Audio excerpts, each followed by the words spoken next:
I'm just trolling. I needed that to wake up. Needed that to wake my game up. It's a payday Friday / Bay Area Friday. It's always a Bay Area day. Needed it. It's always. We needed the paper. We needed a good night's sleep. And it was fun to see the Celtics lose last night. It was fun to see OKC lose last night. Just chaotic. Chaos in the playoffs. We got a monster doubleheader today. The Giants, they get smoked during the day, 9-1. Rough road trip for them, just 3-7 on a 10-game road trip, Spinoni. As I say good morning to you, say good morning to YouTube, say good morning to Twitch and Twitter /X, brought to you by First NorCal Credit Union. Upgrade your savings dividend. Open a First NorCal First Class Money Market today. We got Carter back in the building. We got Lubman back there with the San Francisco.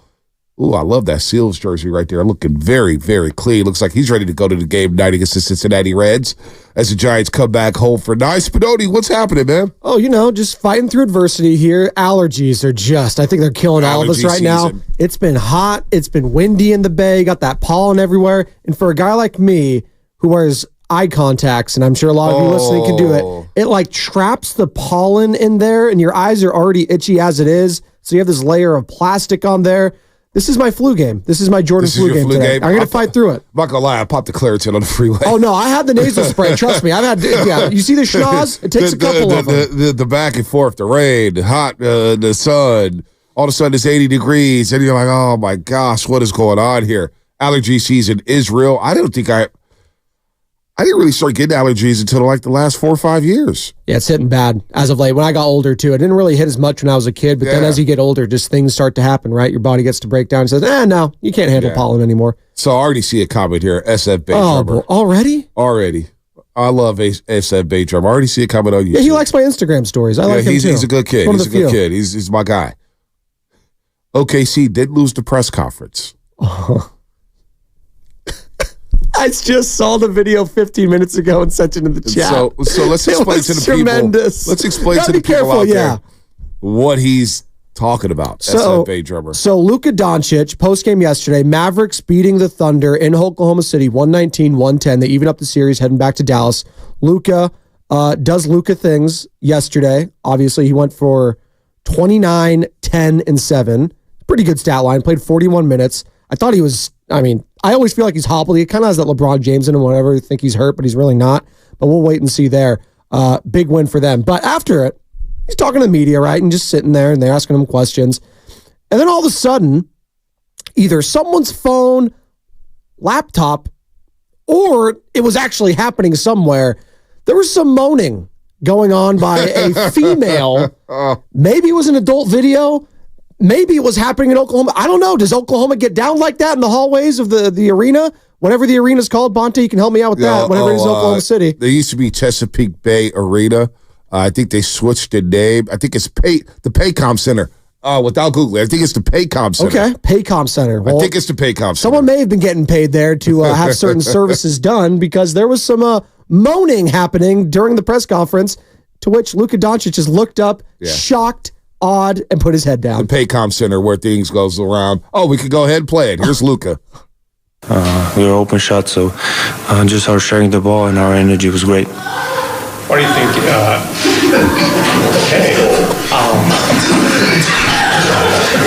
Okay, moving on. Oh my God. That's the best part of waking up. Is morning roasting your cup right there. That's what it is on a payday Friday. Oh, that's man. The feeling right there. Luka was like, what is going on? Somebody's having some fun out there. Oh man, no, that was comedy. I was watching that. I couldn't believe it. No, I was just like, I was watching it over and over like, what is going on? Go ahead, Spinoni. You tweeted what? I tweeted the video, so you can follow me at Spinoni_Joe, just because the context of Luka's face, the realization of him seeing it. Play it one more time for me because it's just so good. We were open shots, so just our sharing the ball and our energy was great. What do you think?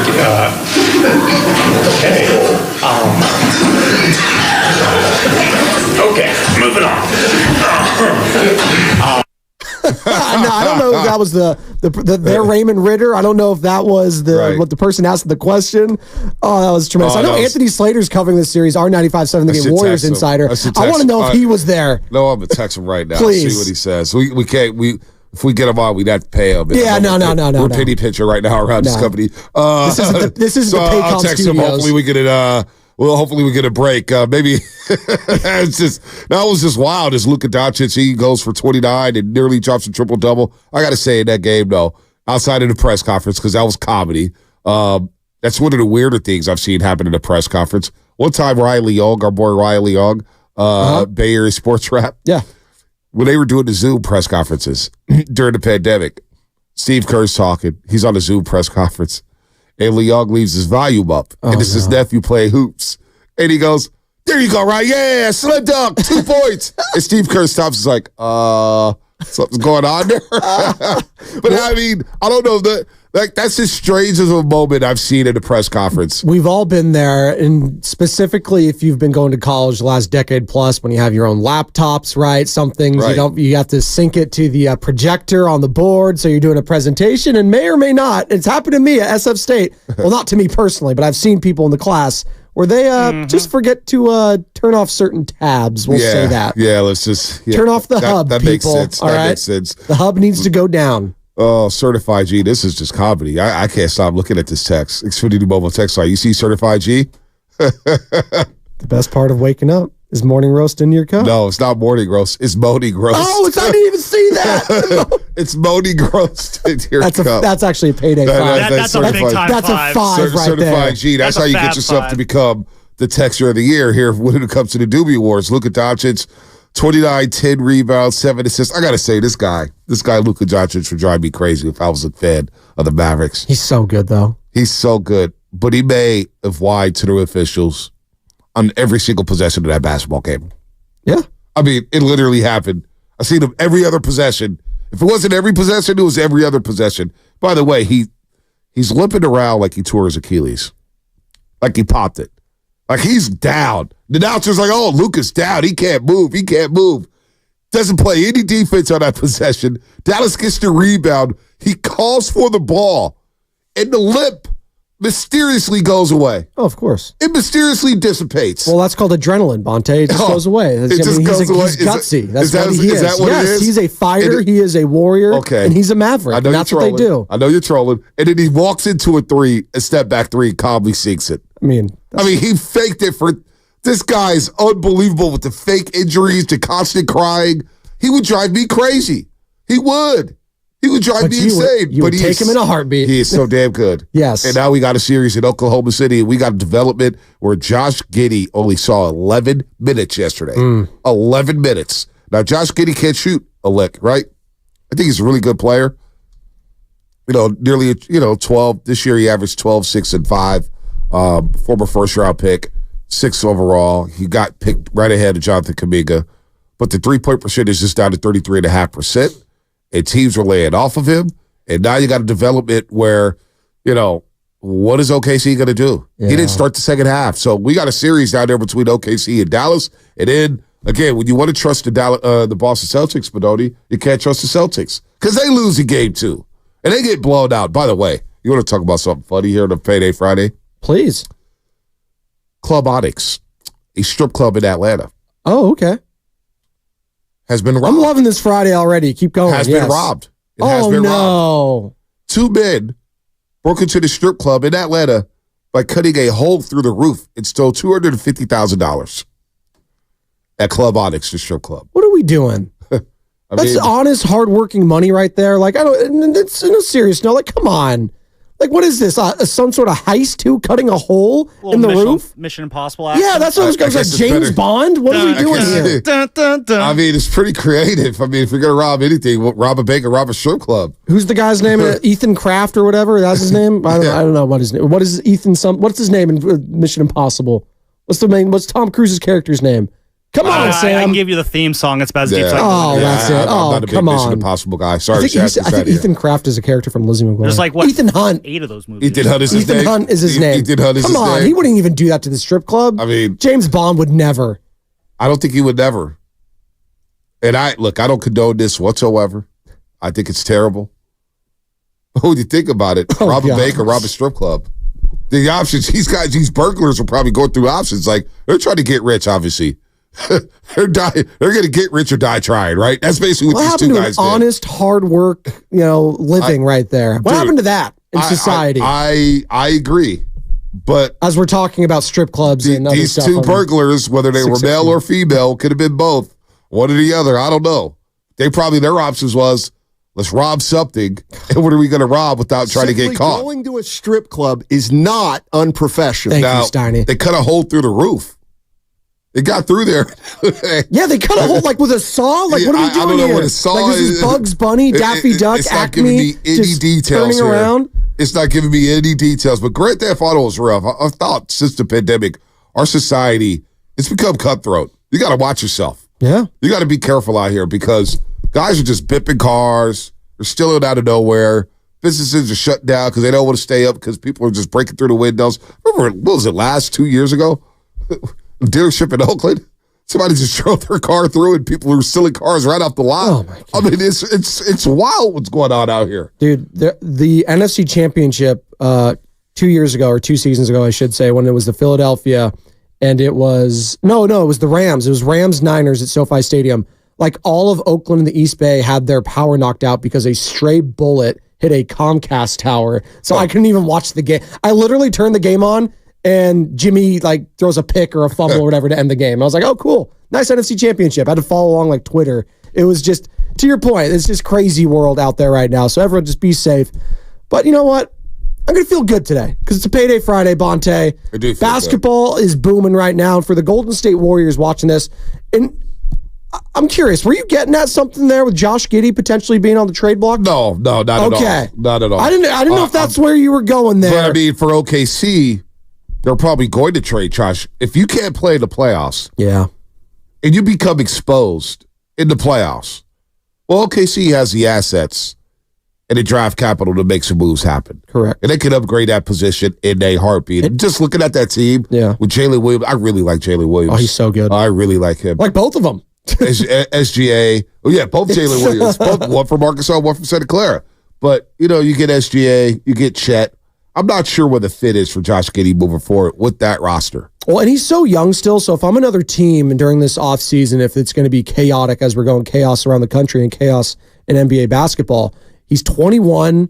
Obviously, there was some investigations into his personal life and for allegations regarding activities with a minor. Right. Obviously, nothing got followed up with that. Yeah. So that is something you'd have to be cognizant of going forward, that image surrounding him. It's going to be kind of a stain on his career going forward. But if you're just talking about on the basketball court, I mean, he's shown so much promise. I mean, we saw him a bunch this year being in the West, Bonte. The skill is undeniable, Josh Giddey. The size, the athleticism, the passing ability, but the lack of fluidity when he is on the court with that offense, it's just night and day when he was on and off the court. No doubt. You can see it. No doubt. And Shea's the guy there now. Like, for a while, you might have thought maybe Giddey was going to be the future, but you just named all those other guys that I'm putting up above him. I think Jaylen Williams is the guy who's catapulted Giddey. Yes. And that was the unexpected one. Yeah. Jaylen Williams from Santa Clara is just a stud. He's barking at the crowd.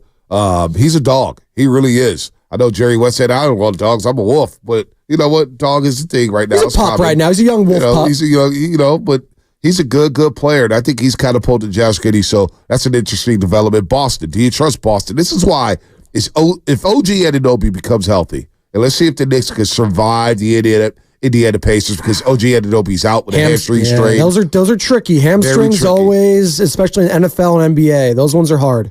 It's tricky. So Boston, I just can't trust them. I know. I feel like I'm the only one that's higher on them than most because I get it. Trust me. I get that they have, spit up all over themselves like Baby Nora has a multitude of times over the past couple seasons. But God, the talent, I'm just looking at it, and they could win game 3, and then we'll all be like, all right, they're back. They should still win this series, and it's tied.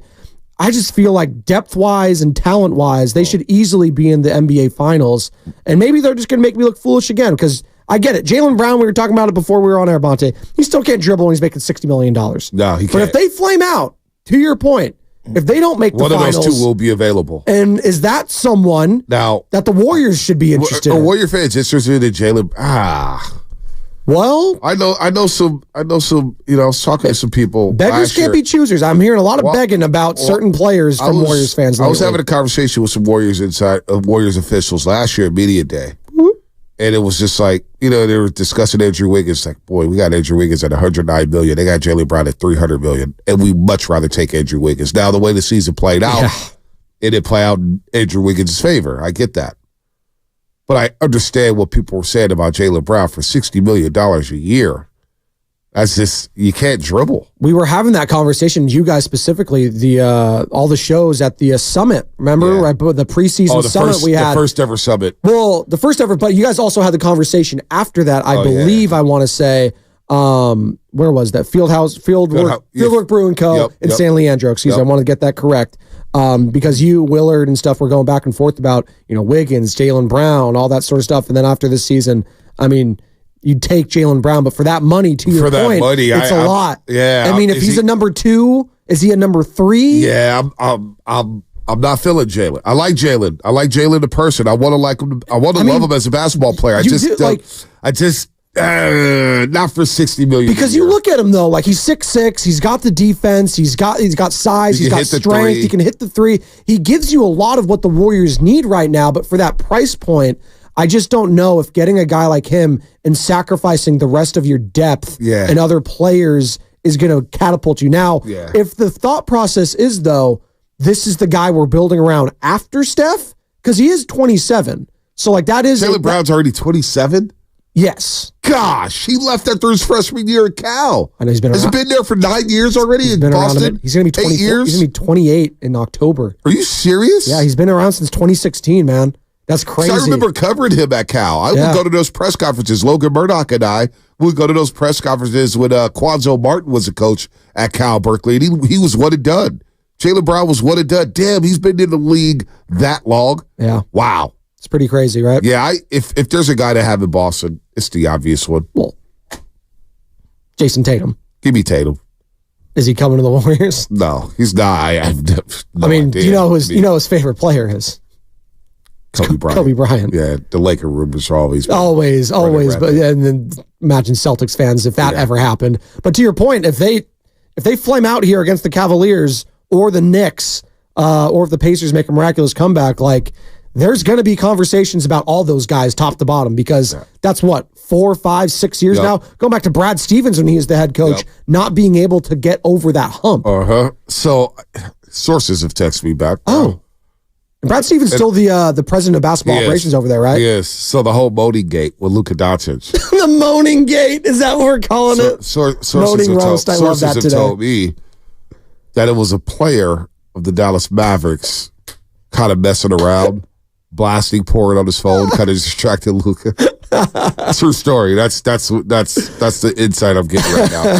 That's the information I'm getting. So whatever. Who doesn't like a little porn? Right? Who doesn't love I'm Good kidding. morning, everyone. I'm kidding. I don't watch porn. I'm sorry. Don't talk about that. Don't talk about that. You know what? We need a break bad. I need some coffee. Shout out to our friends at Flowing Water Plumbing and Drain. If they're going to call it to the roast, you better be flushed. I'm flushing that. You better bring it because if you don't, you will be flushed. Brought to you by Flowing Water Plumbing and Drain. Shameless shout-outs coming up at 7:45. We got a lot going on here. Shameless shout-out 7:45. We got the injury report. We got the call of the week. We got You Don't Know Jack, and we got your calls at 888-957-9570.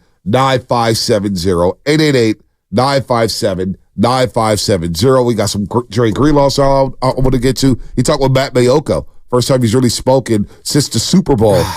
I still cringe whenever I see that. I feel so bad for him. That really was deflating for that defensive line, so I can't wait to hear that on the other side. And then we got a lot of updates. We've gone down to Phoenix with Eddie Johnson. We talked to Mark Medina yesterday. We went down to Orlando.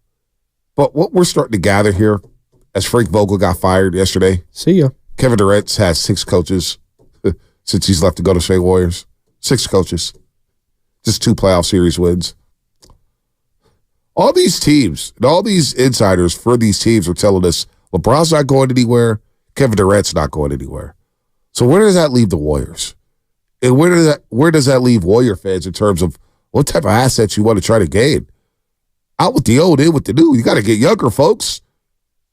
Brandon Ingram? Is that the guy? Who's the number one target for Warrior fans out there? We'll get to all this stuff coming up. Brought to you by Safeway. Head to Safeway this week for Mother's Day deals for members. Dozen roses designed by Debbie Lilly, starting at $16.99. Don't forget to add chocolate-covered strawberries. Starting at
Hey, Dub Nation, it's Trace Jackson Davis, and you're listening to The Morning Roast with Bonte Hill and Joe Shasky on 95.7 The Game. What's up, Pods? Just your Dumas Crowd 4 reported yesterday that Pods may represent the Warriors at the draft lottery, where they have, an 0.7 chance of getting the number 1 overall pick. Draft season is here. Warriors are working out some players down at Chase Center. So, very, very interesting. Very, very interesting. But we've been going around the league, Spinodi's in for Shasky. Good morning to everybody out there. Make sure you're subscribed to the Garlic Fries and Baseball Guys podcast. Sam Love and Joe Shasky bring you the best damn Giants talk in the Bay Area. I love it. Period. Every week, all season long, win or lose. Also hear exclusive interviews with players. Subscribe today on iTunes and Spotify or wherever you like to listen to your podcast. I do notice that whenever Lubman interviews somebody, they go out and have a good performance. Jordan Hicks, good performance. He interviewed him. Kyle Harrison, he interviewed Kyle Harrison before they hit the road. Boom, 2 good performances. Maybe it's still luck of Lubman. Well, maybe we need Keaton Wynn on there specifically because that guy, reportedly, our own FP Santangelo, former Major League Baseball player, our friend, said yesterday on Willard and Dibbs that he thinks he was tipping his pitches to the Colorado Rockies yesterday. It's possible. A lot of hard contact, sharp contact from the Colorado Rockies bats, and it got away from them very quickly. I think in that inning, I think the 4th inning, the Rockies dropped 7. I think it was 6 runs scored on 10 pitches or something like that. It just, that's Coors Field. Things just kind of get out of hand fast there. It got ugly for them. It got ugly. And it was a perfect end to an ugly road trip. 3-7 for the Giants. Come back home. They got 9 against the Reds. The Dodgers. Reds struggling badly. But they just got swept by the Diamondbacks. Yeah, they have not been playing well. They got swept by the Diamondbacks. Diamondbacks try to catch their footing here and catch some steam and get rolling here in the NL West. But big time homestand for the Giants here. 9 games. Reds, Dodgers, and Rockies for the next 9. Back to basketball, though, because we've been going around the league. Eddie Johnson. Phoenix Suns going to give up KD? No. Howard Eskin. He wants to move off of Embiid. They probably won't because they have a lot of cap space. We had Brandon Kravitz from Orlando. He would love Klay Thompson. They're not moving off of anybody. Mark Medina died yesterday. LeBron going anywhere? Nope. KD going anywhere? Nope. So where does that leave the Warriors and where does that leave Joe Lacob? Because Spinodi, and I think the fans would agree here, 888-957-9570, all the roasters out there, everybody listening, car radios, YouTube, Twitch, Twitter. This is no doubt the biggest offseason for Joe Lacob, right? The most important offseason? Not even close. Not even close? What would come close? Would 2019 come close? Would 2016 come close when you courted Kevin Durant? Yeah, but that was almost like, hey, we found money if we get KD. If not, we still have one of the best rosters. We just blew a 3-1 lead in the finals. I think we like where we're at. That obviously is massive and changed the trajectory of the entire franchise, getting a player of that caliber in Kevin Durant. But I go back even to earlier in his career, like the Stephen Curry and Monte situation, going back to that, getting booed against Chris Mullin, like that whole situation on his ceremony night, like that's where I go back to his lowest moment, his lowest point. Obviously, things changed. You bring in Steve Curry, win the title, but trying to maximize the last remnants of a dynasty, I think, is the hardest thing possible. And I'm trying to figure out another situation outside of the Spurs that hit on Kawhi Leonard late, where it ended up working out. Like when you saw the writing on the wall for whether it was the Showtime Lakers, right? They got to the finals and played the Bulls, but they got humbled. And that you kind of knew it was then, and obviously what took place with Magic, contracting the HIV and all that. And then you saw the last remnants of the Celtics with Larry Bird. Like that was injuries. Like his back just gave out, McHale and all. It just wasn't there. So now I'm looking at the Warriors right now. How do we spin this not only for the current, but the future? I think that is what he is trying to figure out here.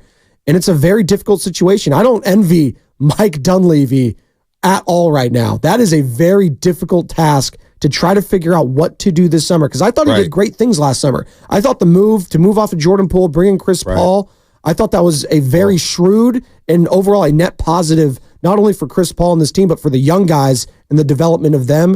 And also hitting on Pajemski and Trace Jackson Davis. I don't know if those players are in this draft. Can he do that again? I mean, again, we were talking about this morning, and we'll get into the draft talk a little when it gets a little bit closer for the Warriors, if they do indeed keep these picks. Is there anyone that is even intriguing right now? I can't name you 5 or 6 prospects that I'm excited about. I don't know about that, but listen.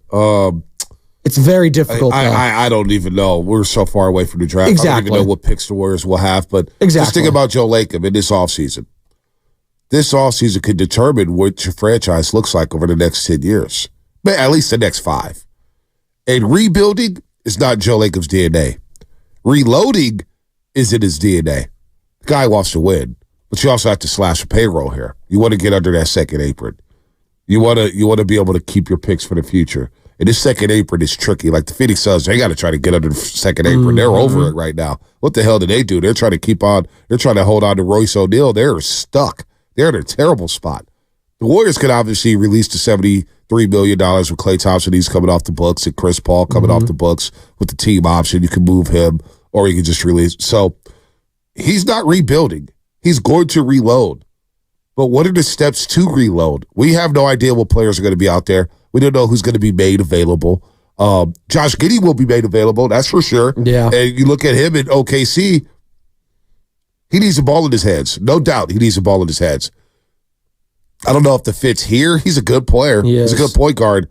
It's Steph running off the ball. I can see Josh Giddey making sweet music to Stephen Curry off the ball. Off-the-court stuff here, I don't...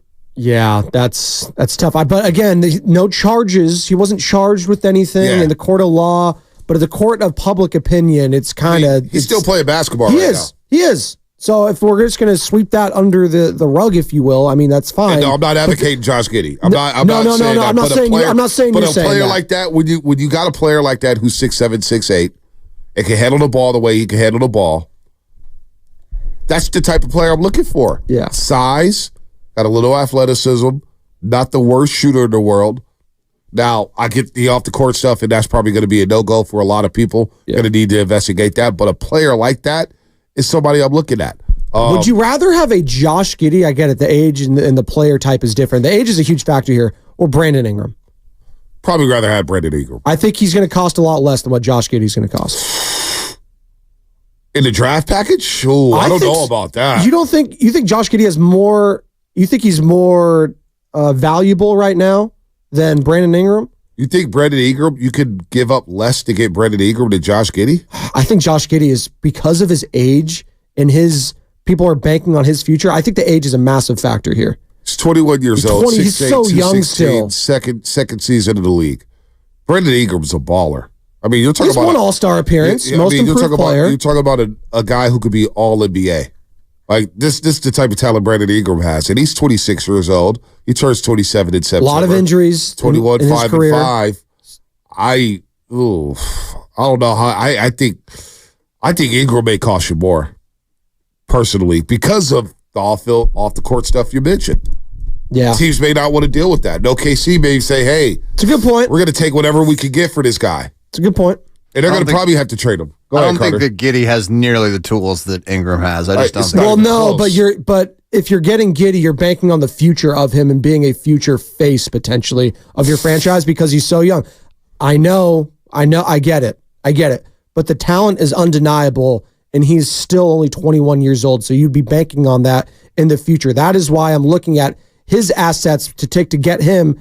Maybe the Thunder are like, listen, this guy's still so young. We'll just keep him, and he'll develop his game. Well, they're going to trade him. I think they're going to trade him. Well, we'll see. Because he needs the ball in his hands, and SGA needs the ball in his hands. And then you got Jalen Williams, and you got Chet Holmgren. So that's another Giddey team. without the ball in his hands, he's going to get moved. There's no doubt. Well, that's another team then that you have to worry about in the West, and the Oklahoma City Thunder about retooling, revamping, and trying to get their team better. That's another person, if you're the Warriors, having to worry about. A deal that could be made. I don't know if it could be made. I don't know, but maybe they're interested in Andrew Wiggins. Interesting.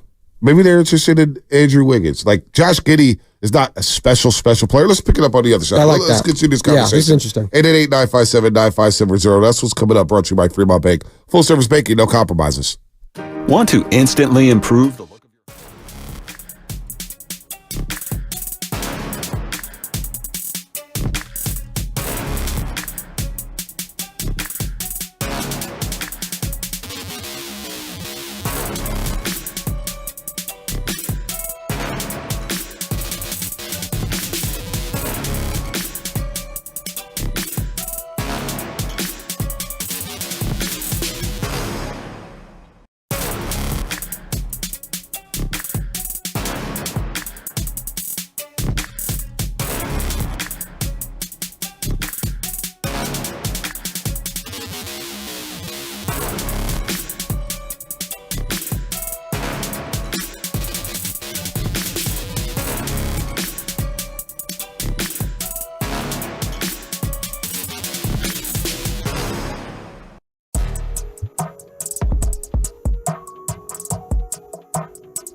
Moses Moody working out down there at Chase Center, according to reports, getting his game right. Maybe, just maybe, Moses Moody will be your starting shooting guard for the Golden State Warriors next season. I think a lot of Warriors fans would like that, Bonte. Would they? Judging by the amount of calls we got last season of Moses Moody not getting any playing time, I think a lot of them would. Yes. Or there's the other half saying you got to trade him, you got to trade Kuminga, you got to go get one of these guys that we think are out there, but as we've been learning this morning and throughout the week, Bonte, we don't know how many big quote-unquote stars are going to be available this summer. Yeah. I like Moses, though. I mean, I like Moses. I like Moses because, honestly, the person first and foremost, he's been up and down. That guy's been at the boardwalk and been on the Giant Dipper so many times the last couple seasons, then coming back to the Bay, between G League and that, and always being ready, never saying anything. All you hear is Steve Kerr and the coaching staff saying he's wise beyond his years. He is just so leveled and measured. Yep. And I respect that because this is a very difficult situation. And not that I'm hammering Jonathan Kuminga for being frustrated and having his camp voice his frustrations on his behalf. Right. But there's always two different ways to go about it. There is. And we saw that with the Warriors last year. Now Jonathan Kuminga has made that next stride, that next leap. And the Warriors are hoping he makes another one this next year. But I would like to see that leap with Moses Moody, and I think Steve Kerr is waiting for that. But that's why Brandon Podziemski was getting a lot of those minutes. He talked about it after the season. He felt Podziemski kind of got that role and ran with it. And he was waiting for Steve Kerr was saying that, and he's waiting for Moody to do the same. Yeah, he was very critical of Moody in his season presser or what he needed to work on there, shooting without hesitating. He knows where to be in the right spots, being aggressive offensively. I think Moses Moody can be aggressive. He's an underrated. I think, look, he's not an explosive athlete. We don't think of him in the way we think of like Anthony Edwards or even Jonathan Kuminga. We'll just say JK for this exercise. He's not as athletic, but I think he does have some athleticism to where he can get up and dunk on your head. He can get up and get that three-point shot rolling here. So it's a little painful to know that we don't really know who he is after year number 3. Yeah. And do you want to just jump him in and say, hey, you're starting at the 2 guard for the Golden State Warriors. We know number 11, Klay Thompson, has manned that position throughout the course of his career for the most part. You know, obviously halfway through his rookie year, they trade Monte Ellis to Milwaukee. So I don't know if Moses Moody, I know, wants the opportunity. He's ready for the opportunity. How well will he play? I don't know. I don't have the answer to that one. But I like Moses Moody. I don't think he'll be overwhelmed whatsoever. Well, the confusing part last year, I think, for a lot of fans, and for me at times too, was you were clearly dealing with an inconsistent Andrew Wiggins throughout the season. I mean, the guy had games and performances where it was just like, that was awful. Yep. It was his worst year of his career in the NBA. And if he's going to be that bad and inconsistent, why not just play Moses Moody, right? I think that's where a lot of fans were like, hey, listen, this is a guy that we want for the future. I mean, we're looking at Wiggins. We're probably going to move off this guy this summer, you would think.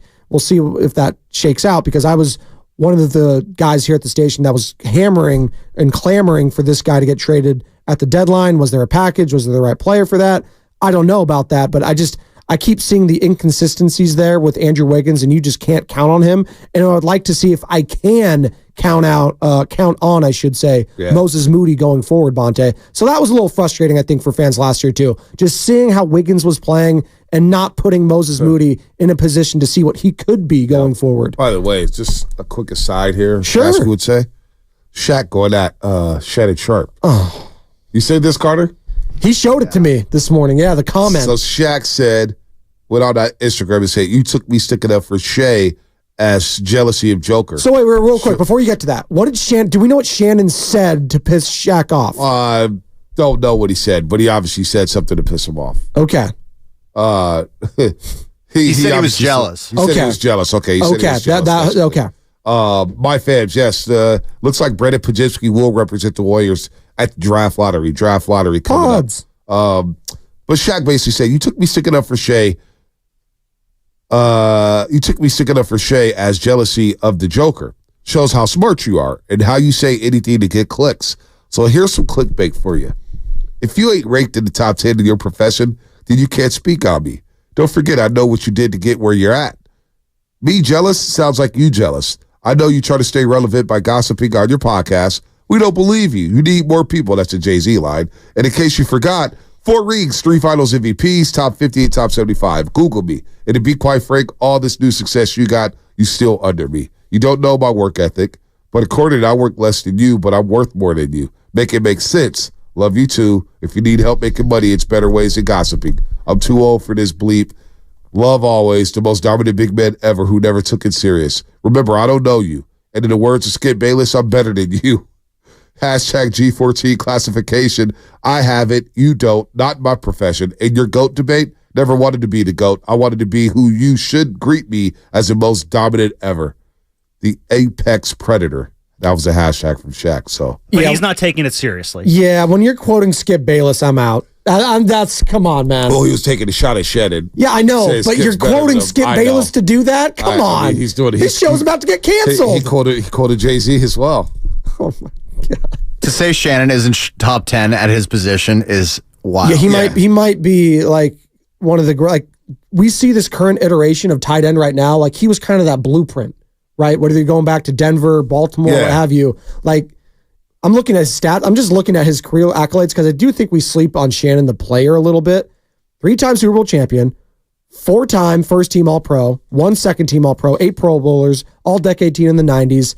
I mean, 214 receiving yards in a game by tight end, still an NFL record. I want to say that was against the Raiders too. Like, he was unbelievable. And yes, Shaq, you are. If that makes you feel better, yes, you're the most dominant player of all time. You're also a player that never lived up to his potential, in my opinion. Oh, no, he did. Stop it. Stop it. I'm not going to stop you right now. He could have had stop you right now. 8 championships. No, because Kobe wanted his own team and they broke apart. No, because Kobe's work ethic, he got insecure about it. There were some jealousies between both. They were both guilty of it. I'm not like Kobe wasn't an angel in this situation. He got jealous because he wasn't winning the finals MVPs and Shaq was getting all the glory and he didn't want to be Robin. He wanted to be Batman. And Shaq said, he told Kobe, look, at the first championship, I didn't work as hard in the offseason. But let's not say he didn't live up to his potential. Well, he just said it. Shaquille O'Neal was the number 1 overall pick. He just said he's the number 1 overall pick, and he's talked about as a top 10 player of all time. That's not living up to your potential. He could have been a top 5 player of all time. Well, whatever. We're nitpicking here. Shaq we're talking about the greatest of the greats. I'm just saying. Shaq lived up to his potential and a lot more. I mean, he brought home. I'm sure he could have been a better free throw shooter. Well, sure. Not even that, but I'm just saying the work ethic I think is a massive part of this. And I look at a guy like Shannon Sharpe, who might be one of the hardest working people just off the court and on. Well, the court, I don't know if he's playing basketball, but off the field. I mean, I'm just saying the whole thing was very hard to me. Shannon is great as a profession, but we're not going to slander Shaq. And look, Shaq is one of the most insecure superstars. We're seeing that now. I've noticed. And I've seen this for a long time. Like Shaq is, he's always got some sensitive issues when people take shots at him or whatnot. That's who he is. He's very guarded with that. But he's a fun-loving dude. I've met Shaq a couple times. He's cool, whatever. We talked about it yesterday, Bondi. Do you think he is jealous, to Shannon's point? Yeah, but I mean... The Joker has 3 MVPs? The guy career numbers. Come on, man. And this is after... So the last 1, 2, 3, 4, 5, 6, 7...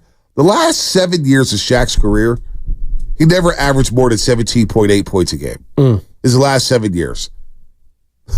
His first, I'll just click on his first, what is this, 10? I wonder if he had stayed in better shape, if they would have been better. Maybe. They won 3 straight championships. They did. You could have won that, but that's what I'm saying.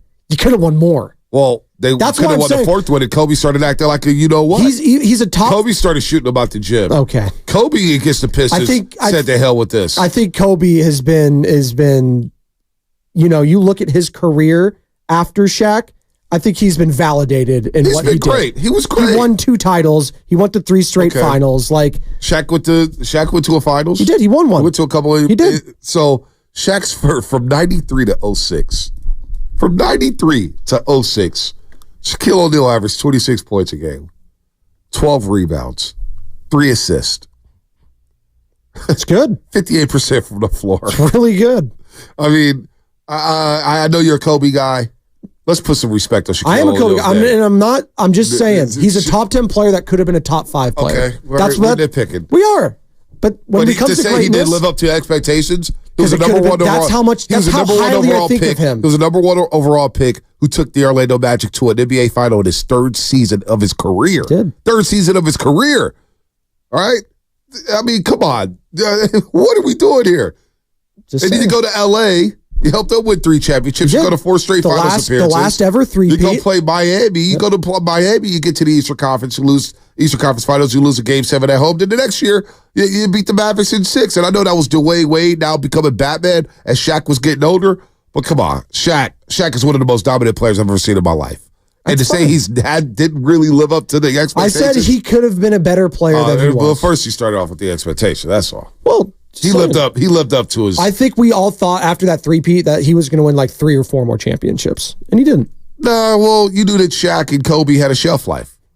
Look at this. His first 10 years of going to the playoffs. 28, 13, and 3. Those are the numbers Shaq had. Mm-hmm. Dominant. Yes. We just saw the numbers with the Indiana Pacers when he was in those NBA finals. Oh, he destroyed them. We were just talking about 38 points a game. Because your boy Chris Mullin was on that team with the Pacers. Yeah. 38 points a game. Yep. So anyway, that's a random. It's actually funny you brought that up because I was actually, it popped up on my like whatever it's called on YouTube, the shorts or whatever. That's like the TikTok version on YouTube. And Christian Laettner videos like popping up, and him and obviously Shaq felt and others felt that Shaq was the best college player at the time. Although looking back at Christian Laettner, he might have been one of the if not the greatest college player of all time. Just looking at everything.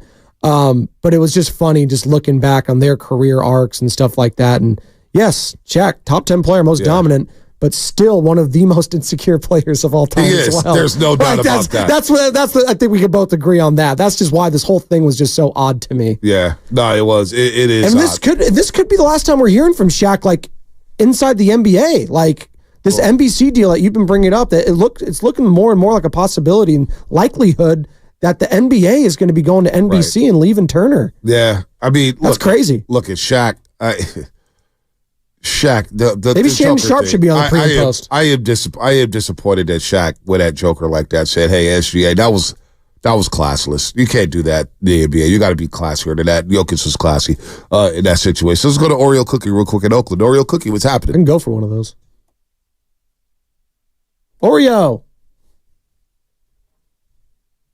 We there? There we go.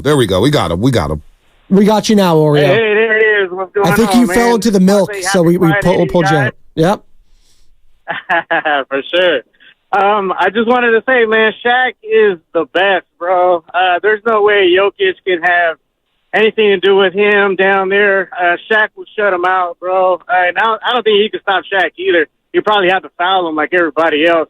And as far as Shaq having only one MVP, the MVP, man, it doesn't always go to the best player. You know, it's politics involved and things like that. Well, while I have you guys on, man, as far as the Warriors go, I don't know if we can go younger, man, just because Steve Kerr doesn't do good with younger players. I think we have to go the older route until they're all out of here. Well, he just did well with Pajemski and Trace Jackson-Davis this past year, did he not? I mean, Jonathan Kuminga, I feel like, he's been improving. He did, but let's not act like he developed them. I mean, he had to play them because guys were missing in action. I mean, we got to give him credit. Oreo, I mean, thank you for the call. We got to give the guy credit when they actually play well, though. Like, is it just going to be every single time a young player, it was in spite of Steve Kerr? No. He played them because he had to, and you know what? He got faith in Trace Jackson-Davis later in there, kept him in there, and Brandon Pajemski. Now, ultimately, they lost in the play-in. They didn't play very well. It is what it is, but you have to give Steve Kerr credit this past year, don't you, Bonte, for the development of those young guys? How much are you, I should say, how much credit are you giving him? I give Steve Kerr a lot of credit this year because he had a lot of guys in and out the lineup, and you had the most starting lineups in the NBA. What was the final tally? I pull it up. I think it was 27 different starting lineups by Steve Kerr. Because of all the injuries, the suspensions, the guys in and out of the lineup, you're trying to find the right rotation, you're trying to find the right combination. That's tough, man. That's tough for a head coach. Now, you know, the Kuminga situation was definitely something that we all discussed, and there was something there with Kuminga and Steve Kerr. They worked it out, and Kuminga played well. Now, Moody had the short end of the stick, and that's what happens when you have a roster full of guys who can do multiple things, but you don't have that guy who stands out. So you got a log jam, right? You got Wiggins, you got Kuminga, you got Clay, you got Moody. What's Pods? You have Pods, you got Lester Quinones, you still got Stephen Curry, for crying out loud, and Chris Paul. And then you got GP too. You know, so the log jam that Moody had to face, He may not be there next year. There's a lot of egos in all of those plays you just mentioned. Well, too. every player has an ego. No, but I'm saying to Steve Kerr's credit, handling all of those egos the way he did, I think he did a great job. Like Chris Paul has never come off the bench. No doubt. In his career prior to come to the Warriors. No doubt. And listen, I want to make something clear here. All these players have egos. Yes. Every team, every player, they all have egos. But especially if you've won championships. And Steve Kerr, I mean, I think the hardest job was maybe managing Kevin Durant, Draymond Green, Steph Curry, Klay Thompson. He got 4 megastars. You know what I'm saying? That's not easy. Dale Harris could win with the Lakers with Kobe and Shaq. You know, Phil Jackson had to come in because he knew how to manage the egos. You got to do that. So, Moses Moody, and I just saw this text, and I wanted to read it here because I want to know how Dub Nation feels about this. So 510 Xfinity Mobile text line. We sometimes forget how young Moody is. He'll be 22 in 3 weeks. I'm pretty encouraged by his potential future. Are you encouraged by his future potential? The potential of Moses Moody? I am encouraged, but, you know. What does that look like, though? I don't know what he is yet. Like, that's the problem. Like, Bonte, we don't know who Moses Moody is. Well, could he be like an Andrew Wiggins? Well, and I'm not talking inconsistent Wiggins, and obviously it's an unfair because of the potential of Andrew Wiggins. We saw him being the second best player on the championship team. I'm not saying Moses Moody can be there. Can he just be like a Minnesota Andrew Wiggins, where he's giving you like 15 points, 6 or 7 boards? Minnesota Andrew Wiggins will give you 19, 20. 19. So they're even. Minnesota Andrew Wiggins, like, there was a knock on him. Can he be like a 15, 16, 5 or 6 boards, a couple assists a game kind of a player? That's why, if I can get that consistently, and his defense, I think it has been improving, and I like how gritty he's been too. When he came in, he fought for those extra rebounds because he knows that he needs to do those little things to keep him in the lineup going forward. He can't just be complacent. He needs to be diving after balls. He needs to be forcing up jumpers and jump shots and stuff like that. And I thought he did a great job filling in late last year and doing those things. But to your point, I still don't know what his upside and what he can be yet. Well, we learned he can shoot the 3. He can. He can shoot the 3. And, going back, if you go back to March 1st, and look, he had a lot of DNPs here. He got a lot of garbage time. Yeah. Like, it was rough for him. But since March 13th, he started shooting the 3-ball well. He got a few starts. He had some double-figure games. He had some games with 9-9, 8-8, 9-9, and that's in limited minutes. So Moses Moody, if he did slot him into the starting lineup as a 3-and-D guy, I'm not mad at it. But what does the rest of the lineup look like? What does the rest of the starting 5 look like? What does the rest of the roster look like here if Moses Moody does get to start? And this is all in anticipation that Klay Thompson may sign elsewhere. Mm-hmm. And by the way, I don't want Klay Thompson to move on, but the Warriors have a big-time decision to make. You're over the tax. You're over the second apron. You got to slash payroll. What does it look like here? Let's go to Philmo Mike in the city. Philmo, what's happening? You're on the roast. What's up, Philmo? Hey, man. Hey, I'm in a rental right now. I'm finna head to Tahoe. I'm in this little Kia Niro. I'm going electric. I swear to God I am. But anyway, with that being said, we need to get out our feelings, man. We had a great run, 9-10 years. Again, I have to get perspective. People over 30, we know we sucked. We was praying for days like this. Why do we keep saying we owe Klay? We don't owe Klay anything. We gave Klay $300 million. We don't owe Klay a damn thing. Like, why do y'all act like, I know it's sports radio, so we gotta, the driving force is sports, but it's like, come on, blood. We have a run. You know what I'm saying? Everybody not gonna be the Boston Celtics 50-year dynasties. Lakers, 60-year dynasties, bruh. We came up, we got it, we got a competent owner in Joe Lacob, so let's run with it and flip the switch. I love Klay Thompson, but y'all, the way we talk about him and just like no, stop. He's a great player, Draymond a great player, we gotta move him. You know what I'm saying? Like, let's be realistic. We not that, like, we're good, but we're not the Lakers. You know what I'm saying? We may have a low and get back at it. So are you willing to do that, Philbo? You ready to take 2 steps back to take a step forward here?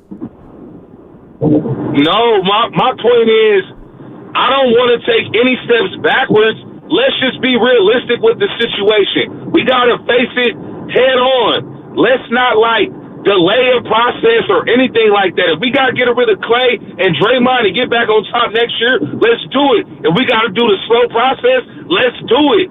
But all this, acting like Clay is I don't know, Earl the GOAT, whoever. He's a great player, but he's not we don't need to spend hours and days talking about what's Klay Thompson going to do. Well, come on, bruh. Well, Philbo, what's the Warriors going to do? Hey, Philbo. What are the Warriors going to do? Philbo, I know you're in the riddle.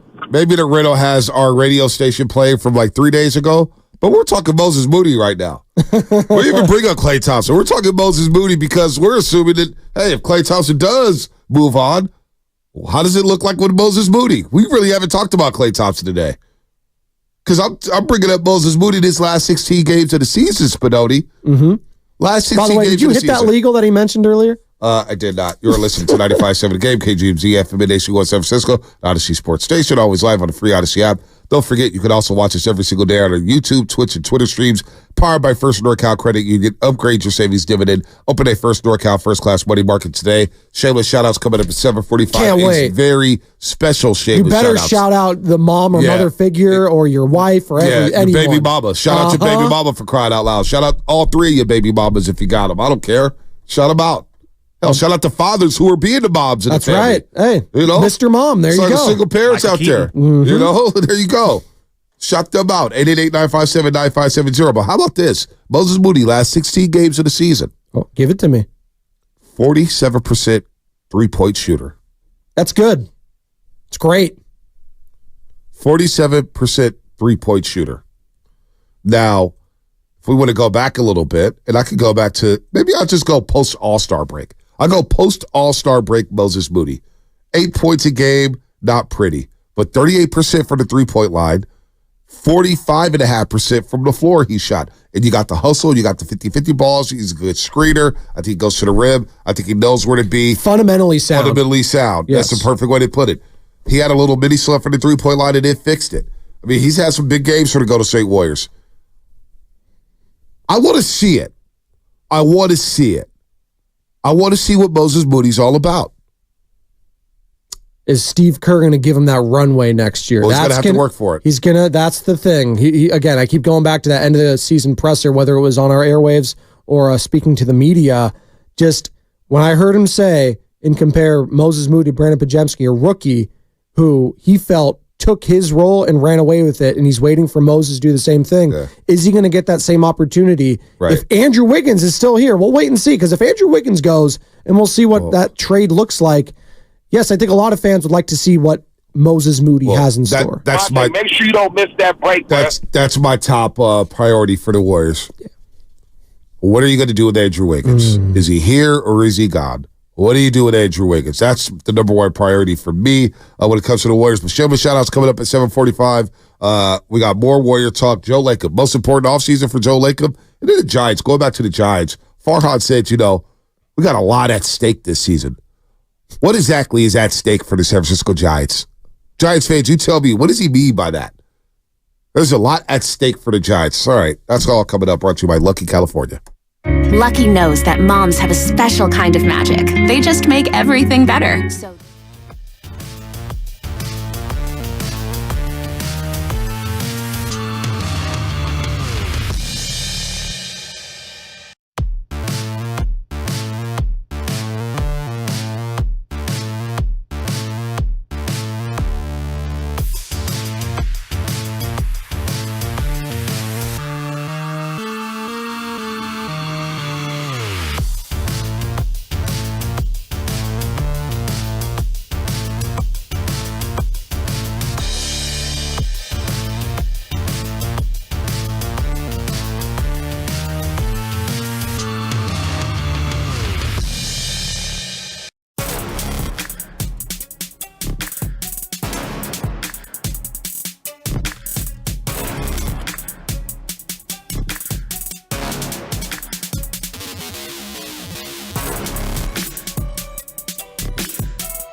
Joe Shasky. Take it away, Bonte.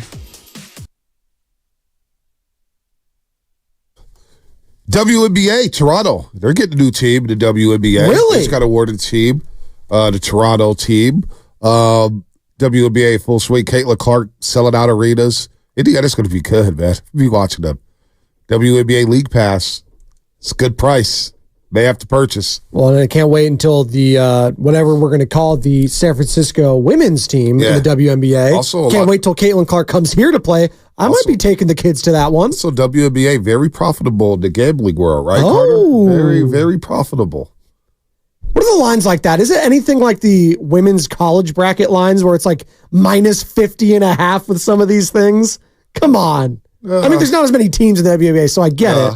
Not quite. Not quite, but like, man, certain ones like maybe it was gambling, but Las Vegas Aces. Las Vegas Aces feel like a sure thing again. Like I mean, they got elite ownership there, and Mark Davis and co. We got shameless shout-outs coming up at 7:45. Shameless shout-outs.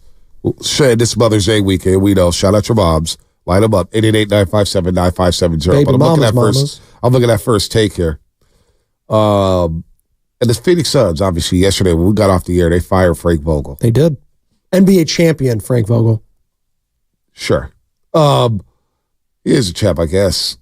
No, not you guess. He is. It's in the record books. The Mickey Mouse. Yeah, I don't know if they put. I don't think they put Mickey Mouse's face next to the actual record books, Monte. But maybe you do. I know. In your scrapbook. I know Laker fans celebrate anything. Like you got the IST banner up there in Crypto.com. I have the shirts. Do you want one? I'll get you one. You want one? I got a shirt. You want one? You really bought an in-season tournament shirt? Yeah, you want it? I'll wear it next week. That's pathetic. I mean, we had to legitimize it for the league and for Adam Silver. We had to legitimize it. That is really sad. That Laker fans are now wearing in-season tournament champion T-shirts. Well, I got it for free. Shout out Phil Handy. I would have thrown it in the trash. I don't care. Free. I would have thrown that thing in the trash. I don't waste, Bonte. That's the difference between you and I don't waste things. So, anyway. Kevin Durant's about to play for a 6-head coach. I know where you're going. It was back to Mickey Mouse. Okay, Kevin Durant. No, I wasn't going to go Mickey Mouse. That's where Clay's going to be hanging out soon. He might. Disney World. Happiest place on earth. Yeah, they say. So Frank Vogel's fired after one season. And it looks like Coach Budenholzer is going to get that job with the Phoenix Suns. Darvin Ham may be an assistant with Coach Bud on that bench. Because he was in, obviously, in Milwaukee. Yeah. Yes. So there's your Phoenix Suns. Who's going to coach the Lakers? I don't even know if anybody wants that job. Of the two, would you rather coach LeBron in the Lakers with Anthony Davis or Kevin Durant in the Phoenix Suns? I mean, what difference does it make? You're going to get fired one way or the other. You're going to get blamed. Like, think about all the coaches LeBron's had. Yeah. This is why I don't want LeBron here. No, Steve Kerr's Teflon. Come on. He would undermine Steve Kerr one time, and then everybody would go crazy. LeBron James... I don't know. I think LeBron would respect Kerr enough to not undermine him. Well, he's going to coach him this summer. I mean, he respected Eric Spoelstra for the most part when he was in Miami. He tried to get Spoelstra fired. He did try to get him fired. Tried to get him fired 15 games and into Pat his tenure. was like, that's not happening, so LeBron left. Right. I mean, he tried to get Spoelstra fired. Mike Brown got fired with him.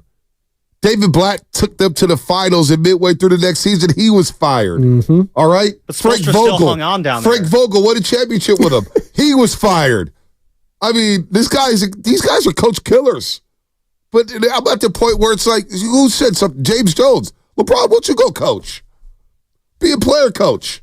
Same thing with KD, because KD would remember him and Kyrie Irving. They had the Instagram Live, and Kyrie was like, well, Steve Nash not the only coach. We are all coaches. I'm a coach. You're a coach. I'm like, yeah, that's going to end well in Brooklyn. And it didn't end well, if you know what I mean. So why don't these guys just coach? I just think of the meme of Steve Nash holding and hugging Kevin Durant, and he's like crying.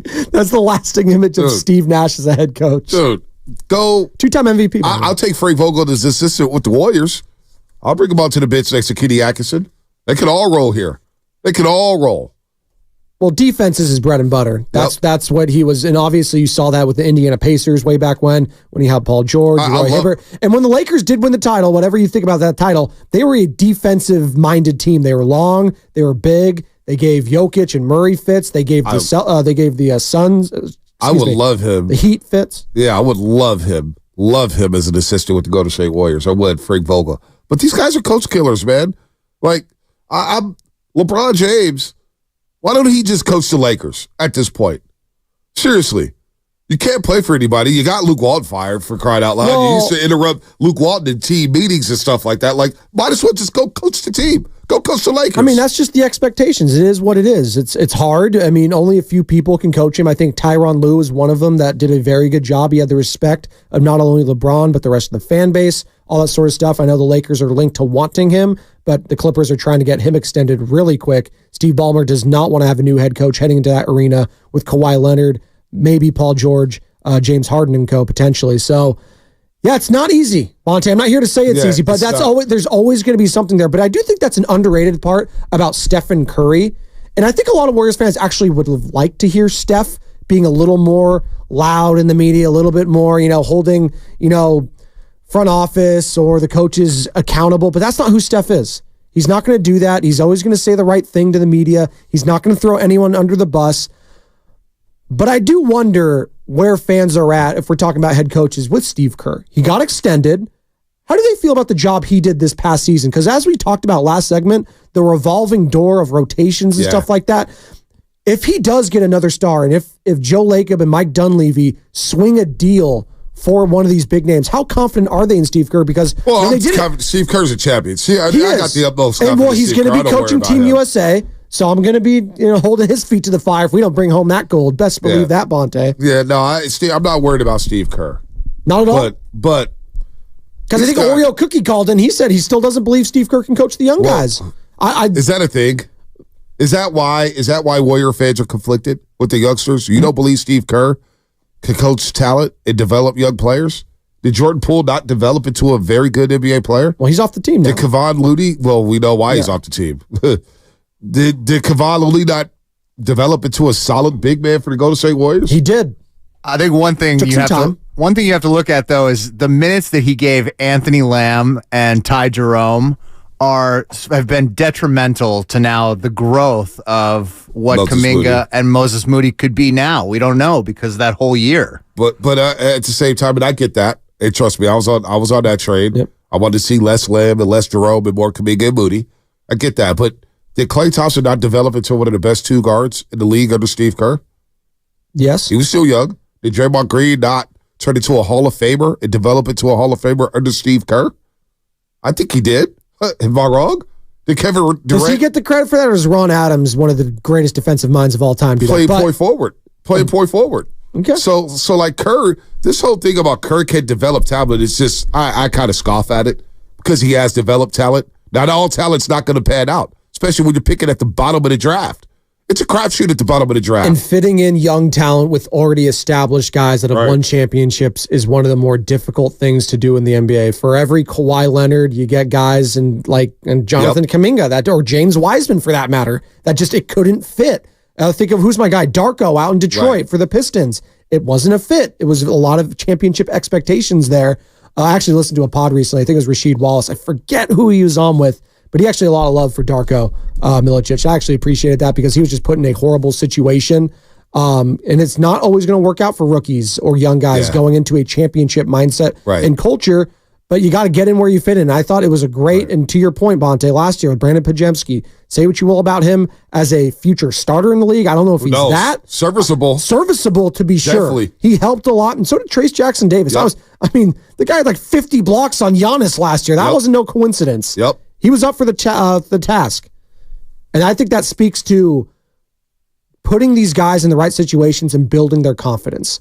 That's what it always comes down to me, is the confidence level in these guys. And I saw it immediately with Pajemski and with Trace Jackson Davis.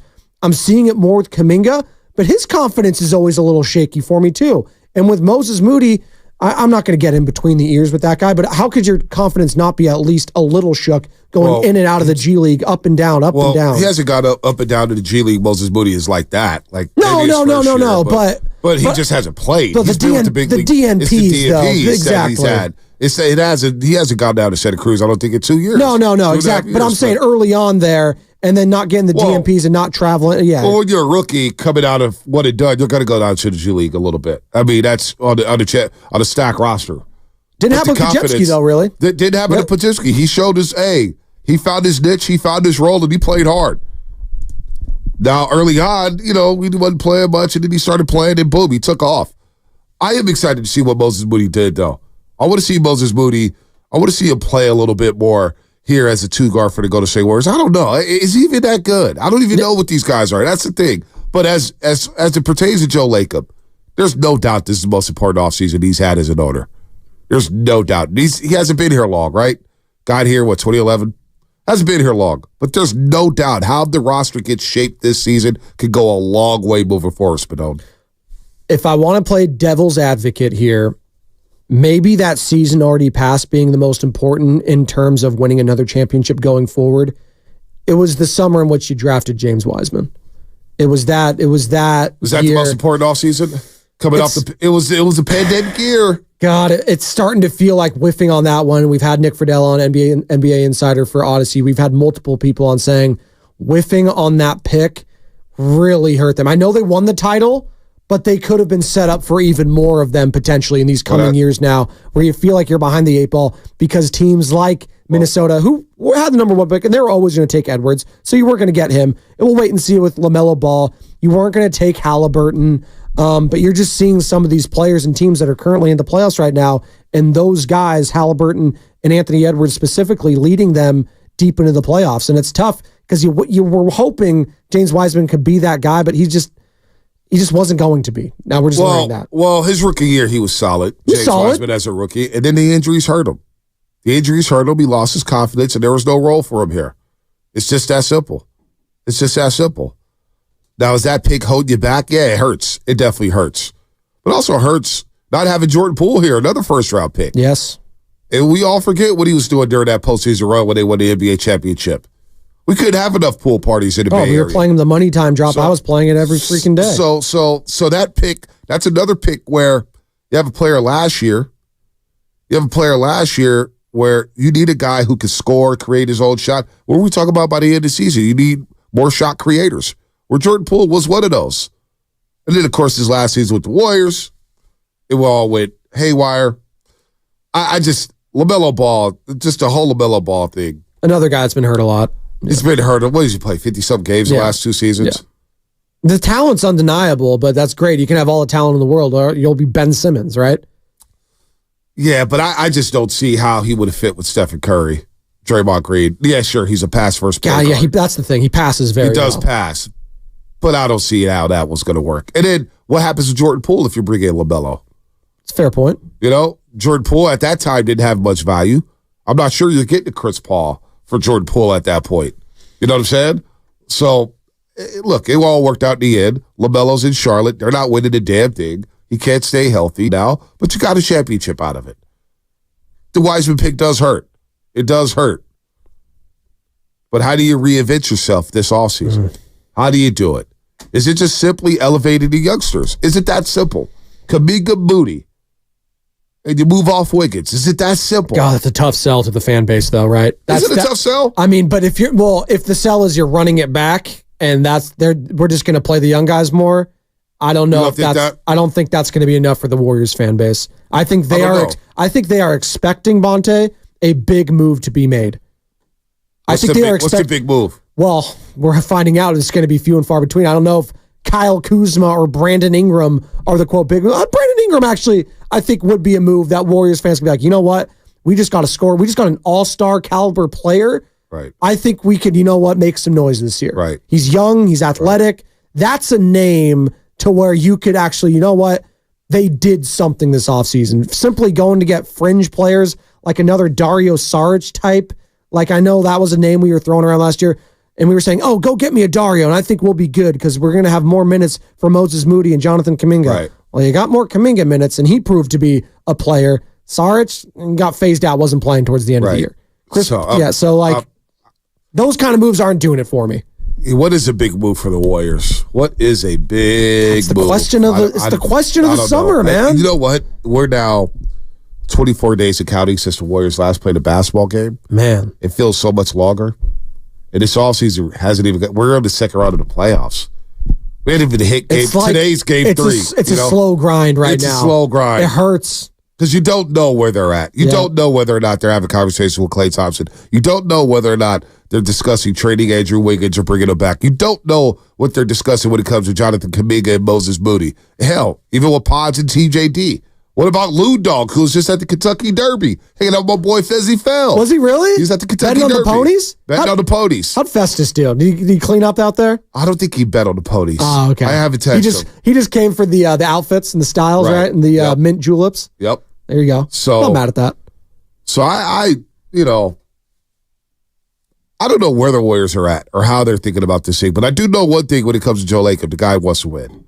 That's what I do. That is a fact. And he is not going to stand for anything less if he feels like there is going to be a move to be made. And he spoke with you guys last year prior to the season. They are always looking to get better. Always. And if there's a move to be made, whether that's LeBron James in the middle of the season, whether that's a Kevin Durant, sure, they're going to try their best to do those things. And I can't say that for every owner. Bonte, you can always make fun of owners. Oh, yeah, they tried. The Giants, they're perpetually in second place when it comes to all these, or third place. All the reports always come out. But I know Lacob has swung and hit when it comes to Kevin Durant. So he delivered on his promise of turning this organization back into a champion. Now, going forward, his idol is Jerry Buss. He grew up idolizing Dr. Jerry Buss of the Los Angeles Lakers. 16 finals in 3 years. Correct. They didn't have a lot of down periods. And when they did, they pivoted very quickly and always got that next big fish. I don't know if that's in the cards this year, but beyond that even, I still have faith in Joe Lacob that he could turn this into a contender sooner rather than later. I have that much faith in him. What is the pathway, though? But our Warriors fans, but this is the pathway. If they have a down year this year, is that acceptable here? Is that acceptable? Well, it depends what it looks like. It depends who you build around Steph. I'm seeing Carter shake his head no. What does it look like? Because first of all, it looks like you're a fringe team like this year. Let's be real about something here. Let's be absolutely honest about something. With fanatics, with fans, it will never be acceptable to lose games or have a losing season. What are we talking about with the Giants? Well, that's what the road trip. We're not accepting it. Nobody's going to accept the Warriors taking a step back, especially if you have Stephen Curry, and we know he's 36 years old, and time's running out on his career. Now, he may have 4 years left. He may have 5 years left. I don't know. I don't know how long Steph wants to play. But the time is running out, so is it acceptable? Are the fans going to accept the losing season? Hell no, they're not. Not this fan base. I mean, you said it, that this is the most important offseason for Joe Lacob. I do believe it is. How do you manage your money? How do you manage the books? How do you manage the draft? How do you manage trading? Do you make the right trade? How do you recoup? How do you get more athletic? How do you get bigger? How do you get two-way players? There's a lot going on here because I'm with the 510 here. Xfinity Mobile text line. 510. I'm actually enjoying the playoffs as an NBA fan and dissecting how the league is evolving. And I'm the same way. I'm looking at how the league has evolved, and I'm looking at OKC. I'm like, wow, these guys are fast. They're like little thoroughbreds out there. They're getting up and down. Are you watching with joy or with disgust in your stomach as a fan, being like, this is going to be very hard to compete with these guys? Ooh, great question. Because I know you're a fan. You're a fan of the game, so there's being a fan of a team and then also being a fan of the game and appreciating greatness. I'm a fan of the game, but I'm appreciating these youngsters not playing buddy ball, and these youngsters are going hard to paint, and they're talking that talk, and it starts with Anthony Edwards. Donovan Mitchell yesterday in Boston. I love that. Talk. Yeah, you know what I'm saying. The New York Knicks and the Pacers, they're both talking that talk. All these teams are talking that talk. I love the way the league is evolving. We're getting back to honest basketball, hard nose, 90s. Physicality, dunk on your head, let's go. I'm not your friend basketball. Exactly. No, none of this AAU crap. None of that. So how does the league evolve? And the Warriors sitting back saying, okay, how do we evolve here? They have to evolve in what way? But what's the steps to making that happen? We don't know. I don't know. I don't think, and the more I'm thinking about it, I just don't know if there's something in the cards this summer that automatically vaults the Warriors back into championship contention. So the more I'm thinking about it, Bonte, I don't think this is a make or break offseason for Joe Lacob. You don't? I don't. Ooh. I don't think there's going to be the moves out there. The more we're talking about it, Bonte, LeBron's not coming here. Kevin Durant's not coming here. You're not getting Jason Tatum. I don't think you're getting Jaylen Brown. Maybe a Brandon Ingram. Does that vault you back? I don't think Giannis is coming here. And the salary cap makes it difficult to do all this stuff. Shameless shout-outs coming up in 8 minutes. Shameless shout-outs. Line them up, 888-957-9570. I don't think this is a make-or-break offseason for Joe Lacob. But I do think it could shape what the Warriors look like over the next 3 years. Right? Doesn't it shape the rest of Steph's career? You gotta have another partner to make the trade, and I don't right now see that happening. We have some couple weeks. We have a month to go before this thing all shakes out in the NBA Finals and teams are all done. And was it June 30th, June 28th, whatever it is, when free agency starts? So we have a ways to go, and maybe there's going to be a disgruntled star that the Warriors swoop in on. But as of right now, May 10th, it's not in the We don't cards. know who's going to be available. We don't know what teams are going to be available. That's what I'm just saying right now. It's hard for me to envision that a lot of these guys are going to be made available because right now I feel like, don't you want to keep your star players? Like, Brandon Ingram. We don't know what New Orleans is we know that they're not extending him. Right. He is up for extension, but they're not doing it. What is OKC going to do to tweak? There's in Miami. What are they going to do with their roster? Bam Adebayo. Is he going to be available? I have no idea. You don't want Jimmy Butler, do you? No, I mean, just to that point, though, I mean, Spinoni, what you said, the other team has to be in on the trade, too. Let's say, someone becomes disgruntled and hits the market. So let's say it's Zion, just for example. After the playoffs, he's like, you know what? I don't want to be in New Orleans anymore. New Orleans, trade me. The Warriors will obviously be all over that. But every other NBA team is going to be in on that too. So if the Warriors give their best offer against the best offer of, like, say, the Knicks or the Spurs or the Thunder, who have so much more assets to give, the Warriors can go all in on trying to chase one of these available superstars on the trade market. But they might not even have one of the 5 or 6 best deals to offer these teams if they do try to get in on those sweepstakes. How sexy of a destination, to your point, Sam, and I'll throw this to you, Bonte, is the Golden State Warriors right now. You have Stephen Curry. You have Steve Kerr, you have Draymond Green, maybe you have Klay Thompson. If I'm another player looking at this situation right now, how desirable is this location right now in Golden State? Not as desirable as it was, say, 5 years ago. Because of the ages of this core, because of the players. And they look at the Warriors saying, can I get to the Western Conference Finals at least with this team? Don't know. I don't think so. So I don't know how desirable it is. Like if I'm I'll just say this: it's not as desirable as it was 2 years ago. Correct. If I'm Zion, am I looking at coming here? Or am I looking at going to Miami? Well, for Zion, he may want to go to Miami, but you are, playing. But let's not get it twisted. You do still have Stephen Curry here. Now, maybe that makes it hard because you're going to be in that shadow, and if things go awry, you're going to get all the blame and the fan base and everybody in the media. They're going to point the finger at you, saying, Steph needs more help. It's not an easy place to play because of Steph Curry and what he brings to the table. But he's a hell of a teammate. He is. He'll integrate you right away. Yep. You have no problem with that. Let's go to Maria Pinot. Maria, what's happening? You're on the roast. Oh. Colleen, I'm a Warriors fanatic since Run DMC days. I'm actually okay with a not great season, except for Steph. I feel like, man, my heart breaks if he can't get that 5th championship. But I understand what the salary cap is doing to the NBA now. I just don't see how the Warriors can afford to get players that are going to move the needle hugely. Yep. I think the rest of the NBA also isn't, even though we're seeing, Denver was great, but look what happened when they lost their bench. Yep, Bruce Brown. So I feel like it's going to be up and down for all the great NBA teams, all the West. Honestly, I feel like our Golden Empire might be the last NBA dynasty for a long time. Ooh. I don't see how they build with the current salary cap. So Maria, are you with bringing Klay back and just running it back and just taking the lumps as it is, or are you willing to start a reload right now by trading some people? What would be the top priority for you with the Warriors this offseason? Man, because I don't think that we can really get a star with the money we have, I say bring Klay back for a reasonable amount, $25 million. And I'd like to ride with Kuminga, see where he goes. Moody, I'd love to see what, potential he has. And I love the Rooks. They were a great surprise for the season. So if we're mid, I'd like to be 6th place at least in the West. But if we're mid-level, we're just not going to beat the OKCs and the Minnesota Timberwolves right now. I don't see that as a reality. The Spurs are coming up with Wemby. I think we're in the dog days right now. But I really wish, honestly, if they move Steph, if Steph wanted to leave to get that 5th championship, I would root for whatever team he was on. For me, it's, he built this up here. I'm riding with him forever, but I feel bad that I think it's impossible right now for us to get that 5th championship for him.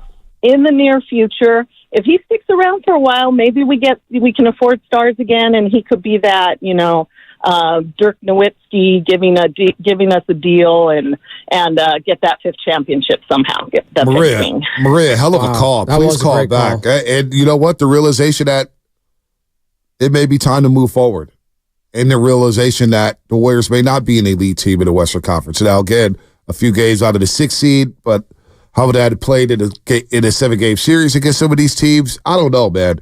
I'm kind of with Maria. I want to take 2 steps back to get forward. I just want to see what the direction is. I need this offseason to start right away to see what the priorities are. What is it going to look like? Because I do want to see something different. She said something. I know we got shameless shout-outs coming in here, 888-957-9570. Shout out whoever and whatever you want.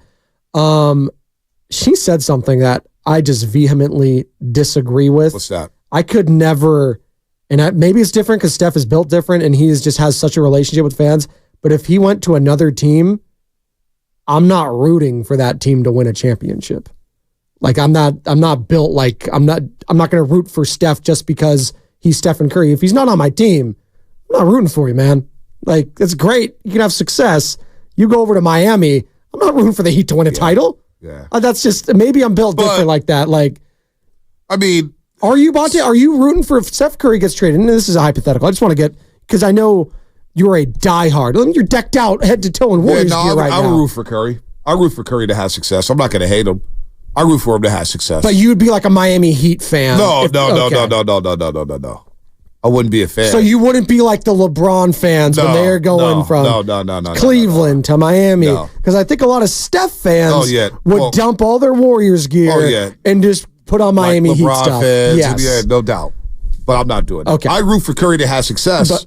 But I wouldn't root for the team. Yeah. But if Curry won a championship with the Charlotte Hornets, I'll be happy for him. Okay. Klay Thompson moves on. I'll be happy for him. Draymond Green moves on. I'll be happy for him. All these former 49ers, I root for them. Okay. I root for them. I do. I'm not a hater. I root for Steph, but I'm not going to root for him. Be like, go Heat, go. I wonder how many Niner fans are rooting for Jimmy Garoppolo last year with the Raiders. There was a lot of haters. I don't think there was a lot of haters rooting for Jimmy Garoppolo. Finished with the winning record, by the way, with the Raiders. Now back up with the Rams. Had a winning record with the Niners. All he does is win. That's right. And all we do is win with shameless shout-outs. Am I right? No, you're right. Okay. There we go. There we go.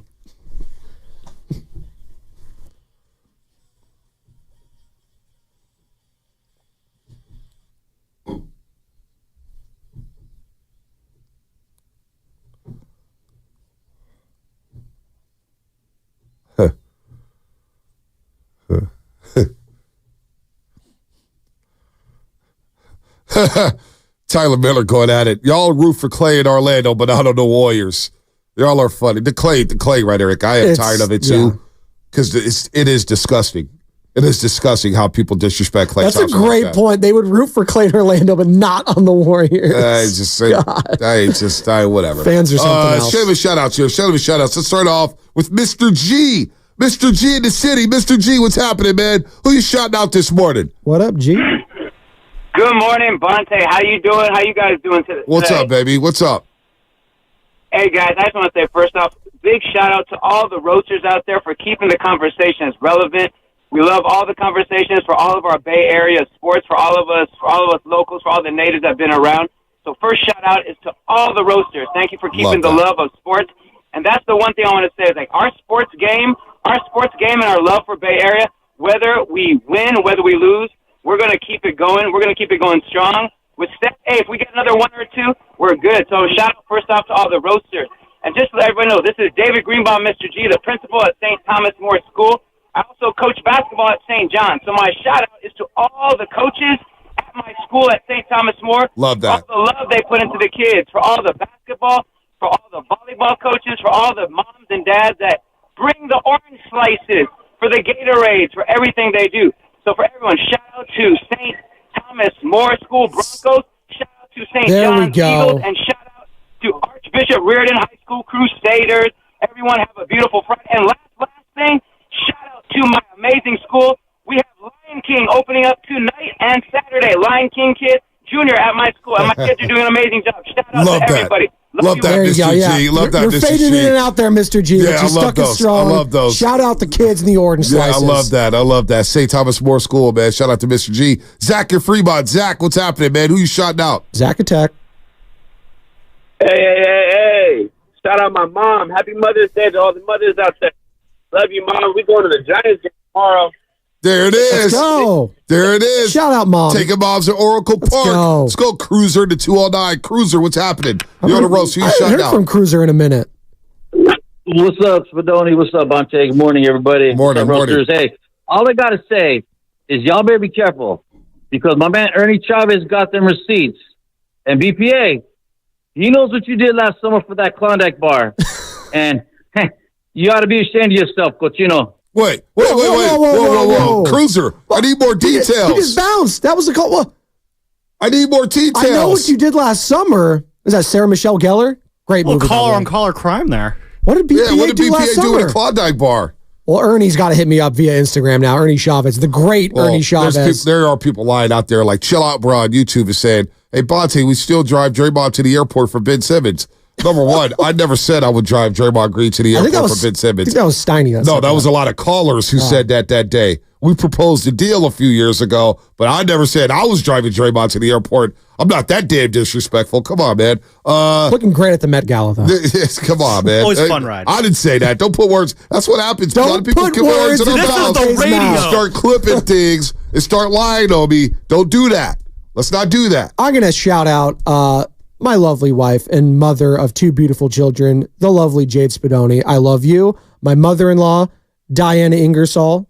Very lovely. I love you too. And I love my own mom, Marianne Spadoni. Shout out all the moms and mothers in all of our lives. So there you go. There it is. I like that. Shout out Anna. Shout out Becky Tindall. Shout out Lona. Shout out Bablik. Shout out to all the moms out there doing the damn thing. And also the fathers who got to pick up the slack and be moms as well. Or the mother figures, aunts, right? Yeah, whatever. Sisters. Shout out to everybody. Yep. My boy Ralph, Coyote Creek. What up, boys? Good show. Shout out to my wife, Susan, for being the best wife, friend, mom anyone could ask. And also shout out to my son, Miles, his roommate, Carter, Patrick, and Dominic. They broke Oregon's Running Club 4x400 relay record last week. He sent me the picture, and shout out to Avery. You know who you are. Big Ralph and Coyote Creek. Miles doing the damn thing, looking fit up there in Oregon. Looking fit in Eugene. Hey, Miles, I need some Nikes, man. I need to come up there and see you. We need to go to the Nike store together, man. Ralph, let's make that happen. I got hookups up at the Nike store. Yes, I know someone that works for the corporate Nike store. My brother's best friend, who lives neighbors with him as well. That's a flex. That's a couple I can get certain shoes if you'd like. I'm not a big shoe guy, but you know what? Send me Get the Kobe's, the Riches. We need to talk off air. Love it. What you got? Carter, what you got? I'm going to shout out to my mom, Jamie Rucky. Shout out to you for a big happy Mother's Day coming to you. Thanks for making me dinner last night as well. Always call your mom. People, go visit them if you can. Mom and I will be going to the Giants game on Sunday. See some Giants-Reds action there, so very excited of that. Shout out to, let me give a shout out to my stepmom, Tracy, as well. Shout out to all the stepmoms out there who also are in the picture. And then one last shout out, Michelle Shasky. This is her first Mother's Day as That's a great mom. call, So Sam. shout out to Michelle. Enjoy your Mother's Day. Shout out Michelle. Shout out Michelle. Shout out Joe Michelle. better be treating her like a queen. All right? I'm sure we'll see the pictures on Instagram or Twitter. Cute kid. LJ's getting cuter and cuter, man. I love that. Chris M, my mom passed away in 2018. Call your moms while they're still here. Bless up, Chris M. I'm sorry for your loss. I know it's a tough day for you, but we're praying for you, and I'm sure your mom was a real one. Go ahead, Carter. Get in here. I want to shout out my mom, Serena. Happy Mother's Day, Mom. And I also want to shout out my niece, Silver. She's having her bat mitzvah on Saturday. Shout out. By the way, I met Carter's mom. When I first met Carter, his mom goes, "Get my son there. He knows more sports than you." I said, "Oh, yeah." I said, "Oh, yeah." You got to have that confidence in But your you know kid. what? There's a girl named McKenzie working out in Connecticut. I met her at Thrive City. She graduated from LSU. She goes, "Hey, Bonte, what's up, man? I watch the show all the time. I just want to let you know I'm taking your job in 4 years." I looked at her and said, "You know what? I respect that. I respect it. It's cocky, it's arrogant, but I love it." That's so funny because whenever my mom tries to like gas me up to people in public, "Oh yeah, my son, he's on the radio in San Francisco." "Oh yeah, what station?" "I don't know." Thanks, I Mom. have that same problem. One of them. Oh, my Great. mom knows. That narrows it down. My mom knows. Yeah. My mom said she was on Bart. My mom does not care about a lick about sports. Listen, my mom, this is a true story. My mom, Becky Tindall, again, happy Mother's Day to you. She told me she was on Bart, and there's two guys sitting in front of her. and they both started screaming, "Oh, baby." And it was in the morning. She goes, "Are you guys listening to the morning roast?" She goes, and they go, "Yeah, we're late today, but we can't get enough of this. These boys are lit." I was like, "Oh, Bart? Really?" Let's go. And then, of course, my mom likes to flex. Again, well, that's my son. He's on 95.7 The Game. Sometimes she does it in public. I'm like, "Mom, you got to keep that down. I'm trying to keep a low pro here." That's great. All right, Moms are the best. I mean, real quick, another one real quick. Yep. I always get reminded of, and he's your coworker now, your teammate over at NBC Sports Bay Area, Dallas Braden. That perfect game on Mother's Day with his grandma on the stands, who was basically like a mom to him growing up. That still gets to me every time I see it. Shout out Dallas Braden. How about Uncle G? What a great compliment. 510. Shout out to you, Spadoni, for growing into your job by leaps and bounds. Thank you, wow, Gene. Uncle G taking notes Hey, that's here. an OG right there. That means a lot. Thank you, Gene. Gene. Oh, that's a 4. That is a 4. Where's Uncle G? He hasn't been calling in lately. He's been chilling, man. He's got the grandkids, man. It's summertime. 415 Xfinity mobile text line. I got married 1 week ago today. Happy Mom's Day to my new wife, Esmeralda. Ray Force in Oakland. P.S. My mom isn't with us anymore. Rest in peace. Shout out to you, 415. Ray Force in Oakland. Esmeralda. I wish I got invited to that wedding. Sounds like it was popping. Great name, Esmeralda. No doubt. Today's Mother's Day in Mexico. Happy Mother's Day to all the Mexican women. Absolutely. We love the Latinas here on the Morning Roast. Shout out to Dublin High track and field team competing tomorrow in the Tri-Valley NCS Championships. Good luck to you guys. Shout out to the Jensen family for running the best water polo club in NorCal, CCU. Shout out to you guys as well. What else do we have on YouTube?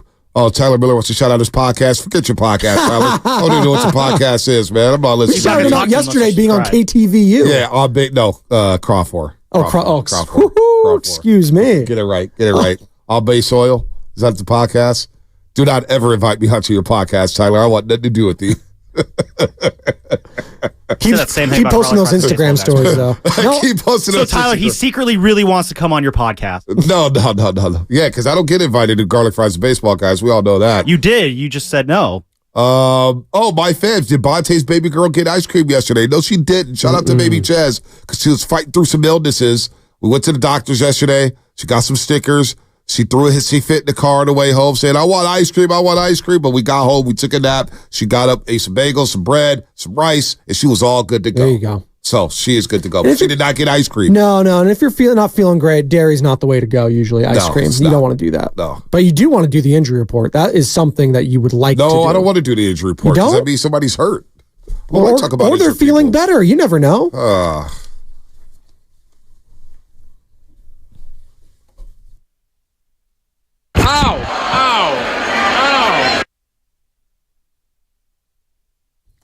Now, we got love for Tyler Miller. I got love for everybody out there podcasting. I'm proud of Tyler. Don't knock the hustle. Doing it. Look, he's the biggest villain in the YouTube chat. There's no doubt about it.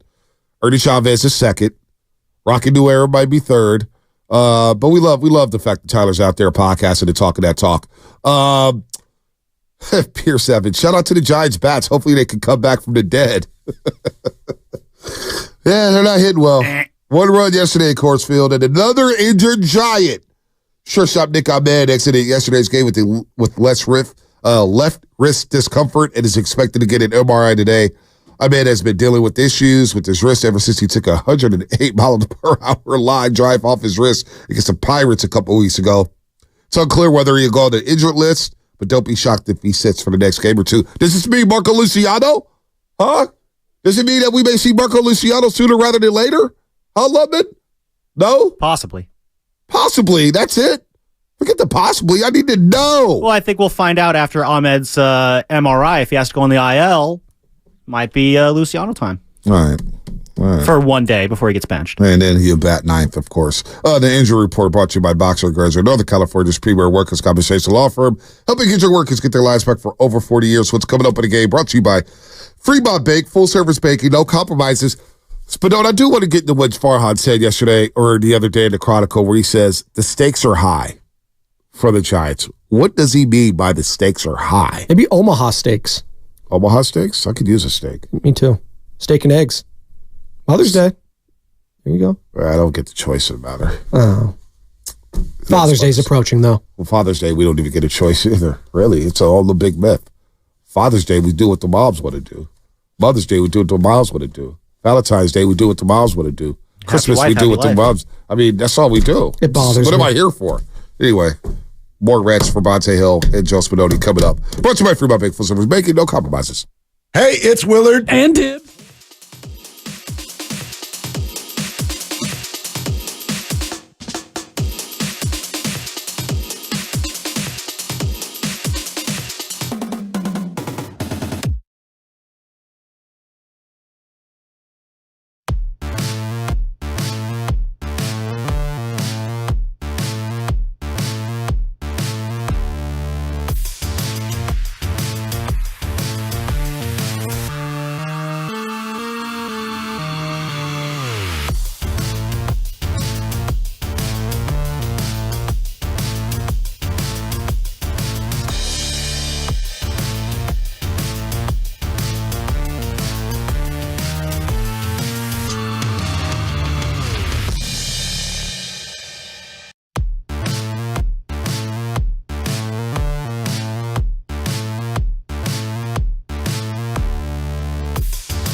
is happening on a Friday, a payday Friday, Bay Area Friday? Hopefully your eardrums are okay after that long, baby there. But I'm feeling good. It's a Friday.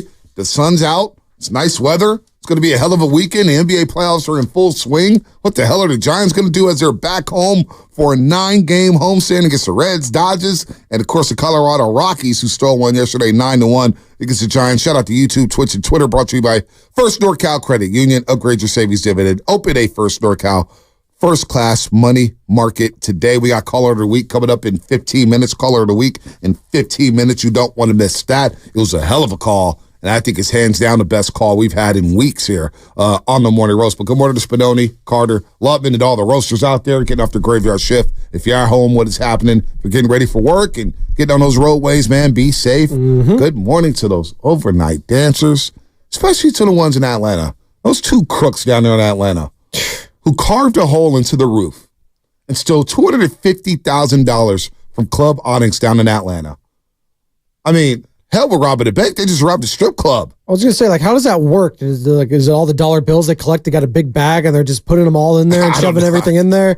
And they're like Bugs Bunny and just getting the saw in the hole in the roof. Like, what's going on? $250,000 goes a long way. It's a lot of cash. Too. It's a lot of cash. A lot of cash. A lot of cash. Shout out to everyone in Oklahoma City, especially in the locker rooms. Hopefully everyone's doing all right over there as well. Nobody's moaning?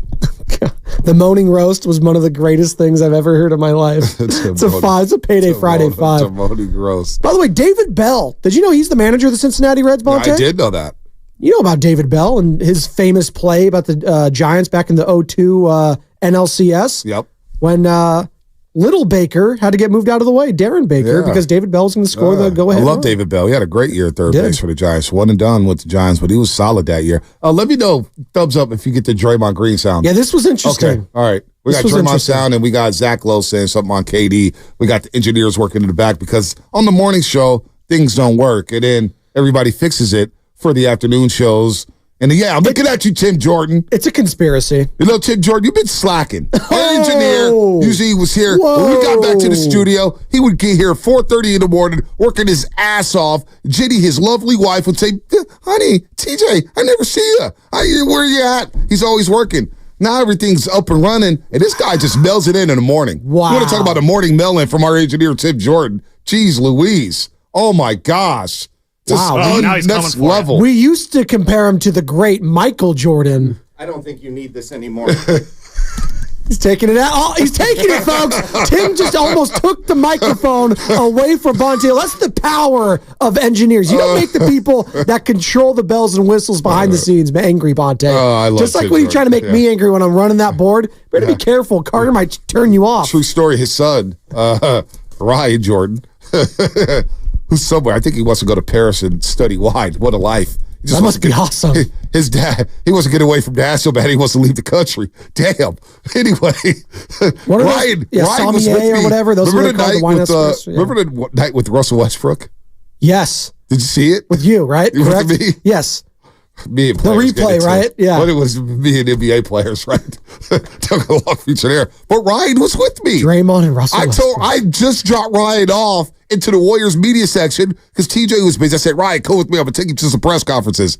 Then I took him to the Warriors presser, and I said, oh, wait. OKC's got some juice. Hey, Ryan, I'll be back. Stay here. Yeah. And it happened to be that night. It was one of the greatest nights of his life, Ryan. He'll never forget it. We need to find that sound again? Did you see it? Did you see the replay? We don't need to find that sound. You didn't watch it? Yeah. Also, it's funny, my guy Izzy, shout out to Izzy, he's going to graduate from the University of Oregon soon. He was with me go Ducks. the day Patrick Beverly had a big game against the Warriors in the playoffs. And remember, he was in the locker room. They said, so what makes you Pat? He goes, just be Pat Bev. Just be me. And he thought he was really locking down Kevin Durant. It's like, come on. He's suspended for 4 games next year, by the way. Just 4 games. Should have been more. I hope nobody signs his ass.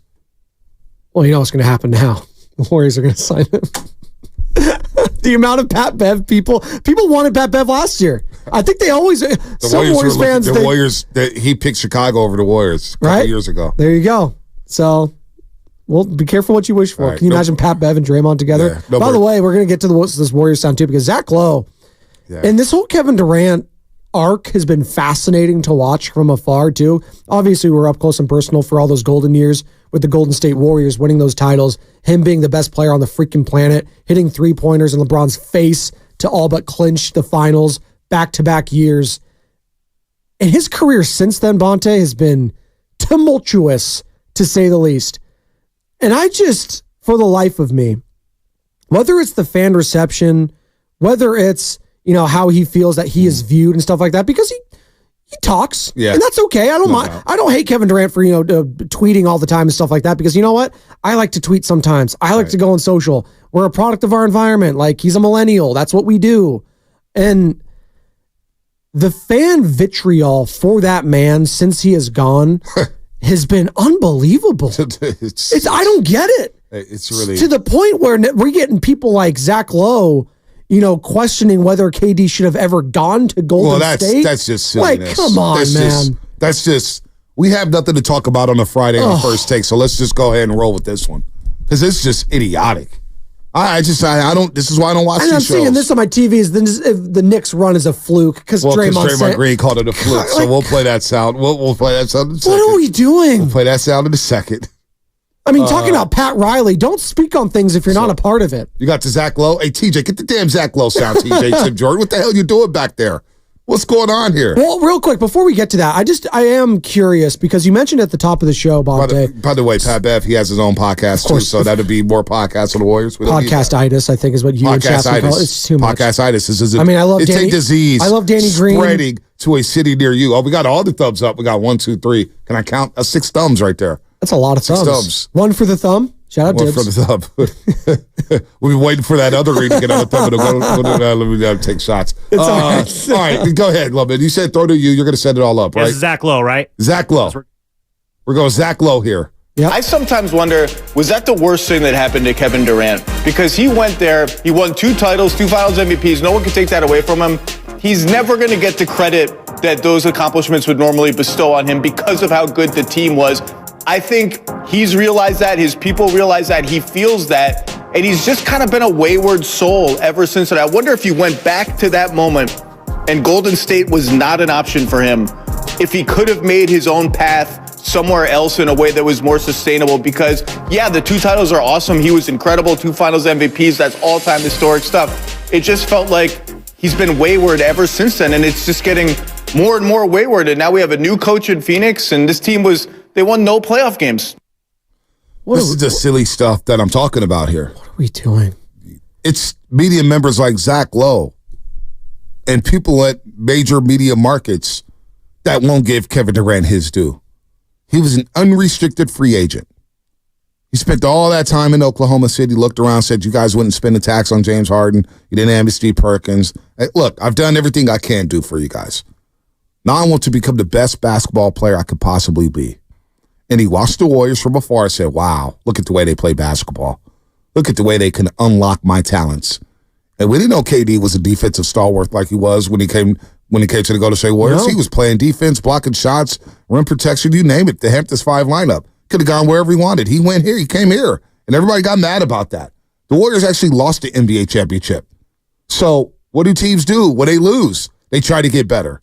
And the Warriors went out and got better. So they try to make it as if Kevin Durant's rings never count. Like they want to omit his rings from his graphic. Kevin Durant, 2-time NBA champion. Wait, they want to throw a star on that? Really?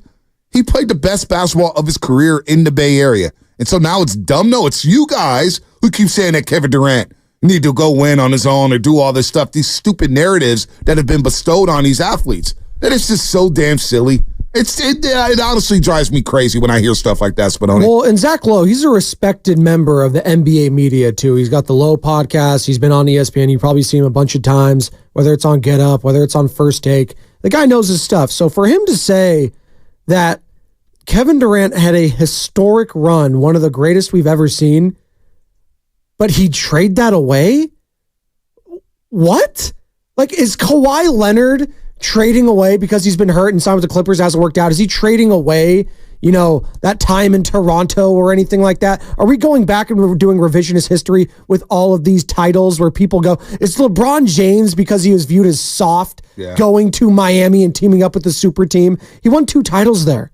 Are we going to say LeBron? Oh, he shouldn't have done that. I heard his legacy because he didn't say it. No, we're actually saying, wow, look at LeBron winning in multiple places. Isn't that amazing? I mean, just think about the narrative shifting potentially if KD's foot was just a little bit smaller in Brooklyn. Had he made that a 3-point shot instead of a 2 against Milwaukee, then you're going on to the conference finals to face Atlanta. They'd probably win that series, and I love their chances against the Phoenix Suns. So this whole thing where we want to talk for Kevin Durant, I don't know why we want to do that.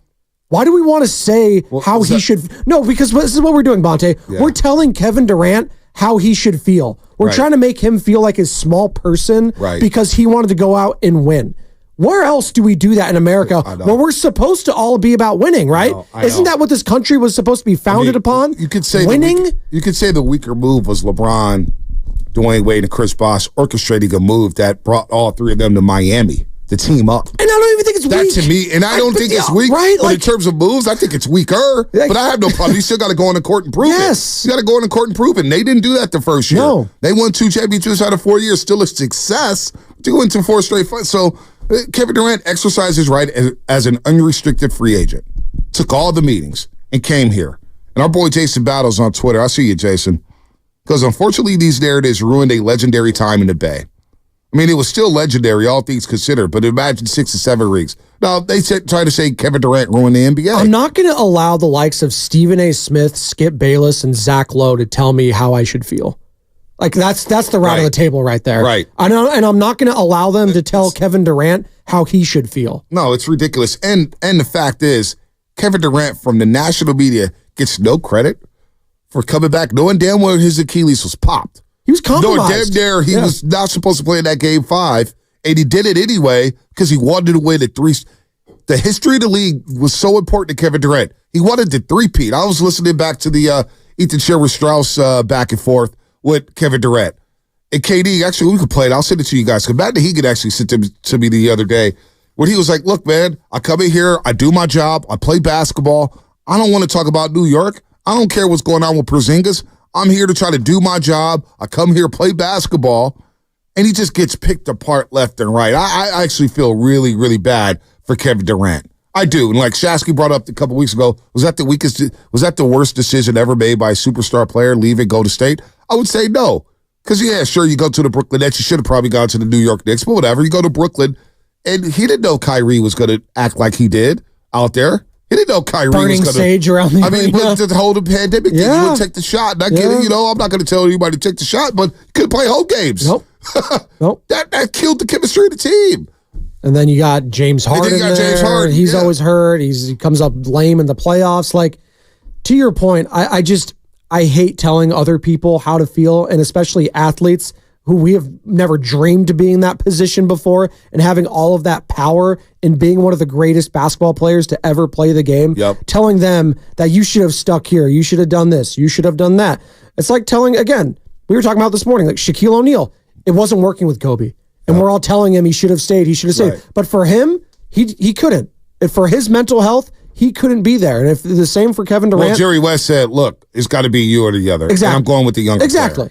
I'm going with the younger player. But if Shaq didn't help the situation and stuff like that, they could have probably tried to mend the situation. Right. Kobe has to deal with that too as well. I mean, that's something that it's a two-way street. Yes, exactly. Totally. But for Kevin Durant, I don't fault the guy for wanting to start his own thing somewhere else. That's his viewpoint. Zach Lowe, and I respect Zach Lowe. I think he's a hell of a journalist. That's his point about, hey, KD, if he had to go back, he probably shouldn't have done that. That's ridiculous. You always go to win titles no matter what. You never see Kevin Durant turn into the two-way player. Two-way player that he was. Like, come on, man. What he was doing to win. And in that postseason, this is what drives me crazy. Because everybody flips the narrative on Kevin Durant. They try to say he's the weakest move. He pulled the weakest move, blah, blah, blah. He wanted the easy rig, and it shouldn't count. He ruined the NBA, blah, blah, blah, blah, blah. And I don't think Kevin Durant's coming back here. I don't. I think that ship is sailed. Yes. Eddie Johnson told us that. I believe Eddie. Eddie's not sugarcoating anything. I think Kevin Durant, if he gets traded, I don't even know if he want to come back here. I don't know. But I'll tell you what, during that playoff run, when he did get hurt in 2019, he was putting on an iconic performance, but don't. I mean, it was going to be Dirk-like. No, we were talking about the silence is deafening yesterday, and if that feels better than even your home crowd's adoration, you could hear the silence, if that makes sense, in whatever that arena's called in Toronto. Oh yeah, Scotiabank Arena. Scotiabank Arena. You love your names of the arena. So I was leaving it on a platter for you. Like you could hear it. Like you saw Drake on the sidelines doing like, "Oh my God, we're in trouble." Dude, I was there looking around at the crowd. They were like, "Oh no, oh no." I think I was running the board for your show that day. I think I was. Was I on the show? I think you might have been with the certain voice of the 49ers that day. I was on a Friday. Yeah. Yep. The connections weren't the best, but I was a fill-in that day. So we were at the Toronto studios. Their studios was legit. Yep. I love their studios. So Kevin Durant, that 2019 playoff. I like going back down to memory lane with these numbers. So he starts off the first 2 games. He split with the Clippers, scores 23 and 21. He scored 21 points on 8 shots. So then he scores 38 in game 3, 14 and 23, 33 game 4, 12 and 21. They lose game 5, but he goes 14 and 26 and drops 45. Then in game 6, a closeout game, where he makes the Clippers walk the plank, he goes 15 and 26 and drops 50, 6 rebounds, 5 assists. This is incredible. Then game 1 against the Rockets, Western Conference semifinals, he's going to just drop 35 in game number 1, 11 to 25. Game 2, he drops 29, 9 to 22, takes a step back. Then in game 3 in a loss, all he does is go 14 to 31. He drops 46. Then in game 5, that was game number 3. Game number 3, he dropped 46. Game 4, he dropped 34 on 10 to 22 shooting, 34.7 rebounds, 5 assists. And then before he got hurt in 32 minutes, because at that game, the Warriors had blew a big lead when he got hurt in that game 5. Yes. Fedoni, when he pulled that move on the elbow jumper, hit a mid-range jumper, and he came down, and I was like, oh no, the Achilles. Yeah. He had 22, but he was in such control of his game. I felt like he was never playing better than that moment in the playoff. And I thought he was on a Dirk-like run. Yeah. One of those just Michael Jordan dropping 37. You know what I'm saying? Just, Barkley no in 93. one was getting in their way. Nobody was getting in their way. And Kevin Durant I thought at that point, he may have been the best player in the league. Yeah. No, he was the best player in the NBA at that point. I mean, LeBron, what he was doing with those Cavs team was still absolutely incredible, as Draymond Green would say. But what he was doing, hitting those threes like in LeBron's face in the finals, he was at the apex of the league right there. Not Stephen Curry, not LeBron. It was Kevin Durant and all the people calling him in Oklahoma City, all the media doing that stuff. We didn't care here in the Bay. Why? Because we were winning. But there's texts always like this from the 4-way on the Xfinity Mobile text line. I want a homegrown team. And we were even hearing that when Kevin Durant was out for a little bit. That was Warriors basketball. That was Warriors basketball. That's what I heard when he got hurt. Because we have I want a homegrown team. Dre, Can you imagine Clay. Was Andre Iguodala homegrown? Wait, was the Finals MVP Andre Iguodala homegrown? No, he was traded. He had been on 2 previous teams. Oh, weird. Andrew Bogut, was he homegrown? No. Was Mo Spades homegrown? No. Was Sean Livingston homegrown? Was Leandro Barbosa homegrown? Come on. Nope. Was Otto Porter Jr., who we all love, was he homegrown? Andrew Wiggins, yeah. Come on. I mean, that's what I'm talking about. We pick and choose. That text, I want a homegrown team. That is so damn ignorant for the 408. It's not even funny. Honestly, you don't want no free. You just want homegrown teams all the time. Come on, man. You netted one of the greatest free agent signings in North American sport history, and we're still not happy? I'm trying to think of the last team. Maybe the Milwaukee Bucks. They're like top 2 or 3 players were all homegrown. And top also, 2 was Middleton and Giannis. Yeah, it's also disrespectful. Come on, he had Steph and Clay. He was getting so many open looks. You don't think Steph and Clay were getting open looks too because of Kevin Durant? They're all getting open looks because of each other. We're not doing revisionist history on Kevin Durant and how good he was with the Warriors right now. That is what we're not doing. Go back and watch the finals. We all did. He was hitting the game-winning shots in LeBron's face. Come on. Let's hear. This is what happened. This is how Kevin Durant was, and this is why the rhetoric you hear about it. Here's, I just sent it to this thread. I know you have it ready, Lubman. When was this? This was back on February 7th, 2019. I'll never forget being in this press conference. This was unreal. Go ahead, roll it, Lubman. You've obviously been around the noise for so long. Is it bothering you more this year? Is it louder this year? It's unnecessary.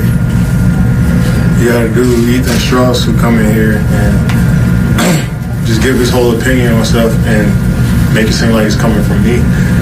And he just walk around here, don't talk to nobody, just walk in here and survey and then write something like that. And now y'all piling on me because I don't want to talk to y'all about that. I have nothing to do with the Knicks. I don't know who traded Porzingis. They got nothing to do with me. I'm trying to play basketball.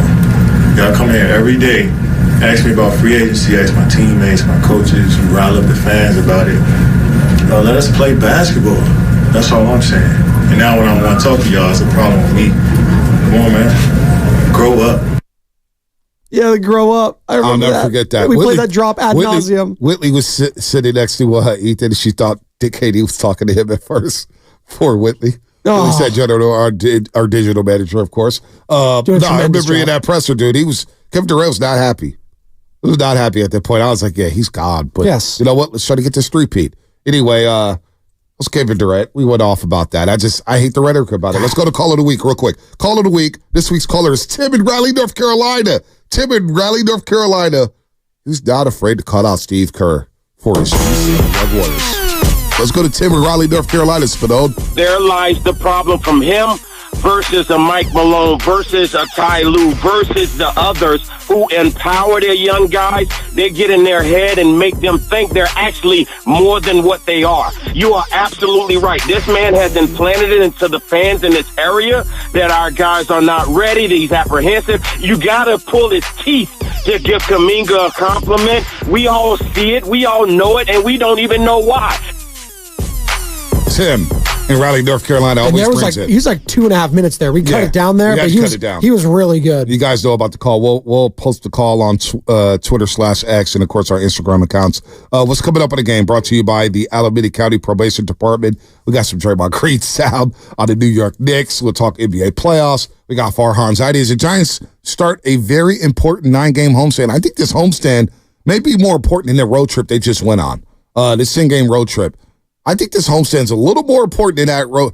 What are these bats going to do? You got some injuries now. We're going to see some youngsters. How does this offense look against the Cincinnati Reds who are coming off a sweep at the hands of the Arizona Diamondbacks? They're slumping. Maybe they need to just get out of Cincinnati and come on the West Coast. Well, it's going to be a very intriguing series this weekend at Oracle Park. So let's get into the Giants. We got some NBA sound. We got Draymond stuff. We got a lot going on here on the roast as we try to wrap this bad boy up on a Friday, a payday Friday on the roast. And that'll be brought to you by the Alameda County Probation Department.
This is Kevon Looney. Welcome back to Steiny and Guru on 95.7 The Game. Take it away, Steiny.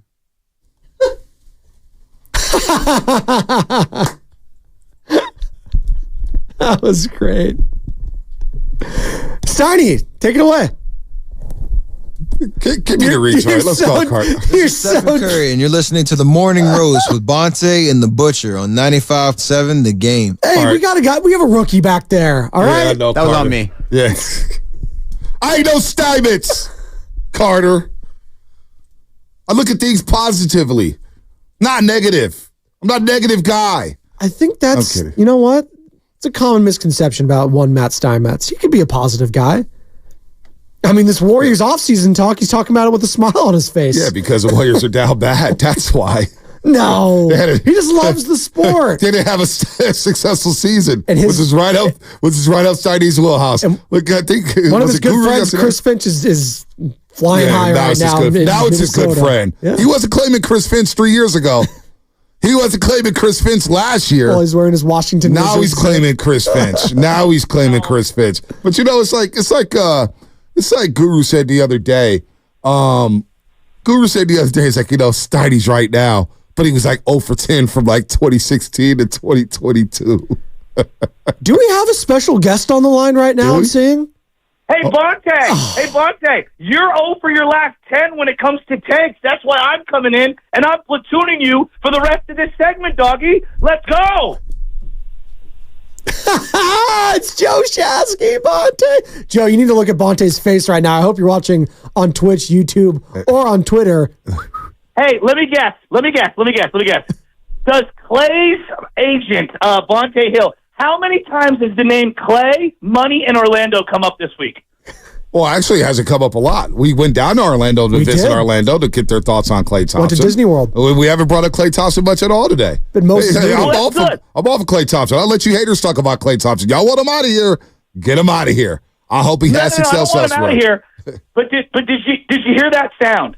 That was the sound of the mask of Josh Giddey coming off and revealing himself like the end of Scooby-Doo to be Harrison Barnes. Who knew Josh Giddey was Harrison Barnes? So let me ask you something. Who's taking care of LJ right now? Well, I just put him down for a nap and I'm about to wake him up. So you couldn't help calling in on vacation. That's how boring life is, that you got to listen to us on the day. Don't worry, Spinoni's not taking the job. He is doing a hell of a job. I welcome Joe. Spinoni's stock has risen this week with the roasters. I love you. Hey, hold on real quick, Sasky. You mentioned me how many times I brought up Clay's name. You should be worried by how many people have brought up your name on the roast. And it's been dwindling, buddy. It's been dwindling. I haven't seen a lot of stuff. I don't want to be caught between this lovers' quarrel right now, all right? You come back to King. You best not miss, Shasky. Hey, Bonte. Like Tom Brady, I just sit in the weeds and I wait for something to happen, and then I come in and I go, I can win that Super Bowl. But here's what I would say. Young Spadoni, I love you, bud. I love you, pal. Your Kobe love has blinded you. I listened to her about 7 minutes while I was feeding the baby earlier this morning. Shaquille O'Neal is one of the greatest players of all time. I mean, you could have been better. Could you believe that take? He didn't meet expectations until the overall pick. Did you hear that? You're too young. You're too young. And I love you, Spadoni. Shaq is... If Michael Jordan didn't exist, Shaq would have gotten multiple championships with the Orlando Magic. He should have gotten more though with the Lakers, Joe. Like it's not that crazy to say. 4 straight NBA finals. It's not crazy to say he is a top 10 player, but he could have been a top 5 had he had a better work ethic. I don't think that's a crazy thing to say. If Shaq doesn't exist, Yao Ming ends up dominating the league for multiple years. Like, come on, man, you got to call it what it is. And here's the thing. Jesus Christ. Young Shaq is one of the greatest athletes who ever played the game. Young Shaq is one of the greatest players ever. And you know why he's dissing Nikola Jokic? Is because Jokic is throwing his name into the hat of all-time big men, and when you're one of the big men that's threatened by this guy jumping into the top 10 or top 15 all time, you're going to get sensitive. I love Shaq. This is why he likes Steph Curry so much, because Steph Curry's no threat to his particular hierarchy amongst all of the great bigs. And I'm telling you right now, like the Nuggets, we thought it was the Nuggets League for 4 or 5 years. We sure about that? No, it's not. We sure about that? No, it's not the Nuggets League. It's You know whose league it is. And I tried to warn you, Dibs, and Willard a couple of years ago. League past Bonte. The Oklahoma City Thunder are coming. Oh, I thought you were going to say the Minnesota Timberwolves are coming. I thought you were going to say the Orlando Magic. Oh, well, the Orlando Magic are coming. Paulo Banchero is coming. Paulo Banchero's a baller. Put some respect. You laughing at Orlando, Spadoni. They got a lot of money. I like Paolo. They got a lot of them to make some money. It may not be Clay. It may be Malik Monk. It may be Paul George. He just averaged more than any player under 21 in the history of the NBA in a 7-game series. Paolo Banchero's coming. But here's the thing, though. I mean, last night's game, Luka Doncic, get this man, what is it, an Oscar? An Emmy? I don't even know what the hell it is. How unbelievable. I know where you're going. I thought someone shot him from the grassy knoll, and we were going to have an entire funeral for this man. And then seconds later, he's hitting the step-back daddy and yelling at somebody in the front row of the crowd. What the hell is up with Luka? Luka may have whined to the referees every other possession in that basketball game yesterday. It was nonstop. Nonstop. And he does it mostly on defense when he doesn't play defense. But I thought his Achilles would pop. The announcers did. Dave Pass is like, oh my God, Luka's down. Even Brown even said, uh-oh. And then he calls for the ball. God, I love And he goes through the legs with no lip. He must drive Jason Kidd absolutely bananas. Absolutely bananas. By the way, since I have you on the line, and we've been talking about Brandon Ingram earlier in the week. Just got reported here. Mike Cascato, I guess he covers the Pelicans. Brandon Ingram is expected to be the Pelican most likely to be traded this offseason. They do not want to extend him. According to a rival, they want to trade him. They believe the fit with Ingram and Zion isn't ideal on the court. So, Shasky, Brandon Ingram, what do you need to do to bring in Brandon Ingram? What would you do to bring in a Brandon Ingram? Are you a Brandon Ingram fan at all? Well, look, I want Brandon Ingram. Who doesn't want Brandon Ingram? He's an upgrade, period. It's an upgrade. But here's what I would say. I've come to this epiphany, and I'm so here. Look, unless the Warriors start with moving Draymond Green, nothing matters. Let's just put it into the ethos. Nothing matters. I'm watching this guy dismiss the New York Knicks this week. He's putting out a pod every single day. Draymond, you've been in Cancun for a month, for Christ's sake. Why don't you just put the microphone down? I am so sick of hearing from him. I don't care about Clay's emotions. I'm going to tell you that right now. I don't care. Clay, you want to stay here? We love you. If you want to go, that's fine. I watched Frank Gore play in 9 different uniforms, one of my all-time favorite players. Why is that? Hold on. Why are we coming at Clay like he doesn't want to be here? Clay's chilling. Nobody's even attached to him anymore. It's 24 days in the offseason. If Clay wants to walk, he can walk. He's got the right to do so. It's the bigger overall picture of we have to let it go. I'm watching Frozen with my little guy. Let it go. Let it go. Let the balloon go. And wherever it flies to or falls to the ground, then that's up to them. But I'm telling you right now, the Warriors aren't winning a damn thing, and they're not getting good. If they don't rip the Band-Aid off this bad boy, they are stuck between a rock and a hard place. And Bonte, until they decide to get rid of the hierarchy of the big three, then we're just going to be middling in the 10, 11, 9, 8 zone. That's what they are. What if it's just Clay and CP3 that moves on and you keep Draymond Green? You think Draymond has to go? Is that the one guy who has to go?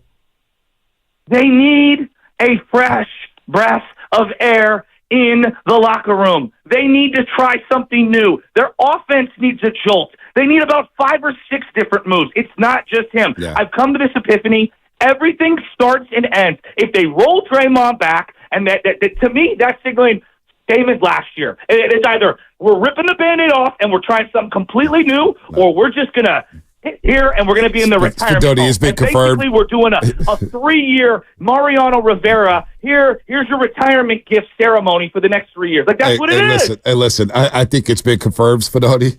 I just got a text from what? Oh, what? Draymond's going to be on my line even more now because of Shasky. Oh, no. Put my name on it. Come on. Tell him to put my name on it. Don't even do that. I'm just Wait. I'm joking. Real quick, Joe. Jesus I want to bring in the conversation we were just having because Zach Lowe was on First Take this morning or something. Zach Lowe, obviously, NBA, ESPN. The revisionist history. Hold on. The revisionist history on Kevin Durant in a Golden State Warriors uniform. Yeah. I'm going to play the sound. And I want you to react to it. Here's Zach Lowe this morning on ESPN talking about Kevin Durant. I sometimes wonder, was that the worst thing that happened to Kevin Durant? Because he went there, he won 2 titles, 2 Finals MVPs. No one can take that away from him. He's never going to get the credit that those accomplishments would normally bestow on him because of how good the team was. I think he's realized that, his people realize that, he feels that, and he's just kind of been a wayward soul ever since. And I wonder if he went back to that moment and Golden State was not an option for him, if he could have made his own path somewhere else in a way that was more sustainable because, yeah, the 2 titles are awesome. He was incredible. 2 finals MVPs. That's all-time historic stuff. It just felt like he's been wayward ever since then, and it's just getting more and more wayward. And now we have a new coach in Phoenix, and this team they won no playoff games. Why is the rhetoric around sports so stupid? Why are we so dumb? Clyde Drexler's hierarchy, where his legacy is, it takes a hit because he went and joined Akeem Olajuwon. Shaquille O'Neal, he's not as great as he was because he had to go to L.A. and leave Orlando. This guy, Reggie Jackson, I know he's Mr. October and he was amazing, but because he joined the Yankees, his legacy takes a hit. How dumb? Zach Lowe, tell me you've never played sports in your life. Jesus Christ. I understand that ESPN is one of the partners of the league. Has there any other outlet done more damage to the credibility of the rhetoric around the game of basketball than ESPN has done to the NBA? Like, honest to God, name me a sport that has taken a bigger hit because of the way we talk about it. I'm watching these games. These games are fantastic. Absolutely fantastic. Why aren't we knocking Mike Connolly for bouncing around to 7 different teams? Huh? What about Rudy Gobert? How many teams has that guy been on? 2. I think all we're doing is praising these teams. Why is the rhetoric so stupid? It honestly drives me nuts. No, it is dumb. And we've been on this for a long, long time, which is why I don't watch these shows. We always argue, Shasky's like, what did Collins say? Or what did he say? And I was like, I don't care because they're not talking about the game. We should be talking about a classic Western Conference game yesterday between OKC and Dallas. You should be talking about the up-and-coming Timberwolves and how they have the champs down 0-2 heading back to Minnesota. We should be talking about the Boston Celtics and whether or not we should trust them. But the rhetoric is always about this dumb stuff. Kevin Durant made the best choice. The Warriors were great at it. And that's what you do as an organization. What do the Yankees do? They lose the World Series? Let's go get Alex Rodriguez. Oh, we lost another one? Let's go get Gary Sheffield. This is what the teams do. You go get the best players so the Warriors get penalized for signing Kevin Durant. Oh, they didn't need him. They won 73 games. They just lost the NBA Finals with LeBron James. Mm-hmm. That team had peaked. That won 73 games. That team had peaked. They needed a jolt, and they got that jolt with Kevin Durant. Okay. LeBron James has done scorched earth policy to 4 different organizations when he's done taking all the resources in the draft capital and all of the cap space and everything. He's like, you know what? I look around. Oh, my God, I got to leave. I'm like Will Smith at the end of Fresh Prince of Bel-Air. Like, the guy that ESPN blows on a minute-by-minute basis and has Dave McMenamin and Wendy and 1,000 other people bowing down at his feet like he's the Pope for some reason. How come that guy's legacy hasn't taken a hit?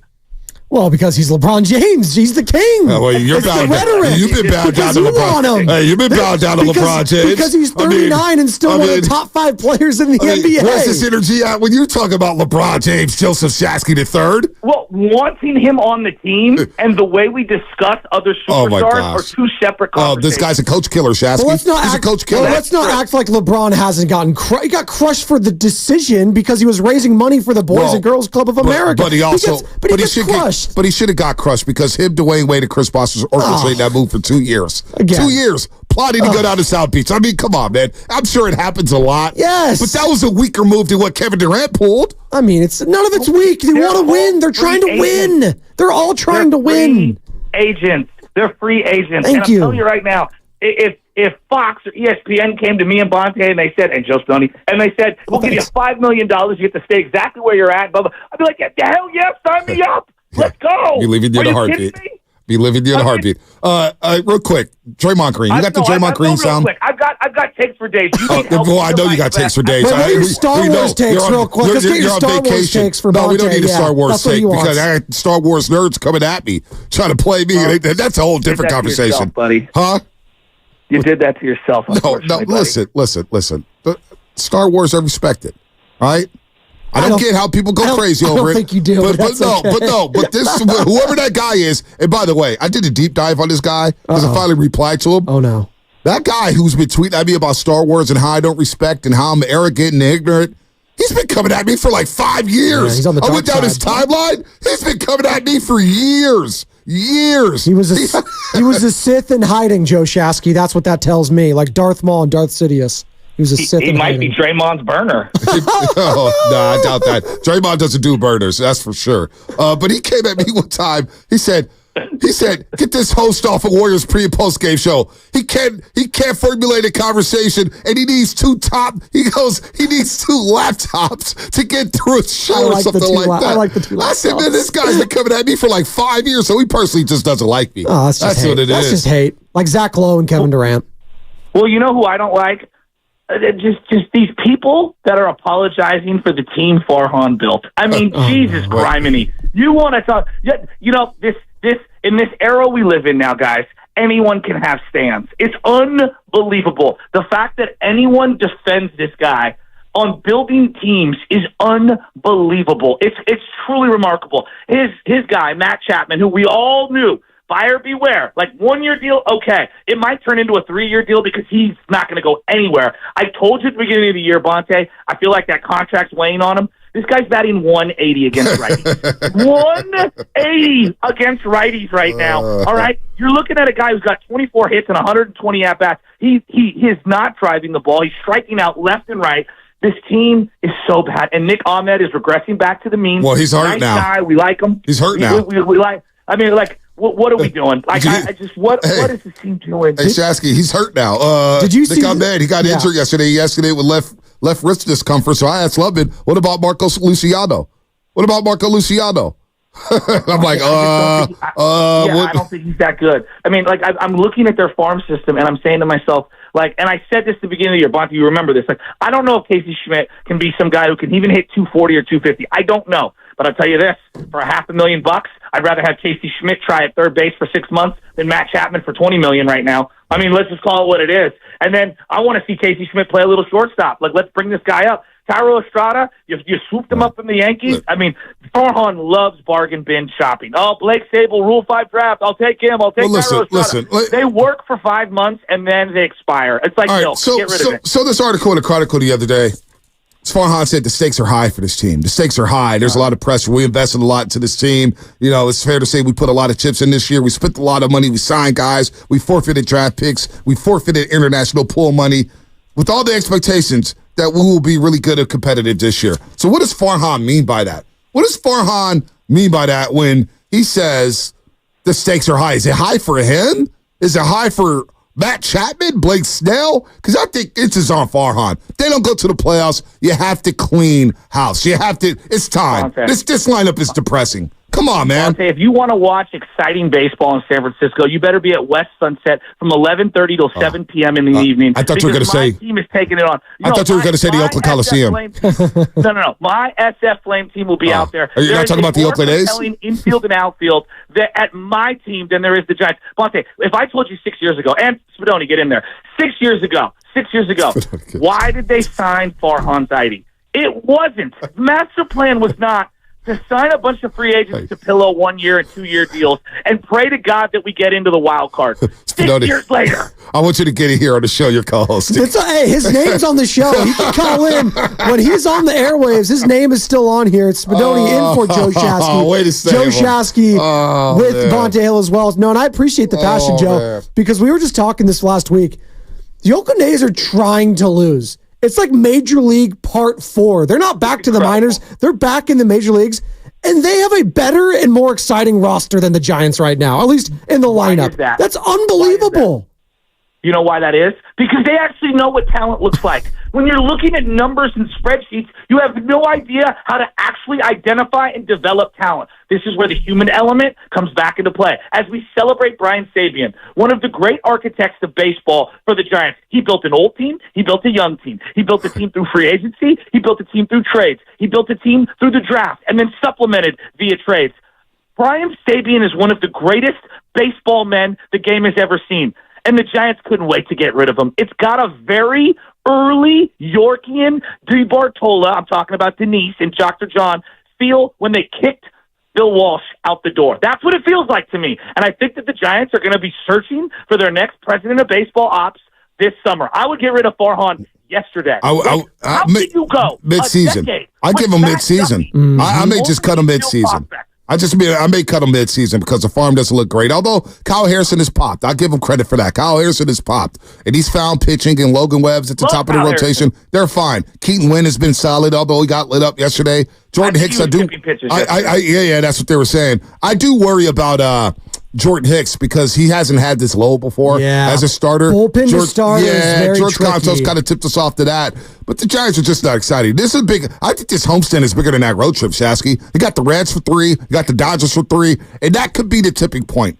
I think that will be the tipping point. What happens in that Dodgers series, and if it looks bad for the Giants, I think that's when a lot more people start beating that drum saying, what the hell are we doing, Farhan? Where are we at here? And Shohei walks into Oracle Park, and he probably smashes 3 home runs during that 3-game set. Bonte, when the Tennessee Titans look more compelling than the San Francisco Giants, you have problems. I mean, Jesus Christ, that's where we're at. I mean, let's just call it what it is. The team's not very good. Will Levis. Right now, Jung-Hoo Lee is an exciting at-bat, but clearly he's a young guy trying to find his way. He's still batting above the Mendoza line on a team with a bunch of guys batting below the Mendoza line. But outside of him, who is an exciting at-bat that you have to watch? There's nobody. None. There's absolutely nobody, and that's depressing. Yeah. That's depressing. Well, I mean, Austin Slater, but Mike Yastrzemski. No, let Mike Yastrzemski's have a good at-bats. Yeah, let me rush to my TV for Mike Yastrzemski and Austin Slater. No, they're a joke. Real quick, before the baby wakes up. Here's Draymond Green. You got the Draymond Green sound? Go ahead, love it. Roll it here. Oh, I thought you were going to give me the Chris Sims. No, Chris Sims. That was terrible. Hey, not even worth replaying. Did you tell the people about the tattoo you have of me on your butt? It says "Oh baby." Hey. Actually, one says "Oh" and the other cheek. One cheek says "Oh," the other says "baby." And it's got Shasky's face. And I've never.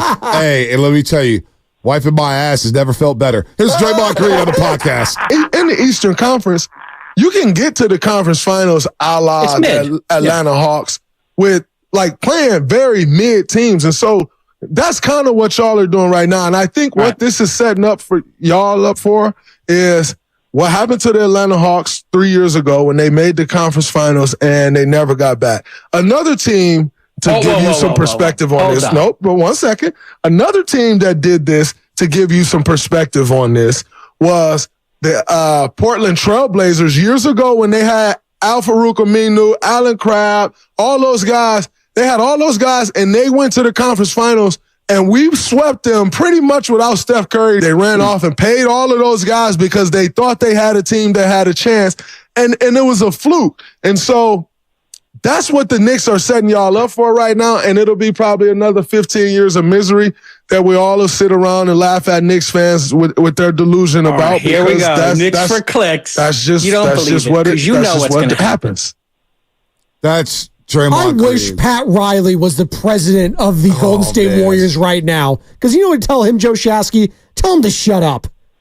I don't like saying shut up and dribbling. I don't like saying shut up and dribbling. No, but I understand. I understand going out there playing and just commenting on everything. It's been a podcast every day from Draymond Green. Taking shots at other teams. I don't come from that school. You know, just can you let the Knicks have their moment? Like, Seriously. why do you have to poop on their moment? Okay, maybe they aren't going to be good next year. Who cares? But right now, I think they're going to represent the East coming out of the. I think they're going to represent the East in the finals. I really do, and I'm rooting for them. I think if OG Anunoby's healthy, I do have the Knicks beating the Celtics. That's the injury I got to watch. If he's not healthy, I'm taking the Celtics in 6 or 7. Well, look, if you are following the chaotic whiteboard that I put together regarding the best Warrior possible outcomes for all the other teams that we want to trade with, the Celtics having a nightmare crash and burn would be right up there at the top because I'll take Tatum, I'll take Brown, I'll take either one of those. And I know they're not great contracts. I'll take Tatum. Whatever. Yes, I think you would take them. I don't know if they're trading them to you, but sure, if they're on a silver platter, I will take them. Yes. Yeah, no doubt. Hey, paint me shocked. Kristaps Porzingis battling with injuries in the playoffs. Who could have saw that coming? Nobody saw that coming. It's like an Alex Smith turnover in the red zone. Unicorns get hurt, man. Seriously, like the Knicks are going to be fine, and they're going to be back next year because all of a sudden people are going to say, "Boy, the Garden, that home crowd. Maybe we do go to New York." I think they move off of Julius Randle. Yeah, I don't think it's a fluke. And by the way, beating front of the teams, that Sixers team was tough. Playing Embiid, I know he was on one leg, and they probably don't win the series if Embiid is fully healthy, but the Sixers gave them everything they had. It's not our fault that Tobias Harris turned into a pumpkin, still at $39 million from the Sixers. I mean, come on, man. I don't like that. Let the Knicks have their moment. I'm with you, Shasky. Let the Knicks have their moment. Just let them have their moment. And I'm enjoying watching the Knicks and watching the Garden and watching the reaction. Here's the other thing I want to get into. Austin Reeves, for Christ's sake. Austin Reeves talking. Austin, love you, pal. Sit down. What did he say? Would you like... Austin Reeves, how NBA players play in the Austin NFL, Rivers. NFL players Austin play in the Rivers. Austin Rivers, yeah. Excuse me, Austin Rivers. I would love to see Austin Rivers go over the middle with Dre Greenlaw standing there. That's all I'm going to say. Why don't you just pipe down, bud? And you're huge. You're a big guy. Dre Greenlaw's my height. He will take your head off. Right. He will take your head off. The football culture is so violent and so physical. These NBA players, I love them to death. Trust me, they're great athletes. I don't deny it. They wouldn't last one practice. With coaches up their ass, these guys don't even want to play in March, Draymond Green. I don't get out of bed in March. You wouldn't last one OTA. These guys are 300 pounds and running 4.6s. Get out of my face. Shasky, did you watch the Kentucky Derby? Oh, I did. It was by a nose. By a nose. Did you enjoy it? How about that call? Because I played it all day Monday. I played it all day. It would have drove you crazy. I mean, it was like my third best horse this week. Number one, me as a daddy, here at the house. Number two, obviously Kyle Harrison in Colorado. And number three, yeah. How's that going? You're right. How's your first week by yourself with LJ? Although I saw you post a picture on Twitter yesterday, you weren't necessarily by yourself. You brought LJ into work to Michelle to her job. She begged for me to bring him in. You got to show off the baby at the workplace. Yeah, good call. And they had lumpia, and so I sat and I had some lumpia. And, yeah, it was a beautiful day. No, we've had a great week. He's just an absolute stud. Him and Daddy. He gave me I think 4 nuclear poops yesterday just to finish the week off strong. Yeah. So yeah, I'm feeling really good right now. Baby Chad's going through a load of diarrhea too. Throwing balls. Hey, I'm telling you, tomorrow 11:30, we got our Mustang team out there at West Sunset. Then we got a 2:00 game, and then we got a 4:30 game. Guys, if you want to watch real fun baseball, come see the SF City Flame teams all day at West Sunset Diamond 1 and 2. I may go to West Sunset, but then, I do want to watch real baseball. But right now, I do want to watch NBA playoff basketball. We got a monster doubleheader tomorrow, too. We do. So we got Thunder, Mavericks, Celtics, Cavs. Your boy may be sitting that one out at West Sunset. It's also Mother's Day weekend. Yeah, First Mother's Day for Michelle. What do you got planned, Joe Shasky? That's the real question. And don't take her just to the Olympic Club, because that's a lazy move. Bro, I got a nice gift. Just keep it quiet, all right? I got a nice gift, all right? It's for me and the baby, and then we're going to do some nice things. I'm taking Grandpa and my mother-in-law out, and we've got a very nice day planned. Where's the gift from? Actually, I ran into a guy across the way who said you bought your engagement ring from him. Very nice guy at the gift center, jewelry center. Oh, yeah. Oh, my boy, Offer. Oh, yeah. Offer. Oh, you went there. His name is Offer? Wait, how the hell did you go there? I go down the way to my girl at Josephine's. But I will say this. As I walked in with the baby, they were like, yo, what's up? And I said hi to him. And he goes, yeah, Bonte was here about a year ago. Blah, blah, blah. Yeah. He was very nice. Everybody seems to bust me out there. By the way, you wouldn't imagine. So I was walking around downtown looking for a gift for Edna's birthday. And my boy works at the Gucci store. He goes, hey, Kevon Looney's up here at the Gucci store. Say, yeah, I'm not going to go in there right now. I'm going to leave good. Who knows what Kevon Looney's spinning up in the Gucci store? But you always run into somebody who you know at these stores, and it kind of makes me feel uncomfortable. Well, I mean, a man of your status, the king. I mean, usually doors just open up and glasses of champagne just fall into your hand. I wish it did. I'm not surprised. Knowing you have net 30 terms and net 60 terms where you don't even have to pay up front. You just pay over time. Probably. I wish I had it like that, man. I wish I had it like that. That's a dangerous game, though. It's a dangerous game to play when you're doing the layaway thing and doing the monthly payments. Could just skip one. They're going to be blowing up your phone all day long, all week long. You don't want to get into that game. If you can't pay up front, don't pay it off. Here's the dangerous game. What is going on in the rap game? Like, what exactly is going on between Drake and Kendrick Lamar? Can you just give me a Cliff Notes version? I think it's over now, right?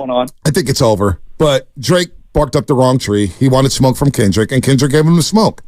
And he represented. Now, it got a little weird. Well, J. Cole started in the beginning. Then he bowed out. He's smart. But no, it's not. It's not. Oh, we're going by Superstar weak moves again. Yeah, that was a weak move. J. Cole was weak for that. You hit up somebody, and you're like, that's not me. That's not who I am. Blah, blah, Pivot, blah, don't blah, panic, blah. as Joe Shasky likes to say. But the rap game, look, I think it's been a good year for hip-hop. By the way, you talk about hit-em-ups. The Game came out with a hit-em-up on Rick Ross last night. Hit up Rick Ross. So, go figure. The Game wants some smoke, too. I'm hearing there's more to this. There's more to this? To what? Fourth voice, Carter. I heard there's a calm before the storm here when it comes to Drake. Is what academics said. That's just what I heard. Oh, boy. Academics, by the way, academics. His profile was risen during his hit him up, but how the hell did he become the voice of hip-hop? On break leaking things. I can't stand academics, dude, who he is. Rappers have come up on the show and said, I'll slap the hell. I don't know. It's all weird, Shasky. It's all weird. Academics is such a dork for me. I'm just so out on him. I'm out on the current rap game just in general. I think it's pretty weak. I feel like the whole thing felt very manufactured. It did not feel real. I like my beefs feeling real. No, this was authentic. Real. I think Kendrick was he wanted to smoke. I think it was nothing he does is manufactured in my opinion. All right. Top 3 diss songs all time, in my opinion, when it comes to battle raps, whatever. You got to go straight up, no Vaseline. I think that one set the tone for all of them. You could throw real blank G's in there from Eazy-E, but he didn't write that, so I'm going to let that one drop. Hit 'em up, number 2. Although I think Hit 'em up, every time I hear it, it's just absolutely incredible. It's so disrespectful. It is. And then number 3, I've done this before, Nail in the Coffin, Eminem. He just destroys Benzino. Benzino hasn't been heard from since. Benzino's too weak to get hit up. Like, you know what I'm saying? That's why I don't elevate that. Benzino sucks.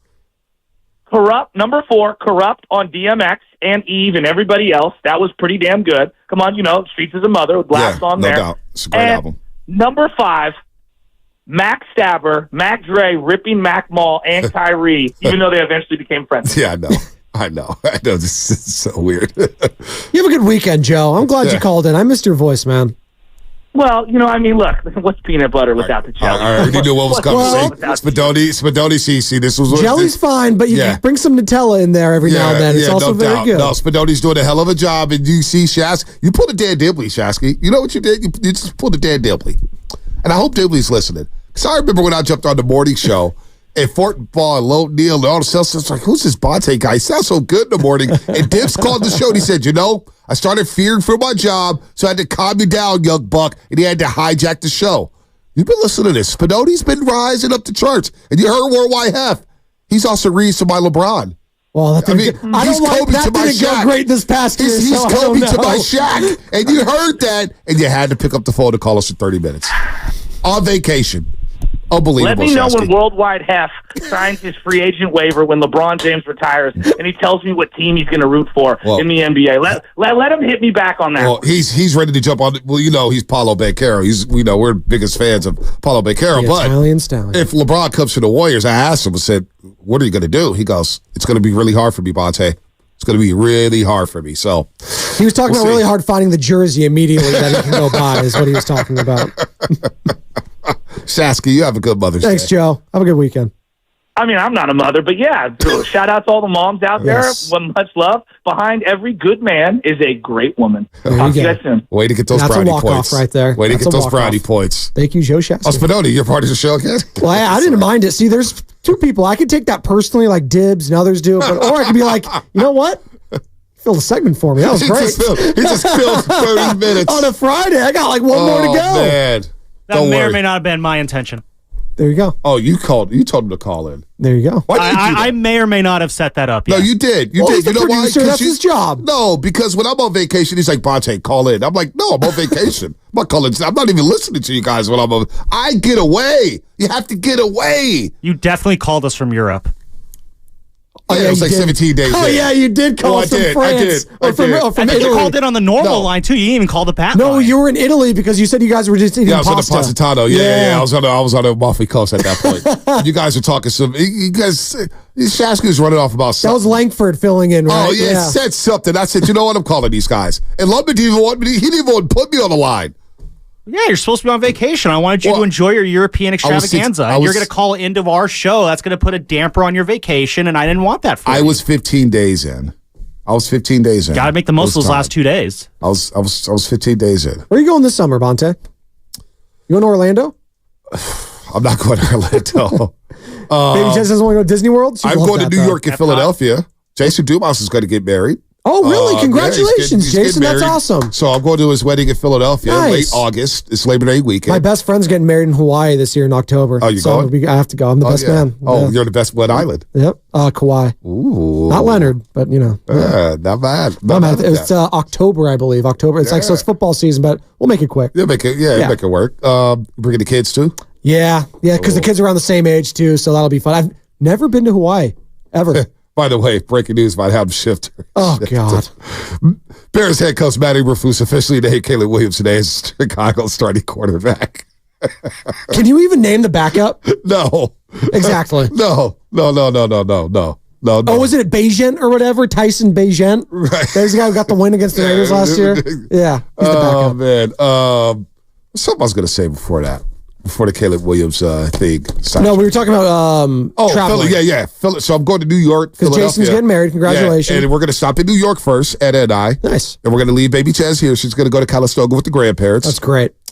And we're going to go to the U.S. Open. Flushing Meadows. Oh, beginning of that's the U.S. Open will be beginning. So we're going to stop by the U.S. Open, go see my boy Brad Gilbert at BG Tennis Nation. Oh, hell yeah. Can't wait to see him. Darren Willie may Cahill? stop by. Yeah. Miller may stop by. Go see the set. Everybody at ESPN, they do a fine job there. Maybe I'll run into Tony in Oakland there. She's a big tennis fan. She is. She may go to the U.S. Open in New York City. Tony takes over New York.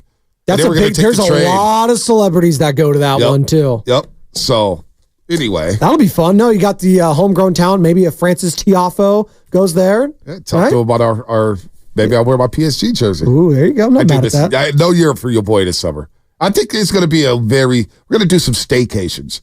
Like, Anna's been trying to go out. It's like, oh, I want to take baby Chaz in. I'm like, dude, we're a month out. Like, no, go down to the Monterey Bay Area. Go to Santa Cruz. Go to the boardwalk. Go She do that doesn't want to go stuff. to the boardwalk. We can just do that anyway. All right, you don't know Jack? Let's do it. You don't know Jack. I don't know Jack. You don't You're know right. Jack. By the way, you're listening to 95.7 The Game, KGMZ FM, Nation 1 San Francisco, Odyssey Sports Station, always live on the free Odyssey app. Don't forget that you can also watch us every single day on our YouTube, Twitter streams, powered by First NorCal Credit Union. Upgrade your savings dividend. Open a First NorCal First Class Money Market today. Time for You Don't Know Jack, presented by Jack's Restaurant and Bar. This week, Gilbert Arenas does not know jack about how good Nikola Jokic actually is. Ignore the fact that he is not the go-to guy when it counts. Are we gonna ignore the fact that what SGA does at the end of the game, he's a clutch player. That ball goes to Murray. He is the guy who Jokic relies on to hit those buckets. He becomes the number one option when the game is on the line.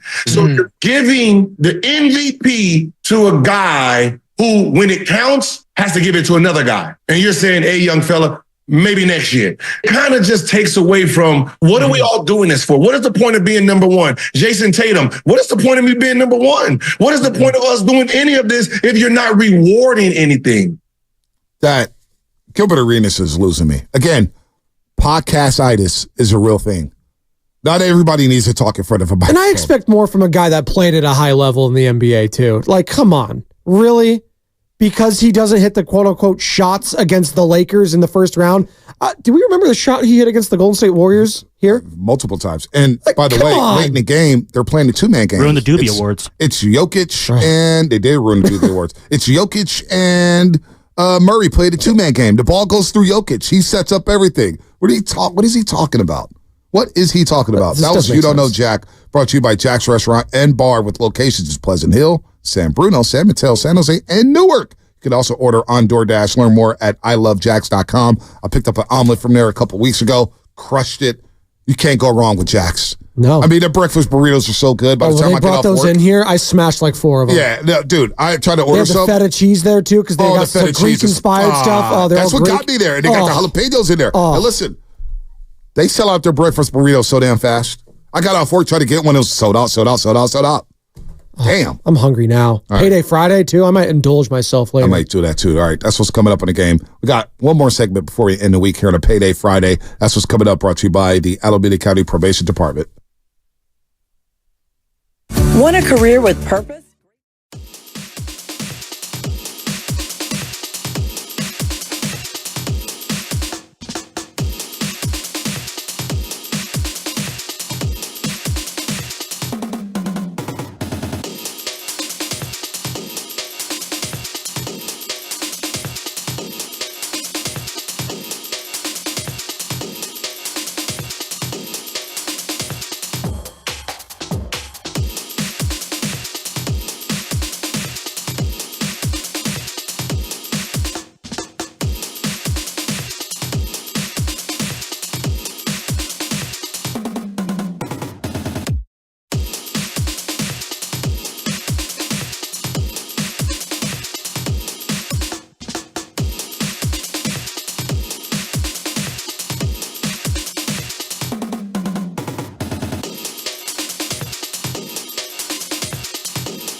You got Larry June in the building. You listen to the Morning Roast, and we're doing numbers, man. Good job, Morning Roast. Sock it to me. Hey. Yee! Hey, Larry June performing at the Juneteenth Festival next month in the Fillmore District. Can't wait for that. Shay Diddy hosting. I think Fillmore Mike's going to be there. Mo Bettichetta. What up? LaRon. I'm going to give his government name out there. Mo Bettichetta. You know these nicknames and you have in your Rolodex, Bonte. It's incredible. Your friend. You know where I learned that from? No. Oh, sorry. I have Anna on FaceTime. His baby chest just dropped off at school. That's awesome. I learned it from my guy, Bob Paskins. We called him Bullet. And he used to be a counselor.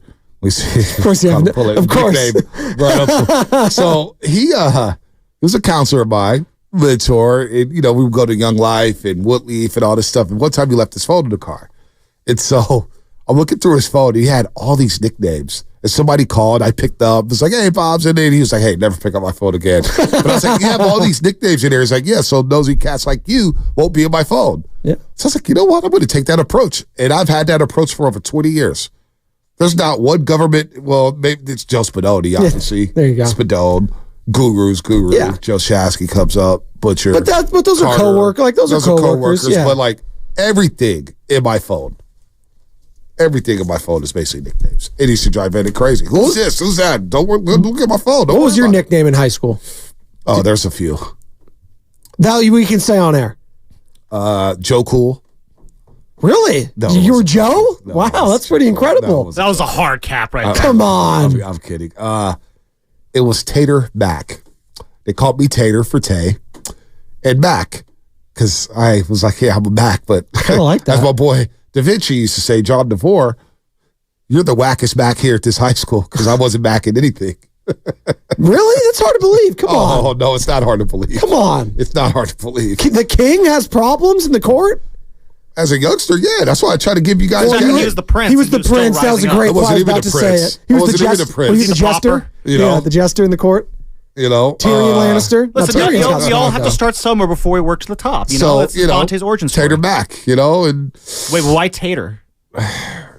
Tater Tot. They used to call me Tater Tot. They used to just throw names around. Tater Tots are really good. It was like 20 years ago. Okay, fair I was enough. in high school a long time ago. I know. I graduated in 2011. That was 13 years ago. It's actually kind of scary how fast that goes on. I know, it's scary. I was Spaboner, for those of you who are Spaboner? Yeah, all guys Catholic school. Oh, wow. Spaboner. There you go. That's just so. I was. Is that on point? It's high school. This is what it is. That's a tough one. I was called Lubble a lot back in the day, especially on the football team. Lubble? Lubble. Lubble. Wow. Oh, wait, that's Summer of Love, though. Yeah. Part 2 coming up in a month. Lubble. Yeah. No? Tater back. It's all right. We're having fun here. It's a payday Friday. Come on. Clark the Shark, Bonte Belafonte. That was a good one. I had a lot of nicknames. Some inappropriate, some appropriate. Of course. But Tater Mac was the one that hit. War have said he's not calling it. He'll call when LeBron or the Niners get another ring. So we'll be waiting a while on War have. About a month until LeBron comes This show may be blown up by the time the Niners win a ring. Yeah, that's not happening for anything. You know what I'm saying? This show if may they not see exist. Patrick Mahomes, This show may not exist by that time. Bonte's already said if Patrick Mahomes has already advanced to the Super Bowl and the Niners are in the NFC Championship game, the late window, that he says they should just wrap it up. Why play? NFC title game is the first game this year, though. So yeah, so you can't. I know. That's what I mentioned that. Burlingame Bonte. If I know the Chiefs are playing in the nightcap, don't even chance it. Well, so if the Niners win, they'll actually just forfeit and give it to the Detroit Lions or the Philadelphia Eagles. Why go to New Orleans? Why go to New Orleans? Well, for what? There's a couple reasons. For what? Superdome. For what? For what? Hang out with Zion. Future Warrior Zion. Relax. It is Mother's Day weekend, though. It is. We just all it seems like we all hit the restroom at the same time. Evan Geddes was in there with his polo shirt tucked in. Guru has some Hawaiian shirt Evan's on. calling a game when he wears a polo and tucks his shirt in with the belt showing. Why are you tucking your shirt? It's like Guru wearing a suit at 9 a.m.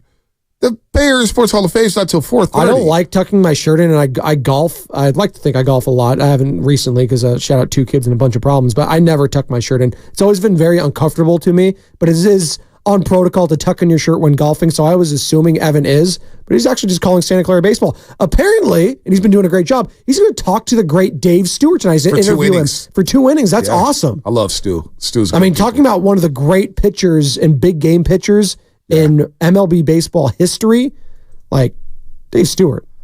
Dave Stewart is great. So all that. A.K.A. Priest in Palo Alto. They sound the same. I'm convinced that's his actual burner. Dave Stewart is Priest in Palo Alto. Their voices are very similar. And if you have any drops, this is where you play Priest in Palo Alto. But I'm putting Carter's on the spot. I'm telling him. On the board. This is where he learns, though. So somebody said Teferet Bonte. By the way, I was walking through Teferet last Friday. It is an absolute ghost town. What has happened to Teferet? The shopping mall. There's no stores in there. What is going on? Are we just shopping online? It was actually depressing to see Teferet, one of the more iconic malls out here in the Bay Area. And there's so many empty spaces. I mean, you had a couple shoe stores, had a couple clothing stores, you got the Target, you got a couple jumpy houses for kids in there, but everything else, that's what it is on this Bird and Third? Teferet plans to close out soon. I didn't know that. No wonder. Blame your boy Jeffrey Bezos. Amazon Prime, man. Why would I go out when I can order it and it'll be here tomorrow? Yeah, wow. Hell, they have ones where I can just get it by 3 o'clock if I'm getting like supplements or some sort of food. Just drop it off right on my porch. I'm chilling. Big chilling. Anyway. Just a problem for your recycling bin. Yeah. That's the only thing. That's bad.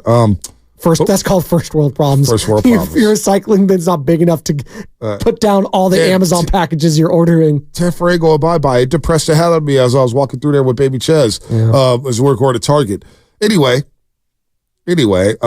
Mother's Day is this weekend. It is. And I wanted to throw it out there to the Lions. I would love to hear some great stories about Mother's Day and taking your mom to a game. What's your favorite sports moment that you shared with your mom or grandma or great-grandma or baby mama, wife, whatever? I would love to hear from the roasters here as we get ready for Mother's Day weekend because it is special. You brought up Dallas Brayton, the perfect game with his grandma. We were just talking about that, the Positive Coaches Alliance that I hosted with Julie Foudy. You can catch it on NBC Sports Bay Area. I'm sure there's a rerun happening at some point. I mean, that was magical. Magical. Perfect game on Mother's Day. Considering what he went through with his family, Dallas Brayton is one of the most sensational stories out here in the Bay Area. That was against a very good Tampa Bay Rays team, I want to say, too. That was probably first in the AL East back in, 2009, 2010, whenever it was. Remember got blast out of that perfect game, too. Who? Obviously, we all remember who it was. Gabe Kapler was the batter. He was the batter? Are you serious? He was the last out of that perfect game. Well, I was going to say, the guy that threw it to first base was Cliff Pennington. Don't call him Chad, but Cliff Pennington. Very good defensive player, not a great offensive player. Derek Barton might have been on that team. Kevin Kuzminoff. Yeah, there's just some names on that A's squad. Who's was on that A's? Kuz. There you go. Then. Bob Guerin. Bob Guerin was the manager. So you want to call in right now. Now's the time to get in. Or the Xfinity mobile text line, 888-957-9570. What is your most memorable moment with your mom in terms of sports, a sports game? I just took my mom to the New York Knicks game, courtside. She was having the time of her life. She was going crazy. I've taken her to Niners games where she goes crazy. Sitting behind the plate at Oracle Park, watching the Cardinals rout the Giants. She had the time of her life. She was like, wow, look at him handshake. Wow, look at the home runs. Wow. So I've been able over the last few years to share some very memorable experiences with my mom at sporting events. And I know she talks about it to this day. And that's awesome because it's not always like that. My mom doesn't, like I talked about it earlier, she doesn't care about sports. She just doesn't. She'll pretend to be interested. She's from North Jersey. She grew up a Jets fan. She'll root for all the New York teams. She hates Philadelphia because it's North versus South Jersey. South Jersey's the Philly fans, but she pretends to, but she's not really into, but the fact that I'm talking about it and something I'm passionate about, she was always grateful. And I will say this, she always tried to, and she had 10 kids. It was very hard to get to all the sporting events all the time, but she did her best to try to be there, whether I was playing in the Mustang League, whether I was playing some golf. Now it's kind of hard to go watch that, but she even, put herself through that just to see all of her kids playing sports. So that's something I do appreciate. Always trying to get us out of the house and play sports, even if she wasn't interested in the professional viewing. That was really awesome. That's a good story right there. I want to hear some great stories. Carter, I know your mom is close. She told you that you know more than me in this profession, and I respect it. Any big moments before we get to the calls here? 888-957-9570.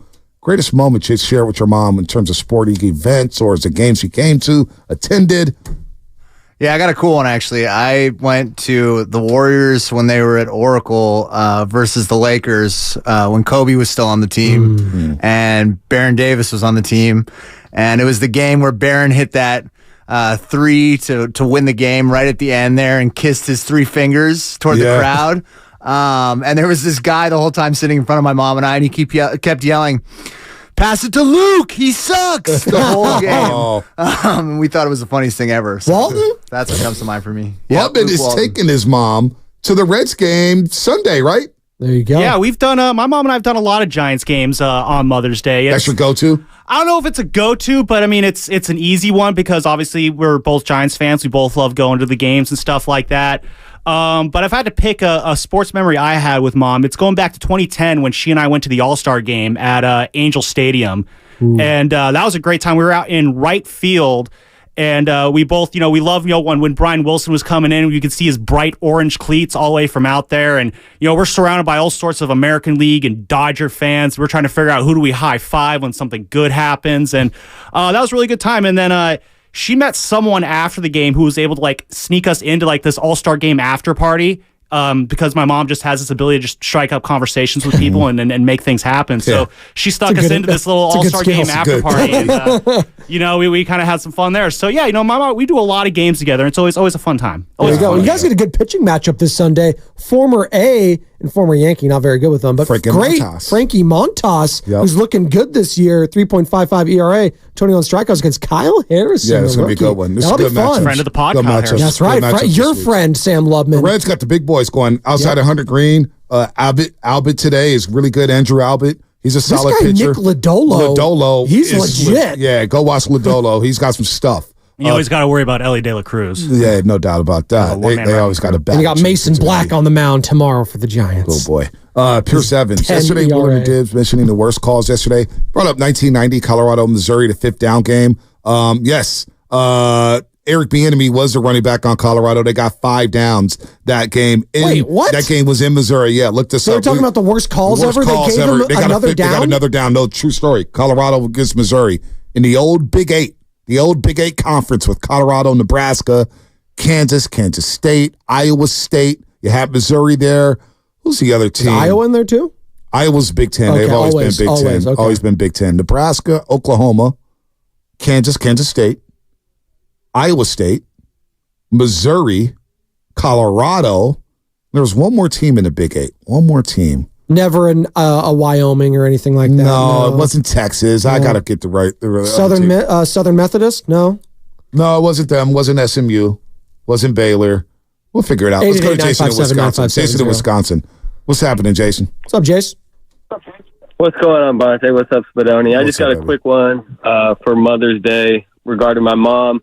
I don't know if y'all know, but Joe Pavelski used to play for the Sharks. He's from Stevens Point, Wisconsin, and I've been living in here since 2005. I used to play hockey as a kid, so my birthday's in June, and after Joe was done with the season, he'd come back to Stevens Point, Wisconsin, and have a hockey camp, a little development camp for all the kids.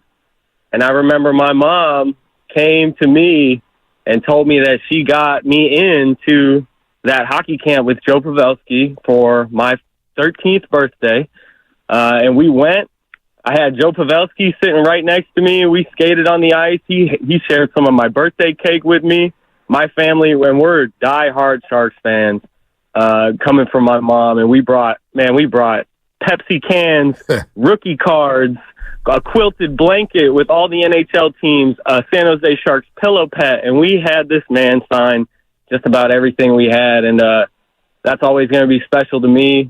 We got a picture from that day, and I'll never forget my mom doing that for me, and I'll always be grateful for everything she's shown me and making me a diehard Bay Area sports fan till the day I die. So that's awesome. Share that with my mom. Hey, Jason, congratulations! You guys got the #1 overall pick. Let's baby. go. Tides are returning for the Sharks. I'm ready. Macklin Celebrini. A few years. Let's go. Macklin Celebrini, step on up to the San Jose Sharks. Good story, Jason. Great really white good story. Shark. Let's go to, by the way, the other team in the Big 8, Oklahoma State. Oh, okay. Forget that. The Cowboys. How did I forget Anthony that? Slater's alma mater. Yeah. Barry Sanders and company. Come on. Thurman Thomas. Kevin at Fremont, what's happening?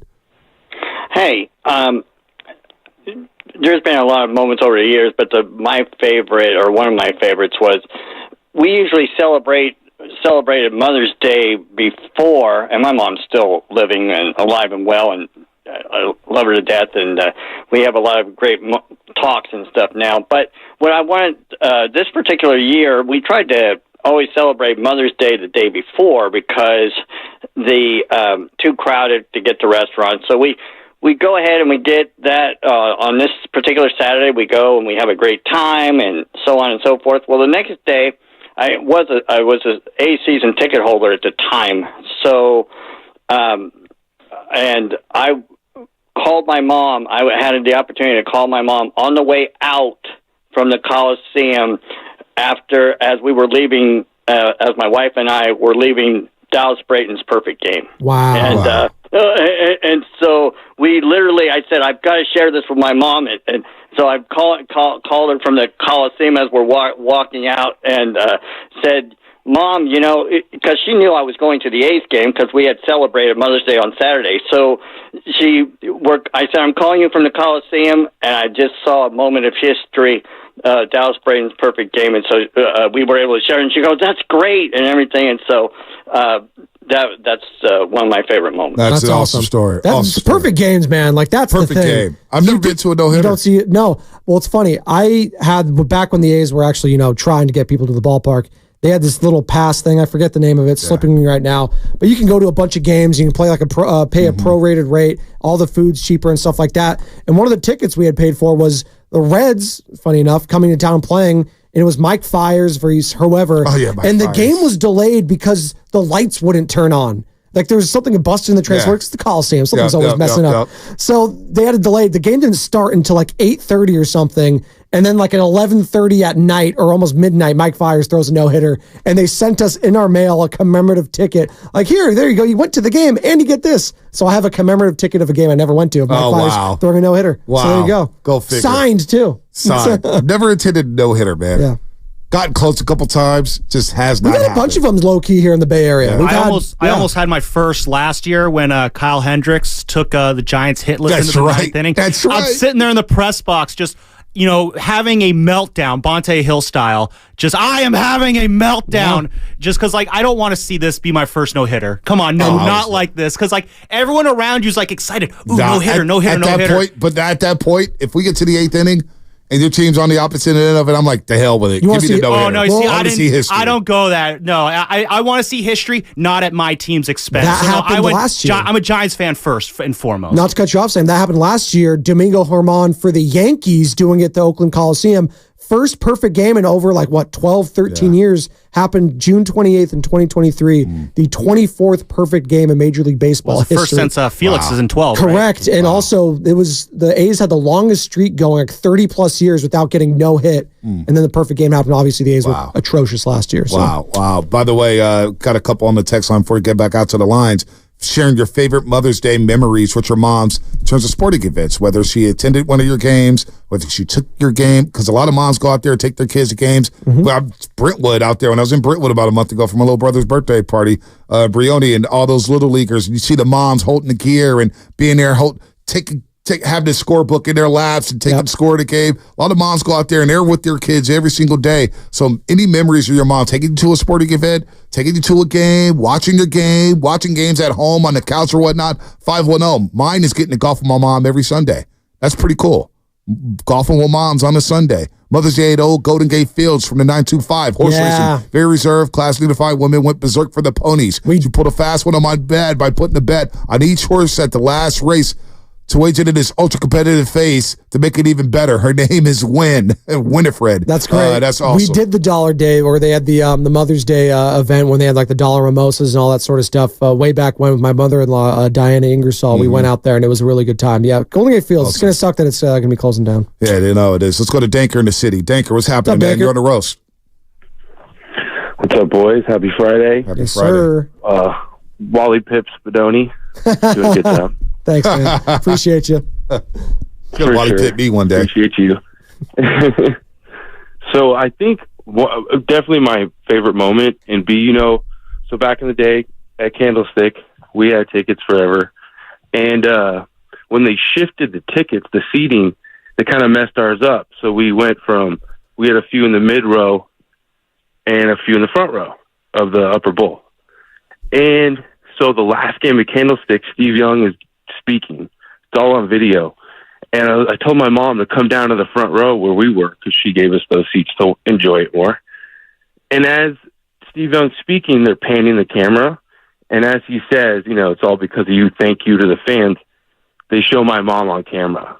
It's pretty awesome. Oh, that's pretty cool. That's my favorite moment. And yeah, man, we're all blessed. Look for those little blessings, and if our moms aren't with us, I'm sure they're watching down, and we all have those people we care about. So have a great one, guys. Absolutely. And those that aren't your biological mother, but had that role, that are your mother for better or for worse, your aunts, your sisters, stuff like that had to raise you and stuff like that. Not everyone had an easy life, right? No, not everyone had the perfect, your mom or your dad. Some of you just had one of those people in your lives. So thinking about those people as well. Wow. How about this 650? Xfinity Mobile text line. And the stepmoms, took me to the Twins A's game in 1968, in which Catfish Hunter threw a perfect game. Still has the program. That's awesome. That is awesome. Catfish Hunter, all-time nickname. And it could be grandmas too. It could be grandmas. Could be great grandmas. Could be baby mamas, moms. So it's a lot of fun there with Mother's Day. By the way, I want to send a special rest in peace. You remember Corey Homicide Williams? And one tournament. And one mixtape tour. The name I remember, yes. He started covering Australian professional basketball, the NBL. We had him on one time. We had to connect with him through the landline. But Corey Homicide Williams was huge because we were talking about Justinian Jessup. Remember Justinian Jessup with the Warriors? We needed insight on him. Yes. So we bring in Corey Homicide Williams, but apparently he just passed away. Born in 1977, man. Very young. Just 47 years old. He's an icon in the NBL. He took pride to cover the Australia League. We'll come back to New York in the offseason. He was part of the N1 mixtape tour. Well, talking about never giving up your dream of playing professionally, this guy played everywhere. He played Dakota Wizards, Club St. Carlos, the Brooklyn Kings, Stockholm. He was playing in Jersey. He's playing in Sioux Falls. He's playing all around the G League. He's going international. That's a guy, NBL, as you mentioned, the most valuable player in 2010, all NBL first team in 2010. D-League champion in 2007. Talk about never giving up on your dreams to play professionally. Even if it doesn't happen in the NBA, I don't scoff at people going overseas and stuff like that. You hear the stories where they're quote-unquote busts in the NBA, but going and making Marbury, right? Going overseas. Jimmy Fredette going overseas and making a living over there. That takes tremendous, first of all, pride in yourself and in your game and ability. And also just, loving the game of basketball. So respect there and rest in peace. Enter the Draymond during my mother's final year. We stayed up every night watching the Olympics basketball game when they were on at midnight. Nice. That's pretty cool. That is pretty cool. It's always fun game. So my grandma wouldn't watch sports with me. She would just do puzzles. And so she would set up a TV for me in the kitchen next to her room. So I had to watch games there. Rarely did I get to watch sports in her room. But when I did, it was always the Rose Bowl. Yeah. Because she loved the granddaddy of them all. So I get chills whenever I think of that's why the Rose Bowl is so special to me, because that was the only game she would watch. Wouldn't watch baseball, wouldn't watch basketball. Was the Rose Bowl game. That's and everything. Yep, that's it. That's nice. I love that. Tecmo Bowl. We're talking about Tecmo Bowl as a child. Tecmo Bowl was You know what I was thinking about? Because real quick, you brought on video games, and I was like, you know what I should have told T.O. Terrell Owens? We had him on earlier in the week. Find out on the Odyssey app or YouTube. Hall of Famer. I was like, I wanted to tell him so bad that ESPN 2K5, when he was on the cover as the Eagles, still the greatest football game of my lifetime. It was $20. It was affordable. Yeah. You can go get it at GameStop or EB Games back then. And I still have the copy to this day, and I wanted to tell him that. So next time, I guess. Wow. NCAA football's coming out soon. It is. EA Sports. Who's going to be on the cover of that? Well, I'm looking at a cover right now, the deluxe edition. Is it going to be like someone from the past, do you think? Nah, it's all the players who play. Travis Hunter, Quinn Ewers, Donovan Edwards, Michigan, Milroe. And look at the jerseys. Oh, it's so clean. They said Chris Fowler spent over 2 years recording voiceovers for this video game. Wow. That's incredible. Is it going to be him and Herb Street? Yep. That's awesome. I love this game. Love it. That's the last one that was made. I want to say, who was on the cover? Denard Robinson? Shoelace Robinson. When I was up there in Michigan. Who got his soul taken from Jadavian Clowney in South Carolina. Yep. In the Outback Bowl, as you know. Mm-hmm. Man. That's been a minute. So NCAA football, because I've been playing a lot of Madden lately. Going back to GameStop, Bonte, that's when you used to play and you'd walk in there and be USC versus Texas early days, and you'd just be playing the demo of Matt Leinart, Reggie Bush, Vince Young, right? Mm-hmm. God. I can't game anymore. I'm going to be honest. I can't really play video games anymore because I try to turn the console on in the living room, and baby girl or Benny just turns it off and laughs in my face. And then Jade doesn't do anything to help that because, she doesn't want me playing anyways. I love video games. I know you do. You bring it up all the time. I mean, it saves you. Like, I'm thinking about my franchise right now. I blew out the Chargers last night. Feeling good about that. Blew out the Chargers. That would be a Did great they have Mother's Herbert on the team? That'd be a great Mother's Day gift. For Let me who? play video games all day. That's what I want for Father's Day. Just let me play PS5 all day long, franchise mode. I'll get through a season, free agency, draft, scouting, all that stuff. There's always the meme there where it's like, men really live like this. And it's just a picture of a TV, a bum couch, and a little table on some carpet in the corner. Right. And then you're like, yeah, what's the problem with this? I could live like that if I wanted to. Now I have kids, so I have to have a crib in there and a little fridge and stuff like that. Remember they used to always do those things where it's like, if I locked you in a room for a year and I just let video games and food, could you survive a year? Yes. I'm like, absolutely. You kidding me? I'll go to sleep, wake up, go and play video games, do new franchises every single week. Like, and then you go for the achievements, you go for the perfect season, you go for everything. Yes. Absolutely. Yes, I'm not in the streets. I'm not doing anything bad. I'm not doing drugs. I'm playing World of Warcraft, Mom. All right? Don't tell me to get out of the house. I was a big WoW head. Shout the Horde. Speaking of which, real quick, before we end the show, because the Niners are in the news a little bit here with all the Ayuk stuff, Ricky Pearsall and everything like that. Drake Greenlaw joined Matt Mayoko on the 49ers Talk podcast through NBC Sports Bay Area. And it's one of those moments we'll never forget. Running onto the sideline, his Achilles just gave out. Now, he was dealing with Achilles tendonitis. Remember, he didn't play the last week of the season. He was kind of compromised in practice. Some people may think the field they used at UNLV, remember there was a lot of complaints about the field. Maybe that contributed to the injury. They had a lot of rain and storms that week. Shanahan and company weren't happy about that. They were willing to come back to San Francisco to practice. But here's Drake Greenlaw, what he remembers about that injury, folks. Oh, we got to get the sound up here. I'll do this. It's all right. Ready to go. There we go. Here we go. Here, let's play it one more time. Boom. I just remember just being ready to take the field and just excited to be out there and just ready to go. And, just like always, me and Fred's waiting on the sideline, ready to go in, just, ready to get in there. And just took a couple of steps. I guess I took one big step, and then I just kind of felt like, I felt like somebody stepped on me or something. So I was kind of like, I was in pain. I was like, oh, snap. But then I started thinking about it. I was like, all right, no, I'm not. Just kind of, I guess the adrenaline and everything kicked in. And I was like, okay, I just got stepped on. I'm good, because it was actually my right Achilles was hurting earlier, later on in the season, probably about week 17, week 16, I started having a little problems with it. But so whenever I took the step and I felt my Achilles, for some reason, I just thought it was the right one. And I'm just like, oh no, somebody stepped on my right Achilles, but I'm reaching for the left one. And it ended up being my left Achilles. Wow. That was when you think of more of the freak injuries to happen in sports, like that one for me, in the biggest stage and in the biggest moment, and that guy, they were flying all over this. Oh, he set the tone. That's why when people are saying, and I hate this, because we have to blame someone after the Super Bowl, whether it's Shanahan, whether it's Purdy. We don't have to, but we just choose to. But we do, because this is our jobs, and we have to talk about something. If you lose the Super Bowl, you're going to be questioning everything. But the defensive performance in that game, holding Patrick Mahomes to field goal after field goal after field goal, and the only touchdown they get in regulation, Bonte, is because of a muffed punt. They were just playing their hearts out. And for Fred Warner to be damn near crying on that sideline, watching his guy, Dre Greenlaw, having to leave that game with a torn Achilles, I was so sick for him and for that defense, because all season long, they had been playing like the best linebacker tandem in all of football. No, it was great. It was them, Roquan Smith, and Patrick Queen over in Baltimore, but I gave the slight edge to the Niners, and just still sick for him. So I'm hoping he could come back stronger than ever. But that's a tricky injury, man. I don't know if the explosion's going to be there for Dre Greenlaw right away. Hell, we saw it with Klay Thompson, although an older player, it takes a while to get your feet back under, and especially having your game predicated on speed and power. It's going to be tough. Well, I think of Navarro Bowman. He was never the same. He was never the same after that NFC Championship game against the Seattle Seahawks. Now, Kevin Durant is very impressive to see what he's done. Yes. Since his Achilles injury, he's still been Kevin Durant for the most part. Klay Thompson, obviously, it took a lot out of him when you add that to the ACL injury.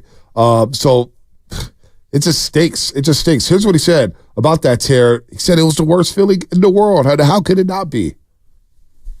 Definitely, that's probably one of the worst feelings that I probably felt. It was just a horrible feeling, just even 2 or 3 months, now, or, even like a month. I remember just a month going by, sometimes you get little flashbacks, I just shed a couple tears, just start thinking about it, and I say, all right, forget about it. You know what I mean? Try to forget about it a little bit. Yeah, it definitely is like a just emotional thing, because you know how hard you work for that moment, how hard your team worked to get in that moment, and just the feeling and just everything that comes with it, and you're that close to it, and you just can't even go out there to compete. So it's just kind of, you feel like you're left and leaving everybody a little bit hanging dry. So yeah, it's one of the things that you just kind of think about. You just kind of try not to cry. So he's speaking because he's going to receive the Dwight Clark Award next week. The Dwight Clark Legacy Series announces as Jerry Greenlaw's the 2024 recipient. That's going to be happening. It's going to be happening next Thursday, I believe. Next we will Thursday, be live. yeah, May 16th. Mark Willard and Dan Dibley will be live at the California Theater in San Jose. The event begins at 7 p.m. The Dwight Clark Legacy Series continues here as Dwight Clark, of course, left this world a few years ago here. How's this Achilles coming along, Spinoni? Here's Drake Greenlaw on that. It's coming along. This is a long, slow process that you just kind of got to be ready for every day to wake up and attack whatever it is that I'm trying to work on. And for me, that's right now is just the strength and the mobility. Just trying to get good range of motion in it. But also, just making sure I'm getting the strength while I'm getting that range of motion too, because, you don't want to get all just range of motion in it and with no strength and all that kind of stuff. So just trying to, get better, get stronger and all that good stuff. All that good stuff. And then Nick Sorensen. We're trying to figure out who this new DC is, right, for the 49ers, Spinone. Who's this new DC? Who's this defensive coordinator? Well, Drake Greenlaw says he's a good hire.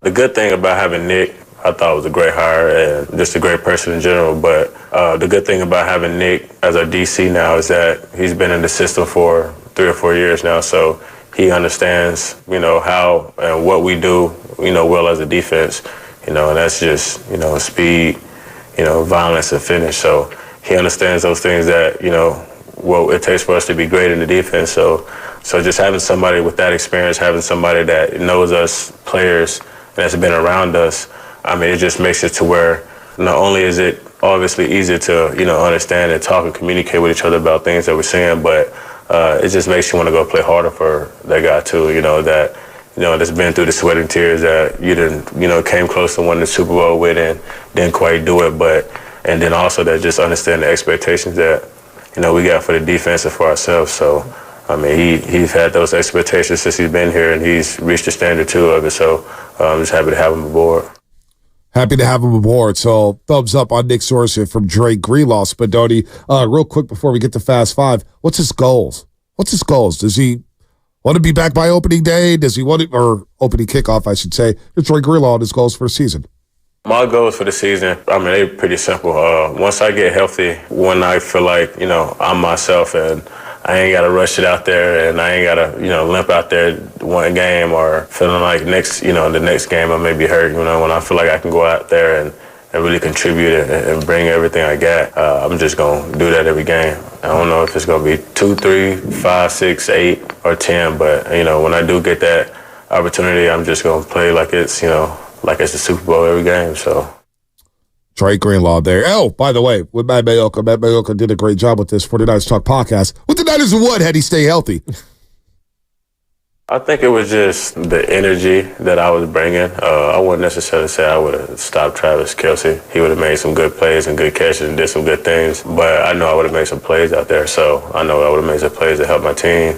I would have brought the energy to help my team, and I would have played hard as hell out there. So, I know that I felt like that would have, got us the victory. I do, but at the same time, I don't know. I just know I would have gave it all I got. So, and hopefully that would have been enough. I'm going to give my final thoughts on how I feel about the 49ers linebacker. Oh, yes, I want to do that.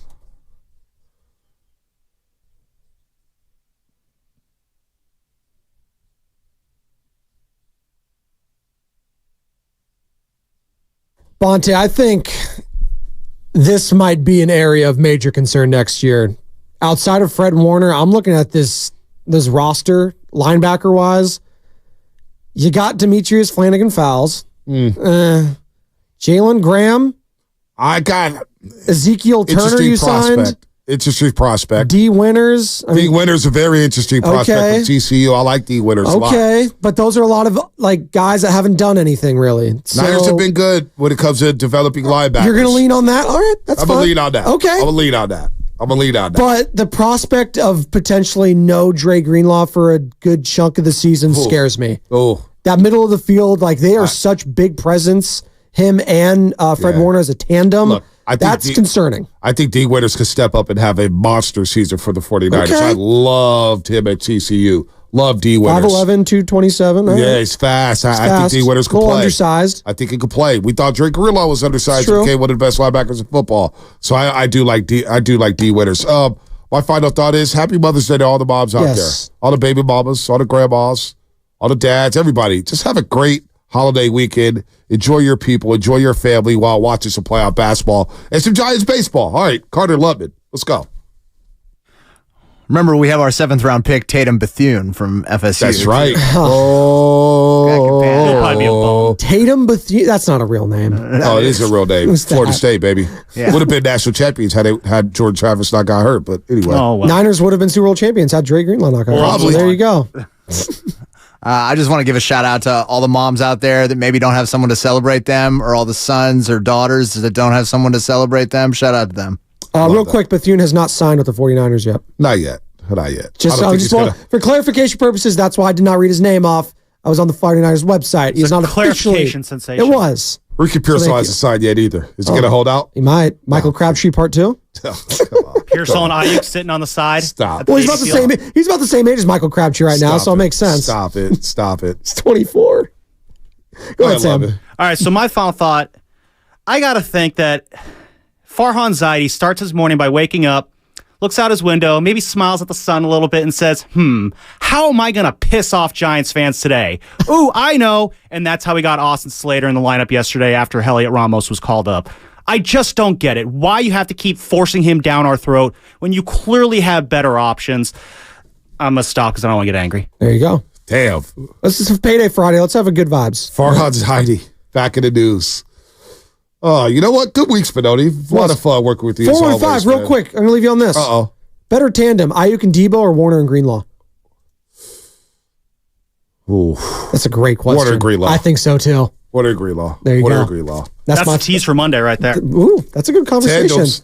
I thought you were going to say Spinoni or Bonte or Shaq-Shannon. No, I'm kidding, Joe. I'm kidding. It's pretty sure it's Lubman and Carter. Who's a better tandem, Steiny and Guru or Evan or Guru? Find out from 10 to 2. Oh, like that. That's a tease. Starting some drama around here. All right, now it's Fast 5 brought to you by Xfinity at home or on the go. You get the fastest internet to all of your devices. Have a great weekend, everybody. We'll see you on Monday. Enjoy sports and enjoy your moms. The economy is rough, and traditional four-year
For what? I want to know now. I'm mentally invested. Don't tell me to pray and you don't say what for. He brings the perspective. Yeah, I think they both have a great point. Get off me, text line. He's truly one of a kind. That is whack. Oh, my God. And he's doing a great job. I need you to man up and say what you really want to say. Diamond, you're doing a great job. And together, they're Steiny and Guru. Yeah. On 95.7 The Game. I'm feeling kind of excited today, Goo. You better. It's payday, baby. I know. I'm feeling great. You got the Aloha shirt on. We're all dapper dandied up. What's going on, man? You know what? What? It is a new shirt. I won't front. You got the chain on top. But I didn't. The Hawaii gave it away, right? The Hawaiian flavor. I tried to come in like this whole thing. But anyway, good to see you, baby. Good to see you, too. Evan Giddings in for Matt Steinmetz. Daryl the Guru Johnson rocking with you 10 to 2 here on a beautiful Friday. Dude, the Bay Area has been showing out lately. I'm talking about the weather. It was like 80 degrees yesterday in the city. I don't know what to do with myself. Yeah, no doubt. And I'll tell you this, Evan. I found something about myself at my age yesterday. You and I went to the cafeteria. I'm not a beer. In the heat, if it's hot out, I can't drink. I'm done. Remember, I was Calipari, one and done. Wow. Yeah. I was a couple times yesterday. Yeah. No, man. Well, look, you gotta dive into some of the lighter flavors. I can get a little fruity in there. You know, throw a hazy, just a couple pops, loosen things up, and we're feeling loose today. You know. Yeah, let's go, baby. We got a lot to get to. You look good. Back at you. And we heard from Steiner. We did. Can I tell the people what he texted? I was actually surprised. Did you guys have a good show? Even if we didn't, I put hell yeah we did. I felt like we did. I think we did. But I did him trolling us like that. I can't wait for the question today because I think we're going to have a better show today. Not that yesterday wasn't good. Yesterday was awesome. We got one more on Monday together. Friday. Well, we're moving up, right? It's a payday Friday. Might be a freestyle Friday. Yeah. It's an Aloha Friday. And I think, I don't know, Goo, the boss kind of had my mind stirring, as he tends to do. What about his tweet last night? Which one? The before and after, as if nobody told him he was gaining weight. He looks good. He does. Face looks slim. It was a bad angle, and if that's how you feel, that's how you feel. I don't feel like he's put on some and nobody's told him. It does suck how sometimes the camera, whether you got a new iPhone or an old iPhone. I got the iPhone 15 Max. Yeah, I think I'm still stuck on 12. Who cares what kind of unit you have? But it's unflattering sometimes. It just doesn't make you look the way you think you look. That is deep. It's I don't like real. That. Yeah. I'm the guy now. Was at the for the last time, Evan, this week, you guys, Bay Area Sports Hall of Fame ceremony. Yes, sir. On Monday. Evan, I'm taking shots of myself. I'm like, I gotta do 5 takes. Like, who's that guy? But it's you, it's me. Before we get into what we're actually going to get into today, I do want to ask, because when you're in a room full of celebrities or just people above you. Yeah, no disrespect. You kind of only get one take. So, like, if you're asking Ricky Henderson for a pick. Which I did. But you can't say, hey, let me check the pick. Hey, Ricky, can you come back and take another one? You kind of got to, it's a one-take Jake or you're out. And some people don't know you're taking 8 of them. You know, you can do that like just burst. Exactly. Yeah. Shout out Rick. Shout out Steiny's Tippy Toes. He's out in Eastern Washington. Evan Giddings is in. Daryl the Guru Johnson. And again, the boss, he had this kind of question that just, I don't know, it put it in perspective. I thought it was clear, and I thought it is a good place to start, Goo, which is, you know, kind of what is on your mind right now? I've been asking a lot of friends in sports, what's going on in the Bay Area? What are you paying attention to? What's been grabbing your content cycle? Because it feels like both on this station and even outside, just on the streets of the city, Goo, the Warriors offseason appears to me to be the most interesting thing going. Specifically, Klay Thompson's decision. But I'll phrase it like this. What do you think is more interesting right now? The Warriors offseason or the San Francisco Giants season? This pains me, and because I love baseball just as much as I love basketball. But Evan, it's the Warriors offseason.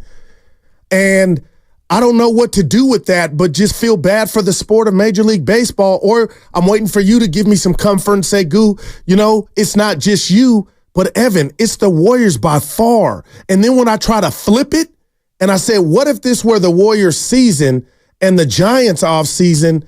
That becomes a bigger gap of irrelevance. So it is the Warrior offseason by far, but I'm watching every game, every pitch.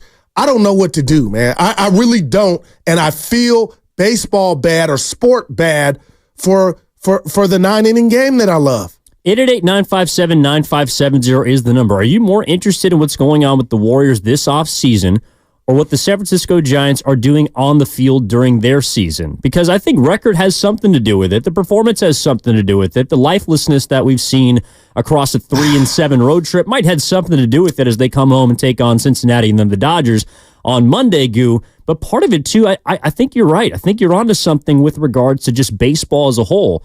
You and I love the game. We'll watch it. Our producer, Ken, big Mets fan. You played it in college. I did. I love the game. I spent 5 years in the minors broadcasting for various teams. Thank you. I love baseball. Right. But I'm more interested in what's going on with the Warriors this offseason. And it has to do with Klay Thompson, but I think it just has to do with the star power that Golden State has, or fading star power. It's always a fun game. Love it. The fading star power, perhaps, as opposed to the star that the Giants don't have. Well, I'm a stick up for the Giants, and the reason I'm going to stick up for them, Evan, all we did, and I'm talking about all of us, shout out Kendrick, or is that none of us? What was his diss to Not Drake? like us. Not like us, okay. We can talk about that later, too. Yeah, that one crashed and burned. But everybody was whining and crying about the Giants and Farhan not making moves. Guess what he did?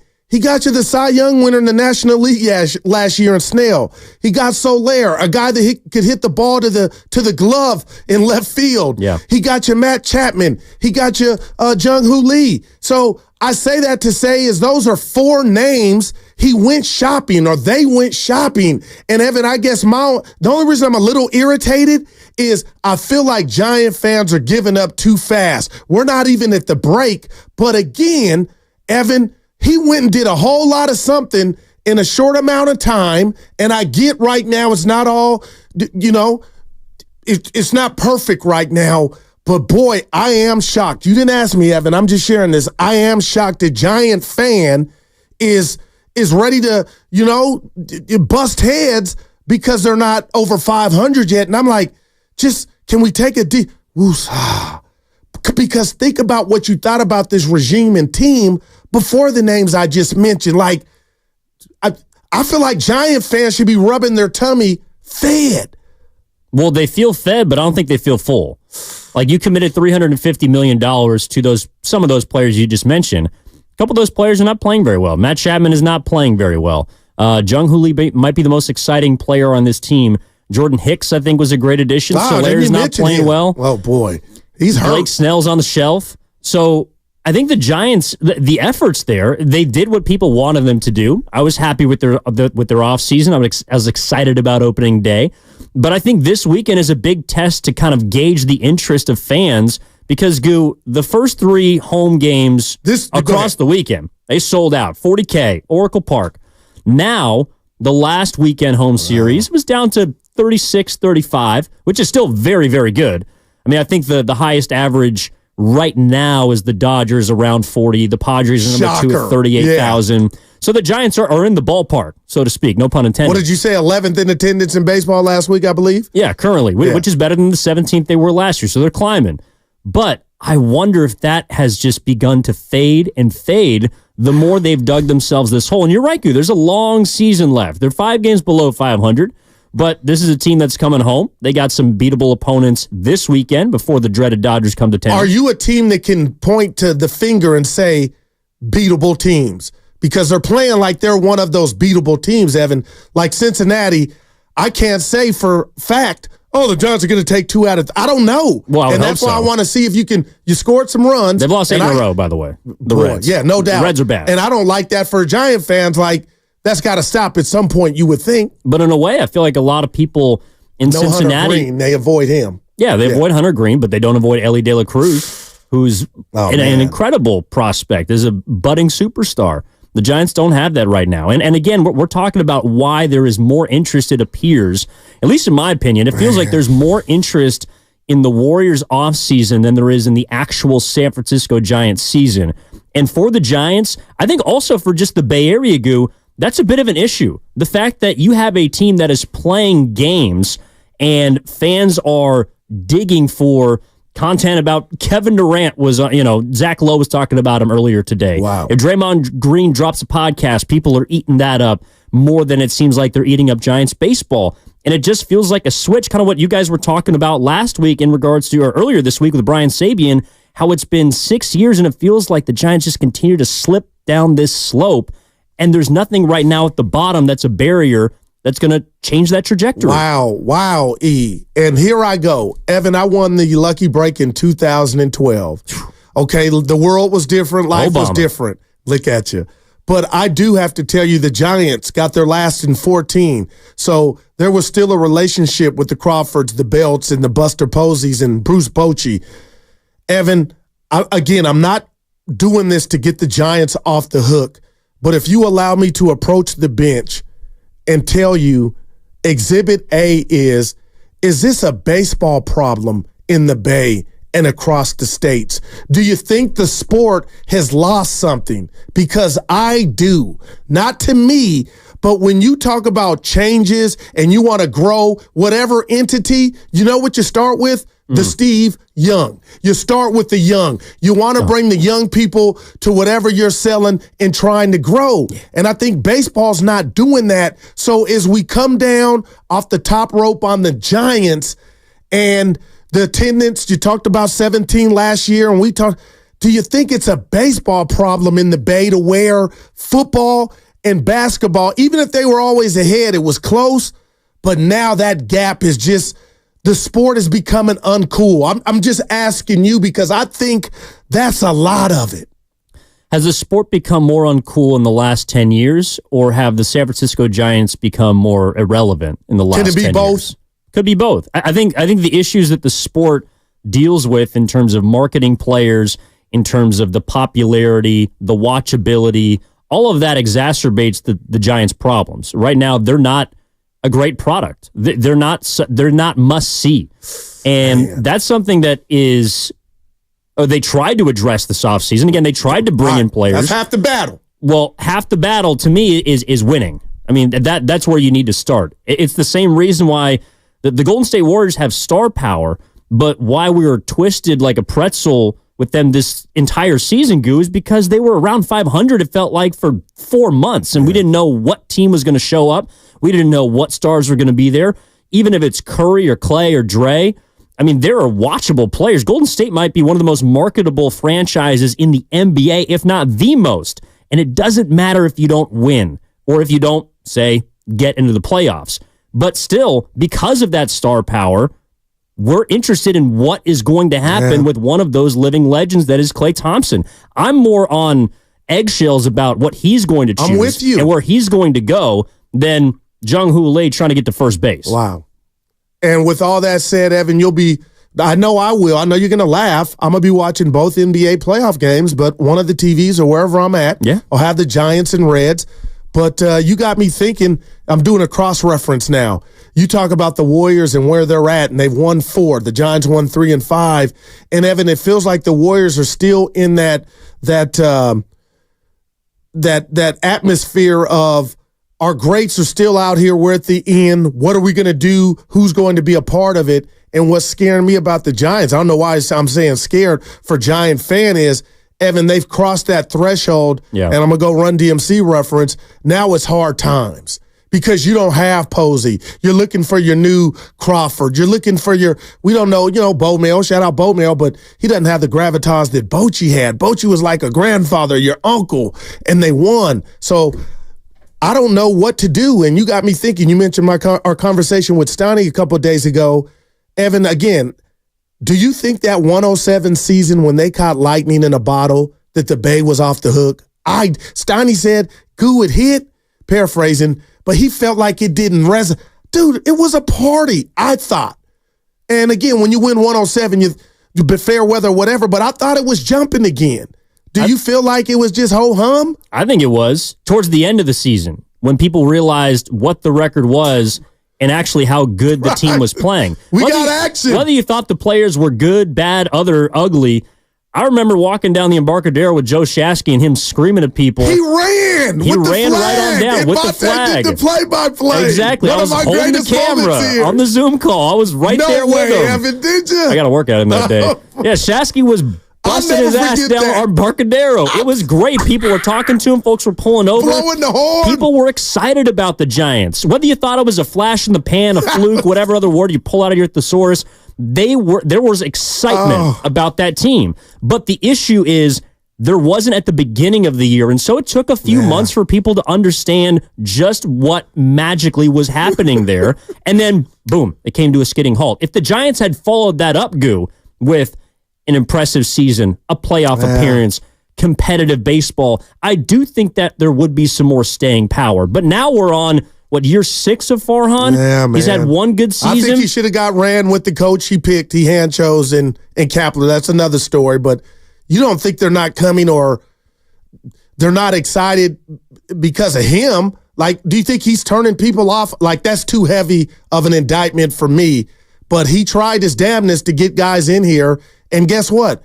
Can you please tell the people what Austin Slater, you told me he's the longest tenured Giant. What's his average this year, Evan? 118. How is he still on the team? It's a great question. I think that's part of it too, Goo, is like, damn, bring somebody up. Not even, there is star power around the Bay Area. But when you look at, to me, what matters to a fan. Here we go. Again, it has to do with staying power. And it is winning, but it's also likability. It's also marketability. Right now, the most marketable player, I think, for the Giants that at least my friends resonate with in the Bay Area is probably Logan Webb. He's a NorCal kid. He's a good player. He's always on the mound every fifth day, but that's not enough. It can't just be one person. Last two been do need a good game. Okay. Yeah, he's given up. Sorry to interrupt. Hasn't got out of the fifth inning for, I think, back-to-back games? But the point is, when you look at the 49ers, because Armstead is gone, the player with the longest tenure is George Kittle. Now, George Kittle might not be their best player on the team, but fans have something to associate with him. They feel like they know him. There's a connection. There's a relationship. Obviously, with the Warriors, the longest tenured player is Steph Curry. Say less.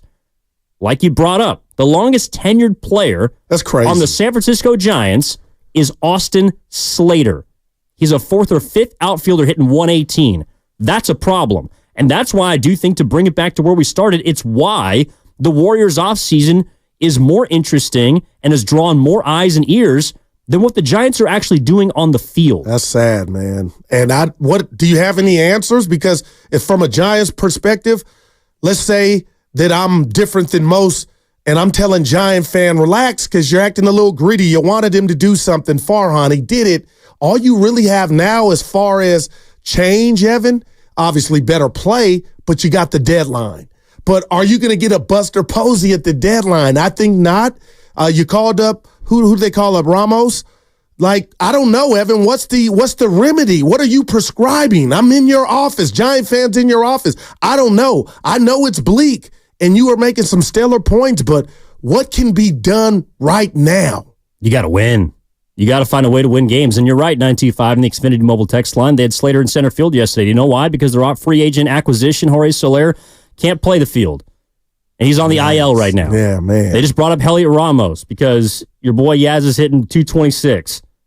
Conforto's come down a little bit. I think he's your best player right now as far as power. They're searching for something. They're searching for W's. World, yeah. I mean, look, they took 2 or 3 in Colorado. I wanted to sweep, but I'm being greedy. No. And actually, Dibbs brought up a nice point yesterday during the commercial break, I think, which was 4-6 on a road trip is a hell of a lot better than 3-7. You know why? Because it's one more win. Nah.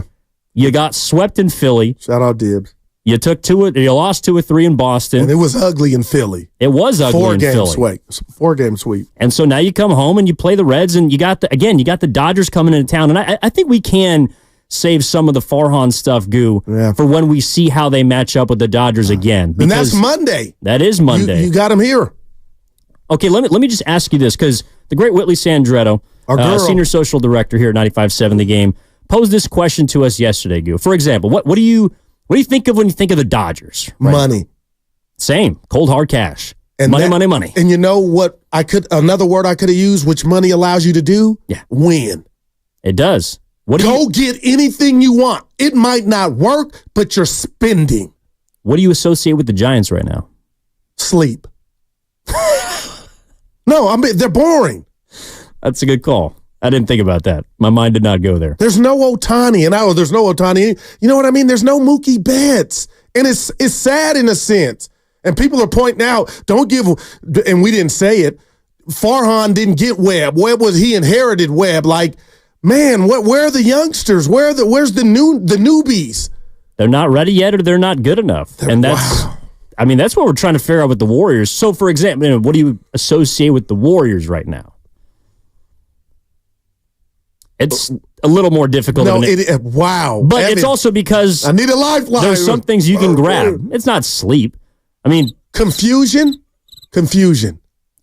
about where they're going, who will be on the team, where they're headed. What's at the top of their board to-do list? Are you gonna tap into, hey, Clay, you've meant a lot. You're gonna stay here. We don't want the optics. Forget how many wins and losses. We're going to tap into the cardiac muscle, and the fans want to see you retire a Warrior, and that they could do that. Or is it just cold? We missed the playoffs. It's about getting back. Look at the West. So feelings, nothing. That's out the window. That's why I'm confused. What road are they going down? Well, and that's why I feel like I associate connection to it. I feel connected to the Warriors more than I feel connected to any other team, including the 49ers, just because those guys have been there for as long as they have. I don't feel very connected to the San Francisco Giants. As a big baseball fan, I love baseball. I don't feel connected to them. I like watching them. I hope they win. They get competitive. But I feel more connected to the Warriors, and that's, to me, at the kind of the crux of this question we're trying to solve or ask and answer, which is, why is there more interest in the Warriors offseason than the Giants season itself? I think it's because of the connectivity I feel to their players and that the fan base feels to them. Well, that's a stellar point, but what about this caveat?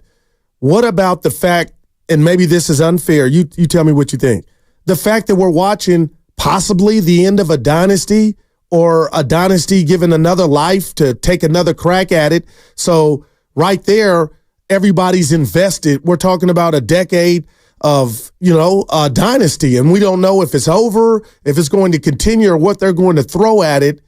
And maybe that's so heavy in itself, Evan, no other entity could kind of rival that. Or, like that's a landslide of, dude, this is years of watching Steph, Clay, and Dre and Kerr grow up, and now we're at the edge of our seat wondering who's going to be along for the rest of the ride.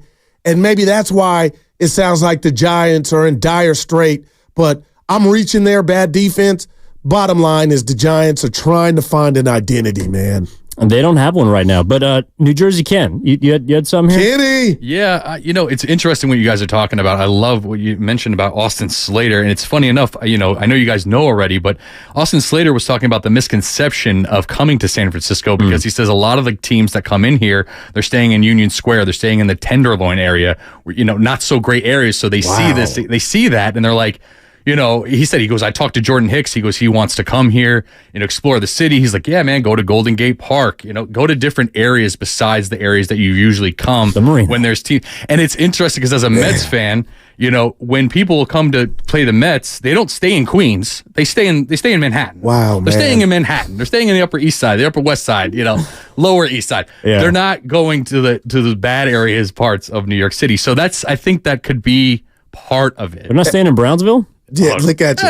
Hey, I don't want to. That's good stuff. I don't want to sound like a snob, but if I'm the Giants or the Warriors, do you look into that?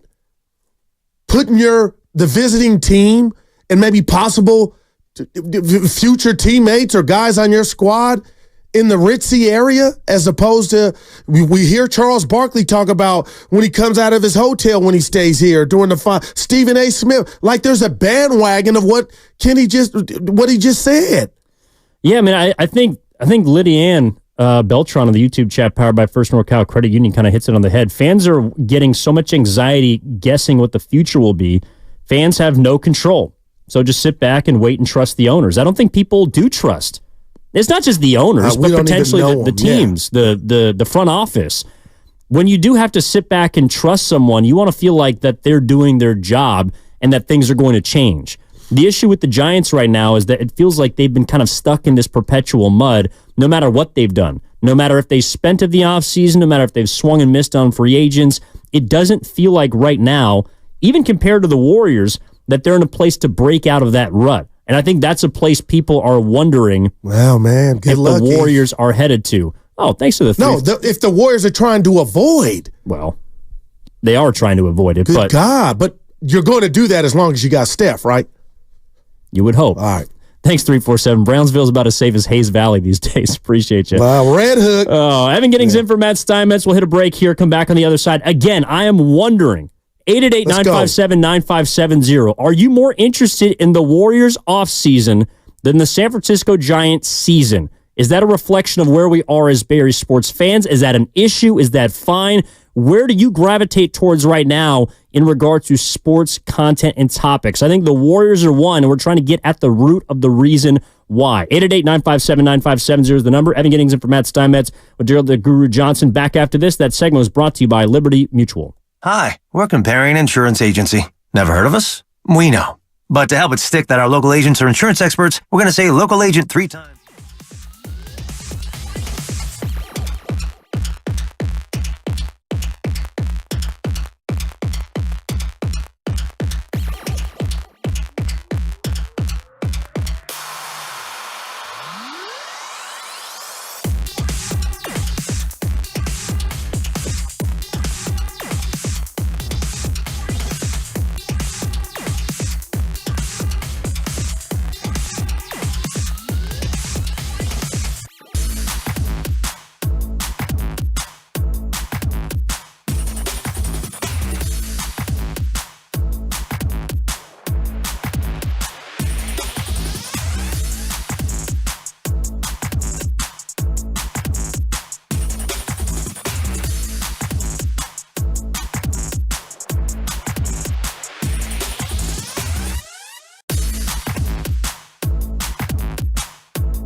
and I'm the best big man in here, and nobody can hold my throne.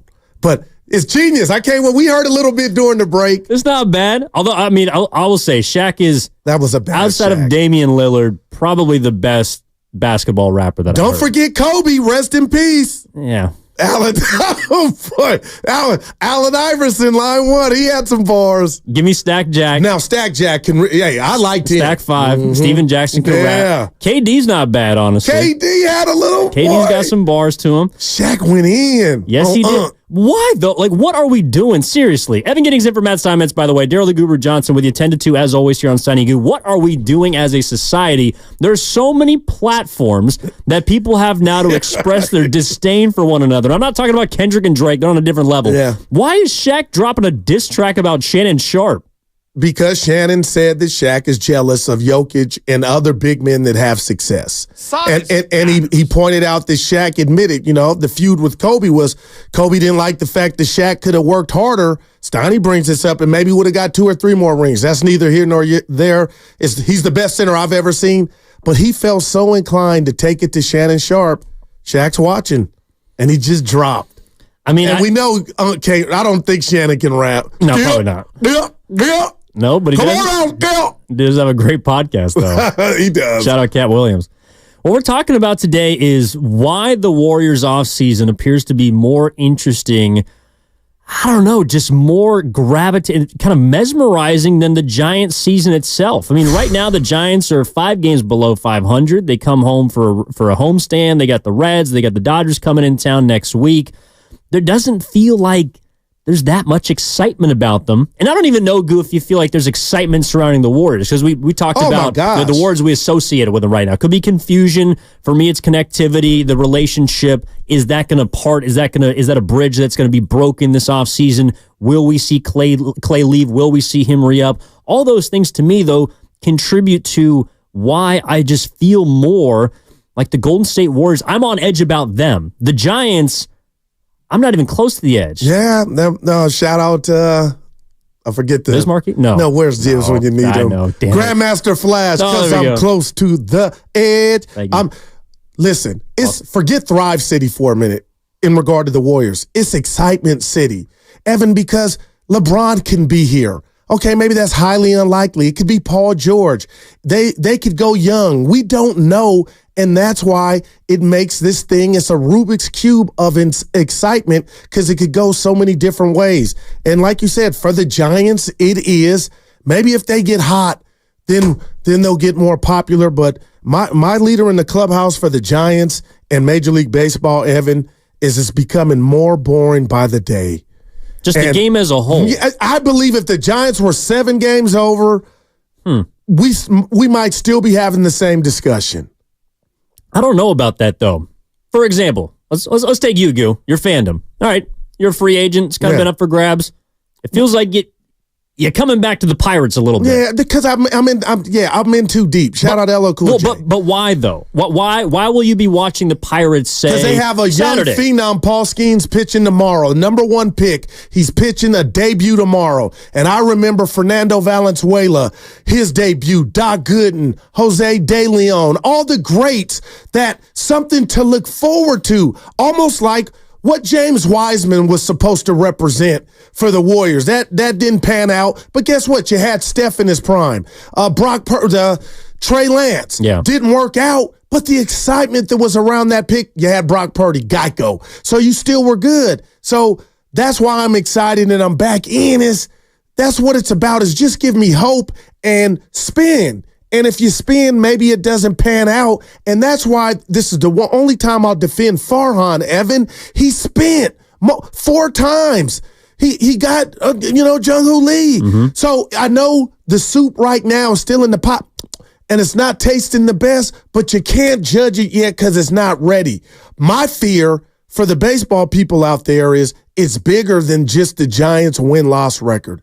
And that's why I hope I'm wrong, Evan, because as you look at me with your brown eyes saying it's about the record, then it sounds like we're talking about Giant fans from a prism of front running. Oh, if they're winning, they'll come out, all out of the 107 season. But I think of Shasky's, the 49er Frankies, Bontes, you, the Lovemans, the city of San Francisco.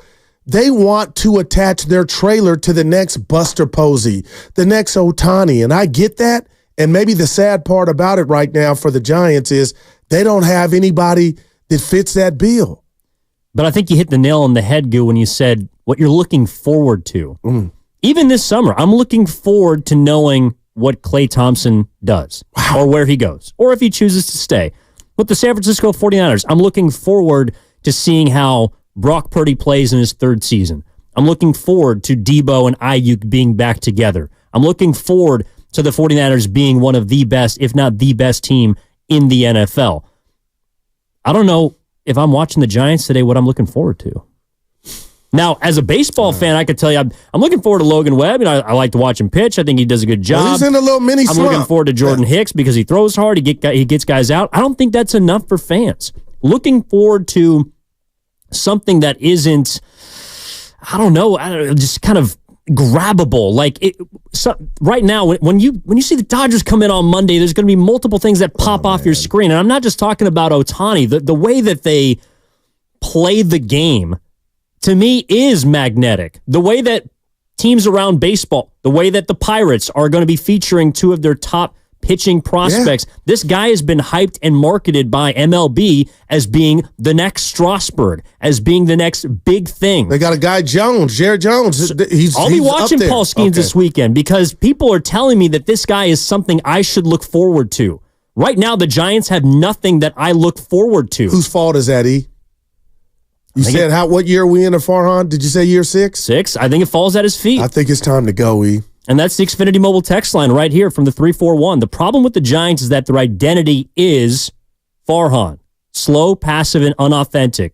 Giants fans should be screaming for the organization to fire him this year. Wow. Farhan, shout out Kendrick Lamar, is not like us. That's a 4, Evan. And I think Luciano, Matos, who obviously is called up, all the guys that we thought were, Farhan came in as the smartest man in the room. He didn't say that, but that's how I felt like people were bowing down, saying he's got a plan, and the plan is going to be the youth movement. And unfortunately, Evan, that hasn't happened, and I don't think this was plan B, going shopping with the baseball credit card, doing what they did, bringing in Snell in the rest of the game. I think that was plan D, and he had to do it by default because of, the Kapler situation. But we're here, 888-957-9570. How do you fix the Giants? What would you do? And I will say this because I'm not calling Giant fan front runners because, Evan, I know this is not what you aim for, but 11th in attendance, like I keep telling Steiny, is not 27th. So they're coming, but it's just there's no Steph Curry, Clay, or Dre right now, and you got Austin Slater who can still keep his job batting damn near 118 or whatever it is. That's a sign that, what are we doing here? Wouldn't you rather that be Casey Schmidt? Wouldn't you rather that be one of the youngsters failing or flailing as opposed to running this older guy out there that's just got job security, it looks like? Apparently, he's also got tenure. I mean, he's the longest tenured guy on the team. I think that, again, the Giants, if you're telling me something to look forward to, I think it could be, a Matos or a Luciano. But even those guys who we've seen, to me, have not been as exciting as Build. But it was never bad. I looked at Luciano. I used to be like, okay, I'm watching. But again, there's a guy that's coming into Oracle Park this weekend named Ellie De La Cruz, who can't miss. Man, there's a gap. There's a chasm between De La Cruz's star power and what Luciano is right now. Luciano could transform into a nice player, a solid piece. But again, there just doesn't appear to be something to look forward to. Even though the Warriors got a ton of potential problems headed their way, there's something to look forward to because at least there's an unknown, there's a question. Someone on the Xfinity Mobile text line, I think it was brought up on the YouTube chat as well, about how the Warriors are kind of in that Giants 2016 to 18 window. They're trying to avoid that. And that's what I'm looking forward to at the very least, to see how they try to avoid it. Because there's multiple storylines this summer going into next season that set up a potentially pivotal point in whatever is remaining of the Warriors dynasty. Wow. That's what I want to watch. That's what I'm looking forward to. And it's funny you bring that up as an example because Klay Thompson, some could argue and some have already said, if he were retained here and got a contract, that would be like what you did with Belton Crawford. We know why you're doing it. What have you previously done for me? But that's going to hurt you down the road.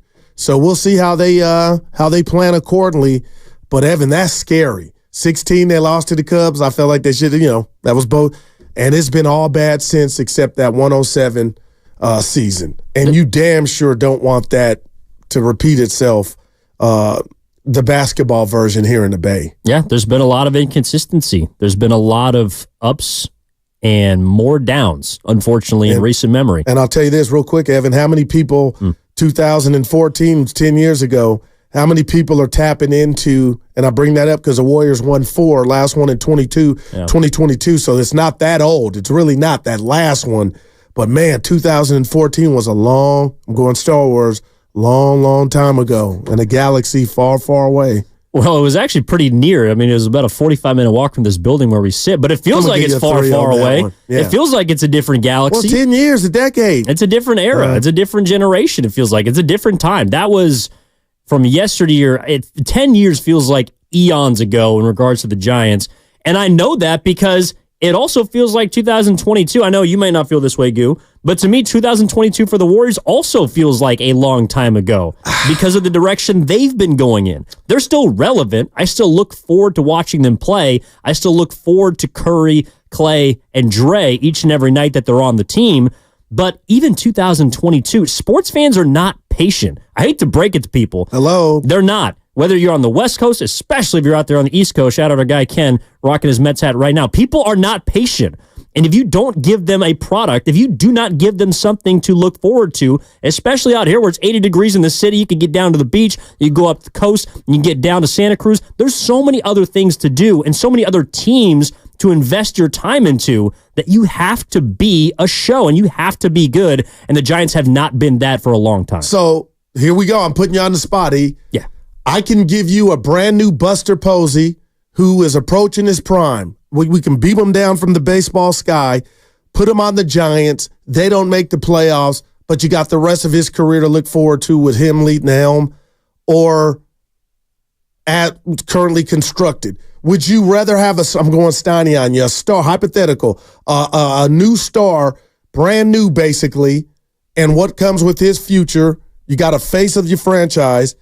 Or would you rather piecemeal it like they're doing and try to have a crack at the playoffs?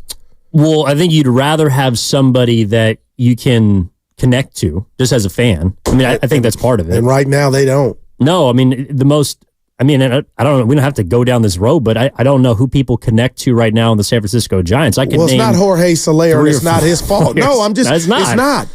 It's not. I think people. Give me a guy. Hey, let's go out to the ballpark and see who. I can give you some names, but I don't think that's the majority. Outside of Webb on the 1 of 5 days he's on the bump, but that's a problem. There's no Will Clark or Matt Williams. Not right now. Not the way they've been hitting, especially coming off the 3-7 road trip. 888-957-9570 is the number. Evan Giddings in for Matt Steinmetz with Daryl the Guru Johnson. It's also the number for the Xfinity mobile text line. We're trying to get to the bottom of why I believe that people are telling us the content that we're receiving, that our eyes are drawn to, is just telling us that the Warriors offseason is more interesting right now than the Giants season. Because I think that's a problem. That's not the way it should be. Wow. It might be where we're headed, but I also think it's because of what the Giants have done in recent memory that has not given us a reason to think otherwise. Again, 888-957-9570 is the number. Let's get out to Alameda, talk to Big Smooth. Big Smooth, what's going on? Happy Friday. How are you? Hey, great day. Happy Friday out here. Listen, man, the Giants are here's the difference between the two, I think. The Giants are quickly approaching it's a great timeout. Going to the Reds game, I'm going to see De La Cruz. I'm going to see the 6'5" shortstop. He's exciting. He's somebody you can watch and go, man, look at this guy.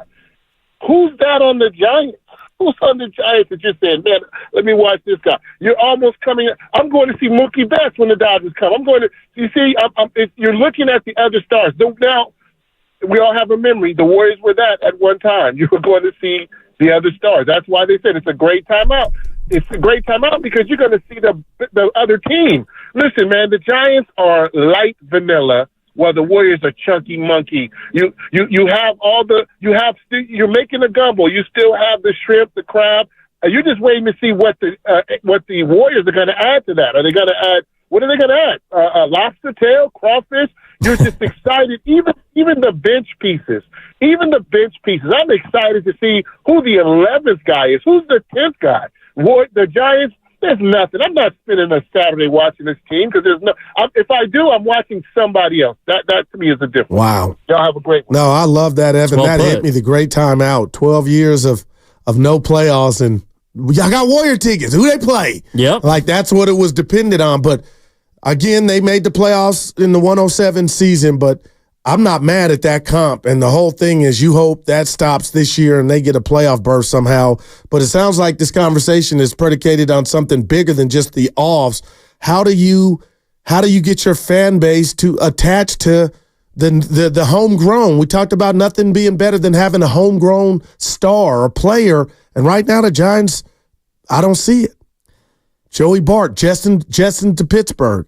Yeah, and I think Big Smooth also brings up, an interesting point about, how you're spending your time. If you are, you guys watch League Pass, right? Yeah. So you're watching, I don't know, maybe this year was Minnesota was the most exciting team for you in the regular season, or in the Eastern Conference, you really like watching the Knicks.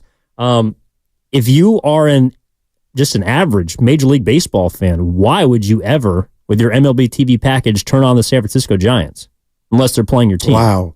I mean, I'm just thinking about a non-associated Bay Area person. I mean, what about them as an avid baseball fan? As somebody, I'll dial up the Braves. I like the Phillies. They're playing well. I like watching good baseball teams. So in the AL, right now the Mariners got the best rotation in baseball. I love watching Luis Castillo, Logan Gilbert. Those late night games. With the Cubs, I love watching Imanaga. There's players on other teams. The Braves got just a laundry list of position dudes that I want to watch every single at-bat. If you are an average baseball fan, why would you ever turn the San Francisco Giants on right now? They have a chance to change that, Goo, if they start winning games, but I'm saying right now they appear to be headed towards the same place they were last year, which is kind of good, but not really, and not good enough often enough. No doubt, and you know why it's worse, and it's definitely not good enough, Evan, is they went and spent. They went and got some hired guns to come in and change that. And to answer your question, and I kind of hate doing this, and I hate when somebody says, well, who's the MVP? It's the pitcher. I get that. Not, I used to have an arm, Evan, but it can't be Webb. That's the only time I would tune in. And that question just hit me. It's like Logan Webb's on the bump. Okay, let's see him duel with some other ace. But other than that, it's not to see well, when he gets a hold of one, the problem is you just don't know when. But other than that, Evan, I keep going Will Clark, Kevin Mitchell, Robbie Thompson, Brandon Crawford, Belt. They don't have that.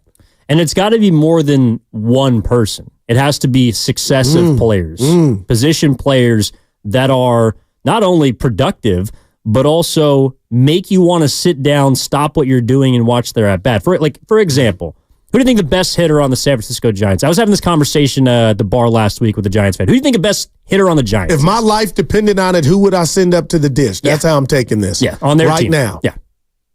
Conforto. Not bad. And he's not even a 300 hitter. He's not. The best hitter on their team is Lamont Wade Jr. He's hitting 340. Damn, Wade. He's got a 900 OPS. And my point is, I don't think anyone necessarily cares. And not enough people care to make that a must-watch AB. And I'm not saying Lamont Wade is not a good baseball player. He clearly is. He's playing well for them right now. He's helping them when they do win.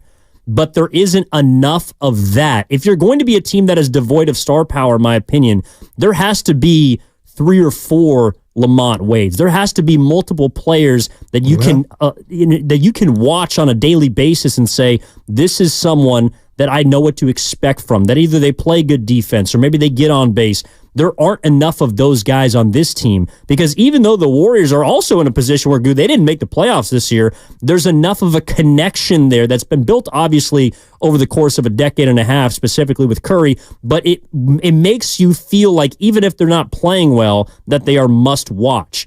And that's also, I think, the connection to bring it broader to baseball that a lot of people don't have is there isn't enough of the players that have been there for a long period of time that you can connect to. The player who's been there the longest for the Giants is Austin Slater. I don't feel connected to him. And he went to Stanford. Wow. He has Bay Area ties, and I don't feel connected to him at all. And you shouldn't, with the way that he's playing. But, Evan, it's somebody's job to fix and remedy that. And this guy's been here, Farhan, 6 years. I don't know what else you can do.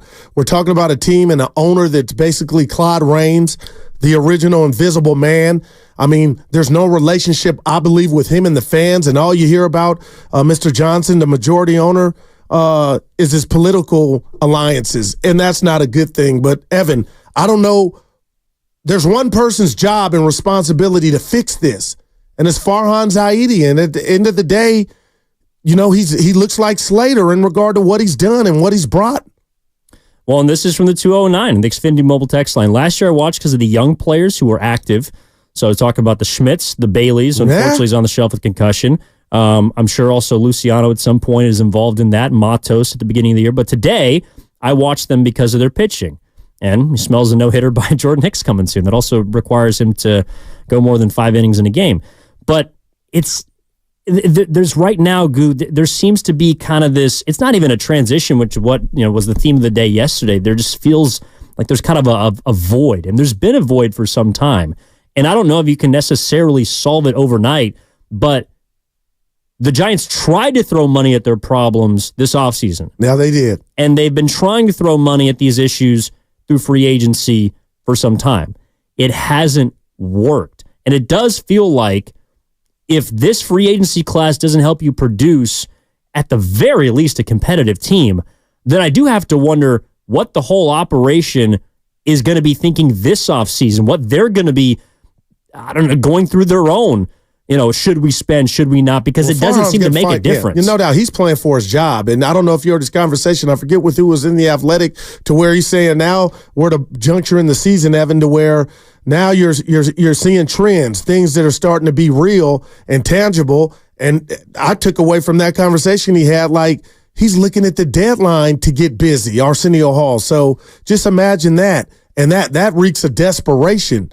We're just in May, and you're already talking about the deadline after you got a slew of moves that look like they're not working because your team's not winning. So, I mean, at what point do you pull the plug on the whole Farhan Zaidi tenure? I don't know, Evan. I don't have the answers, but I will give him credit. You went shopping, you came home with some stuff in the bag, and right now it doesn't seem like your fan base is happy, nor are you getting production when you look at wins and losses. We'll continue the conversation on the other side. Why are we more locked into the Warriors offseason than the Giants season itself? If you have a reason why you think it is, we want to hear from you at 888-957-9570. We also got some fun stuff coming up. We got Question of the Day coming up, Goo, that I'm looking forward to. My new NBA, Inside the NBA. Well, hopefully. If it leaves, if the Inside the NBA is on its way out, we got our new 4 from Daryl the Guru Johnson. We got your questions. Line them up. Go hit Twitter. Respond to our tweet. If you got a question of the day for Daryl the Guru Johnson and Evan Giddings in for Matt Steinmetz. We also are going to talk about Steph Curry, where he's at. Chef. I know you got your list of players right now. That's coming up as we move along here on 95.7 The Game. And you can download the Odyssey app all 4 hours. You can listen to Steiny and Guru. Download the Odyssey app directly to our QR code, from our QR code on both YouTube and Twitch, brought to you by the First NorCal Credit Union. Upgrade your savings dividend. Opened a First NorCal First Class Money Market today. We're back after this on 95.7 The Game. For Fremont Bank, investing in our Bay Area.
888-9570 is the number. That's what we're talking about here today. The Golden State Warriors right now, what we're discussing, Klay Thompson, where they're headed, the end of this, the beginning of a new, what they have to do this summer is more interesting right now to me than the last, especially 10 games that the Giants went 3-7 on. Yeah, no doubt, Evan. And I'm thinking about Skeens tomorrow for the Pirates, a big phenom, Paul. Flamethrower.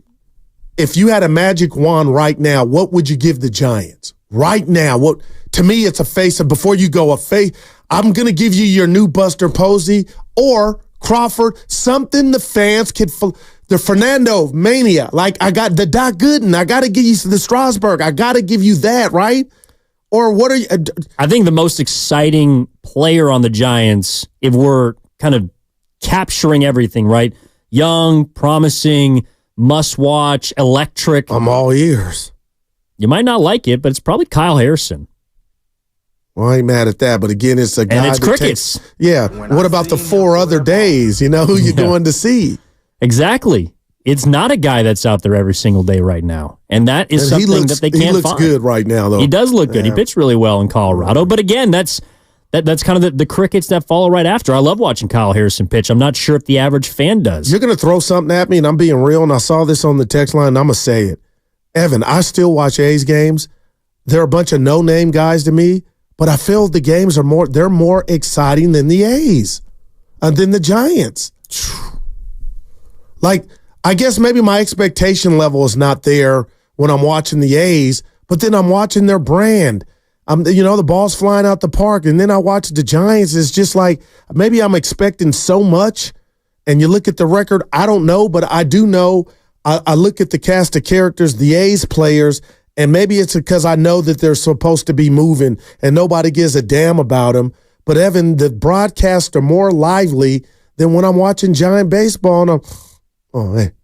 Let's just clean up a super chat since the great Rich Mitchin is going to drop one of these every single day. $2 to say Kuminga is making me dislike the Warriors. I'm sure there's going to be a negative Kuminga comment anytime he drops anything in the super chat. Is that his thing? Is that what he does? That's pretty much what he does. It's so whack. I'm not a big fan, but I am a fan of the town of Oakland. Let's get out and talk to Mark. Wants to get in on the conversation. 888-957-9570 is the number. What's up, Mark? You're on with Evan and Guru. How are you? I'm doing fine, gentlemen. How are you? Awesome. The thing that I wanted to make a point out is that baseball screwed the pooch long time ago.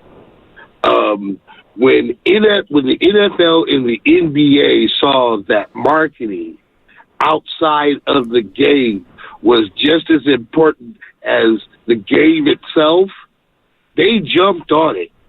Baseball went away from it. Even Joe Morgan tried to make sure that Major League Baseball updated its fields in urban areas.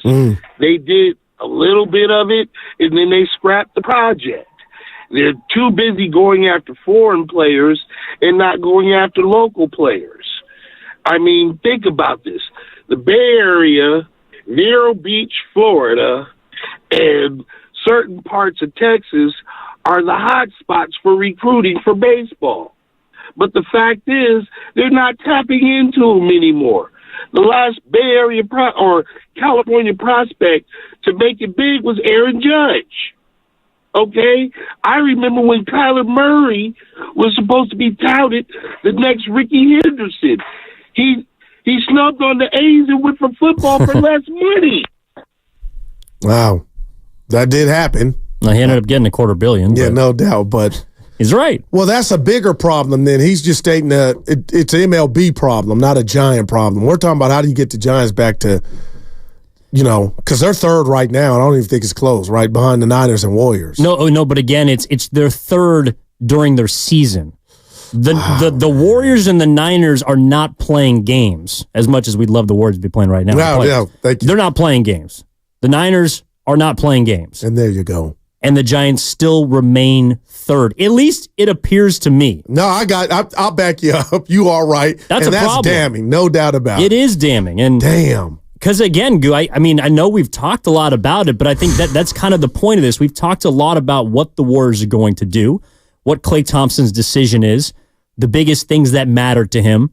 And some people might feel like we're moving in circles, but that's kind of what I'm getting at is right now the Giants to me are not in the eye or the ears of people enough to overshadow all of these massive, colossal, dynastic decisions that Golden State is right now running through at Chase Center. Yeah, man. If you just think about it, it's crazy. Now, Sabian was on. We had the pleasure of talking to Brian Sabian Tuesday, and Stoney brought up, one of his quotes, and one of his quotes was he cared what the fans thought. So, Evan, when I say this, I'm not saying do something as an organization just to appease the fans, but the bottom line is the more we keep talking about this and the great points you keep making, and we're hearing from the fans. Sometimes a manager gets, bad analogy day on a payday Friday, sometimes a manager gets ran out of a game to send a message to his team. Yeah. He does it and you kind of know. Okay, Bobby Cox. No doubt about it, the great Bobby Cox.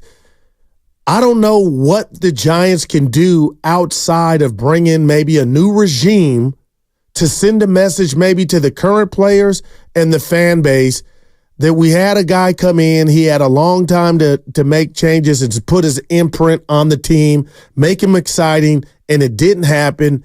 Evan, that's all I could think of right now because I got a couple people on the text line saying, hey, if we fire Farhan today, are we going to win more? I'm not going to say yes to that. My point is it such that big deal of a task that you gotta go and hit the reset in regard to who's running your show, tell the people your vision, and start from there. Because already I'm going KFC this offseason, you piecemealed it.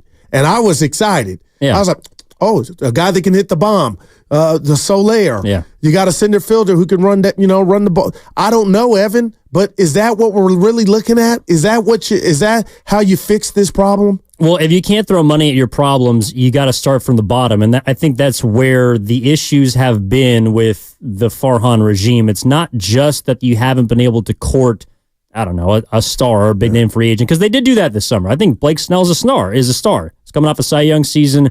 He's a great player. He hasn't pitched well. I can't even remember him pitching. I know he's hurt, but damn, I wouldn't consider Chapman a star, but when you look at the list of guys that they brought in, they're supposed to help. They have not helped enough. So if you can't throw money at your problems, well, you have to rely on your farm. And that's been the biggest thing that I think this Giants team has missed, or this franchise has missed, are developed homegrown players. You mentioned Sabian on Tuesday. That was how they dug out of the rut. That was a specialty, Evan. That's what his thing was going to be. It was marketed as his thing. Yeah. And it's been a fail. I mean, the results have been drastically different from what I expected, and I think what people were sold on. So, no, you're right. It's hard when you are seeing players that are coming in that aren't necessarily, Giants, and they're being mixed in with a few hits here and there. But again, you just look around and just say the rest of the division. There's so many more homegrown, talented players. And Sabian also brought up something I thought was really interesting, too, about how the main reason they got out of the rut post-2003, right? 97 to 2003, the Giants were wildly successful. Though they didn't win a World Series, they were wildly successful. And then they had that lull, that 5-year lull, or 6-year lull, until 2009. They missed the playoffs by a game, then they won it the next year. They began their dynasty. That lull, he said, they got out of by prioritizing not just drafted players, but players that they traded for at a young age and were able to develop and groom. I have not seen enough of that. And that, to me, is a big issue. And in fact, it's also something that a lot of Warriors fans struggle with, Goo. The idea that players have not been developed quickly enough. I think the Warriors have more of a case as to why, because there's been literal gaps or stop gaps. There's barriers from players either playing or developing, a la Houston or whatever. They're not going to get that kind of run. In baseball, your farm system is supposed to be your bread and butter. That's supposed to be what you use either to go out and acquire players in trades or to present the next generation of success. There has not been a single sign to me that farm system is ready to take over for whatever's on this current roster, which has obviously got you 5 games below 500. No, good stuff. And what bothers me about it is last year, Evan, we saw a glimpse of them. All 3 were up at the same time. They were in the lineup together. I'm talking about Ramos, Luciano, and Schmidt. And I got to be careful here. What if I called what's left of Matt Chapman, because I believe he's past his prime. What if I called him the Chris Paul of third base? Like, I would love Schmidt to come up here and fail Evan, and at least I would know, okay, we know he ain't the guy or the next future third baseman. He's not Matt Williams. But why you would go get what's left of Matt Chapman, I believe Farhan did that selfishly to sell it like, hey, look, I'm active, I can close a deal, but the production and what we're watching, and Matt Chapman's made some errors too, like, why did they pull the plug on Casey Schmidt? And again, I'm not telling you he's Craig Nettles, but I thought Farhan represented the future. And even if they failed, we were going to see Moody and Pods, those guys get a crack at it, and all we saw was, Evan, can I call it half of last season where the guys got called up, and I would watch the game like, okay, I like seeing them roam center field. Okay, let me see. Nice hit. And now it's just like crickets. I mean, I like particular pieces, but you don't like the score at the end of the game. Yeah, that's really what it comes down to. Well, we're getting that now. I know, and that's why I think people are asking for new stuff. The issue is there's not a lot of new stuff to use, not a lot of new stuff to bring up. There's not a lot of new stuff waiting in the wings. There's not a lot of exciting stuff. Wow. 888-957-9570 is the number. Evan Giddings in for Matt Steinmetz or Gerald the Guru Johnson, because I also want to ask people this. So if it isn't the Giants and it is the Warriors, what grabs your attention right now in the Bay Area in regards to the sports scene? We're in the summer. Niners aren't playing. Warriors aren't playing. But to me, it really is Klay Thompson, Guru. I mean, it really is And it Klay. should be. There's no, again, if you're a Giant diehard and part of the ownership, like I'm on this pins is and needles. concerning. No doubt. And you should, because it's got that much drama to it. And this is, for the first time since he's been drafted, a Golden State Warrior and had 4 parades. His services, he may don another uniform. That's heavy. And the fact that they didn't make the playoffs, because I didn't assume we were going to be in our feelings in regard to this excitement, Evan, this fast. Last year, we got the 6-game series against the Lakers, so they would still be playing. But the fact they didn't even make the playoffs, it's like these decisions that are not going to be made, and this kind of, from a selfish standpoint, bothers me, Evan.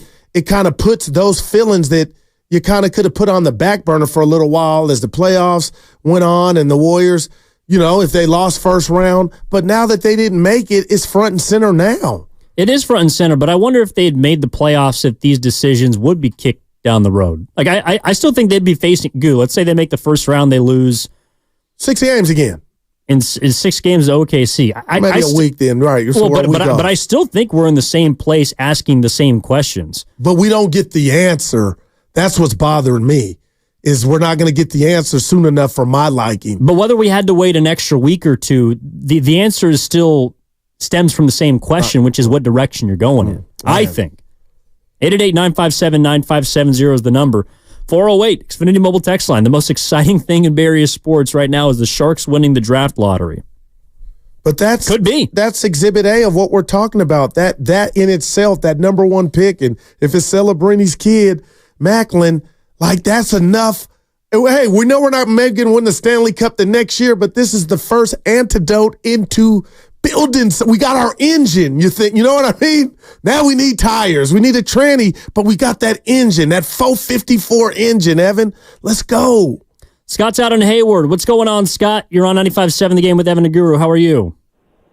Gentlemen, doing well. It's a good sunny Friday. You're getting me a little depressed about my Giants. I kind of think Guru's onto something. Varion's got to go. The guy's known for his farm system, and that's why they brought him in. It's been 5 years. Man. What do we have to show for it? Every team's got these phenoms coming up. They're top hitters and top pitchers coming up and lighting up the league, and the Giants got nothing. I mean, the Marlins are doing a fire sale right now. Go out and get you a Jazz Chisholm, but what do we have to trade for him? Nothing, because we got no farm system. So the future looks bleak.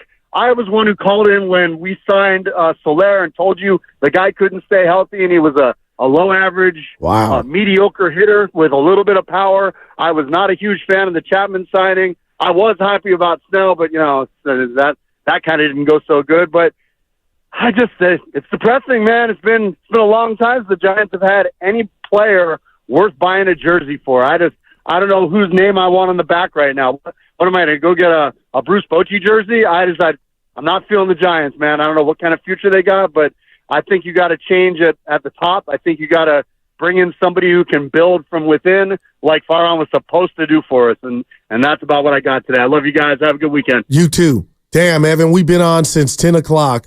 I feel like that call just surmised everything we've been saying and reading. I mean, the fact that he's wondering about names on jerseys, I guess the home jerseys don't have them. The farm system, man. No, I mean, look, people haven't been as high, for example, on the Warriors' young players as, I don't know, like they haven't been super high on them in general, right? Or the people that haven't been on high on them. I'm still sure those that don't believe that Kuminga is going to amount to anything or pods or whatever, you can group them all together. They still feel better about those 4 young players on the Warriors than, say, 4 young players on the Giants. Oh, there's no doubt about it. And I'm thinking especially 4 young players on the Niners. Yeah. No, man, you preaching. I mean, the Giants right now have an opportunity. Nobody else is playing. You have an opportunity right now to capture the attention of Bay Area sports fans, and they cannot do it. Well, this isn't a one-year thing. This big week. You got Cincinnati, and then you got the Dodgers, and we know half the fans will be Dodgers, but this is big if they could kind of get hot right here. Well, they need to, because I do think there's a lot of pressure mounting on them, and there's a lot of pressure mounting on that front office. Do you think there's more pressure on, I mean, it's a little bit different. Like, I don't think Mike Dunleavy Jr. necessarily is worried about his job security. But how much pressure do you think is on the Golden State Warriors front office versus, say, the San Francisco Giants front office? I feel like the Giant front office is obviously getting a pass. Farhan has some pictures of somebody. And the reason I say it's the Warriors, because, like you said, you're on pins and needles, and the world is the basketball world about what are you going to do and why are you going to do it? Are you going to tap into the past? Are you going to tap into loyalty? Or are you so, as an organization, upset or disappointed that you missed the playoffs and you're watching these young horses everywhere you look on the TV in the Eastern and Western Conference that you're just going to say F feelings and try to put them, try to go young? I just got to feel like it's the Warriors, because obviously Farhan, if there was any accountability, he would already have been ran. And one last thing, random. So you're telling me Soler doesn't play everyday position in the outfield and he's hurt?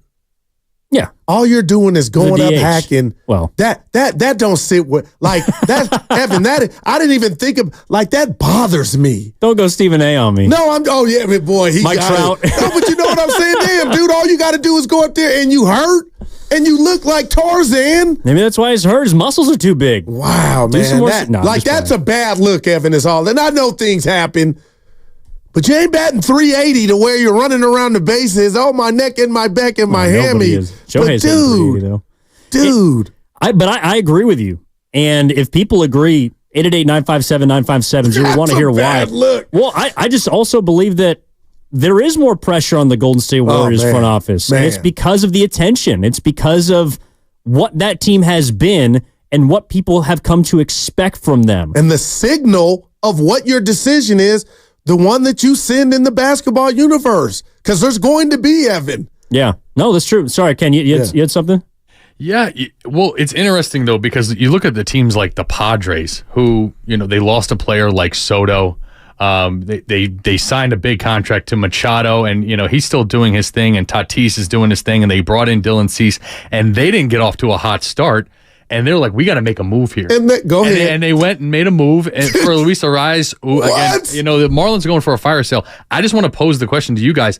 If it keeps going this route, if the Giants don't continue to get on a winning path, when July 30th comes for the deadline, what do you think Farhan does? Oh, he's like a bad, and I know he's like a bad gambler now. And that's why I talked about that article, that interview I heard him say. He said, like, the deadline, Kay, to answer your question, like, he's all in, but I feel like he's all in because he's desperate and he's hearing the noise and feeling the pressure, Evan. So if I'm going to go down, why wouldn't I go down trying to, oh, hey, you got some new cake mix for me? I'll take that too. Dump it in there to try to remedy what's going on right now. They got a lot of work to do. And I think it, again, I think it's telling the fact that we both believe that there's more pressure on the Golden State Warriors front office than the Giants front office. They have not made the playoffs all but once in the Farhan Zaidi era, correct? Man. And right now we're trying to figure out where they go. There's more pressure on the Warriors. I think that's because there's more interest in the Warriors. There's more interest in what's going to happen this offseason, what direction they're going to decide to go in, who they're going to give money to, who they're not. Do they swing big? Do they make a trade? Everyone, I feel like, is just waiting for the Warriors to do something. Meanwhile, the Giants are playing games, and to use your word, Goo, sleep. That is what they associate with right now. If you feel differently, or if you want to get in on the conversation, 888-957-9570 is the number. I do want to broaden this to the front office themselves and take a look at what the Warriors have in front of them. Maybe take a look at what the Giants can do as in regards to the trade deadline and the aggression. I don't see a reason to get aggressive right now with what I've seen. Evan Giddings in for Matt Steinmetz from Darrell the Guru Johnson. We're back after this on 95.7 The Game. The downfall is near, and it's coming hard. I'm what you might call very good at hiding.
that in common. Speaking of Bonte, I got to call him out. Uh-oh.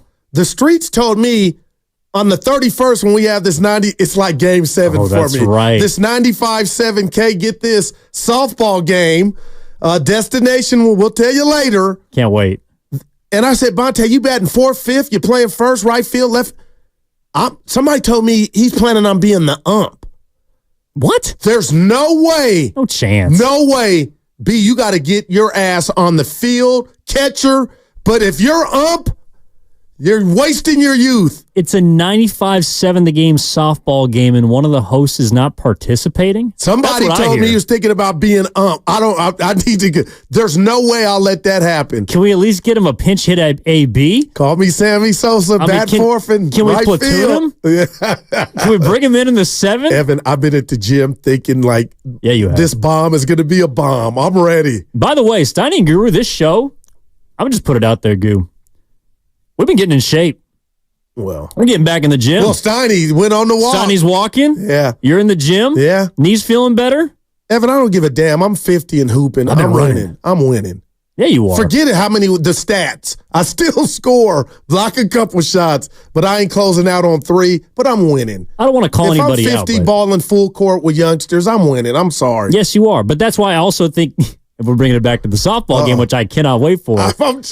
I'm telling you, Steiny Gruber is going to be a problem. There's going to be a problem at that game. Steiny is short. He got the new hip. Yes, we'll put him at catcher. Well, pitcher. I don't know if he's got it. I can see Dibbs. He's got a crouch. Dibbs probably not spin the ball. Well, Dibbs is probably the most qualified to be the umpire if we're really talking about somebody that should be calling balls and strikes. Today. No doubt. Yeah, seriously. Well, it's not what's bugging me. Brought to you by Echo Pest Control. It's coming today too. It is coming today. So is question of the day. I think we got a couple good ones we got to decide between. So we'll be doing this every single Friday, the 1 o'clock hour. Whether Steiny's in, Steiny's out. He'll be back on Tuesday. Larry David. Evan Giddings in. We'll be doing a question of the day. You can tweet at us. You can text us on the Xfinity mobile text line, 888-957-9570. You can call in and give a question. We got like 4 or 5. I see people on the YouTube chat powered by First NorCal Credit Union. Does not have to be about sports. Yeah. Could be about pop culture. Could be about Mother's Day coming Sunday. Mother's Day. Could be about a social interaction you had. I had one last night that was a little interesting. But we'll be doing that in the 1 o'clock hour. So I am excited, ecstatic. I cannot wait, Evan. And I called you out. A couple friends of mine got to me like, "Well, you putting Evan's business out there?" It's all right. I'm like, no, it actually helps them. I love you, man. Yeah. So when people see you, they're like, "Oh, he's active, doing my thing." Yeah. You ever this is random. You ever ran into like a friend of yours on like a date or anything? Oh yeah, and some stuff jumped off. What? Yeah. Oh boy, dude, my book's coming out, Evan. Dude, I can't wait for it. It's coming, but go ahead. No. What we're talking about here today is why it just feels like the off seasons of both the Warriors and I'll even throw the Niners in there appear to be more intriguing and interesting than what the Giants have going on in season. It could be a baseball problem. It could be a Giant specific problem. We've been talking about the pressure that front office has had. I just think it has to do with the interest right now with the two teams in Golden State and then, of course, the San Francisco 49ers. 888-957-9570 is the number. And this is, I'm kind of with the 415 here. The Warriors versus the Giants. Lacob is a hard-driving guy for success. Meanwhile, the Giants don't appear to have that kind of urgency. And it does start with ownership, but I don't necessarily look at someone like Jed York for the 49ers as, the driving force of that franchise. He's very good at his job, and I think he's gotten a lot better recently.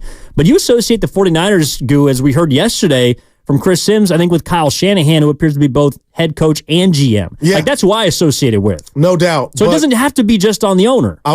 You're right, but we got to give York, just backing up to him right now, we got to give him credit because under Harbaugh, he was out there saying stuff. Not that you can, it's your team, Evan, but I think he got in the way and he couldn't put out the fire that was between the GM and head coach, and it cost him the head coach. So Jed York, to me, learned his lesson, put the money where his mouth was, shut up, went off yonder, and let the guys do what they do. He let Kyle coach, he let John GM, and look, nothing but roses, almost daisies, if you'd won the Super Bowl. So I give him credit for not trying to be Jerry Jones and learning from that. I can't tell you what Mr. Johnson looks like, the majority owner for the Giants. Evan, I'm being real. Do you know what he looks like? Shout out, Chuck. I don't either. And I think that's a problem. And I want to ask Ken and everybody, Kay, how much of this is baseball is on life support? Evan, can you give me a number? Well, when you say life support, like boring, it's third behind. If we went to New York, baseball's behind, I believe, football in the NBA. I agree, but I also think those sports are just more exciting. I mean, I don't know. Would you rather watch Monday Night Football or Saturday Night Baseball? What if I told you, you're going to think, no, you never called me a liar. No, I haven't. What if I told you it's equal? Not yet. I'm in. I would watch Saturday Night Baseball and have as much fun as Monday Night Football. See, I might rather watch Paul Skeens make his debut than watch the Jaguars and the Titans on Thursday Night Football. But I think general interest would tell you that's not the case. Football is king. The NBA right now, we'll find out, kind of what the ratings are in a few weeks in regards to the playoffs. But I don't think it's baseball being on life support. I think it's just the reality of America does not gravitate towards that sport anymore. Wow, man. It doesn't mean that the Bay Area doesn't. I think when the Giants are good, the Giants can be kings. When the Giants are competitive, when they were in 2010 to 2014, and even at the turn of the century, I know it's been a while, but 10 years ago, the Giants ran this town. What did Steiny say? It was a party on 3rd and King. It was. The stadium. It was a party everywhere. I mean, I grew up in the East Bay, but people were Giants fans. They were talking about what they're doing every single day because there was something, again, to look forward to. Not just the wins and losses, but there was players to look forward to. There was a manager to look forward to. There was a ballpark to look forward to. There was excitement in season, and it felt like the summer was all about the Giants. Whether you were an A's fan, whether you're a fan of another team and you live here in the Bay Area, it was all about the Giants. And that does not feel like the case anymore, now to the point where we're discussing, and I'm most excited about what Klay Thompson's going to do this summer. We won't know until July 1st or maybe a little bit before that. But that's what I'm looking forward to right now. And I think that's a problem. I think that's a reflection of where we are in regards to the Giants and kind of the staleness that has been that franchise for the last few years. No, that well said. And I'll say this, Evan, to that. And I appreciate your greater point in regard to just the game and baseball where it's at, not anymore. And again, I don't know who you blame, and maybe it's not anybody's fault, but I believe technology is in the way. But our Sam Lubman is going to the game tonight, and I was looking at his jersey to see who he had on. Mm-hmm. But the fact that I talked about it, and I asked you, who was the guy in your mind on the Giants, and there were two pitchers, that's a problem. So again, if it were me and I was the owner and I was listening to this show, and forget this show, Evan, even when I decided Kapler had to go, I would have ran Farhan. I would have said, we messed up and it's time for new blood, and that would have given my fan base hope. And now I just feel like we're stale, and now the lame duck that is Farhan Zaidi is going to try to get super, super busy at the deadline because he's trying to save his job. And when you work from a place of desperation, let me tell you, young fella, it never really truly works out, Evan. Not really. But you know what has caught my ear? Uh-oh. It doesn't have to do with the Giants. Doesn't even have to do with the Warriors. I'm trying to guess. Give me 3 seconds. What's got your ear? The Shaq disc. To Shannon Sharp. Well, that one did catch my ear, but that was during the commercial break. Okay. Not everybody needs a diss track. I'm sorry. That is funny. I don't like that at all. But what I do like is actually part of not necessarily the diss track itself, but the fact that athletes have so many different ways to express themselves, and we can get the real, which is what Deshaun Jackson gave us. I believe this was 2 days ago. Bro, you really released me off of allegations, bro. And, that was a coward-ass move. You didn't send me to Buffalo because you thought it was the best move for your team. You sent me there to die. I never really able to get the benefit of the doubt that I deserve, bro. And it was, all off of Chip Kelly. I never met a coach that was uncomfortable with dealing with black players. Do you remember that time he made Michael Vick cry? And I remember he saying, bro, I cried more with dealing with Chip Kelly and the Eagles, bro, than I did in prison. So that was from the 2510 show podcast with LaShawn McCoy. He was talking to Deshaun Jackson. Shout out, Cal. Greatest return man I've seen in my lifetime. But the fact that this specific clip stood out to us, is because of just how raw and unfiltered someone like Deshaun Jackson is towards. He's talking about Chip Kelly, former head coach of the Philadelphia Eagles, and they're just getting into what they did not appreciate about this guy. And it was heavy. Airing his dirty laundry. Yeah, and Evan, I'm going to ask you this. In a world of everybody has a microphone, Draymond Green, we could go, the list is just too long. First, Evan, I got questions, and I got to be careful here. Damn, Mike, what did Chip say for you to cry? Michael Vick. Yeah, Michael Vick, because Chip Kelly, and I don't know him, Evan, but he doesn't have that Bill Parcells type of, I'm going to go for the dagger, even behind closed doors. He has like a Mr. Rogers type feel to him, and that's just me. So that's heavy. I'm not going to say, nor can I, that both of those guys are wrong, but wow, Chip Kelly, and now, you're in the college ranks. That I'm dealing with that. UCLA. But Evan, I got to tell you, I guess I'm more blown away at how does that sit well with others hearing that raw and uncut. Do you want more of that as a sports fan?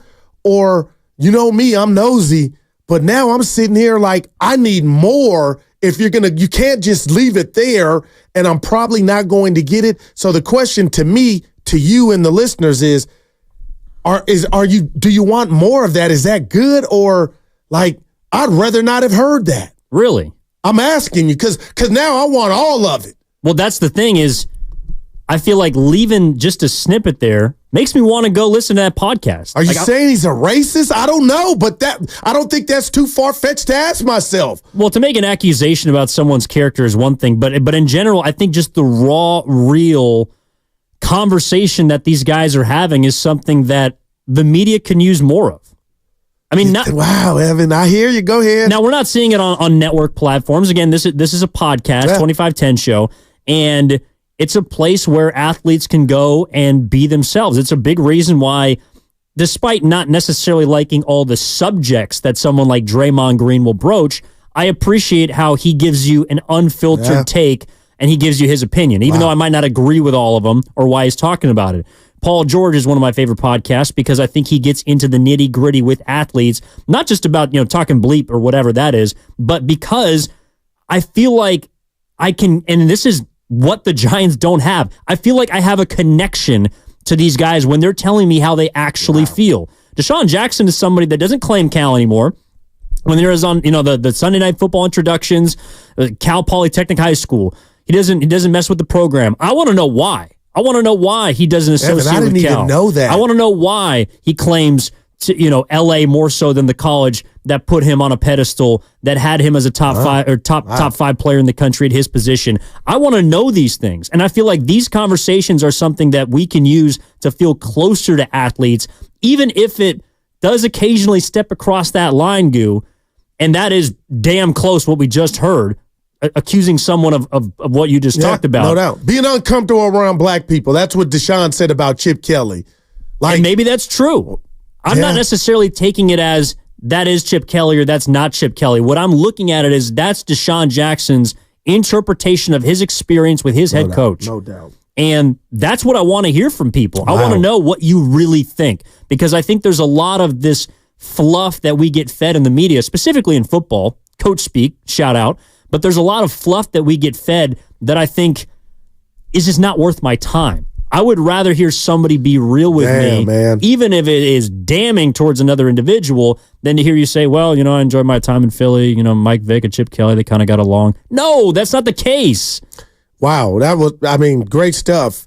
So it sounds to me, Evan, and I'm right behind you because, again, I want it now when I get off and I'm in the caddy, I may put this podcast on because I don't know if they elaborate and go into detail more about that. But then the other part is, Evan, and it's just me, I'm going to be wanting Chip Kelly to respond. And those were heavy, quote unquote, things about Chip Kelly and their truth about Chip. He may say, you know what, I'm not even going to respond to anything that ludicrous or whatnot. But I guess I'm asking all in all, when it's all said and done, you're okay hearing Steiny's real take about working with me and Goo's real take about working with Steiny. You think that's good for the business? You just hearing athletes kind of just sound off like that? Well, to bring it to you and Steiny, though, I think one of the reasons that people listen to this show is because they do feel like you guys are genuine with each other. Okay. Now, you don't go 100%. There's things that you got to keep to yourself, things that he keeps to himself, things that we keep to ourselves, maybe at the cafeteria. But when people come to this show, I think they expect genuine conversation. Nice. Right. And it's one of the reasons why I love working on this show with you guys and the chance to fill in is because I feel like I'm getting the real goo on and off the air. And I know you are. Wow. So we're team more of this then. I am. I don't know if people are or But then why do I rip? Well, because it's the subject matter in regard to Dre. True. I've given Dre the biggest compliment in the world, and I can't, I got my new, if I'm hiring inside the NBA crew coming up later, we'll be doing don't let me forget that. But I've given him the highest compliment ever, saying, we can't wait for the next chapter of his career in regard to his analyst. It's like talking, he's a genius, but poetically when he's talking about his sport or how the game is played in his mind. Yeah. So I can nitpick at what he says in the subject matter on his podcast. But Evan, I guess I need to wake up or you throw some cold water on me. Look around. Who doesn't have a podcast, right? And that's no shade of that. It's obviously taken off, and everybody damn near has one. And I might go listen to LaShawn McCoy and Deshaun Jackson and not like their personality or the way that they conduct themselves on their podcast, but I at least want to give them a chance because I appreciate their honesty. So I appreciate, for example, when I first heard that Pat Bev had a podcast, I appreciate his honesty. Do I want to listen to him anymore? No, because I don't particularly like his podcast. But that's a judgment that I make based on hearing what he's getting into. Draymond Green, I think, does a pretty damn good job at his podcast. Do I think he should be speaking about players getting eliminated from the postseason when he's not in it? I don't really like that. Wow, man. But I also appreciate the fact that he's willing to at least discuss it, to be open and honest with us about it, because then it gives us something to discuss, to converse about. One thing that I appreciate about any member of the media, whether it's written, broadcasting, all the rest. Give it to me. That I know what you think. I want to know what you think. Wow, yeah, not just how you feel, but what you think about something so that I, as a listener, can make the choice of whether I agree or I disagree. And I hope that people listening to this program, for example, know where we stand on something. Man, come on now. So when we're talking about sports media members, I want to know where they stand so that I can either decide whether I'm with them or against them. And at the end of the day, it's not a combative process for me. I'm not saying I hate that guy, I don't like this guy. I just want to know what they think, Goo. Man, no doubt. And now you got me thinking, Evan, I got to be careful here because, the world's not perfect, nor am I, and nor is anybody else. But just tell me what you think here. I'm being selfish. We talked about Draymond Green in this podcast, and I kind of said to Steiny when he had Kevin Durant on, what did you think of that? He should have already knew the answer. But now that I hear this and I'm double backing and I heard Pat Riley, we heard Pat Riley a couple days ago, I love that. Yeah. That was in-house. If Jimmy's going to do something like that, I'm going to call Jimmy's ass out. You want to hear it? I'd love to hear it. Play it, please. Here's Pat Riley from a couple days ago. For him to say that, I thought, is that Jimmy trolling or is that Jimmy serious? If you're not on the court playing against Boston or on the court playing against the New York Knicks, you should keep your mouth shut in your criticism of those teams. Wow. That's the Godfather. And Pat Riley for president. Now, that was not a podcast. That was in-house, but Jimmy needed to be checked, and somebody checked him. And that's what was refreshing. But just back to Durant and KD, I got to give Dre credit now for sharing with the world. If that were the first time they talked about their spat, like, that's what I want maybe. And again, this is where I'm going all off. Help me. I kind of wanted Mike Vick or Deshaun Jackson to save the Chip Kelly thing until they were able to get Chip. And maybe they invited Chip on the podcast. He didn't want to come. But I guess I cringe a little bit that I would like Chip to have been able to defend or answer a rebuttal to that when it's that heavy, Evan. That's true. I mean, if you're making those accusations, maybe you want to. But at the same time, they're 12 or 13 years removed from their time in Philadelphia, so they've had chances to, I'm sure, have behind the doors conversations about how they feel about their head and coach. Maybe Chip wanted no part. How they saw their quarterback being treated. I mean, it didn't work out for Chip Kelly specifically. But again, we're asking, do you want that kind of I don't know, just raw, uncut, unfiltered content, conversation, dialogue from your athletes. I do. I appreciate people that are willing to do that. I myself am not that confrontational, and I know it goes across a different line. Well, I've seen you a few times. Sometimes you got to say and you got to speak on what you're talking about. I mean, look, we give sports takes 4 hours a day, 5 days a week. These guys feel, opinions about how their careers went, about their coaches.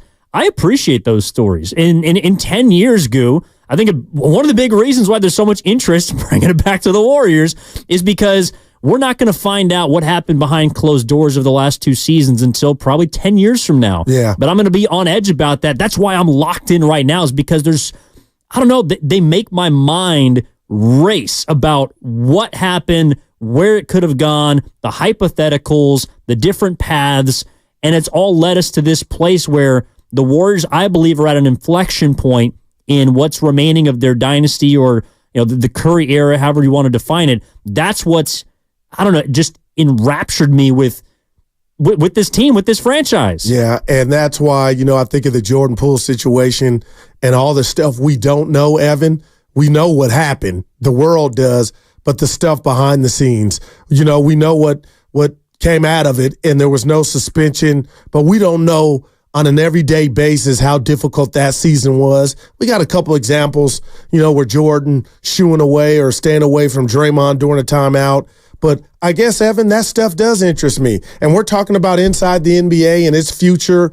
I guess if Ernie did a podcast and the episode was what it was like really working with those guys, I would pay for that, and I talk about how much announcers mean to the game. If Troy Aikman and Joe Buck were to do a podcast, one of them talking about how it was to work with the other, Evan, I'm admitting I'm a fan of that. So I can't be a hypocrite.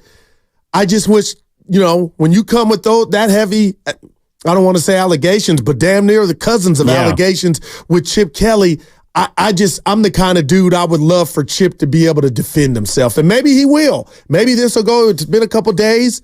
Maybe Chip will say something to it. But I can't, and I'm not mad at Deshaun Jackson nor Michael Vick, because that was their reality. But it just makes you think like, hey, guys, well, you can't stop there, Evan. You got to tell me it all, Yeah. There's got to be some other stuff that goes with that on how uncomfortable he was and him trading you to $10. What? Just interesting. $10 too. But you got to be careful, E, because if you go there, you got to say it all, I guess, as a spectator or a listener. And maybe that's something you feel like the athlete owes you. If they're willing to go 80% of the way, you got to go 100%. You got to give us everything. And do people want more of that? You might find something out that you don't want to know, or that is something you didn't expect, and kind of along the lines of meeting your heroes. They're not what you expect them to be. Chris Townsend told me, be careful, Goo, of meeting your hero. And I had an example of like, wow. There's also a few that we could talk about them. So did Drake and Kendrick give us a dose of that? And I know we got up against it. Did they cross was it too much? But the world was captivated. How about we get into that on the other side? I know we also got Guru's draft of the top 15 NBA players and coming my up. new hires. And the new hires for Inside the NBA. We'll get into that on the other side. Evan Giddings in for Matt Steinmetz with Daryl the Guru Johnson. What's coming up next in the games presented by Fremont Bank. Full service banking, no compromises.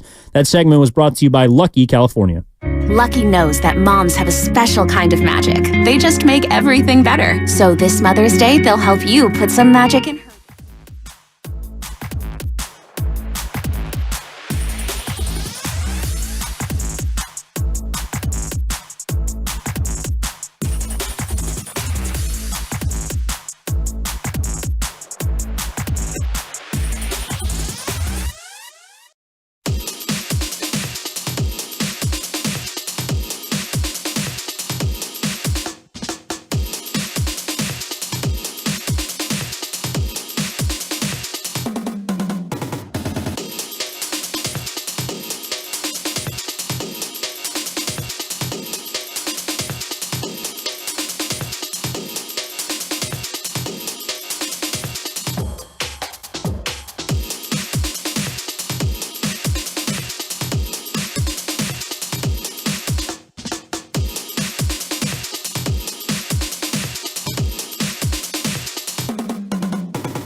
They talking Timberlake.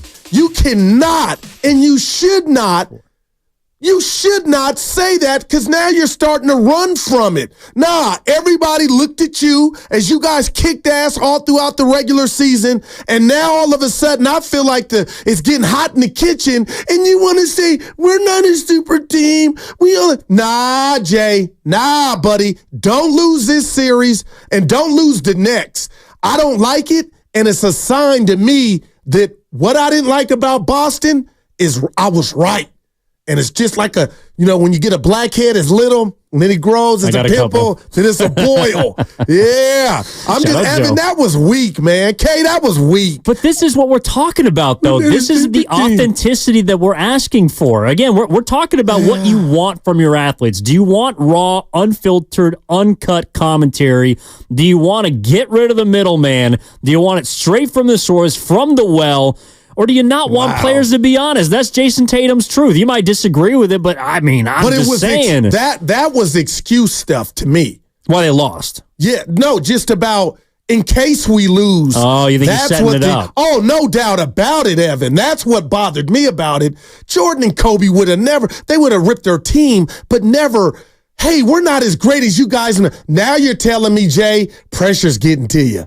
Now you're hearing everybody talk about Boston's supposed to do it. That's all. Well, they are lining up, I think, to have a pretty damn good chance because the Eastern Conference should not be something that gives them trouble. Wow. The Cleveland Cavaliers should not be a team that gives them trouble. I thought Cleveland would take a game, maybe two, but the Celtics should run away. Well, they're like 12.5 point favorites every single game. No, you're right. It's a double-digit favorite. Feels like for every single game they've played so far in the playoffs. But again, kind of building off of Deshaun Jackson, LaShawn McCoy, the 25-10 show, speaking about their experience with Chip Kelly and the way he treated Michael Vick. Yeah. And whether it's allegations, it's not necessarily about the subject matter. And that could be the difference for people.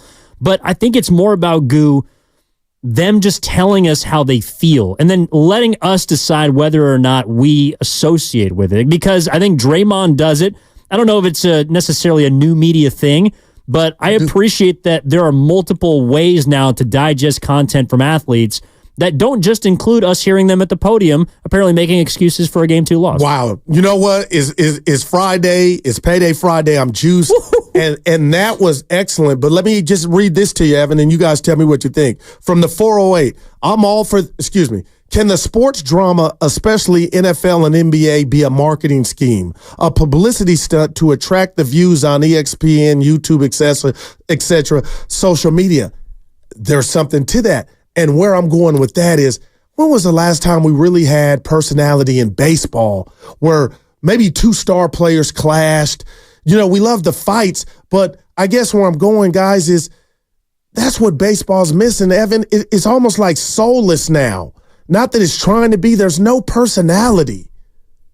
I mean, I think the biggest off-field clash that we've seen in Major League Baseball this year, it's quite honestly Shohei Ohtani and Ippei Mizuhara. Oh, wow. I'm just saying, who, by the way, just forked over, or at least admitted to taking $17 million. But you're right.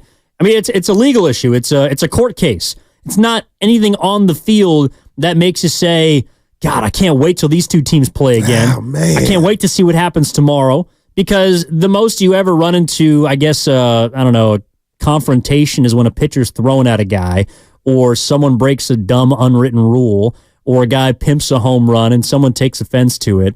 I don't know. You're right, Gu. I think that is a part of it also. There's individual as well as team rivalries more in football and in basketball, certainly than in baseball. It could be a product of the sport. It also just could be, I don't know, something inherent to the game. Yeah, I told our guys, you were in the break room during the break, just back to the Deshaun Jackson and Michael Vick comments. Evan, I'm kind of out when you go there because you can when the guy's not there to defend himself. That's just my 2 cents. Not. Hey, that's your prerogative, Bobby Brown. But damn, I wish Chip Kelly, and I'm hoping he can have a rebuttal. Maybe he won't, but that's some heavy stuff to kind of not have him there. Now, had he been there, imagine that. How he would have responded. And I'm not saying fights and stuff like that, but I'm just from what if we were somewhere having dinner and I said, yeah, that K man, he don't really like this sector of people, that wouldn't be cool at all without him being there to defend himself. That's just me. No, I mean, I think that's, like the, damn. Well, the racial matters is something different. But again, I think it's about the honesty to me. I appreciate it. Whether it's going down that road or something as simple as, Jason Tatum creating an excuse for himself. I just want to hear how athletes feel. And I think I'm with the 408. The Xfinity Mobile text line, by the way, you can text in at 888-957-9570. Also the number for the call-in if you want to get in on the conversation. Evan Giddings in for Matt Steinmetz with Daryl the Guru Johnson. But this is from the 408. I'm all for athletes speaking their mind, but if it's dumb, then same goes for you guys. Speak your mind about how crybaby they are. So basically, if we say, I think people come to this show because they know they're going to get something genuine. But if we say something stupid, our listeners, I mean, I do it 16 times a day. People have the right to call us out for when we say something stupid. Right. But I would never assassinate someone's character and not. Unless I knew. Exactly. Like I gotta put it all out there. I can't just kind of, vaguely say, that's not who I am. And Evan, everybody's different, but I don't know what they're going to get from that. Do you think they're going to get a bunch of clicks? Would you click on that now with the title being Chip Kelly might be on? You know what I mean? Like, what was all that for? And I got to slow down here. It may have just been their truth. It was therapeutic to get off, but without the guy there or gal to defend themselves, I don't know what's up. And the Jason Tatum thing, Evan, that was him just starting what I believe excuse gate. I didn't like Jaylen Brown didn't say anything like that.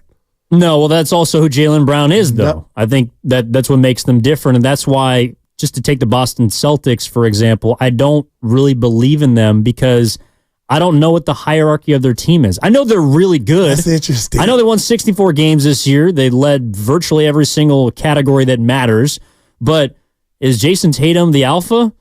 I don't really see it. I think Jaylen Brown is, but Tatum's their best player.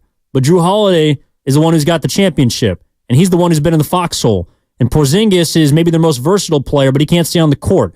There's a lot of weird things about the Celtics that make me and doubt their coach. them. I love that. And Joe their Mazzulla. Coach. And I got to be careful here because we had BG on, Gelseiler, and he was talking about you need help during the regular season. It matters. And you can manipulate the regular season if you got the talent at your disposal like the Celtics. So that wasn't shocking. But Evan, when you talk about winning a championship, you are right. And I asked BG, who's the alpha on the Celtics? I feel like you have to have there's got to be a ranking system. And I don't know if it's Brown. I know Brown's getting paid. Oh my gosh. But I don't know if it's Tatum, if it's Brown. They play a lot of hero ball. And my last thing on Holiday, I feel like they don't use Holiday right. And when I say that, and a fool says, well, look at their regular season record, I look stupid. But if we're talking about through the prism of winning a chip, that's when the warts show. And I watch how they play just last night, Evan, and I'm like, okay, that's what I'm talking about. I feel like when you're playing a top-tier team, when the chips are the Denver or the Minnesotas, if you get their OKCs or the Knicks, that's when it'll show. So that's why I'm out on Boston. We'll see. But I didn't think my captain or one of my best players should have said, let me redefine what we are. I don't agree. We're not not now, JT. What is a super team to you? I mean, to me, I think it's... Phoenix was a super team on paper. When you got the caliber of... But I don't think a super team is necessarily the best team. I mean, I think the Celtics are, on paper, their collection of talent, maybe you could make the case for Minnesota the way they've played in the postseason thus far. But Boston is the most talented roster in the NBA. I think they've been the most talented roster in the NBA for quite some time. And I have no problem calling them a super team when Porzingis is healthy. Like, what else do you need? But if a super team is just a collection or a cast of... high-profile, star-studded individuals. Nets. It didn't work, right? Yeah, Harden, Kyrie, and KD, that's a super team. Oh, my gosh. I said they would win. They didn't. I mean, the Warriors were a super team, but that was a little different. They were a homegrown super team, and they brought Durant in. You're right. They were a super team when they brought Durant in. Well, maybe from that perspective, you could say that Boston is a super team because they traded for Drew Holiday. They traded for Kristaps Porzingis. But now you got to cash that check. You do. And the Warriors did. pre-KD, if you wanted to not call them a super team pre-KD, but Evan, when KD came to town, they didn't disappoint. They won 2, went to 3 straight. I'll leave that alone. Should have won the third one. Woulda, coulda, shoulda, but injuries. But they didn't disappoint. Miami 2-2, or that was okay. They won. But Boston, don't you dare say Jason Tatum, you didn't have the Evan, I got to be careful here. And then Paul Pierce this morning was like, they lost the last series. They lose every 2 weeks. People lose games. And I'm like, okay, that's denial to me. But, man, if this thing goes 6, the longer it goes, I think the pressure gets on guys like Jason Tatum, who I think mentally can't stand up to it.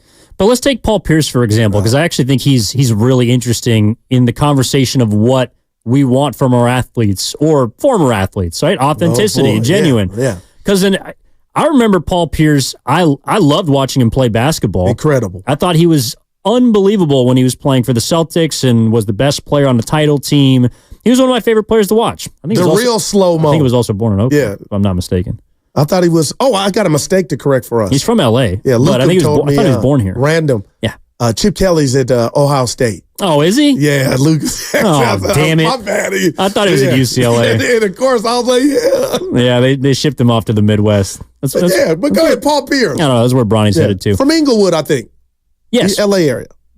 But I believe, you can fact check this, Ken. I think he was born in Oakland. He was. Oh, okay. Gotcha. Yeah. I think he was born in Oakland. Anyways, the point is, Paul Pierce has done a 180 in a lot of people's minds, even of hoop heads, just because of how genuine he is. Because of how much he reveals of himself or on his IG Live. So cost him his job. It did. Yeah. But so is that something that you don't want then? Like, you don't want them to share everything about themselves? Because in a way, I may not agree with what Paul Pierce says or a lot of his takes, but I at least can give him credit. Like, this he wears it on his sleeve. And you know what, Evan? That I love you for bringing this up, because I think now more than ever, and it doesn't help that you're a Hall of Famer and you're a star, but now more than ever, the networks have empowered these guys and gals to be themselves, to lay it all out there, and there's no judgment. I mean, you can have one, but they've been empowered to. Stephen A. Smith, for example, my hero, right?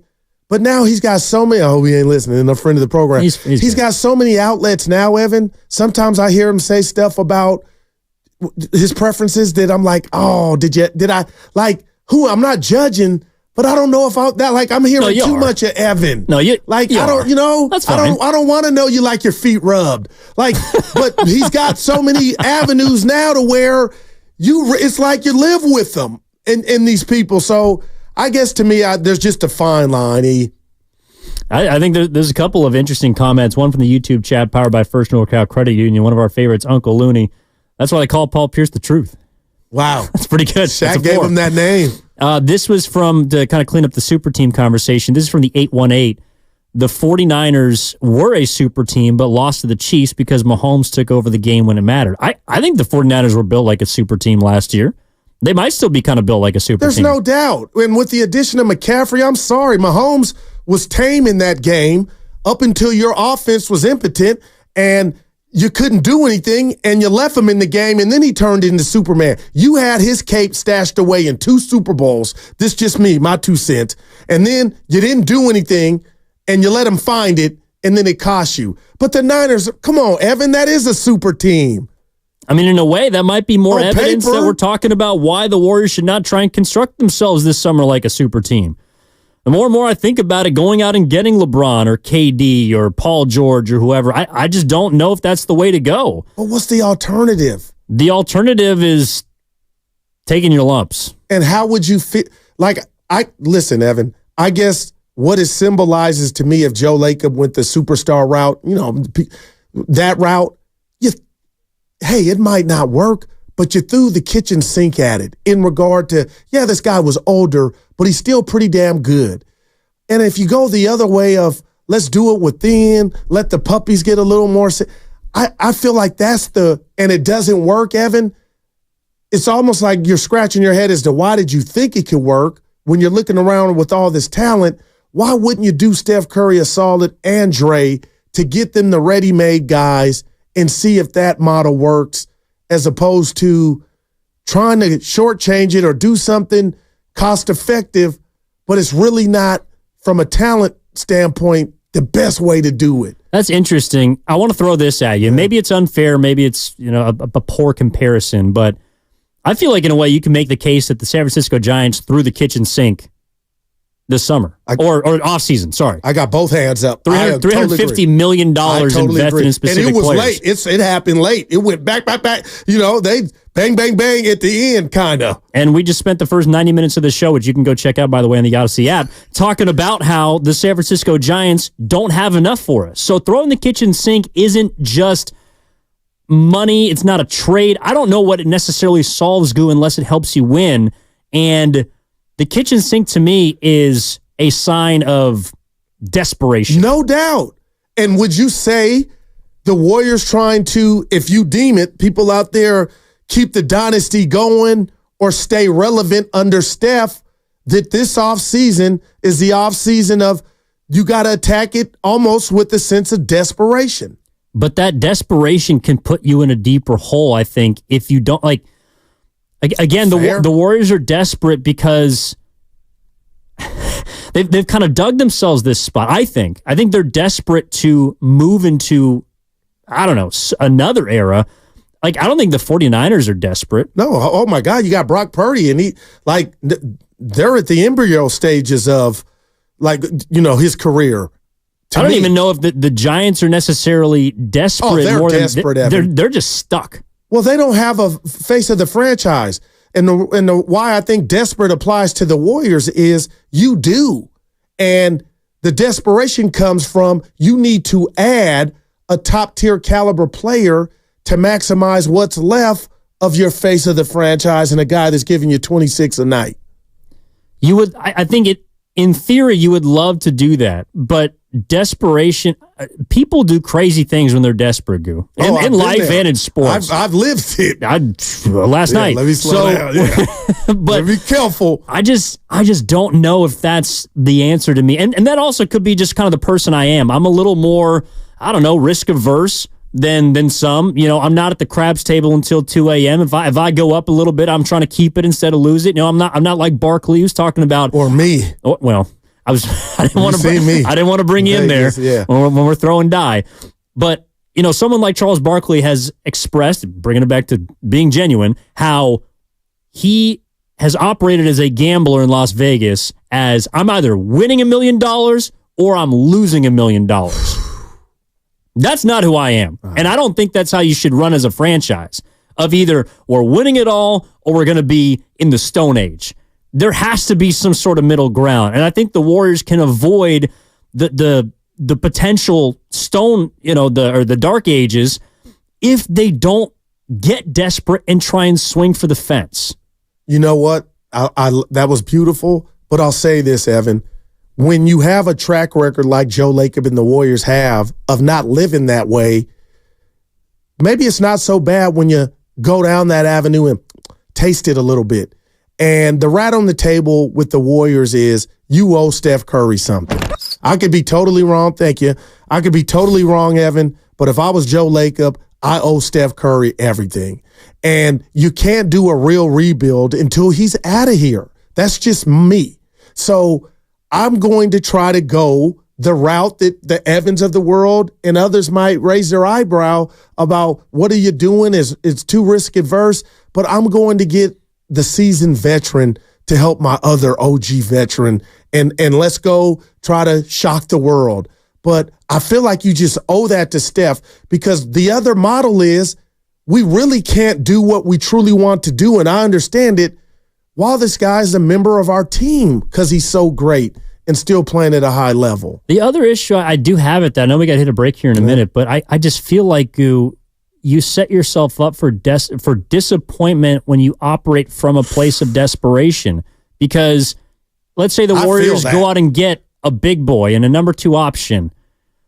There's now an expectation of winning it all again, and that to me is unrealistic with what they currently have. Even if they go and get someone incredible, I don't know if that's enough for me to look at this team as saying they are all of a sudden back as championship favorites. There's so much we're learning about these playoffs. But is it okay to try and feel that way and let it play out, though? Wouldn't you feel better about trying to attack that task? Potentially. I mean, it would make you feel better, I think, at the beginning of the season, but then once you start the Giants 6-6, you start 17-22, well, then you're looking around wondering, well, what the hell did we just do this summer? Because we got no way to get out of this.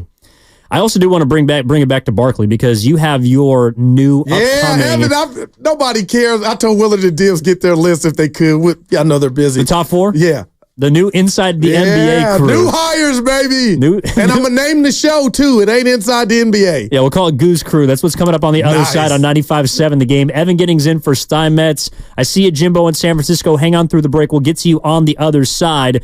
And we'll be back after this on 95.7 The Game. Right now at 7-Eleven, get a Big Bite hot dog and a large Big Gulp drink for only $3. It's the kind of big meal that'll make you...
Now, back to Steiny and Guru on 95.7 The Game.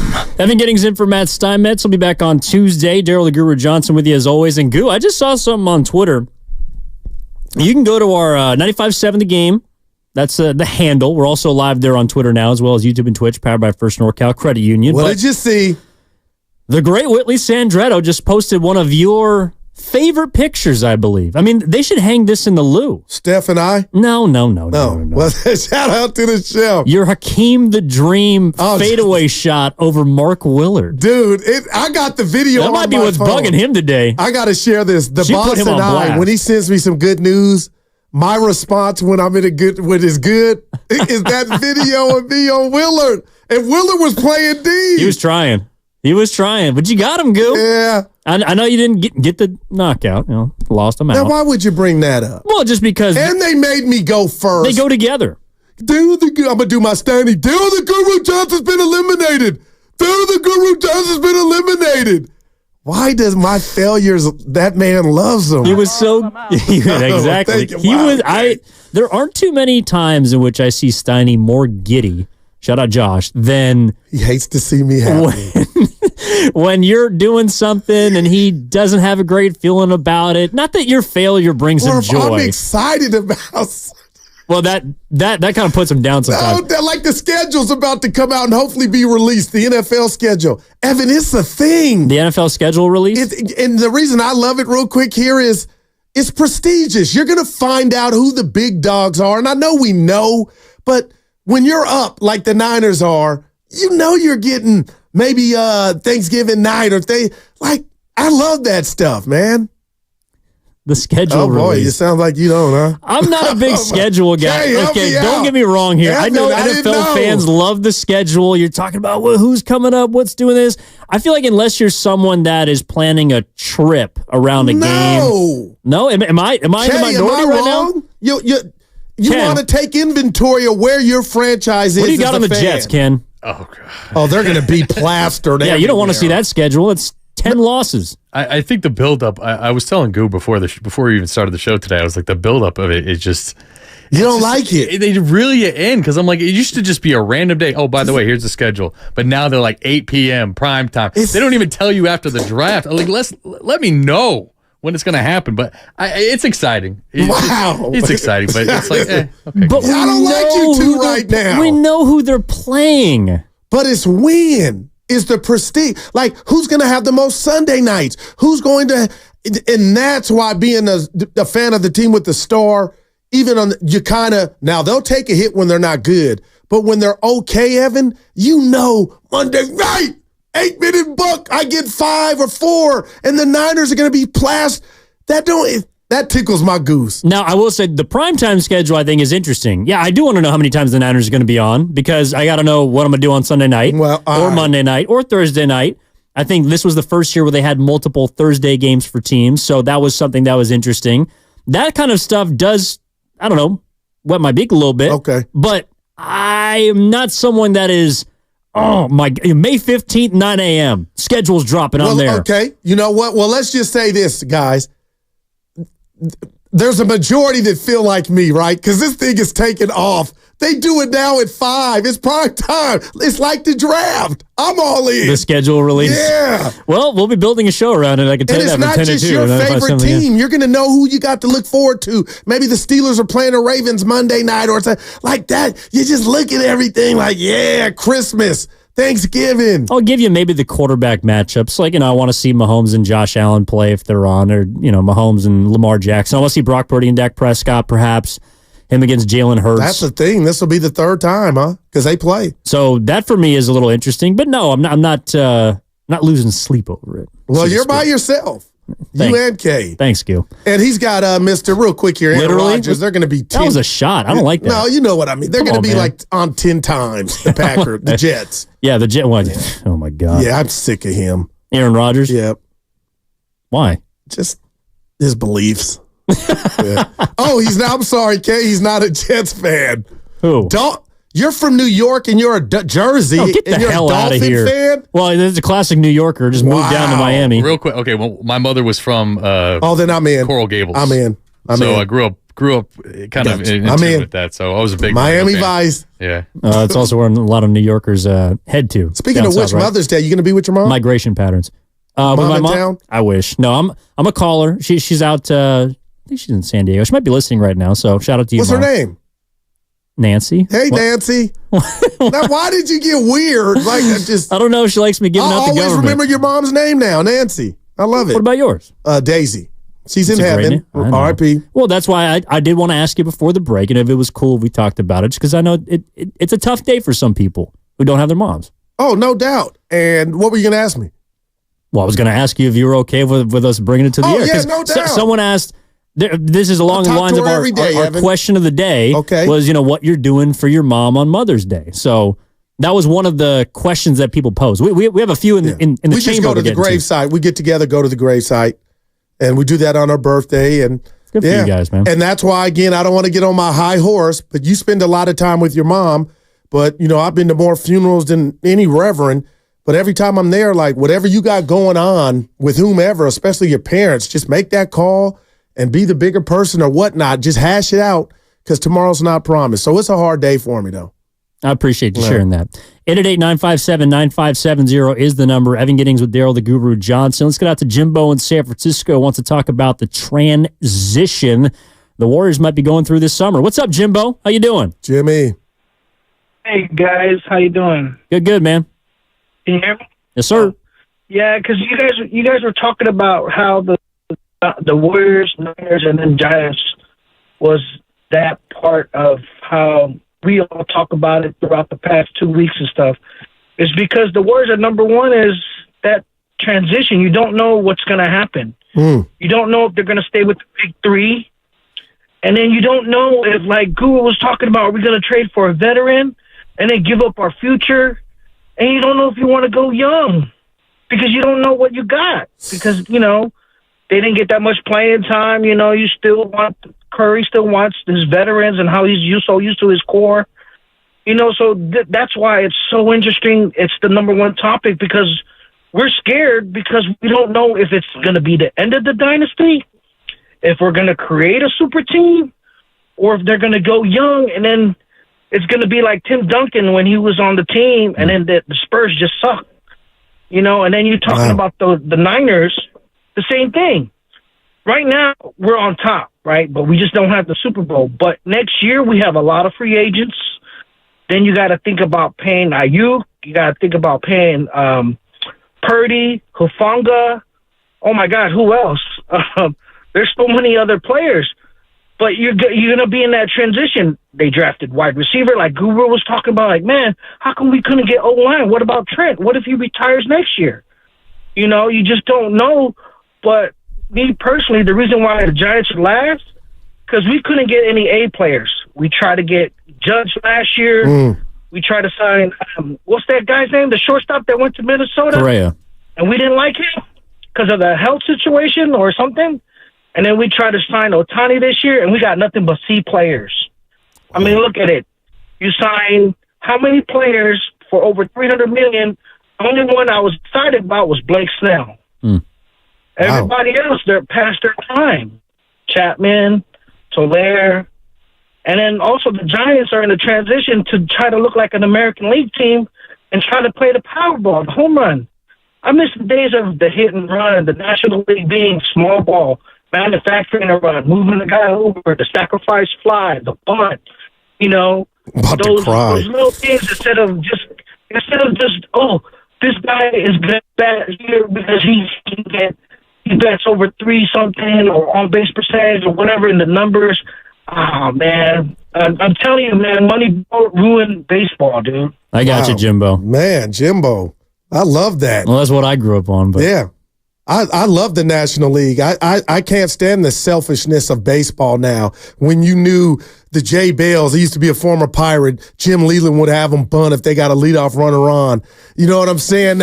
I love that. And you go the other way and get to run at the third. And you don't just come up there swinging for a damn home run so you can lead off Sports Center. You tried to get that run home. Everybody was on the same accord. Now it's just strike out 4 times. You should be ashamed or embarrassed. Those days are gone. And then the last thing, nobody asked me, Evan, watching Major League Baseball players try to bunt, I saw it the other day. Oh, why would you have Johnny try to bunt when you know Johnny can't bunt? And you just give yourself an out. It's just maddening, man. I know I sound like the old head. Well, I am the old head. Some in-game strategy stuff. I don't know. I don't know if Moneyball has ruined the game for me. I think it makes it perhaps less digestible for the average fan because there's just so many numbers. There's so many statistics. For me, I have comfort in that, but I'm a nerd. So I can understand why that wouldn't translate. Why that wouldn't translate. I got some in my bag. The nerds, the candy. I'll give them to you. That's a 4. No, but he also said something about the Warriors and the Niners that I thought was interesting. I think it was Jimbo at San Francisco, which is so there's fear of the Warriors. Not really knowing where they're going. That was my word, fear. But he also said there was fear of the Niners getting knocked off their perch. So do you live in a perpetual state of fear of your team either being irrelevant or falling into irrelevancy? Like that's how I don't want a fan like that. I mean, if I was a Niners fan, a diehard, I would be looking at this season like I'm excited because we got another great opportunity to hopefully win a Super Bowl. But the question is, how many more are you going to have? But you don't know. Health is wealth. And then you say, what's the old adage in the NFL? Oh, you want to win a Super Bowl with your quarterback on the rookie deal. That's coming to a head. And then you got to condense stuff, the roster, Evan, and you got to be without because you can't pay everybody. The Niners have gotten everything, and they're going to have to deal. They've earned it with everything. But if I'm a Niner fan, I'm nervous, Evan, that's going to happen. It's starting to lightweight happen now, and we have no ring to show for it. So how long does that window actually stay open? But I don't know if, at least I would prefer not to live that way watching this team. You didn't know if the window was going to be open for this long because you couldn't foresee Brock Purdy. I mean, the window could be closed if, I'm not saying, I don't want to incite the fan base, but if Trey Lance was like the rest of his quarterback class, not named Trevor Lawrence, your window might be closed right now if you hadn't drafted Brock Purdy. Wow. Because that's the guy that's kept the window open. Or that's a good point. The hope open for the Niners. He's the one that's extended. The fact that you got to the Super Bowl in 19 and then you're competitive in 2021, 2022 with Garoppolo and then into Purdy, that's a 3-4 year gap. That's all that a lot of teams get. You're on year 5 or 6 now. I would prefer to look at it as the window has been open for some time, not about when's it going to close. But they do close, Evan. They do. Okay, and sometimes they close. I'm not trying to say there is an urgency on this season. Gotcha. No, my point is now it's about luck to me because those seasons that you talk about outside of the COVID year when they played their home games in Arizona at the end and Jimmy got hurt, my thing is, Evan, health. If you're one McCaffrey injury now, and it's easy to say that, not going to apply it to all the other teams, but we're talking about the Niners, the team that has damn near won the most over the last 5 years. You want to have something to show for a rainy day. And what I mean by a rainy day, Evan, if some foreseen catastrophe happens, maybe it could be to Purdy. Maybe it could be to McCaffrey. That's why you operate in urgency, because those are things outside your control, and you've been so blessed to have what I deem those things go your way. Guess what's happening at the deadline or not going to happen at the deadline this year? You ain't getting a McCaffrey. I don't believe you're going to get what's my guy, Randy Gregory or Chase. Like, you've utilized everything. You've earned it, but stuff is starting to dry up. And if health starts to kind of get finicky on you, then where are you? And you could say, you know what? It's nobody's fault. It was bad luck. But, Evan, you start to then think about the great years of, we were there last year. We were there in 19. We had it. You know, we had the Rams up 10 and 20. Like, all that stuff you start to revisit. But I'm looking at you now like you kind of got me lightweight embarrassed. You got Steiny eyes now. I don't fan like that, Goo. And that's interesting. Like, when you look at it, how you just set it up, like, I get that. But I wear it on my sleeve. And I'm just worried that people in Ninerville, fans are kind of like, this is the norm. And I'll give Kyle all the credit in the world because he spoke to me on that. I don't want to take 3 steps forward later and 2 steps. He was telling me, he was like, we need a chip now. We don't know what, you know what I mean? Because everything's been pretty smooth, man. Well, there's always urgency in a season that you have heavy expectations for. But I guess when I'm thinking about the Niners season or the offseason right now, I'm not thinking about how long is their window open. I'm thinking about them signing Ayuk, Brock Purdy having a constructive summer. By the way, he was undergoing surgery last summer, so he couldn't even throw a football until, August. I'm thinking about that. I'm thinking about how they stack up with the rest of the league, and maybe that's where your NFL schedule comes in. You're excited about that because how many primetime games you got? What are your they should have your one of the matchups most versus number difficult. ones? Yeah, it should have the most schedule or most difficult schedule, although I think that technically is already out there based on the opponents that are laid out for them. But when are you playing them? Who are you playing? Where are you playing? All that kind of stuff is fascinating. But I guess my mind doesn't immediately go towards well, how long is this going to happen for? How long is this going to stay open for? I mean, I'm getting to Levi's Stadium this season not because I want to see the end, but because I want to see the present. I don't want to see the future. You know what? I'm not mad at that, but I guess I want to throw a Warrior take in there. Like, not that we have. Did we take their run in their heyday for granted? Maybe, not knowing Durant was going to leave, but look where we're at now. I did. It's a reality of no playoffs, and you could easily play that coin or that card of, we won 4, you should be okay. It's easier said than done. So that's what I'm like, they got to get it done. But it's a little different when you're talking about, we got 4 and, we've been to 2 Super Bowls. No doubt about that. I'm not saying going to 2 Super Bowls is something you should celebrate because, again, like we talked about yesterday, they have the 3rd most playoff wins since 2010. Damn. They're the only franchise that has 5 or more to have not won a Super Bowl. That's not something to write home about, especially when you're the San Francisco 49ers and you got 5 in the case.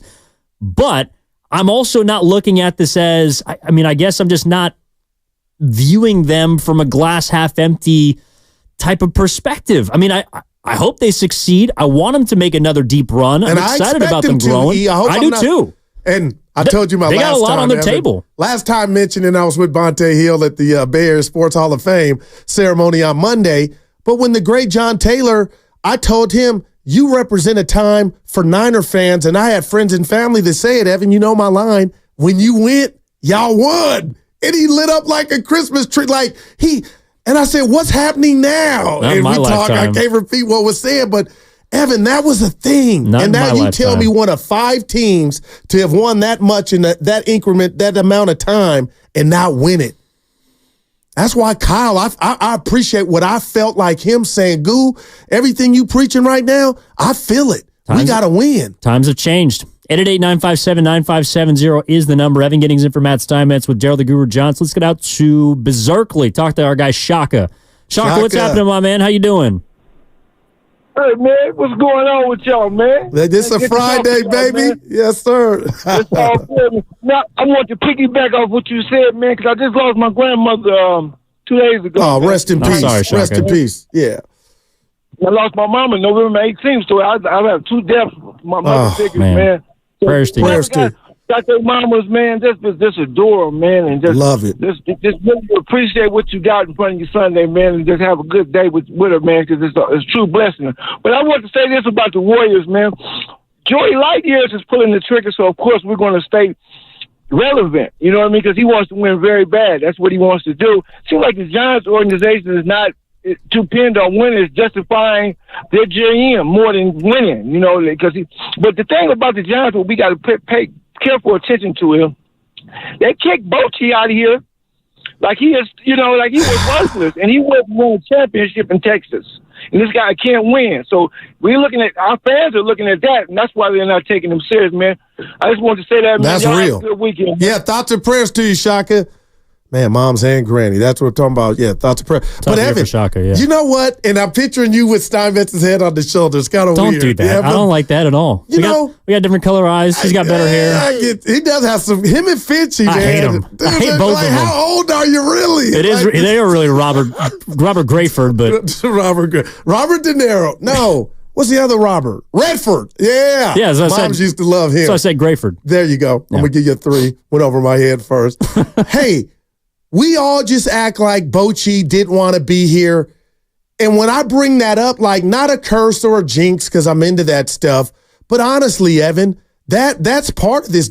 How much do you, Guru, it's a new regime, Bochy didn't want to be around. But when you said he wasn't good enough, but Sabian did say when I asked him and brought it up, that he really was shocked that Bochy wanted to still play ball. So maybe it was one of those things where Bochy was tired. I'm out of here. We ain't doing the computer lineup. But I think that's a bad omen that Bruce Bochy gave you 3. However you tell me it went down, maybe he wanted out, took a year off, went to Texas and won, and you can't get your house in order? Evan, that's a bad look, man. It is a bad look, but I think that it's also results-based. So, for example, Go ahead. Do you think they held on to Brandon Crawford too long? Yes, they did. I believe. Okay. But I understood it. So, I think it just came down to they made the wrong choice. Now, it's different players to managers. I get it. Bochy can manage until he doesn't want to anymore. Crawford's got an expiration date. But I just feel like with the players, they chose to keep Crawford around, probably a little bit too long. They might have kept Belt around a little bit too long. Posey chucked up the deuces, but he might have gotten older and not been as productive. Right. They chose to get a divorce with Bochy, and that turned out to be the one that down the line makes you look the worst. I just think it's just a bad break. Like the fact that Bochy didn't want to manage anymore in San Francisco, or there was a difference of ideologies, forced him out or made the breakup mutual. And then he found a Texas Rangers team that was ready to win, that had invested damn near $1 billion over the last few seasons into players. And he's got won a a great World front Series. office, a new stadium. Yeah, I mean, that just felt like a place anybody would want to be. No doubt about it. And he maximized them. Let's point out Bochy's ability to be a who's a great guitar player? Johnny Guitar Jimi Watson. Hendrix. Oh, okay, yeah. Jimi Hendrix. That our future. Shout out San Francisco. Oh boy. Huh? But he could play a bullpen like a maestro. Okay. Bruce Bochy. Oh, I'm just saying he did it. Yeah. Like that stuff don't just go away even with new baseball. But Evan, I got a guy here on the YouTube chat saying Sabian said twice publicly that they ran Bochy was forced out. Nick Carousel. Bochy was pushed out here by Farhan. Sabian has said it twice publicly. He didn't say it a third time because he kind of, when I asked him the Tuesday when we had him, he kind of said he was shocked that Bochy still had some juice left. I think Sabian also probably feels like he was pushed out a little bit. That's a great call. I think him and Bochy are kind of attached to the he's hip. Still working in whatever with the Yankees. Sabian. They're doing pretty well. So he knows what he's doing. I think so. Let's try and sneak a call in before the break if we can. If not, Ken, don't worry about it. But 888-957-9570 is the number. Evan Giddings in for Matt Steinmetz with Daryl the Guru Johnson. Talking today about, a long list of things, but we began with why the Warriors offseason is more interesting than the Giants season. We've flushed that out. We've talked about the authenticity in sports, what you want from your athletes, what you want to hear, when is it too much. I appreciate people that are genuine, that are honest. I think it's a big reason that our show is what it is, speaking for Steiny, I guess. But Steiny and Guru, I think, are both genuine people, and that is something that I appreciate about their content and their programming. Let's end with a Kyle and Berlin game right before we hit a break here at 888-957-9570. What's going on, Kyle? How are you? I'm doing well. How are you guys doing? Fantastic. Good. Yeah, I've just been hearing about the whole Draymond Green, the national media with Zach Lowe and the whole Draymond Green thing and how they're framing it, and they're telling us how he feels when we've never even heard from him. And it fires me up because you know what? When he was here, and when what's her name? Robin calls from San Francisco and says, "Oh, nobody really appreciated him." Hey, I appreciated him when he was here. Wow. I was a huge fan. I bought my son his jersey. Like, he was the man. I considered him one of the best players on the team besides Curry, obviously. And the whole thing is, well, did he feel comfortable, taking a second seat to Curry? It's, I understand that take. But the problem is with it is that all he really wanted was merit, meaning he wanted some recognition for what he was doing, because what he was doing for us at that time, in that time period, was unprecedented. And if we had just kept on to him, and, Draymond's honest with his teammates and overly honest and sometimes punches them. Like that whole thing, like, I think that could have been I think, you know what, you always, hindsight is 20/20, and you always look back thinking, it's like, I wish that we could have kept him around, because it's like, it was a no-brainer to keep him around. Thanks, Kyle. Yeah, no, I appreciate it. Sorry, we kind of got to hit a break here, but Yeah, we get point it, though. taken. Yeah, you think about what could have been, and I think that's a lot of place that Warriors fans are. But 888-957-9570 is the number. We'll be back on the other side. Evan Giddings in for Matt Steinmetz with Daryl the Guru Johnson on 95.7 The Game. Want a career with purpose, great pay, outstanding benefits, and a promising future? The Alameda County Probation Department is seeking dedicated people to make a difference as a juvenile institutional officer associate. Visit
Evan Giddings in for Matt Steinmetz with Daryl the Guru Johnson. Shout out our guy Ken behind the glass, coming back with one of the most forgotten but greatest diss tracks of all time. Man. I know Ether completely wiped away Takeover, but Jay went hard as hell on this. They call that ham. Yes, sir. Well, we can't say what ham is. Yeah. No pork. Pork, yeah. Shut up, Muslims. So, what we're talking about, and what we have gotten out about it, there actually is a piece of news we do have to pass down for the San Francisco Giants. They have traded Dalton Jeffries for Pirates outfielder Rodolfo Nolasco, and they've also moved Mitch White, who attended Santa Clara, former top 10 round pick by the Dodgers, to the Milwaukee Brewers for cash considerations. So they made a couple moves, Goo. Yeah, I don't have much intel on our guy coming back for the Giants. You got anything on cash considerations? Just spend it wisely. Yeah, can play left field. Put it up. You put some dollar bills out left. There you go. Yeah. But I think, look, this last hour here on Friday, we're having some fun. Again, Evan Inferstein with Goo. We're having some fun. We got our question of the day coming up. We got a few in the chamber. We've talked about Mother's Day. My mom says hello, by the way, Goo. She's Nancy, hello, Nancy. Yep, she loves you. I'm good with that. She's listening. And then we also have something I want to debut now, which is something you brought to the table, and I apologize for not teasing it enough. But one of the things that is, I think, a big part of the viewing experience in sports is the studio shows. Oh, my God. The pre- and post-game. Shout out Bonte Hill. Does a great job on NBC Sports Bay Area. I look forward to watching those guys because they set up, and women, they set up what's going on pre-post. Inside the NBA has been must-watch television for the better part of a quarter century. And that very may well be coming to an end because unless Turner Sports matches and increases the $2.5 billion per year offer that NBC put on the table, the NBA rights beyond, I think, next season are going to be ESPN, Amazon, and NBC. TNT will be out. We know that Ernie Johnson has said he's never leaving Turner Sports. Charles Barkley said he's going to be a free agent. This means that studio show, which has been a big part of my life and yours, Goo, is up for grabs. Man. And who's going to be the ones to take it? It sounds like you got an idea, though, of 4 people that you would like to see. Yeah, and this is just paying homage to what they've done and created in the last 2 weeks. You tell me if I'm wrong, Evan. It was Drake, Kendrick, and then it was possibly inside the NBA in the future. And you don't even know this, and I'm going to put you on the spot. Okay. I drove home after Tuesday's show when you told Steiny, I, and the listeners what this show was like to you, and it hit me. You said inside the NBA, if you don't remember, was your Monday Night Football. Yeah, I love it. Oh, my goodness. That hit me like that's gravity. That's real. So I took it upon myself, not being negative, because I don't think we know for sure that NBC or TNT's Turner's losing it. But there's going to be a void, potentially. Yes, sir. There might be a new studio show. So it's you got 4 people, again, Shaq, Kenny, EJ, Chuck. Great. We got 4 openings. Yes, sir. Here we go. Who is your new inside the NBA Dude, and I feel like I really hired these people and called them. So replacing the great Ernie Johnson. Okay. Here we go. Welcome, Nick Wright. I don't mind that at all, actually. I think Nick Wright, he can play different. He can play off the ball. I know he's strong and has opinions, but don't even say like he's got too many opinions. He's opinionated. Too. But I think I watch his little show, First Things First, he could do it. So Ernie Johnson would be, the new Ernie would be Nick Wright. Okay.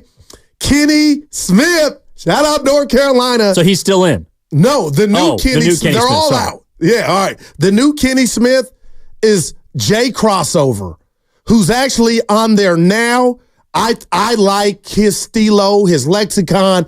I learn something about the game every time. So I'm telling you, Jamal Crawford, you are the new Kenny Smith. Now for Shaq, it is the one and only Kendrick Perkins. Talk to me. KP, I thought he was the worst. He's special now. Like I don't agree with him, but I watch. And I'm like, you know what, KP, it's time for you to be on the big time. And the new Charles, did I say Shaq or Chuck? I done messed it all up. Kendrick is Shaq. Okay. And then you got Kenny is Jamal. Barkley. So Barkley, the new Barkley. Boy, that's the toughest seat to fill. It. Shout out Saginaw. It is Draymond Green. He would round out the 4. And you're telling me Nick Wright, Draymond Green, Jay Crossover, and Kendrick Perkins? Come on, Kay. Give me some love on that before Evan just says, I don't know, Goo. If we can hit him with the applause. It would make for really interesting TV. Could you imagine? I'll give you that. I will say the Draymond choice. Oh, Dre. You ain't done yet. But I don't know who else is of a Charles Barkley mold. I mean, he's an original. He's a one of one. And him and Kendrick, could you imagine? It would be like Shaq and Chuck going at it. Shut up, fool. Probably. They would be going at it. So I thought of that too. See, but this is part of it, though, and I think it speaks to how iconic and great the show is. Every single person that you just named, I feel like has been getting negative feedback because how can you replace these legends? I mean, it's like trying to replace Vince Scully or something. It's just impossible to do. I'm getting hate mail. I mean, I think Draymond's a great choice because I think he's one of the few polarizing media people that would be up to the task. And also, like, to be honest, or to be fair, this show did take some time to grow into what it was. It's taken 25 years. They were preaching now. I didn't start watching Inside the NBA until I was probably in high school. And that's when it was just Kenny, Chuck, and EJ. I think Shaq joined in 2011. I loved it then. So I think those guys, also the dynamic that you put together, I don't know how Nick Wright would be as a host because he's going to get some takes off that are pretty incendiary. But I think the dynamic of, I think Jamal Crawford is honestly perfect as the Kenny spot because Kenny is not a hot take artist, but he's someone that's okay with laughing at himself. He's self-deprecating, all the rest. Right. And Crawford's very smart too. Great warrior. And look at you. I like Draymond. The other two seats, I'm getting hard, a little hate mail. A lot of people out on Perkins. Kendrick doesn't laff at himself enough for me. You know what? I think that's Shaq's a great open to that. critique. I hadn't thought of that. But Stephen A. rips him sometimes. I watch him. You got to laugh. But that would be my 4. They are truly, so you in their own way, irreplaceable. Kenny's not going to do what Chuck's doing. Now, this scares me. If they're done, you said, it sounded like you said Ernie is on record as saying he'll never go to another network. No, and I think that's just the relationship he has with Turner. Because his father was the longtime Atlanta Braves announcer, Ernie Johnson Sr. Gotcha. When it was on Turner Sports. So he's got kind of a familial. I'm old enough to know relationship. I mean, so he's never leaving Turner. I think he's also like 68. So it'll never be the same then, Evan. Nothing will ever be the same. I mean, we're talking about the Warriors. But I do like that dynamic with Draymond and Kendrick. And then Dre to balance it out and Nick Wright. Draymond's the balancing act? No. Jay crossover. Yeah, Jamal. He'd be Kenny Smith. I like that. But Kendrick and Dre getting into it. Oh, you wasn't no good. I don't know if there's a host that can do what Ernie does. It's just so hard. Like, even the guy they have now, it's kind of the JV squad. I thought I liked him. Go ahead. Lefko? Yeah. He just makes it too much about himself. Yeah, and the sneakers. Now, JJ Redick couldn't lead this. If I replaced Nick Wright with JJ Redick, would it work? But then now we got all former players. You got to have the Ernie Johnson. Maybe that's the way to go. If there is someone that's able to host, it might be JJ. I'm just not sure. I mean, you see you hosting. Well, I don't know if I can do that. You being a point guard, getting everybody involved. Evan, don't be shy. Steve Blake. I don't know if I could do that. That is a set of shoes that actually I wouldn't want to fill. The culture is not ready for the show to end. And I know I'm not going way to go out on a limb, Goo. I mean, this is all good things. This is after the games. And I got to be honest, no shade at ESPN. I hate yesterday in the games. I like the people broadcasting, but Evan, and I love our guy Bob Myers because it's not even at his doorstep. But I hate when I can't go to bed hearing what Barkley, Ernie, Kenny, and Chuck had to say. There's some times where I'll just watch the post game.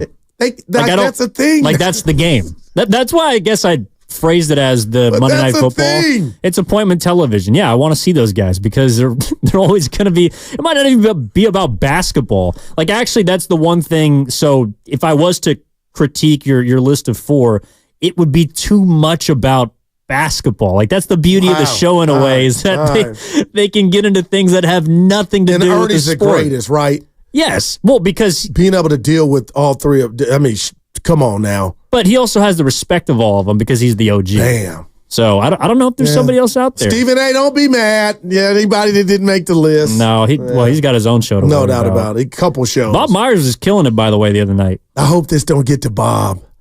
Because he could have been like, Goo, you didn't have me in. Now I'm thinking of Bob. What do you mean? Well, he's got a job. Like, he didn't make the 4. If he were to I don't know if he'd want that. Yeah, he's accounted for. He's spoken for. Well, he's also more of a. Well, no, that's a good point. I don't know how he'd be on a studio show where it'd be his job to both entertain and deliver opinions and takes. I think he's pretty good smart. at it. Yeah, no, he does a good job. He's an affable guy. I like Bob. Can I give you, if you don't mind? I know it's Freaky Friday, it's your Payday show. Friday. I've been hearing a lot of. I don't think it's intentional slander. But I've been hearing a lot of where Steph Curry's at in his career. Oh, yeah, let's do it. And I don't wear Steph Curry to dunts, but I just know what I saw last year. And now as you age, there's no shame in this. We all need a little more help. And I think what's rotting away around Steph has people twisted in regard to where Steph's at. Okay. Can I give you, and you tell me what you think, and who I omitted, can I give you the only guys in the league right now that I would take over Steph Curry? Okay, so we're just talking about best players in the league. Guys right now that I would take over Steph. Okay. And age is a part of this. Okay. Giannis. Yep. Any problem with that? No. Luka. Agree. SGA. Agree. Okay. Jokic. Agree. We're at 4. Number 5, Ant-Man. Agree. Yeah. Whoa, what? Now, I'm blown away you went there. It's his 3rd season. Lot of time left in the playoffs. His league. I didn't say it's his league. I said it, but but it felt, dude, I thought you were in awe of what we're. So you're saying you would take Curry right now? I'm going Steiny. What's happening? As opposed to Ant in his future and his age? Oh no! And as far as his future, I thought you were just talking about players in regards to like their seasons. Oh no, yeah, no. I'm taking everything into it. And Ant might be on the second team over Steph, but I think they had comparable seasons. Okay, Booker. That one's the pretty compliment close. to you is you're thinking about that. Yeah, Okay. I think I would take. I think Steph had a better year than Booker. Okay, Zion. I think Steph had a better year than Zion. Anthony Davis. I'm high Anthony on Davis. AD, man. Well, he played a lot of games this year. Yeah, maybe. And Embiid. Embiid, yes. Although he didn't play a lot this year though. And the last one, those are 9. The 10th is Tatum. And I kind of fought myself, only went because of age, and he's a two-way player. But Evan, the whole gist of that is Steph's still top tier. And I know you haven't said he's not, but I just feel like, we're talking about Steph like. I didn't hear Braun. I wouldn't take. He didn't make it. So this is just. Braun's got a year left. Are these players you're taking moving forward? Yes, sir. They're okay. Yeah, so that's why a lot of them right now, like your aunt, when I say, you know what, it's everything, the age is what gets them in the club. But my whole point on doing that, Evan, is I'm hearing it on TV. Steph is still fire. He is. So I guess here are players that I think had better years than Curry. Doncic. Check. Antetokounmpo. Check. Well, yeah, check. He got hurt at the end. Shai Gilgeous-Alexander. Should have been MVP. I think Durant had a better year than Curry did. I'm not mad at that. I wouldn't take Durant's future, though. I'm taking Steph to age better, but go Same. okay. Yeah, that's fair. Tatum. 5. Jokic. I'm not mad at anything yet. Jaylen Brunson. Now that... I think Jaylen Brunson's going to finish higher than him on the All-NBA teams. I know. I would be fronting if I said Brunson didn't have a better season. But do you think this is who the real Jaylen Brunson is? Now, mind you, when I was a big fan of him, and I still am, he was with Luka, and they went to the Western Conference Finals, got bounced by our Warriors. Evan, are you so sure what you're seeing in Brunson, the staying power is there to where would you take him over Steph right now, even in age being a part of it? No, but see, that's where I'm like, But I think he had a better season than I'll him. give you that. The two I'd be on the fence about. Number one, Ant. Ant was incredible this season. The other guy is Tyrese Maxey. I think Tyrese Maxey had a very, very good season for a team that was missing its number one option. Wow. So, yeah, I mean, Steph is still disrespect, no shade, Maxey, top 12, top 10. Yeah, that was the list. whole gist. The 15 was the whole thing. So, like, he's not your problem. And if you want to say we got a top 12 or 15, wherever you have him slotted at, that's not our problem. Operation get him the best help possible. Not youngest, best. BEST. And I think there's a difference there. Because if you think you're going to go get an Anthony Edwards or some young rookie hotshot who's got both, Evan, those guys are spoken for. You're going to have to get a hired gun. like a Durant if he's available, like a PG-13. I don't think you can get the best of both worlds. Or a LeBron James who's almost in a wheelchair and just defying odds. Yeah. You know what I mean? The young and being a baller, you're not getting that. I mean, yeah, if you look at this list, there are a lot of teams with more help. And I'm just looking at lists based on like top players. But I mean, Booker and Durant are both out. They didn't win a game in the playoffs. Tyrese Maxey is sitting on his couch. De'Aaron Fox I wouldn't say he had a better year than Curry, but some people could make that argument. He didn't make the playoffs. Are all those guys that need more help? I mean, for their respective teams? I just wondering. I mean, I know you're talking about going out and trying to acquire a Durant, but, Curry's right now amidst, I would say 4 or 5 really, really good players, top 15. I think Curry's closer to top 10 than top 15. But those players I just talked about are also probably looking around and wondering, where am I going to get some more help? Wow. And it's not out there. So I think it's hard. How much of me going down, real quick here, how much of me going down memory lane, the fact that we know what Durant did, I don't care about the year and when it was. I know it was in the past, but the fact that they made sweet music and went to 3 straight NBA finals, could I make the case with that? Is that different than saying, oh, go get LeBron or PG-13 when it would all be brand new?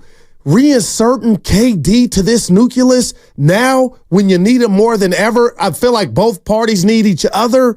Isn't that different than just bringing a new booty for the first time and then we got to say, but it's Durant. You back to back and almost three-peated with them.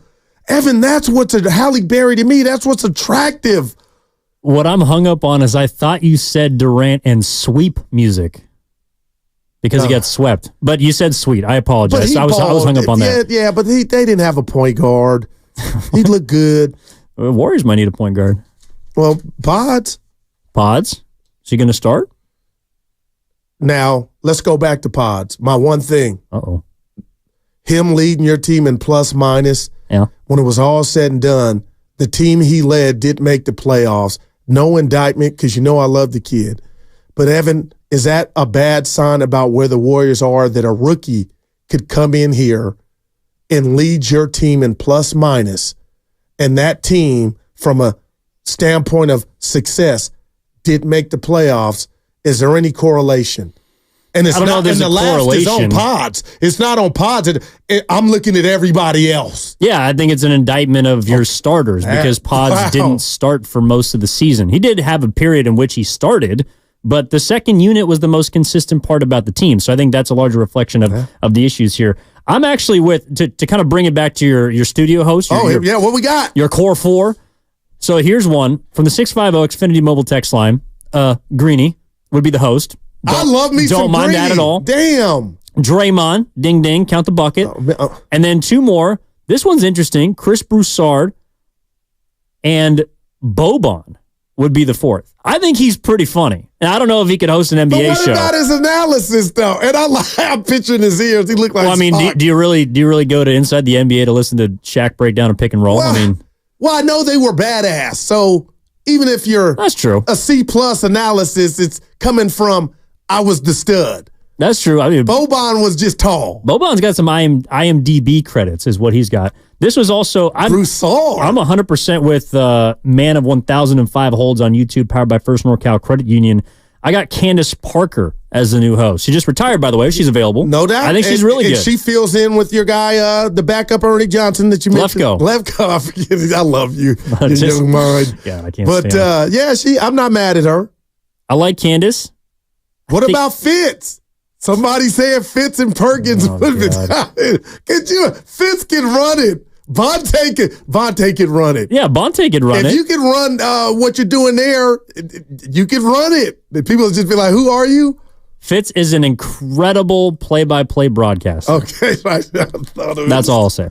888-957-9570 is the number. Again, on the other side, we got our question of the day. If you want to chime in, if you have a suggestion of what we should answer, we are taking all questions now. If you want to respond on Twitter, we're also streaming live. Go there. If you want to text in, 888-9570, 888-957-9570 is the Xfinity mobile text line. We're also taking them on YouTube. And, Goo, I think we got a good one today. We're taking suggestions, but in case we don't get one we like, we'll put it in the what does Steiny say, the hopper. There you go. I don't even know what that is. In the cap. Shout out Dennis. And we'll use that in the future because this is going to be a Friday thing, a Friday too short segment thing that we will be doing every single Friday here on Steiny Guru on 95.7 The Game. Evan Giddings in for Steiny with Daryl the Guru Johnson back after this. That segment was brought to you by the Pacific Coast Termite. I just like the explosion.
I want to have children.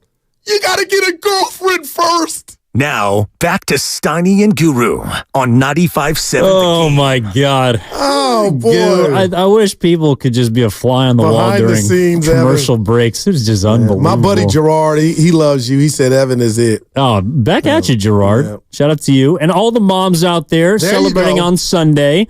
Our question of the day was posed by my dad. No, I'm just kidding. No, he seriously did text me and say, what are you doing for your mom? That is straight to the point. And I will get back to you because I got 48 hours to figure that out. Eddie Murphy. But what our real question of the day is, again, Evan Giddings in for Matt Steinmetz with Daryl the Guru Johnson. We are doing this every Friday, 2 short segments. Send your questions in, text them, call them, post them on the YouTube chat, also live on Twitter. Go there as well at 95.7 The Game. But, Goo, you ready for our question of the day? Let's get it. This may or may not be from personal experience. Is it okay if you're on a bad date to fake a call to get out of it? Oh, my gosh. Now, you're asking me. Hell yes. And you could do that if you were around your friends. I utilize that all the time. Oh, my God. Everybody. Dude, the fake, I'm an actor. Evan, I love that. And did it work for you? It did. It really did. No, so it's not much so about, I don't know, the date itself. I mean, you kind of have an idea of when it's not going great for yourself. It also could be for the other person, could be for their sakes. Like, I can tell you're just not feeling it. You're not into it. Now, you always can be honest. Well, you can, but you don't want to be that honest. And, you know, as you know, Goo, I'm a little bit of a poodle. You know, I pucker. I love you admit it. Nothing wrong with it, baby. So I would rather fake a call to get out of it than just say, to take Goo's line, I'm out. Do you think that person knew you faked it? You'll never know, but did you? Probably would never know, but I have to imagine, like, if someone you're with, let's say it's, I don't know, first or second day, you're pretty early on, like, if someone says, I got to take a call, and then their demeanor, up and move and go. Their demeanor goes from, hey, what's going on? Let's continue to talk to, actually, I got to go. Well, you kind of get the benefit of the doubt, so that's the best time to use it. Because it's like, would somebody really go Robert De Niro to get out of, being with me? But Evan, real quick here, I've had it backfire. I get up, act like I'm on, and then the phone rings. I'm actually getting a call. And it's like, how could he have been on? You hear it ring, Marvin Gaye, and I'm like, But anyway, hello.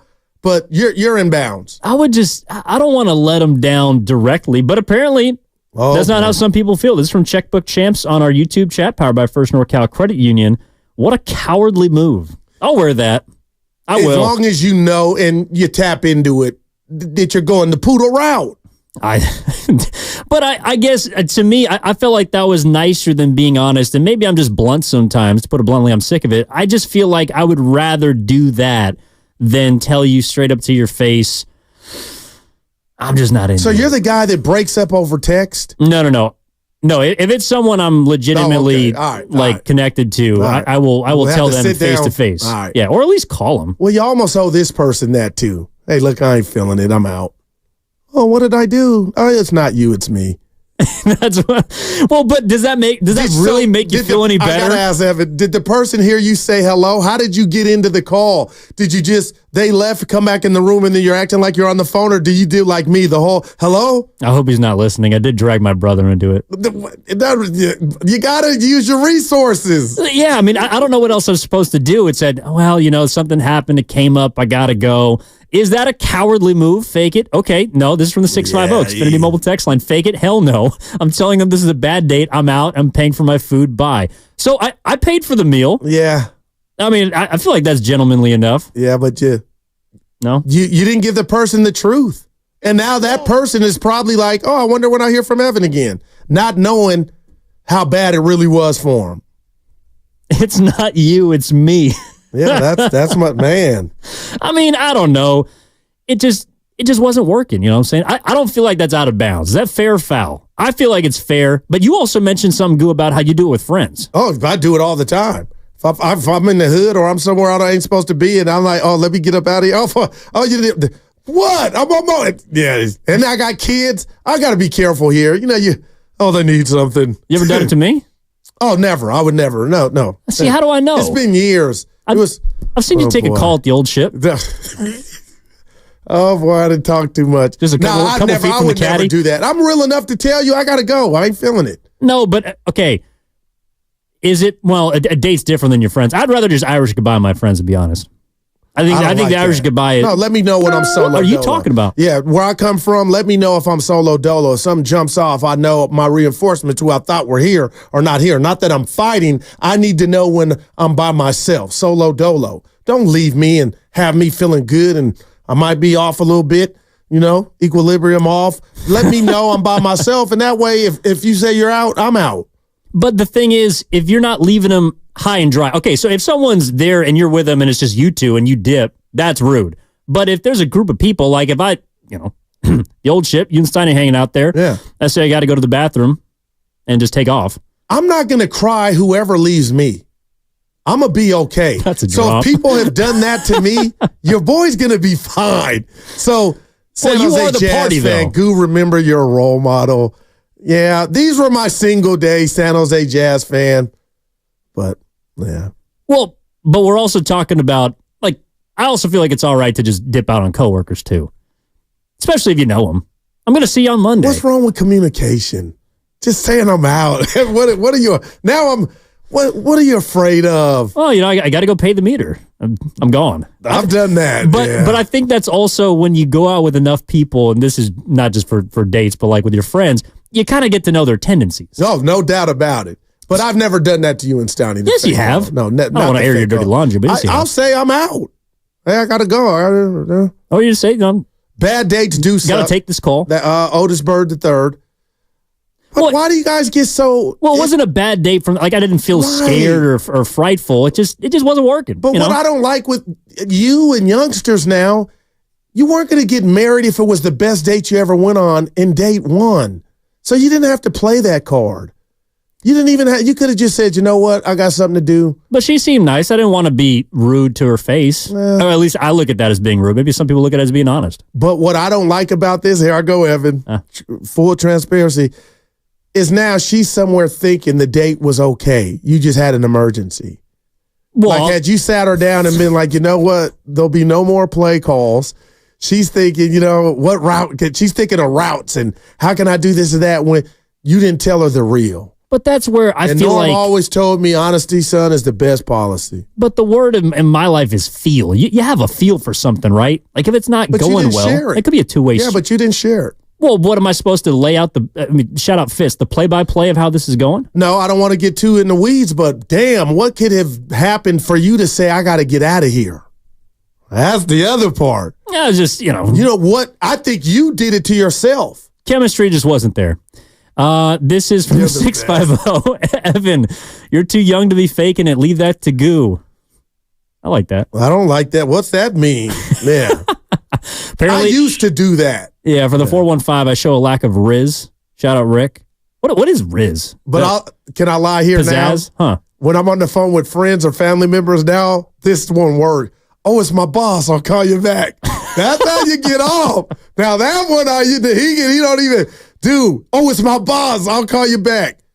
I'm gonna find out how many of my friends are listening. Irish goodbye's okay. Luke, I don't know. Director of Sports, you got something for us before we go? You asked what Riz was, and since I'm on TikTok, I can tell you it's W Riz, L Riz, whatever. Oh, it's somebody on TikTok. It's children talking about this, but it's actually, I learned recently, it's short for charisma. Why can't I get into TikTok? If you're good or bad at talking to women or just... Yeah. Oh, wow.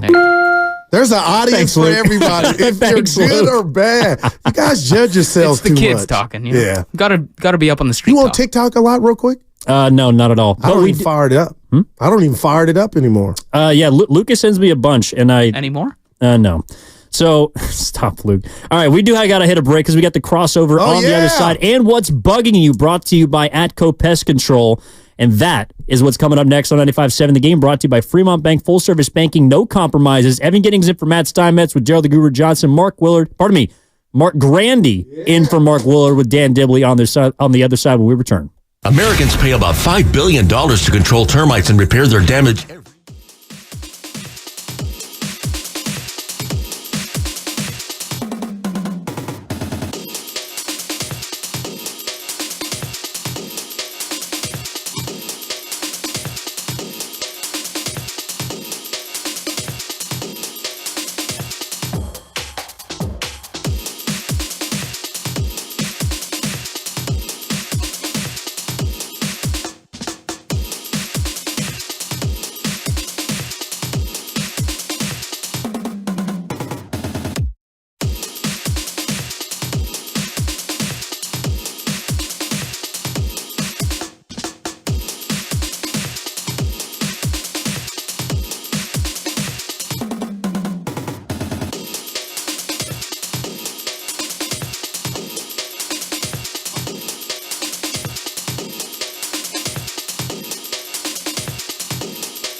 This guy is such a D.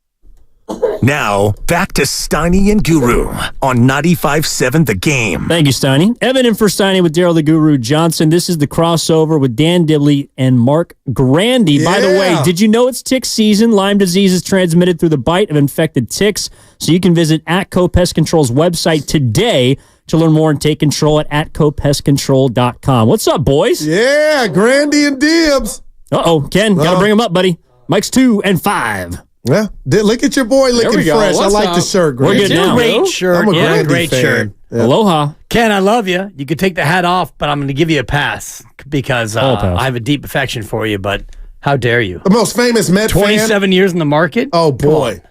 Jerry Seinfeld. That's all I have. And counting. Yeah. Most famous Met fan, random. Jerry Seinfeld. Billy Crystal.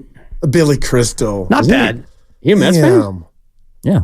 Oh, no, he's a Clippers fan, randomly. Yeah. I went to Citi Field back in, must have been like 09. How was it, Dibs? Awesome. I loved it. I thought it was great. You know, and Citi Field at the time was getting a lot of bad press, like, oh, it's not Shea, whatever. It's here in the middle of nowhere. I thought it was great. Wow. I love Citi Field. I drove Good past sight lines, beautiful. You could walk around center field, and it's a whole party happening out there. I've only been to so is Citi Field built on the same ground as Shea Stadium, or are they different? I don't think so. Yeah. Okay, Ken, are they yay or nay? Yeah, it would be where the outfield was in Shea. So Okay. it was just extension of the parking Because lot. I've been to Shea and I've been to Old Yankee Stadium, but I've not been to either of the new ones. And You went to they're both Middle very cool. Yankee Stadium, not old. Oh, yeah. Yeah, 2.0. Yeah. Yeah, I sat up where Bonds took Ted Lilly. That ball's still going, man. 49er Frankie was at that game. Really? Yeah, Giants. That ball's headed for New Jersey. Wow. Yeah, didn't get there. But yeah, they could use a Bonds came close. now. Huh? Yeah. From Piedmont. You wouldn't be able to find it if it got to New Jersey. Yeah, exactly. You'd be there with that one guy who's buried there. The gangster. You did say it was going to be a dark crossover. Not Al Capone, yeah. Dark crossover. Not Capone, but the other guy. Oh, It'll come to me. yeah, I'm whatever. sorry. Yeah, whatever. Somebody from New Jersey. Yeah. But, okay, so I'm curious what... Hoffa. Thank you. Yeah. Hoffa. There we go. Yeah. My bad. Yeah.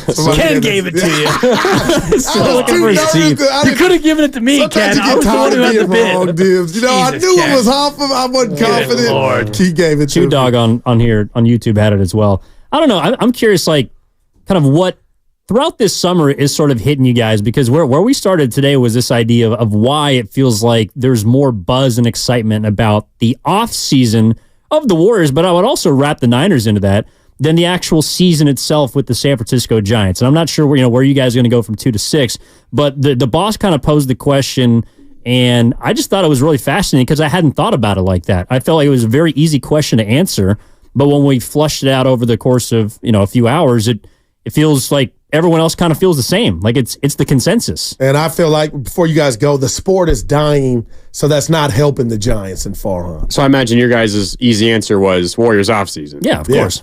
Yeah, I think I agree, right? I mean, Klay Thompson's offseason decision. Yeah. I mean, some of it Sound is like just, Evan. Some of it is because it is a huge offseason, and there's so many questions, and it's kind of a turning point. But also, as you're talking about, baseball is dying, and the Giants specifically are very boring once again. That, I think, is the bigger piece of it. And, here we are on May 10th, and, if they go on a little bit of a run and they become better and more relevant, and we get closer to June and, things start to heat up, things will change. But right now, where we sit on May 10th, yes, it's the Warriors, and I would argue that rookie minicamp for the Niners might be number 2. Look at him. Because, they're on the field right now, and I'm kind of excited to see what Ricky Sterling's Pearsall there, looks yeah, like. And our guy. Yeah, we're going to get reports coming out from Sterling and many others, and, what do the rookies look like? But right now with the Giants, it's a whole bunch of, it's yawns, You don't have a lot to be excited about. Yeah, I think that's it for me. There's not the looking forward to aspect of it right now. Now that they play well against the Dodgers, obviously got to beat the Reds first. But if they play well against the Dodgers, they look like they're in their league. That's something that we can discuss in a week or so. But yeah, I mean, right now they've been, I think, disappointing, especially considering what they threw, which we've defined as the kitchen sink at free agency this summer. And there just isn't a looking forward to aspect for them, even though I think the Warriors' future is, bleak right now, or not as positive as, say, the 49ers. I'm still looking forward to what that's going to be and where that's going to go. I'm looking forward to the 49ers, even if it's not rookie minicamp. It could be how Brock Purdy is going to look coming off of this offseason, where last season he was under the knife. How Brandon Ayuk is going to be contractually linked to the Niners or not. How's he going to play? How's he going to respond, especially with Deebo Samuel and Nick Bosa talking about the factor of the extension playing into how they performed at the beginning of the season. There's just more to look forward to with those two teams than the Giants, who, by the way, play tonight. I'm honestly kind of excited for the game tonight. It's just has nothing to do with the Giants. I'm excited to see Ellie De La Cruz. Right. Ashcraft? Graham Ashcraft. Are you going out there? I'm not going tonight. Okay. But we got a nice shirt on. I thought maybe you were going out there. No, I'll see him. That's just for I'll you. Probably go. Appreciate it. Probably go on Sunday. Watch the Sunday game. Okay. But I'll be watching tonight. Ellie is incredible. Yeah, but they've lost 100 in a row. So that I don't. Evan was like, on they pace lost for like 40 I and don't 90. like that because something's got to give. Now we want to see if Colorado, even though they didn't sweep, and Evan brought you up, 4-6 is different than 3-7. Totally. Especially when you're hemorrhaging. Right. But I don't like the Reds have been stinky. And then they could come here and kind of win the first game of the series, and now they feel good about themselves. So I don't like that. It's the Abbott, by the way. Oh, Andrew Abbott. Shout out to Rizzo. Right. Yeah. This feels like a 5-4 homestand. You'll take 2 of 3 from the Natty. The Dodgers will take 2. Dodgers take 2 of 3. Giants going to win one of those? You take 2 of 3 against Colorado. The Dodgers won't beat you every time. So if you're going to win every time in all LA. game, right? That's in LA. That was early. I think it's a 5-4 homestand. Ho hum, and you've got Cincinnati and Colorado, 2 teams that aren't very good, and you'll go 4-2 against them, and then 1-2 against the Dodgers, 5-4. Oh boy, creeping toward 500.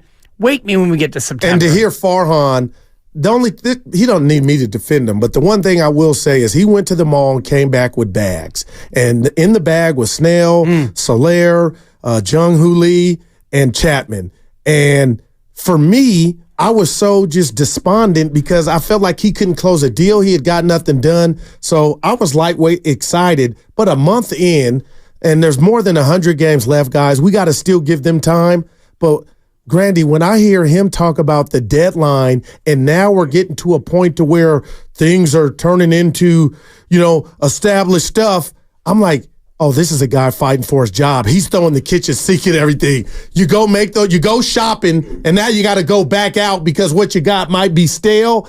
It's like, I ain't mad at him, but it's so obvious he's trying to hang on. He's going to throw whatever at the kitchen sink, and they might be busy at the deadline if this thing don't turn around or stays the same. They should be busy. No shocker. Farhan, I see you, though. Why should they be busy? if they continue playing uninspiring baseball, one way or the other, you should be busy, whether it is buying or selling. What would you sell right now that someone else would want to buy? Well, it depends how the rest of the season plays out leading up. Carson Wisenhunt. You're going to sell your prospects because that's the best thing you have to offer, and you try to get Pete Alonso. So we thought, why are they not up? Well, let me see Matos and Luciano fail. I'm not talking about those guys because All I think that there's a reason why Luciano's been in the minors for 5 years now, and shout out COVID. So you're done. You ain't excited. I'm not done, but if he was going to be a real phenom, he would have been accelerated, like Bobby Witt Jr.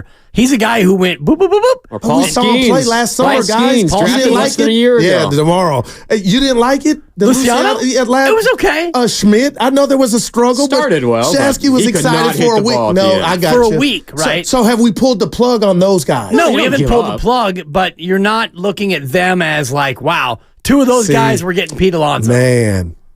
And have you seen... So they called up Ramos. Yeah, and he got a hit. And then he didn't play. Or he came in and pinch hit. By the way, he didn't play. By the way, I'm sorry. I know you want to be excited about new players, but there cannot be a highlight reel made off of a broken bat bloop single into right field. It's a line drive in the morning. It's a line drive in the book, too. Ramos is here. Yeah. You're such a pitcher.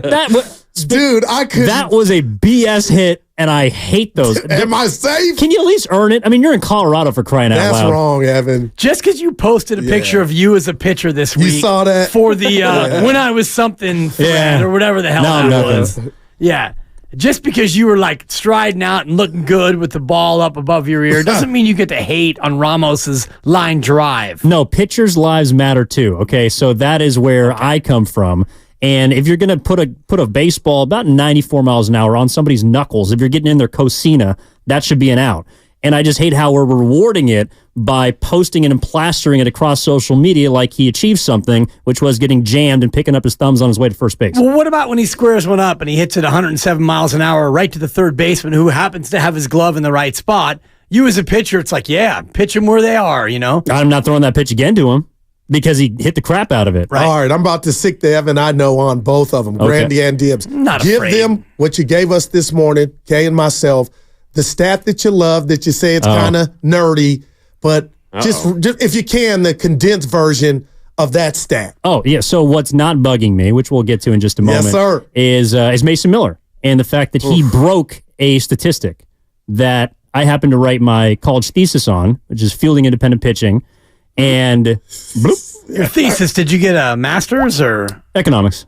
No, it was bachelor's. Okay. Yeah. He made it sound like he got his doctorate. Theses are normally reserved for doctorates. But go ahead. Well, in liberal arts programs, you got to write multiple of them, and I am not. What a fan of it was a final exam, but it was about 45 pages. Whoa, so, okay, hefty. Give it to him. Anyways, I'm just gonna go ahead and chip away. It's what I do. I'm excited because I hate stuff like this. The monetary explanation of because Mason Miller's going to be an A for another 7 weeks. Wow. But go ahead. Gonna bring in a fair haul that'll probably turn into nothing.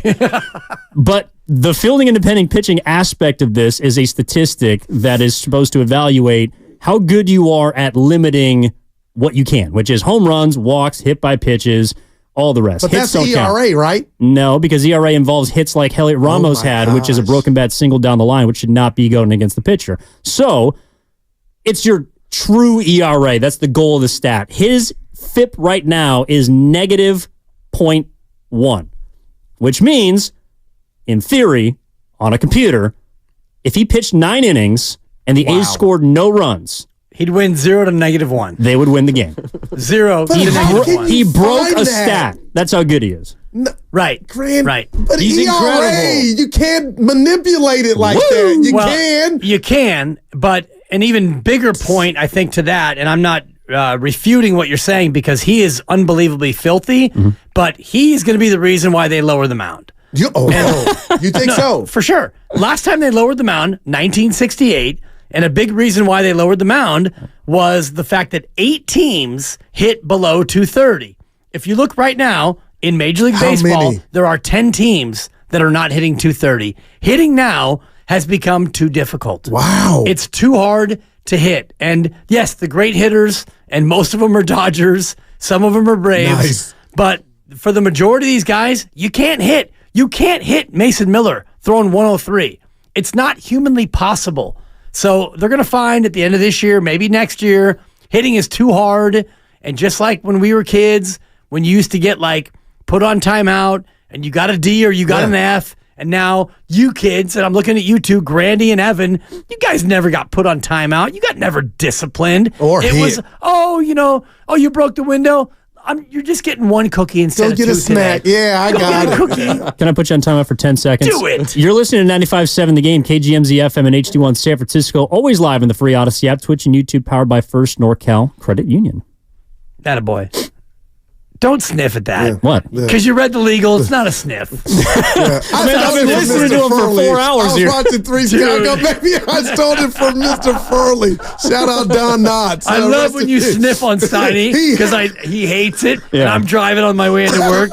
And you'll say something that's pretty smart and pretty clever. You go, it's like, oh my God. He really hates it. So good. Well, would you? Yeah. No, I was just going to ask, well, since, Dibs, you have the floor, would you like to begin What's Bugging You, brought to you by Atco Pest Control? I would, because what I have to say is not pleasant. It's not happy, and it's a Friday, and I don't want to be this guy, but F cancer is what I'm going to say. And what's bugging me is cancer. And we lost somebody who many of us here in this building worked with in the other building. His name was Chris Mezzavia, and he was 41. Wow. Let that resonate.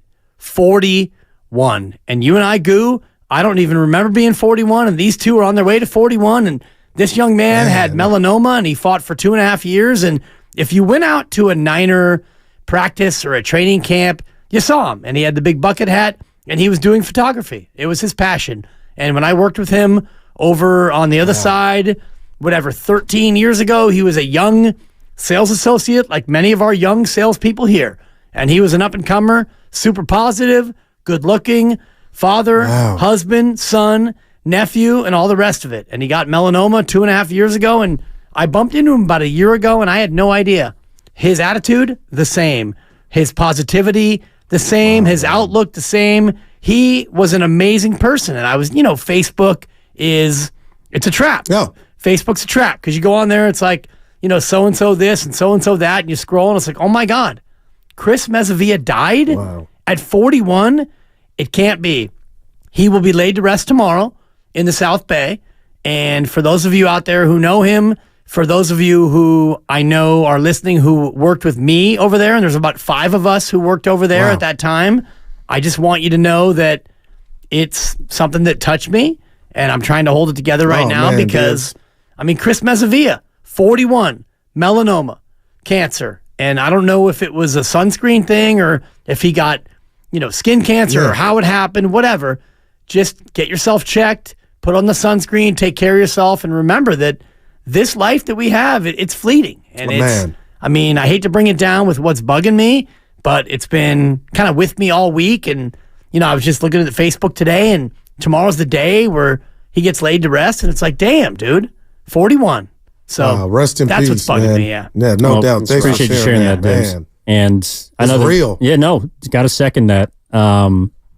Not much else to say, and no easy transition. No, sorry about his that. family. Thinking about his family. You look on Facebook, it's like the aunt and the uncle and whatever, and Ryan and Gabe and Kenny and these guys out here. They all worked with me on the other side, and Chris was like, "You guys, I met him when he was your age," and it's like it's rough. And you wake up and it's like, "Damn, he's 41. That must mean I'm." And you saw him, and you never knew. Dude, no idea. Yeah, he had the zinc on and the floppy hat like everyone does out there. But anyway. Yeah. Well, I just found out a couple minutes ago. This is actually what's bugging me now.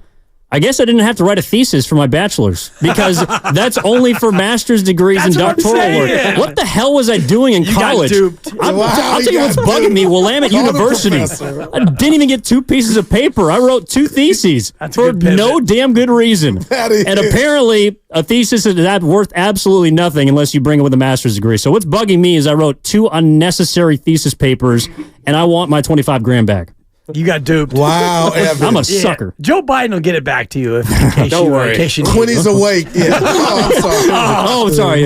Grandpa Joe is forgiving debt. I can do that without signing here. In case either one of you has any student loan debt, he's giving it back to you now. Yeah, so I'm gonna quit touting that. Anyways, Granny, what's bugging you? This is a little more simple, not quite as heavy hitting as either as those last 2. I hate when I'm browsing the web. Go ahead. And the web page doesn't load fully, but most of it does. And I'm clicking on a portion of the website, but the rest of the website finishes loading as I'm clicking, and I end up clicking on an ad, and it brings me up 5 pop-ups and 5 different windows. I just got to teach myself, wait for a few more seconds, let the full page load, and then do your business, whatever you're clicking on. Wow.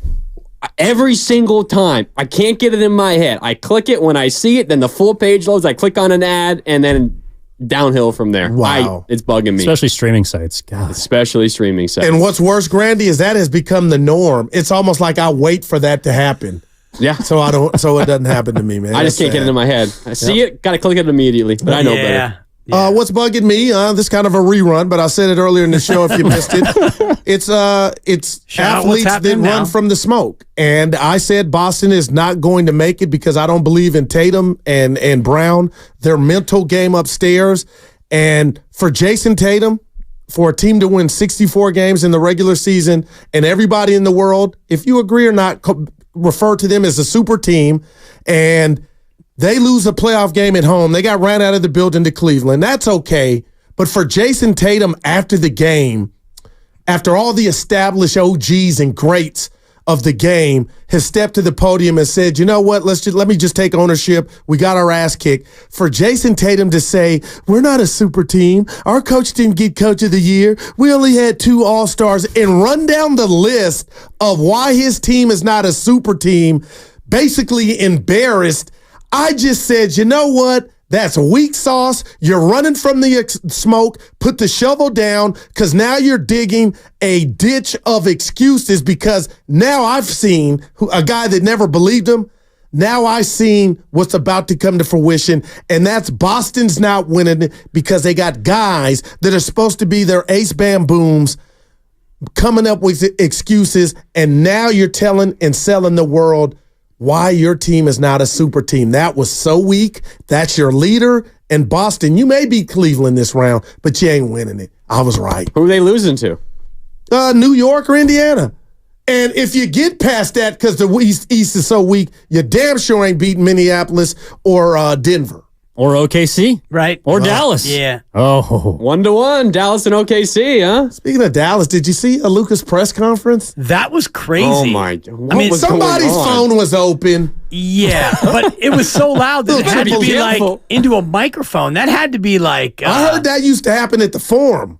Right, shout out Magic Johnson. Right. Yeah. That was not on a phone. What was that? Yeah, oh boy. yeah. I'm surprised. I hope Nancy, your mom's not listening. No, she is. But that was weird. That game was in OKC, right? Yeah. It was fun. So think about it. You got Luka at the podium after beating the Thunder in OKC.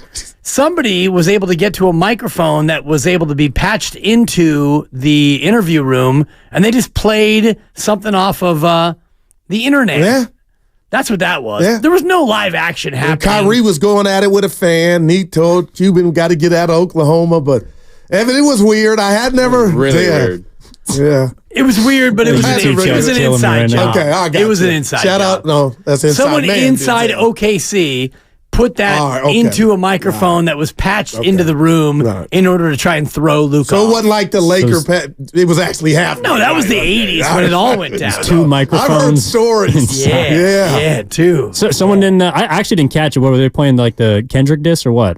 Nah, What were they something a playing? little different. Oh, okay. Yeah. X-rated. Yeah. Oh. Sure. Yeah. Wait, you didn't hear it? No. Oh, I tweeted it out. Are you Look it up. serious? Well, I'm not on the Triple D we're guru at done all here. times. Well, hey, I'm limited. There was audio of two people having relations in the low post. Loud, Evan. Yeah. Now And that's a everybody browser you laughed. can click out of. Yeah. That's true. Exactly. Really quick, before you guys get out of here, I know you guys were talking about replacements for inside the NBA. I forgot. I want you guys. I didn't hear your guys' conversation. I just heard the topic. Who's your replacements? I had,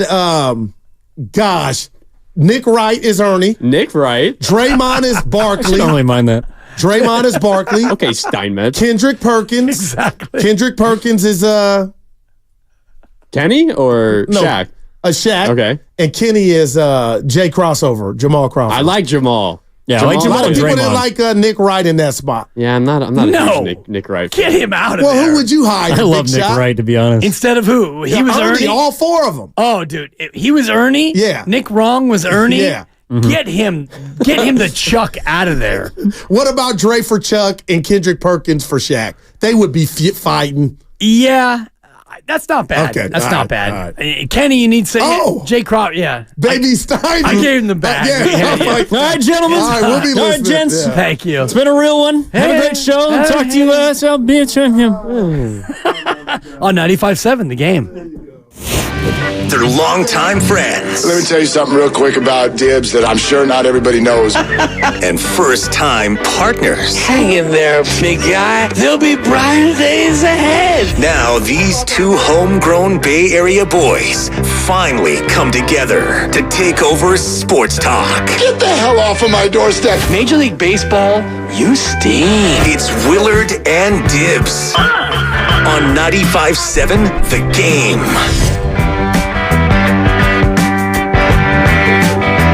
Happy Friday. Welcome in. Willard and Dibs on 95.7 The Game. Mark Grandy sitting in for Mark Willard today. So it's Dibs and Grandy with you here on 95.7 The Game. Hope everyone is doing well on this beautiful Friday. Dibs, welcome in. Happy Friday. How you doing Grandy, today? I'm doing great. Happy Friday to you, too. I'm looking forward to today's show. It should be a ton of fun. It's beautiful out there today. 3 straight days is awesome weather in San Francisco. It's great. Warm here in the city, too. Like 80 yesterday. Right, yeah. Not quite as warm today, but Almost, still in the upper 70s. It's great. Hopefully the rainy season's over officially. I guess we'll have to wait and see, but finally in mid-May. I hope so. One of my potential what's bugging me's for today was I've been riding my bike into work. because the weather's been so nice. Get a little bit of exercise, save a little bit of money on BART or whatever. For you? About 3 miles? Yeah, 3 miles. Okay. It's a nice easy bike ride. I can do it in like 15 to 20 minutes, depending on if I hit the lights and stuff.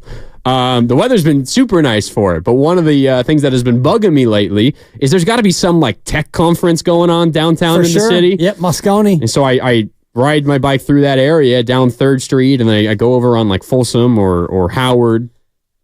And there's just streams of these people wearing the lanyards, right? Yep. And they're all hanging out in the bike lane. I can't get around them. They're all just standing there. So anyway, that's an aside. That's I'm just going to ask you this once because I care about you. I've gotten to know you, and I wear a helmet. Is that what you're going to ask? That's what I was going to ask you. I wear a helmet. Thank you. My mom taught me well. Thank you. There are coworkers of ours that I will not name who are on motorized vehicles going from here and around the city, and they don't wear helmets. And I've asked them actually 3 times each.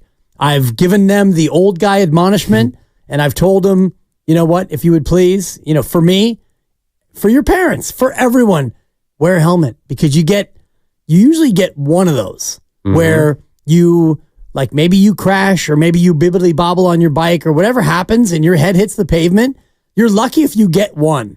You might not get any with no helmet. So, Good point. If I was not wearing a helmet and my mom found out, I mean, I'm almost 28 years old now. I can't be disowned anymore, but she would disown me. Good. She would disown me. I don't know your mom, but I love her for that. Yeah, she is an awesome mom. Yeah, all right, it's Willard and Dibs. Grandy in for Willard today on 95.7 The Game. So Dibs and Grandy with you on a Friday here on 95.7 The Game.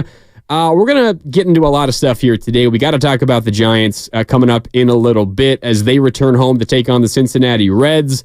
A series win in Colorado for the Giants, but still things are not looking great for San Francisco. We'll get into that coming up in a little bit, but I wanted to start with the NBA playoffs, Dibs, and specifically how it relates to the Golden State Warriors.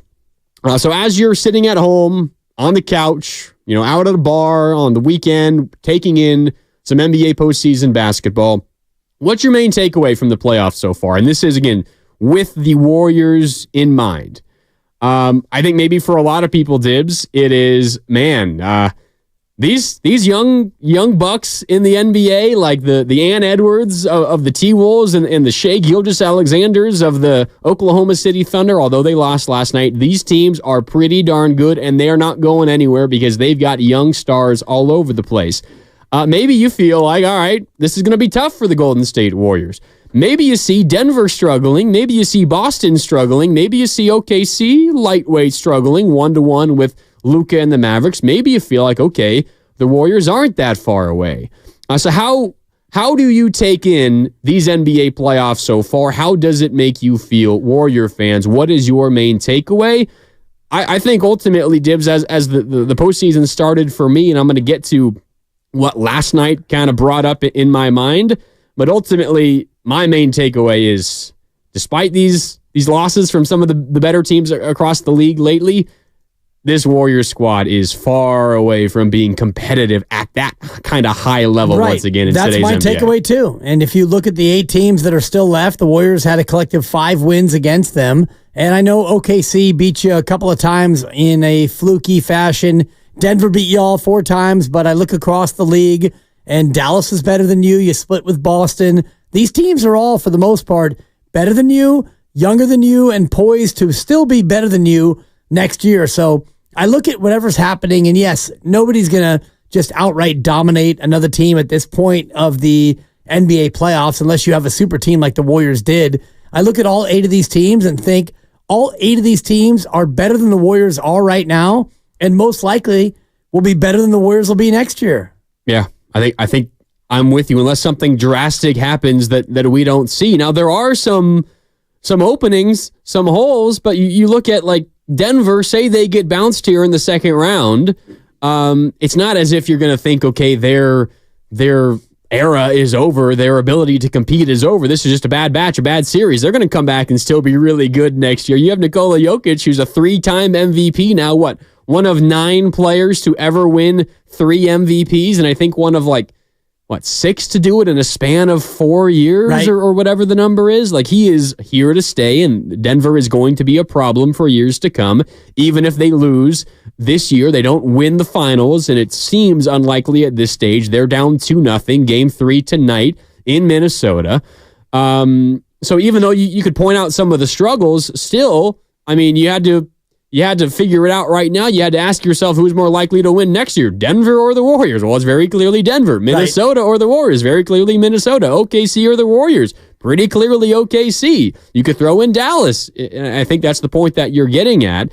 Even though you can find some of these wrinkles, some areas where maybe a different team is stepping in, the problem is the other team stepping in is not the Warriors. It's one of those other good teams in the West. Right, and there are other teams that you're in the mix with, and I would even include Houston in that, but New Orleans, depending on what they do with Ingram, and the rest of these teams that are on the outside looking in. Phoenix, I will preclude for the fact that we don't know who they're going to be, and the Clippers, the same thing. We don't know how they're going to be comprised if Paul George leaves or when he leaves, whatever. But this year, I do know you were 5-18 against the 8 teams that were remaining. That's not like 9-14. That's not 12-11. 5-18 against the really good teams, the last 8 teams that are still remaining. And you might lose Klay Thompson, and you're going to lose Chris Paul, and you're going to bring back maybe the same team, barring a big time trade. And I don't even know if you can make that between now and October. You're probably going to be the same team coming back again next year, except you're going to be a little bit older. Yeah. So 888-957-9570. You're sitting at home, enjoying a beer, enjoying a drink, watching the NBA postseason action play out. And as a Warrior fan, what's your takeaway? How does it make you feel? I know in our pre-show meeting, talking with Lucas behind the glass, he said his main takeaway, his main emotion is jealousy. You jealous that all these fan bases are in the action and you're not Warrior fans? You're watching all this action happen and the Warriors are not involved in it, but how does it make you feel about the Golden State Warriors? You can give us a call and let us know what you think. 888-957-9570. It's Grandy in for Willard today, so Dibs and Grandy with you on Willard and Dibs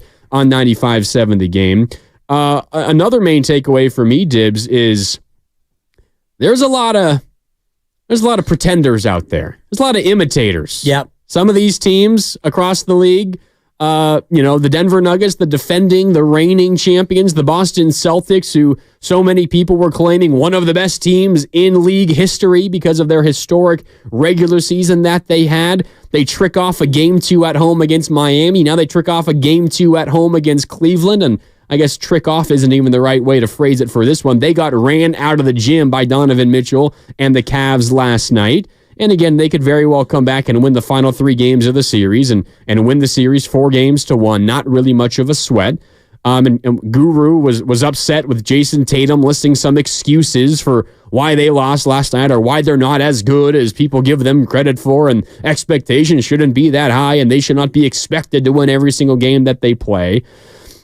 All these teams that claim or are expected to be great, they're the definition of greatness. I got news for them, and I got news for you, Dib. They don't come close to what the Warriors accomplished during this run, and it's the past Warriors teams. It's not this current Warriors team.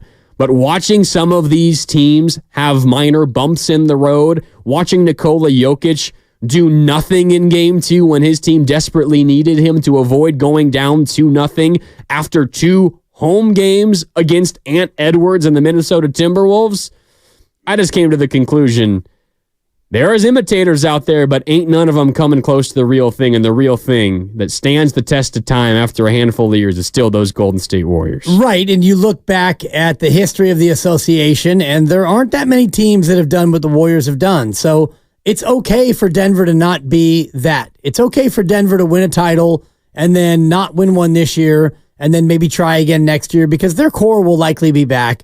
You don't have to be a team that stacks what the Warriors did, which was, 3-4, and they wound up winning so many titles in such succession. They won 3 and 4. They went to 6 finals, and what they did was almost unprecedented. But you go back to San Antonio, 03, 05, 07.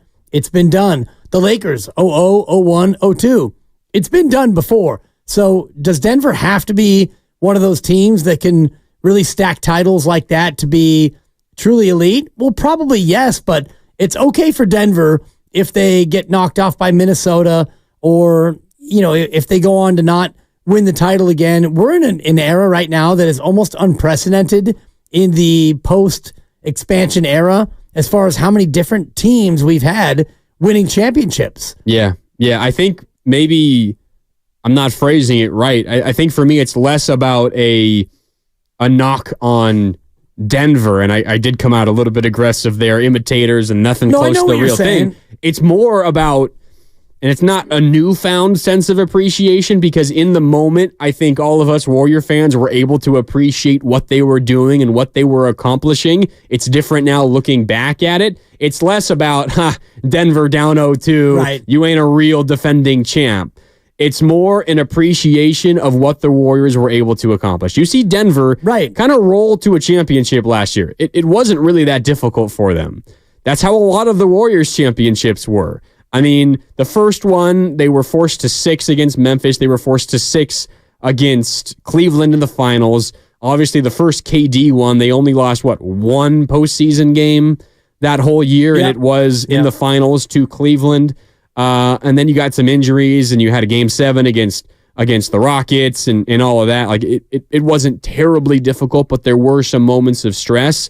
The Warriors made the incredibly difficult routinely look pretty easy. And now for the first time in the championship era of the Nuggets, if we're just focusing on them, they're facing legitimate adversity. And they're down 0-2 going on the road against the Minnesota Timberwolves. Watching these playoffs and watching some of the top dogs in the league suffer some unexpected losses, it's just making me appreciate again what the Warriors were able to do during their run. It's rarefied air when you think about the Warriors getting 4 and 8 and the Spurs got 4 and 9, and you go back to the Magic Lakers and they got 5 and 9, and you can go all the way back to Boston when they won all those titles in a row. It was a different time, but very few teams have done what the Warriors, Spurs, Lakers, the Bulls got 6 and 8. This just doesn't happen very often. So for Denver to win last year as easy as they did, maybe we all kind of bought into that, like, well, they're going to win it again because that's what really good teams do. Yeah, and now they're facing adversity in the postseason for the first time in a while. I mean, they lost to the Warriors in the playoffs during the Warriors' run to the 2022 championship, but that was when they were without Jamal Murray. Since then, when they've been whole, they've been really, really good, but now they're in an 0-2 hole against Ant-Man and the T-Wolves, and that's a third game, really important third game, especially for Denver, is coming up tonight. But we got a lot more to get into here on Willard and Dibs. I've got an attitude of appreciation for the Golden State Warriors and what they have accomplished. And if you can hear the tone of my voice, I do think that time has passed. I think it's in the past, and you got to start turning the page if you're the Warriors for the future. We can get into that as well here on Willard and Dibs. It's Grandy in for Willard, so Dibs and Grandy with you on 95.7 The Game. We are sponsored by Express Employment Professionals. How are the postseason, the playoffs, these series making you feel? 888-957-9570. We're taking your calls next on 95.7 The Game. If you're ready for a new job, let Express Employment Professionals help you.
And to purchase tickets, visit livenation.com/concert week. And for a chance to win tickets, visit the contest page at 957thegame.com.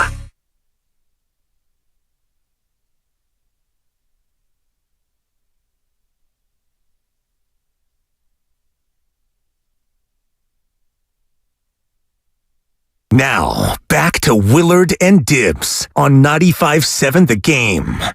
Happy Friday. It's Mark Grandy in for Mark Willard today. So Dibbs and Grandy with you here on Willard and Dibbs on a Friday on 95.7 The Game. And we're streaming live as always on Twitch and YouTube. Head to twitch.tv/957 The Game and youtube.com/957 The Game to watch us live. And if anyone swears, maybe Dibbs, you get to hear it on Twitch and YouTube. Subscribe to the channel for all 95.7 The Game content on both Twitch and YouTube. And make sure to hit that thumbs up button on YouTube if you like the show. It's all powered by First NorCal Credit Union. And while you're there, make sure you take advantage of our little QR code in the bottom right corner of those Twitch and YouTube streams. You can scan that with your smartphone, and you'll be able to download the free Odyssey app. Just increase the number of places that you can get all of our content here on 95.7 The Game. That is from, again, the free Odyssey app on our Twitch and YouTube streams, powered by First NorCal Credit Union. Again, it's Grandy and Dibbs with you here on this Friday on 95.7 The Game. Before we get back to the Warriors, Dibbs, I did want to spend a second on what was really driving the final hour of Steiny and Goo, and I asked the guys, specifically Goo, about it at the very end of the crossover. And you and Willard spent a lot of the beginning of the show yesterday talking about sports memories and things that you miss if indeed Inside the NBA is a thing of the past at the end of this postseason, because of media rights negotiations with the NBA and TNT and NBC and all of that. They were talking about if you had to put together a new Inside the NBA foursome, who would it be? I couldn't get a full foursome because I just got stopped after one name. I need more Bill Walton in my life, and I would choose Bill Walton. Yeah, I think that Bill might be... Is he past his prime? He's past his prime. He is so funny, though. He's great in the spot where they have him on ESPN, where he does, the college game with Dave Pash, occasionally with a friend of the show, Roxy Bernstein. Mm-hmm. That, I think, is where he's at his finest, because when you're watching a game on TV, you don't really need, there's the elevator screen, and look at the movement off the ball and all the rest of it. He just is free-flowing, and he's so just much. off the cuff, and, he's an absolute treasure, but you don't really tune into his games for many insights or background on the players. You tune into him for 2 hours of, spoken word. I will always remember watching a random college basketball game, and it might have been an Oregon game. That's where I went, and obviously I watch all those games, but it doesn't really matter what game it was. And there's a random turnover in early in the second half. It's not a gigantic play. It's not the end of the world by any stretch of the imagination. Just a bad play, cost your team a couple of points, a turnover that leads to a fast break bucket.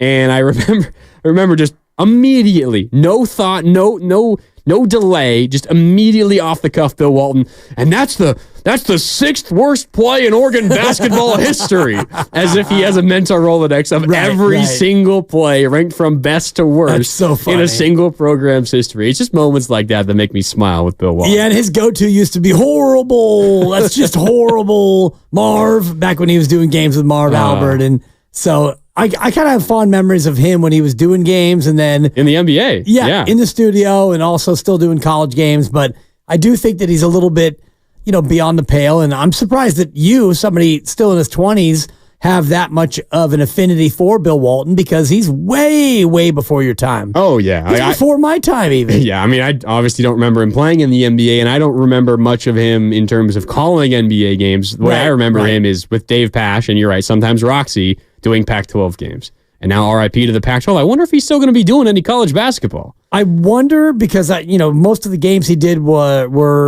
West Coast based, and so does he still get ESPN games if they're doing, what is it, the ACC, where most of those teams are now? Cal and Stanford are in the ACC. Oregon, Washington, USC, and UCLA will be in the Big Ten. And then what a joke! Colorado and the Arizona schools, and Utah will be in the Big 12. Okay. And then Oregon and Oregon State, West Coast Conference? Oregon State, Oregon State and Washington State. Yeah. They're in the Pac-2. The Pac-2. Yeah. They have not yet gotten affiliation. I don't believe I think they'll probably go to the West Coast Conference or I don't know. We'll see.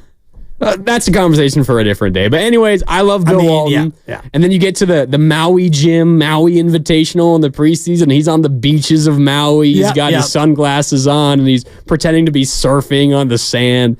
Those promos for the Maui Gym, Maui Invitational are also awesome with Bill Walton. Yeah, I just don't think that now in the NBA with all these guys being so sensitive, I don't know if Bill would want to be on the set doing, national games at that level and criticizing these players who are, because Bill wouldn't pull punches. He would go after these guys who are now like 55 years his younger. Yeah. Bill's got to be 70, right? He's got to be up there. Yeah.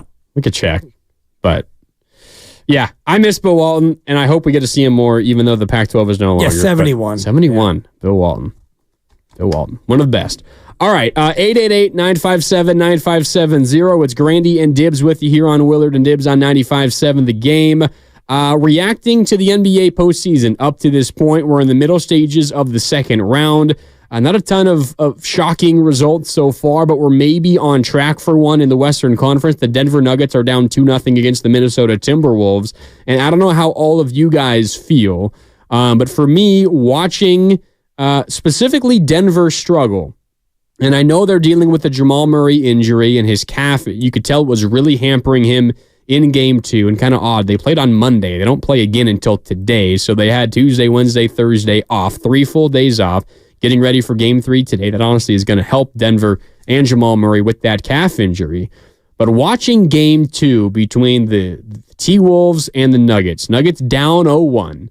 They go into that game at home, desperately needing to win. It's as close to a must-win as you could get in game 2 of a series. When you lose game 1 at home, you really have to win game 2 because you do not want to go out on the road down 2-0. And that's exactly what happened. And they got hurt right out of the gate. They got down by like 20 in the first quarter. And I was watching the way Nikola Jokic specifically was playing that game, Dibbs. And I do not mean to come down the 3-time MVP's road. Just named the MVP this week for the 3rd time in the last 4 seasons. Joel Embiid snuck in there last year. Other than that, it's been all Joker. Watching what he did in game 2, Dibbs, which was a 106-80 Minnesota win. Honestly, to steal a word from previous past shows here on 95.7 The Game, it was kind of gutless. 16 points, 5 of 13 from the field in a game 2 loss. And I'm thinking about this from a Warriors perspective. And I'm thinking back through the history of the Warriors in the Steve Kerr era in the postseason. First of all, the Warriors rarely would lose a game 1 at home. When they do, though, they always win game 2 at home. And generally speaking, in those game 2s, when they were down 0-1, or in other games when the Warriors needed a win, not necessarily a must-win situation where you lose and you go home, but say you're down 1-0, say you're down 2-1, say you're down 3-1, in a must-win situation. Steph Curry almost always would come out with his hair on fire and will the Warriors to victory. Nikola Jokic, game 2, a really important game, 16 points, 5 of 13 from the field. And maybe this is my Warrior fan brain speaking, Dibbs. If Steph Curry, in the prime of his career, the Warriors coming off of a championship where they just skipped all the way to the finals and didn't face much adversity, they come out the next year and in the second round, after you lose game 1, Steph put up 16 points on 5 of 13 shooting, and the Warriors got blown out at home against a team that had just won their first postseason series a week before, Steph Curry would have gotten ripped. Ripped. And I don't mean this as a shot at Nikola Jokic. I'm just trying to point out to everyone there are levels to what's going on in the NBA, and the level that Steph Curry and the Golden State Warriors reached the last decade, unmatched. Yeah. By any current team in the NBA. Yes. I mean, it has been matched in previous years and previous teams, and I mentioned the Bulls 6-8, and the Spurs got 4-8, and so the Warriors are alongside those other great teams, but you look around the league right now, and there's a reason why we've had a different champion each and every year over the past 5 years. None of these teams are super teams. And we all want to look at Jokic and we want to anoint him in a certain way. And he got his third MVP. More than Steph. He's an unbelievable player. Yeah, and he deserved to get a third MVP. He probably should have won last year as well. Probably. Last year, he might have been more worthy, in my opinion, than this year. But he's got the 3, and only 6 guys have more than him as far as MVPs go in the regular year. But when you look at Jokic and what he can do against teams like Minnesota, he's a lot more limited because they can match up against him. They've got big guys who are bigger than him, who are as athletic as him, who know how to defend him. And there's not just one. You could put 3 or 4 different guys on Jokic and you can wear him down. And if Murray's not right, and, shout out the Warriors in their title run, they beat Denver when Murray was unable to play. Mm-hmm. Not only was he not right, he was not even on the court. And tore his ACL, yeah. Right. That's a big reason why the Warriors were able to get by Denver, and Phoenix was better then, and they didn't have to face Phoenix. So you look at last year and Denver's run, and yeah, they kind of had an easy run through it. They beat Minnesota in 5. Minnesota wasn't ready, and Naz Reid wasn't what Naz Reid is, and the Ant-Man wasn't as good as he is now, and all the rest of it. And then they beat Phoenix, a team that we now know is broken, and that might have been what broke Phoenix. And then they swept the Lakers, who the Lakers had a tough time getting by the Warriors, and then they went up against Denver, and that's a bad matchup for the Lakers going up against the Joker. They don't really have anybody who can guard him. And then they went up against Miami, who probably wasn't as good as Boston, but they got by Boston. So things broke well for Denver last year. Not so much this year. No, not so much this year. And if I am a fan of the Denver Nuggets or a fan of any team that is facing an 0-1 deficit at home as the defending champs, which is the current situation, or it was the current situation going into game 2 for the Denver Nuggets, and my star player who has now won 3 of the last 4 MVPs is available and ready to play, and the first quarter plays out the way it does, pretty immediately Jamal Murray really hobbled by that calf injury. Jamal's not going to be much a factor in this game. Aaron Gordon playing well. Okay, shout out Archbishop Mitty. We love you, Aaron Gordon, the South Bay kid. But you're not going to beat the Minnesota Timberwolves. I need my MVP to grab the ball, demand the rock, everybody else get the hell out of the way. And I know you could say that's not how the Nuggets play. I'm in a nearly must-win situation. I need my star to go and get me the dang ball, put it in the hoop, and will us to a victory. Not only do you get blown out 106-80, but you did not even shoot your best shot. Jokic put up 13 shots in that game, too. Right. I'm just trying to imagine the discourse. Oh, my God, the discourse. Twitter would be on fire if Steph Curry put up a performance like that. I was so curious how Steph Curry has performed in moments like this. In the past. And you can go all the way back to the first year of Steve Kerr, the 2015 postseason. Warriors, Grizzlies in the second round, the Western Conference semifinals. Remember how that series played out? Warriors won game 1, then Memphis won games 2 and 3, and then Steve Kerr smartly decided to change around the strategy. They left Tony Allen wide open, stopped guarding him. But what really happened? It was Steph Curry, the MVP of the league, going berserk in that game 4. Warriors down 2-1, 33 points, 8 rebounds, 5 assists. Warriors cruise to a 17-point lead. 17-point win. They even up the series at 2 games apiece. They then win games 5 and game 6. Remember, Steph hit that 3-quarter court buzzer beater to break the hearts of Grizzlies fans in Memphis in game 6. And that's just the tip of the iceberg. I found like 15 games where Steph Curry and the Warriors were in a situation similar that the Nuggets were in on Monday, and similar that the Nuggets are in tonight, down 2-0 on the road. Not quite a must-win, but a game you really, really, really need to have. And like 90% of the time, Steph Curry showed up and willed your team to victory. And again, I know I sound like I'm coming aggressive at the MVP, the 3-time MVP of the league, Nikola Jokic. And part of it is because I was pretty upset by how he performed in that game too. You got to go out with your ace in the hole, and Nikola Jokic is the ace in the hole. But mostly the feeling for me is looking back at what Steph Curry and this Warriors team accomplished, in awe, because you see how difficult it is for some of these teams right now, and they're not quite on the Warriors level, and it's difficult to appreciate it, I think, fully in the moment as you are witnessing it. Oh, ho-hum, another 36, 5-rebound, 8-assist game in a must-win game for Stephen Curry. Big deal. He does it again. We have been incredibly blessed. And while watching this postseason from home without the Warriors in the postseason, Dibs, has been very difficult.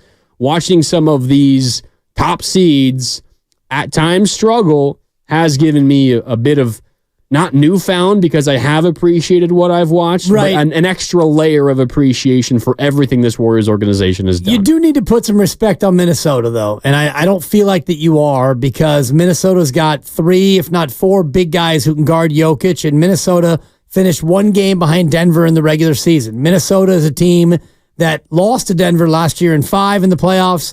They're a team that is playing as well as anybody in the association, so it's not as much as Jokic is shrinking in the moment. They're taking him out of the game. And Jamal Murray, 3 of 18 from the floor, he's not right. He's not right, and he's not deferring. So even though he's not playing his best basketball and he's clearly limited by the injury, he's still trying to go out there and do what he can, 8 points and 13 rebounds. But I agree with you. The Joker does need to imprint himself a little bit more on the series, but it's tough because they can guard him. They've got 6'8", 6'10", 7 foot, and 7'1" across their front line. So he's not able to do the things that he does against most teams because the cat can guard him. And Gobert wasn't even there in game 2. Yep. And they still were able to keep him in front and make things difficult for him. And if Denver's shooters aren't going to cash in when he does kick the ball out, and I saw that Jokic had, he had 8 assists, so he got some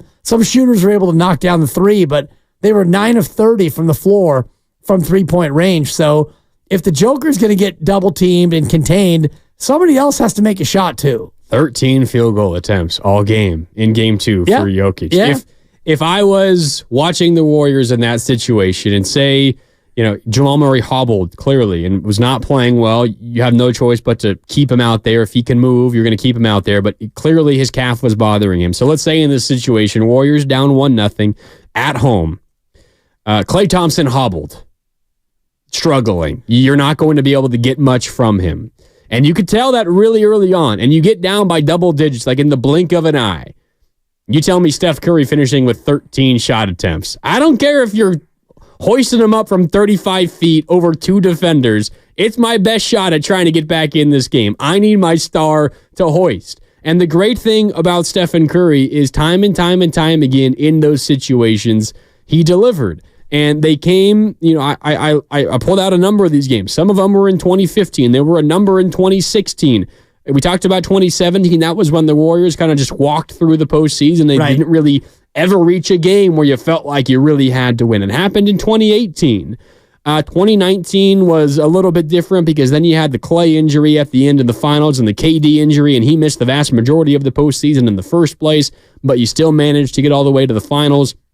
2022, of course, you make the finals. Steph had crazy moments in game 2 when the Warriors were down 1-0 after losing at home. We all know what happened in Boston in game 4 when he scored 43 and willed the Warriors to a win to avoid a 3-1 deficit. It happened against Sacramento in the playoffs last year. Multiple times. Game 3, Warriors down 2-0. Curry puts up 36, and the Warriors 25 win. shots, to your point. Yeah, you got to put him up in a situation Game 7, like that. he shot the ball 38 times, Randy, and I think that's your greater point of, look, Denver's down 2-0, and Murray's hampered. So when you are the MVP of in moments like that, if you're the Joker, go out tonight and go 9 of 27. And it's a crazy burden to carry.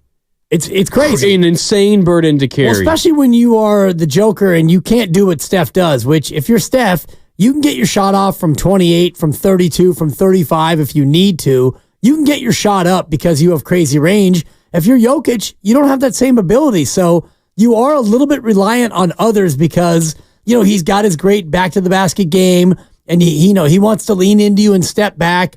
But the Cat and Gobert, they'll block that. He's not going by you. So if you're the Joker, you don't have the same ability to get your shot off as Steph does. Yeah, you're right. 888-957-9570. What is this NBA postseason making you feel when it comes to the Golden State Warriors and their future or their past? I'm in a little bit more of a reminiscent mood, amazed by everything Steph Curry and this Warriors team has accomplished. Up first is Jimmy in Bayview. What's up, Jimmy? You're on Willard and Dibs. It's Grandy in for Willard today on 95.7 The Game. How you doing? Hey, guys. Good show. Thank you. I'm really surprised nobody's talking about the NBA mockery, the lottery, coming on Sunday, where the NBA gets to dole out draft picks to whoever they want.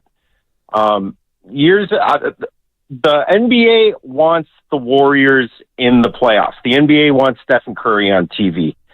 They've created a rule specifically against the Warriors, and the Warriors have paid more luxury tax than anybody's even close.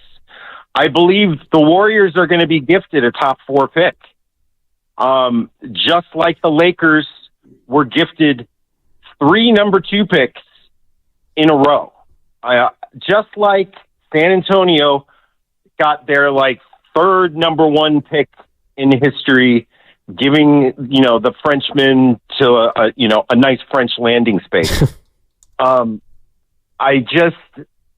I remember the very first lottery where they actually showed the cards being spun and pulled out, and it was like Patrick Ewing, I believe. They don't do that anymore because they want control. They want control over the picks, and I believe the Warriors are going to get a top 4 pick. Hey, I'm crazy. Maybe you are crazy because right now the Warriors, not right now, the way that it works out in the draft lottery, the Warriors can be 5 potential picks. They only have 5 options: top 4 or number 14. Right. That is it for the Golden State Warriors. It is a 96.63% chance they're the 14. They get the 14th pick, which means that would go to Portland, and the Warriors would not get their first round pick. Right. They have a combined 3.37 chance it is in the top 4. So, Jimmy, if you really feel that way, maybe place a bet because you could make a lot of money if it does work out. 3.37% chance the Warriors are picking in the top 4, which means they would get to keep their pick. The 3 time the Spurs won the lottery, they were 4th, 3rd, and 3rd in terms of where they would have fallen if there was no lottery. Yeah. And they got Robinson, Duncan, and Victor Wembanyama. They do not swing and miss, do they? No, they really don't. And, they got Sean Elliott. One time when they were the 3rd overall pick, they got Sean Elliott, who was a champion, multiple-time champion. So when you get to that spot, usually when you win the lottery, you're one of the top 3 or top 4 teams. You don't often go from where they are 14th all the way up to winning the lottery. Yeah, it seems like they'll be 14, and if they are, they will not have a first-round pick this year. All right, time for a break here on Willard and Dibs. It's Grandy and Dibs with you. I'm in for Mark Willard today on this Friday on 95.7 The Game. We are presented by Fremont Bank, full-service banking, no compromises. How does the NBA postseason make you feel about the Warriors? Are you more excited about the future? Are you scared? Are you concerned? Are you thinking they should blow things up? Let us know, 888-957-9570. More Willard and Dibs coming up next, right here on 95.7 The Game. Hey, it's Willard. And Dibs. For Safeway, and Safeway would like to wish all mothers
station. Always live on the free Odyssey app, Twitch, and YouTube. Powered by First NorCal Credit Union.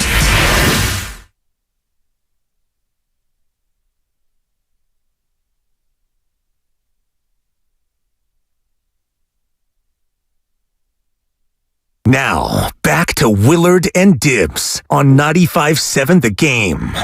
It's Grandy in for Willard today, so Dibbs and Grandy with you on this wonderful Friday afternoon here in downtown San Francisco. Blue skies all over the place. Yeah. It's about to be Mother's Day weekend. Yeah. I know you were running around getting some stuff. Supper's not listening, right? No. You were getting some stuff done today. Yeah, supper should probably be in the car right now heading home. So maybe she is what's listening. What's up, honey? Yeah, and she's got a little surprise waiting for her at home, which is nice. There you go. Yeah, you try to get it done early. That way, you get to the point where it's like, S. Tomorrow's Mother's Day.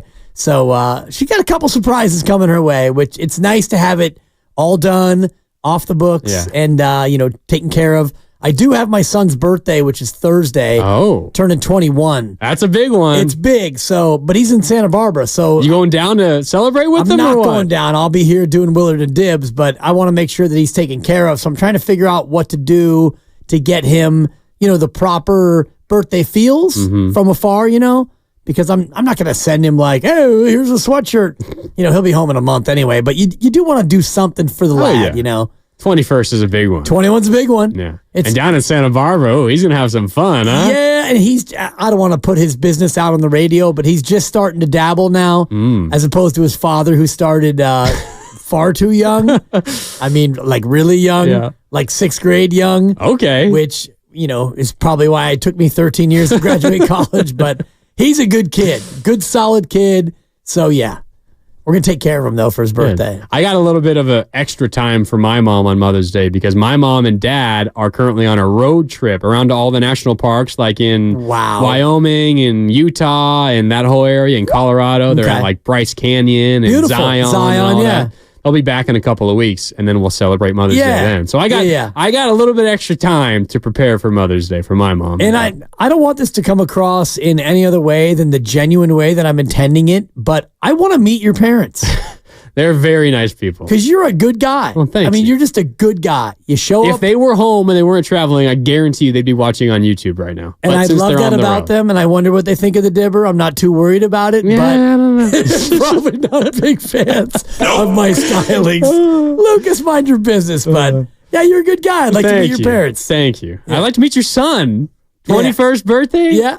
Santa Barbara? And the big fella will be 23 I remember my 21st. Yeah, I don't remember mine, and I've told that story too many times. But anyway, back to the NBA. Yeah. All right, 888-957-9570. It's Dibbs and Grandy with you here on 95.7 The Game. I'm sitting in for Mark Willard on this Friday, an awesome Friday in the Bay Area, and happy Mother's Day weekend to all the mothers out there. We appreciate each and every one of you. During the break, and just continuing to kind of run down some of the amazing things that this Warriors team has accomplished. I mean, and I'm coming at this from the angle of watching the defending champion Denver Nuggets really struggle. And they've got a huge game tonight, Game 3 against the Minnesota Timberwolves in Minnesota. The Nuggets are down 2-0. Steph Curry and the Golden State Warriors, they show up in moments like they have in the past. In the moments like Nikola Jokic and the Nuggets shrinked in on Monday night. And we'll see if the Nuggets are able to get back on the horse tonight. But you look at what the Warriors have done. The Warriors' record. So let's rewind just a little bit here. When the Warriors lose Game 1 at home, Tibbs, in their past, first of all, it doesn't happen often. Right. When they're the home team and they're opening up a series, generally speaking, they win Game 1 as they are supposed to. The Warriors' record after they lose Game 1 at home and then their record in Games 2 that followed. It's only happened 3 times. Really? 3 times in the Steve Kerr era. With a Game 1 loss at home. With the Game 1 loss at home. It's only happened 3 times. They are 3-0. It had to be. 2016 Western Conference Finals against OKC. That was where the Warriors got down 3-1. They lost Game 1 at home. Right. Came back and won Game 2. Then they ended up losing both games 3 and 4 in OKC, got down 3-1. But they came back and they won game 2 at home to even up the series. You go into OKC in that season down 0-2 on the road, you're getting swept. And the series is over. That was the Claymaker series, right? That was the Clay Game 6 series. Okay. Yeah. Is one of those games, and I don't want to jump ahead too far in the bit, but was it San Antonio? No. No, that's the game. I'm sorry. That's the game that they fell down by 27 at halftime. Came back and won. And Zaza staggered underneath Kawhi Leonard. And the rest is history. Right. That actually was the moment where I introduced, and apologies to Supper if she's listening, my ex-wife. I bumped into Bonte Hill at halftime in the corridor, and I'm like, "Hey, Bonte!" And I was able to chop it up with Bonte, and then we were like, "Boy, this team, they're in trouble against the Spurs, man. There's no answer for Kawhi." Yeah. And then one Zaza closeout later, Warriors win. The Warriors win. The rest is history, and they go on to sweep that series, and they cruise to another championship. So that was the first instance, that 2016 Western Conference Finals. The rest of that series is more, it's easy to remember as opposed to that game 2. But the Warriors lost game 1 at home. It was the first real bit of adversity the Warriors had felt because they won the championship the year prior. Then they won 73 games in the regular season.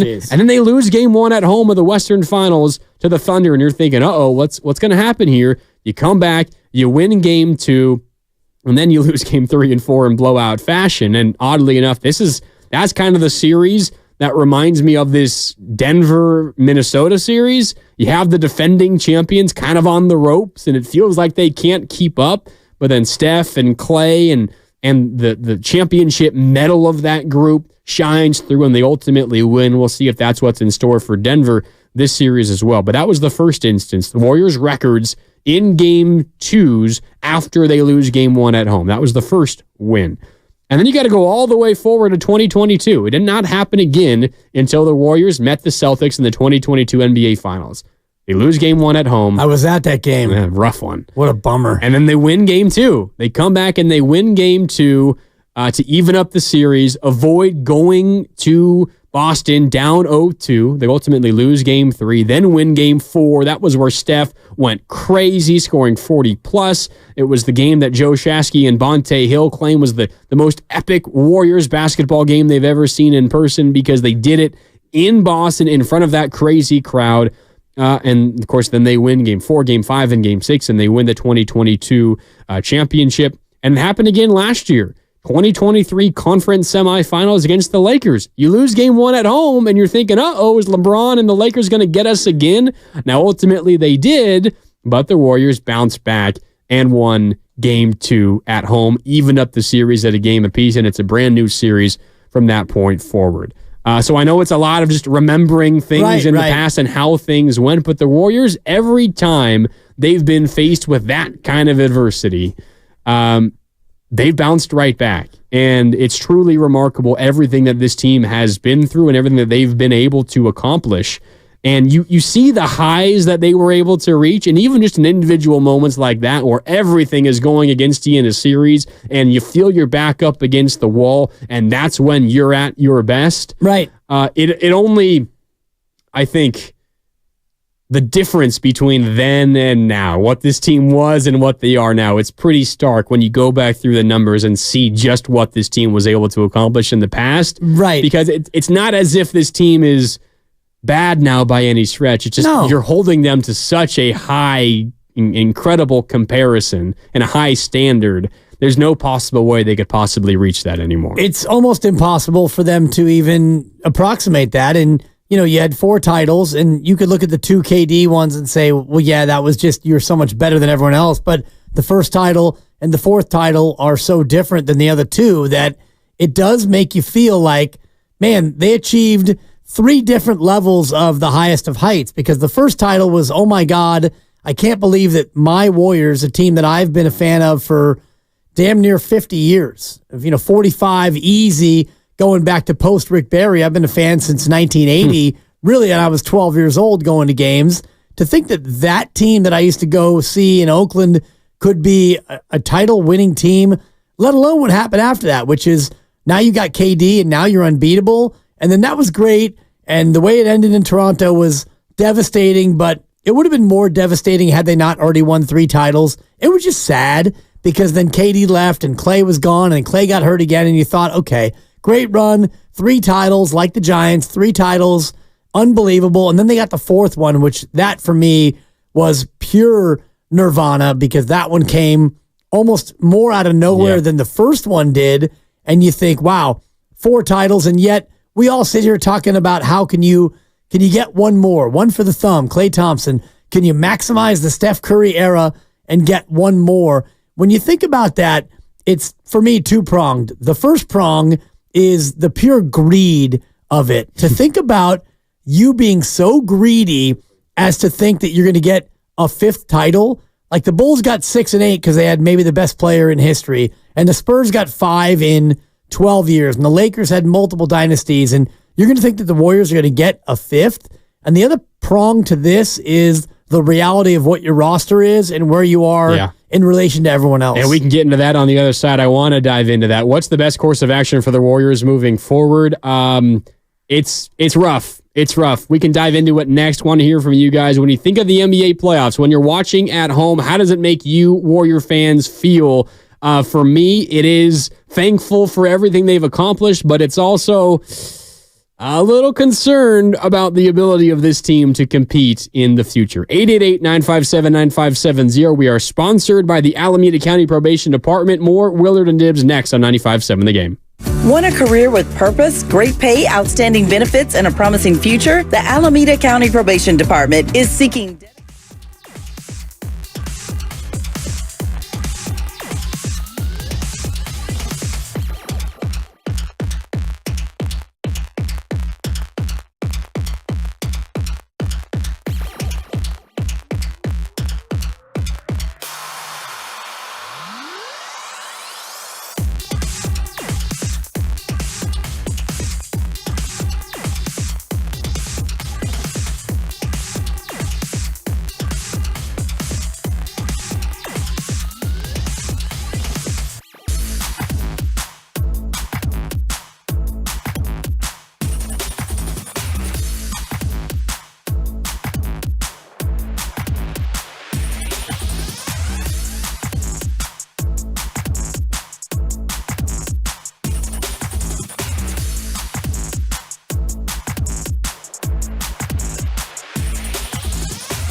Now, back to Will and Dibby on 95.7 The Game.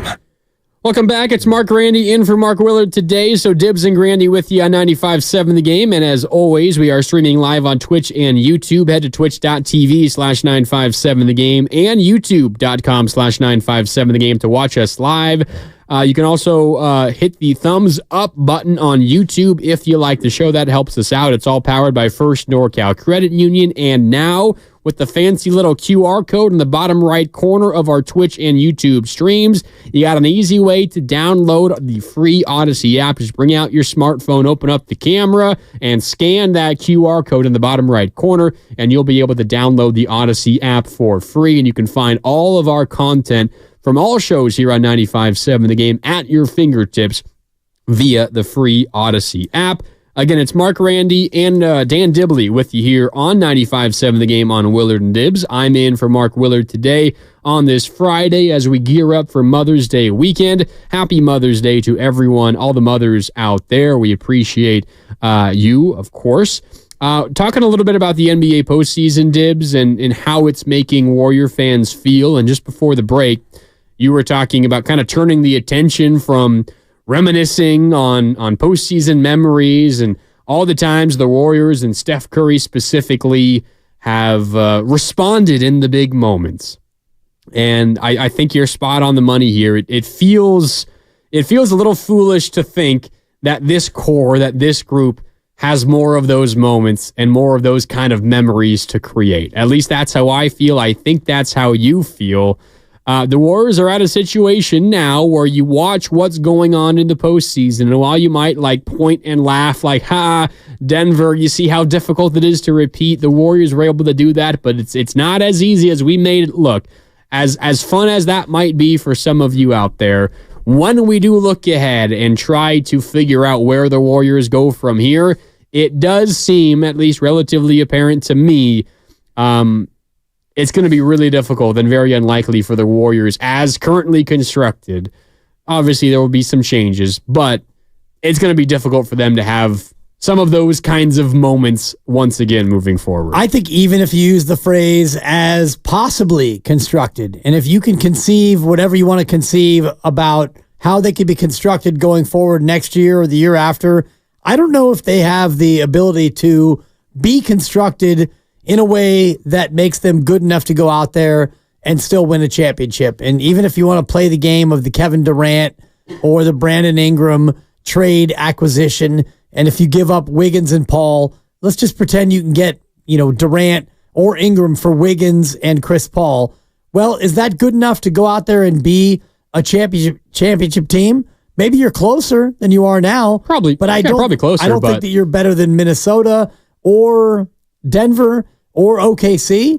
I mean, you're a group of old guys who, at your best, you could probably beat those teams once, but can you beat them 4 times? And that's what we're learning about the playoffs. Even, you look at Boston last night, and Boston got cuffed around. Does that mean they're done? No, of course not. It's a best of 7. You got to beat a team 4 times. You have to win 16 games in the playoffs to be a champion. That's no easy undertaking, no matter who you are. Yeah. No, you're right. Not at all. And you're right. Like getting someone like a Brandon Ingram, who I know has become a favorite name to throw out of your normal partner, Mark Willard. Like, go and get me BI. And I understand why. He's a younger player who has a lot of good basketball ahead of him, you would hope. He has dealt with some injuries, and that would be a little bit of a concern. But it's not like he's a 35-year-old Kevin Durant or 38, 39, however old LeBron is now, 39-year-old Chris Paul. Like, you got a guy who's in his 20s and is going to bring down the average age of your roster pretty considerably, who's been in the league for a while and has a lot of individual success in the league, hasn't necessarily had team success, and the Pelicans were certainly disappointing in the postseason this year, not winning a game against the Thunder, although that is a really tough team to go up against. It makes you better, but Dibs, you have to jump from being the 10th seed, the 10th best team in the Western Conference, where there's only a few teams with a worse record than you in the entire conference, and albeit a very deep and good Western Conference, so it's a little bit, I don't know, maybe unfair. The East is much weaker, and the Warriors better than a whole lot of teams in the Eastern Conference, not quite as many in the West, but we talk about them getting better. Sure, they could get better, but can they jump enough to where they go from 10th to, say, 4th? Is that likely with Brandon Ingram? I don't see them jumping that much, so I'm with you. They could get better, sure, but the way in which this offseason, and you got to act in the now if you're planning on keeping the core around because you don't have many more years, one, with these guys under contract, but two, with these guys even being good basketball players anymore. You got to act now. And sure, that's a way to act now and get better, but it's not a way to get good or better enough. Right, and better enough is not the 4 seed, because if you look at the historical seed performance in the NBA championships and the NBA finals, if you're a 4 or worse seed, you are 2-8 all time in the NBA finals. Only 10 teams have been seeded 4th or higher and even made the finals, and only 2 have won it.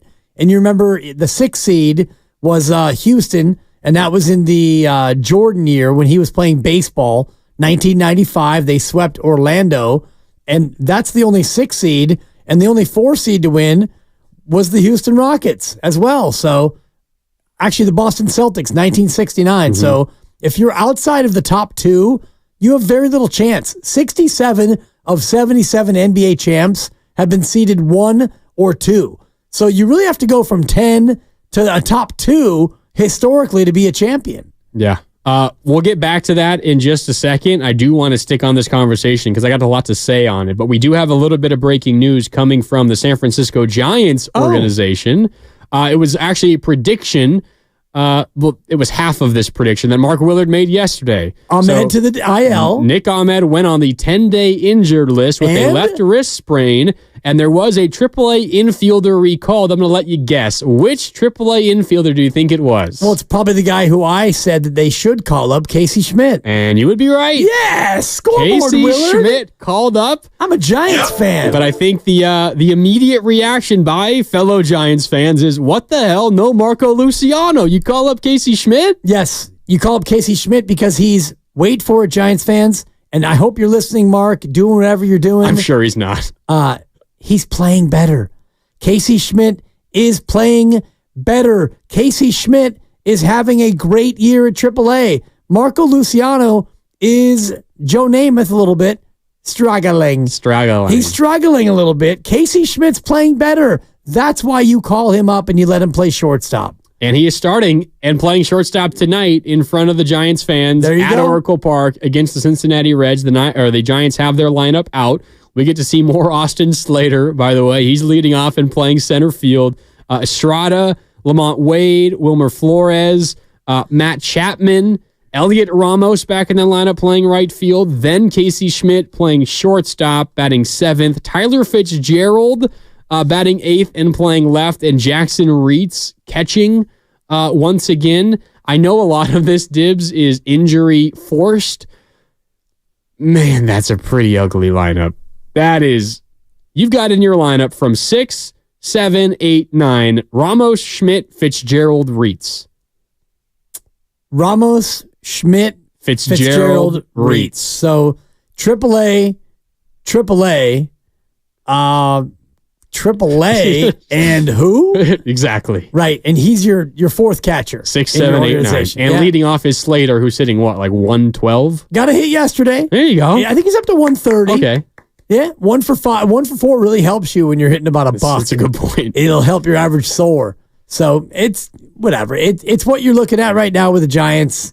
Insofar as your offense is not great, and when you have injuries, it looks even worse. Yeah, you got Ramos, Schmidt, Fitzgerald, Reitz, 6, 7, 8, 9 in the order today. A big part of that is because obviously Solaire's on the DL. Now you got Nick Ahmed, or the IL, the injured list. Nick Ahmed now on the IL as well. Slater is leading off, but you got both Ramos in the lineup, Casey Schmidt in the lineup. But the big news here is there is no Marco Luciano up from AAA. I know a big reason why he didn't make the club out of spring training, Dibs, was because of his glove. If you were to compare Nick Ahmed, who was the team's opening day shortstop and has played most of the team's games at shortstop, compare him to Marco Luciano, I think many people would probably say, well, they're relatively even at the plate. Like, they're similar hitters at this stage. Right. Luciano has the ability to be much, much better than Nick Ahmed in the future, and at least that's the hope.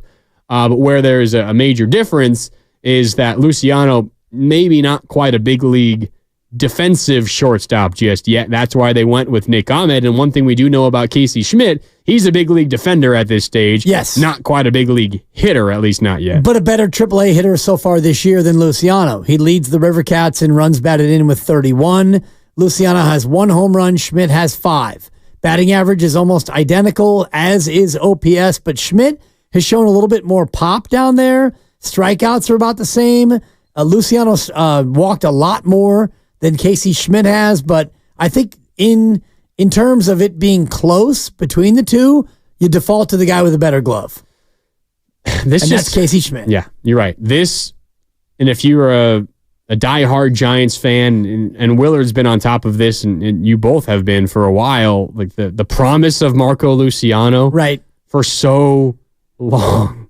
He's gonna be our 5-tool player that breaks out and is the face of the franchise for a team that wins the NL West, for a team that is a perennial postseason contender, for a team that maybe gets to the World Series. He is the face of the franchise.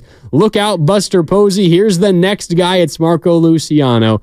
And you predicted it yesterday. If Ahmed goes on the IL, you'd call up Casey Schmidt. Yeah. Willard said, I want it to be Marco Luciano. And if I'm going to psychoanalyze Willard, maybe it's just what he wanted, not necessarily what he thought was going to happen, because there's just the promise for so long, for nearly a decade, of hearing the name Marco Luciano. Right. He's going to be great.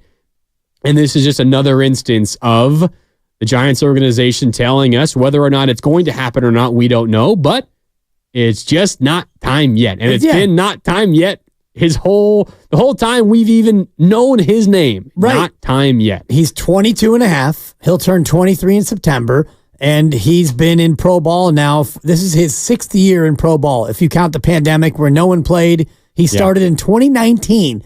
So he's played a lot of baseball, but he still is a very young man. And maybe the thinking is that Casey Schmidt, a little bit older, has more of an ability to come up and pick and pop for a week. And I'm sure he won't play every day. I'm sure Fitzgerald will get his chances to get in there and play some, but Casey Schmidt probably has a better chance to go up for a week and go back down and not have it be as emotionally scarring as somebody like Marco Luciano. I think the other thing for the Giants is, while you do have to obviously make a move because Nick Ahmed's on the IL and you got to get some other body up here, you hope that someone like Casey Schmidt can give you a little bit of a spark. He did that last year. Remember when he came up? Yeah. Now, he ultimately hit just over 200 on the season, got a lot of at-bats, played in 90 games. Last year was a little bit different roster-wise. You have Chapman, who, despite his struggles, is going to hold down third base, I would imagine, for the majority of the whole season if he stays healthy, even if he continues to struggle. Casey Schmidt now going to play shortstop, at least in the short term.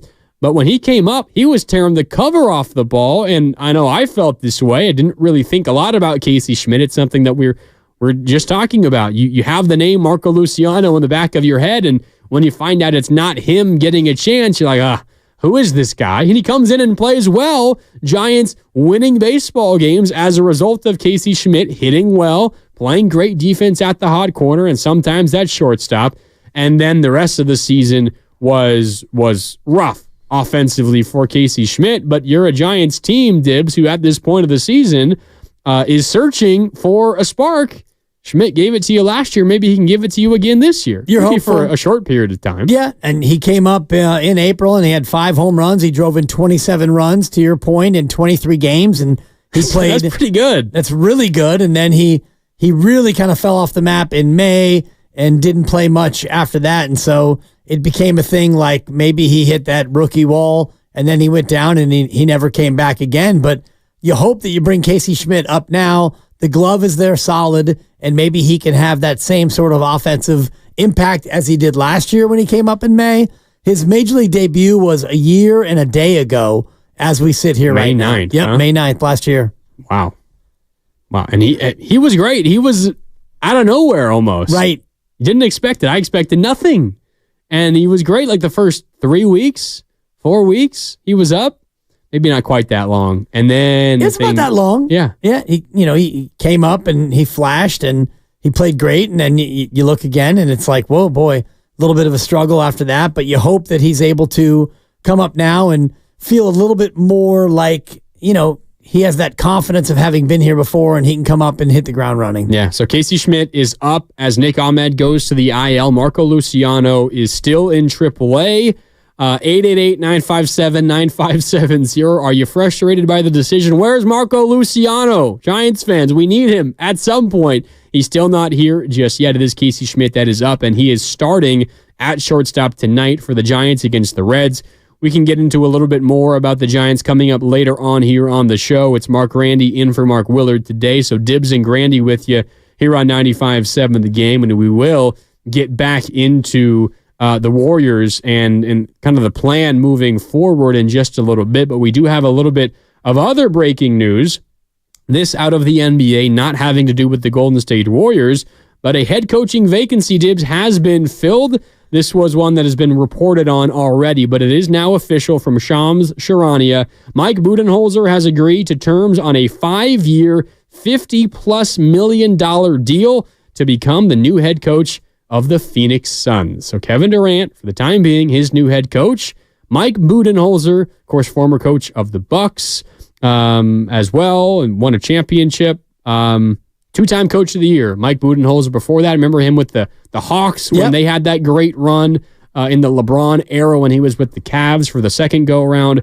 Coach Bud, the newest head coach of the Phoenix Suns. Love it. 4-time NBA champion if you count his 3 titles as an assistant in San Antonio, and I'm sure he counts them. So you got 4 chips if you're Bud, and now you go into Phoenix and you're charged with trying to figure out how to maybe keep everyone there and run it back. And I was talking to Mark about this, and he made it seem like Phoenix absolutely has to do something. They have to get rid of one of those big 3, and I don't know if they really have to. You can continue to pay all 3 of those guys, Booker and Beal and Durant, and pay your way into the tax again. You don't have any picks right now. You can go ahead and try it up until the trade deadline in February this upcoming year. You can have a new coach, and they do, a great head coach, and they've got that. Why not go ahead and give it a shot for 40 or 50 games and see if Coach Bud can figure out how to make all 3 of these guys coexist? Because if all 3, Beal and Booker and Durant, if they can all play together and maximize their own abilities, that team is nasty. Unlike the Warriors, like if you think about Steph, Clay, and Dre, and if you maximize all 3 of them in this upcoming year, can they be as good as the good teams in the West? I really don't think so. But if you do that in Phoenix, can Phoenix still be a team that is one to be reckoned with? I would imagine yes. So what? Are we blaming everything that happened this past year to the Suns? We're blaming it on Frank Vogel? We're not blaming Frank Vogel, but we're looking at Coach Budenholzer and we're saying, okay, you've got maybe 45 or 50 games to figure this out. And if you get to the deadline, then maybe you make a move and you trade somebody. I think that maybe you give him the chance to do something with the big 3, and maybe he's a guy who can do that where Frank Vogel couldn't. I will say, I think their owner, Matt Ishbia, relatively new owner of the Phoenix Suns, he does not quite in the Steve Ballmer range where he's just so incredibly dedicated and will spend endless amounts of money. And right, Ballmer Ballmer obviously can, but Ishbia is in a similar vein in terms of how steadfast he is.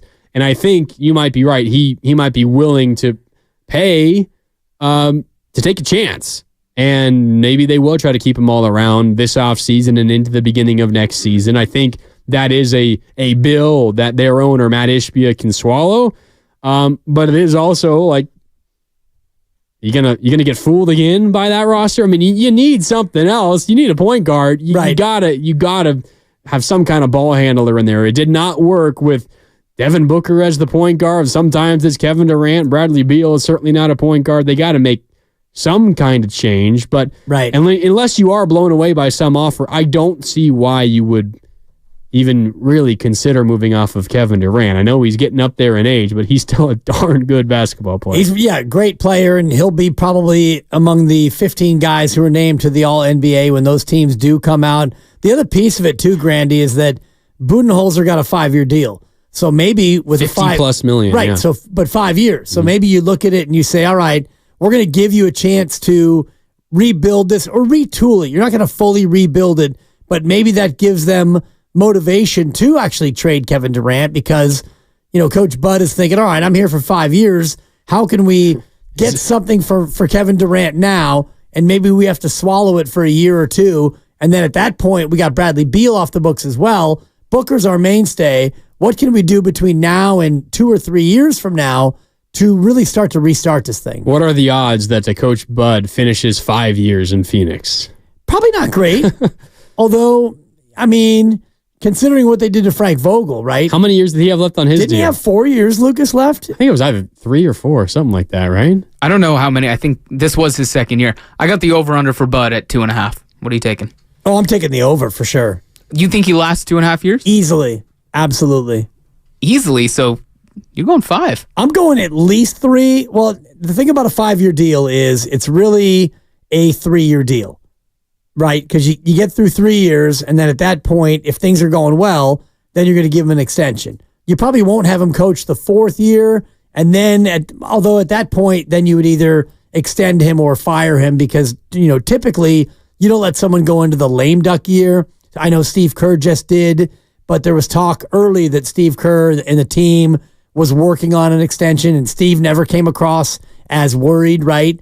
As we talked to him each and every week here on Willard and Dibs, he never came across like as aloof or worried. So you felt like it was going to get done. So I think with Coach Bud, they're not going to do him that dirty. I'm going over 2.5. I could see it, but I'll go under. KD adds another coach to his hit list as the coach killer continues to roll. Who's got the biggest hit list? It's got to be LeBron, right? LeBron for sure. KD's creeping up on him just a little bit. And LeBron's coming up on coach 10, right? This next coach will be 10 or 11. And they're going to hire JJ Redick, podcast buddy JJ Redick, going to be LeBron's new head coach. I can't imagine that, and I said this off air yesterday, let LeBron coach. He won't. Yeah. let LeBron be player coach. He basically is anyway. You're right. What's the harm? Let him do it. Well, the harm is that he doesn't have the guts to do it. He's gutless. Coach killers, LeBron and KD running rampant around the NBA right now. All right, time for a break here on Willard and Dibs. When we come back, we did get off track on that Warriors conversation because we had a couple pieces of news. We will get back to it. It's coming up on the other side. Grandy and Dibs with you here on Willard and Dibs on 95.7 The Game. We are presented by Fremont Bank. Full service banking, no compromises. Hey, it's Willard and Dibs.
Now, back to Willard and Dibbs on 95.7 The Game. Happy Friday. Happy Mother's Day weekend. It's Willard and Dibbs. Grandy in for Willard today. So Dibbs and Grandy with you on this Friday on 95.7 The Game. We're going to jump back into a Warriors conversation here coming up in just a minute. But first, Dibbs, we got to get to our hardest worker of the week, which is brought to you by the Alameda County Sheriff's Office. And our hardest worker this week, Dibbs, is the Giants left-hander Kyle Harrison.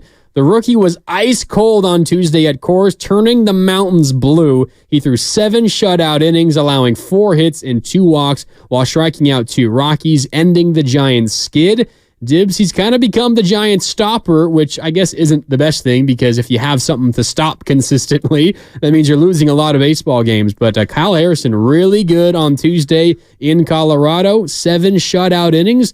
And he's last handful of starts. He's been great. Yep, he's been the ace the last couple of starts, 2 or 3 starts with Logan Webb having a couple of uneven outings. And to have that performance in Coors Field, I think his first ever trip to Coors Field. Yeah. So a little bit of an indoctrination sensation, there you go, so to speak. I'll get it for you, Lucas. Cha-ching! I can do it from over here. Yeah. Oh, cha-ching! Look at the Grandy man doing everybody's job for him. But yeah, for him to have that performance in that venue, even though the Rockies stink, still, it was impressive. Yeah. 7 shutty, got the Giants a win, snapped their 4-game losing streak. So as a result, he's our hardest worker of the week, which is again brought to you by the Alameda County Sheriff's Office, who works hard to serve the community.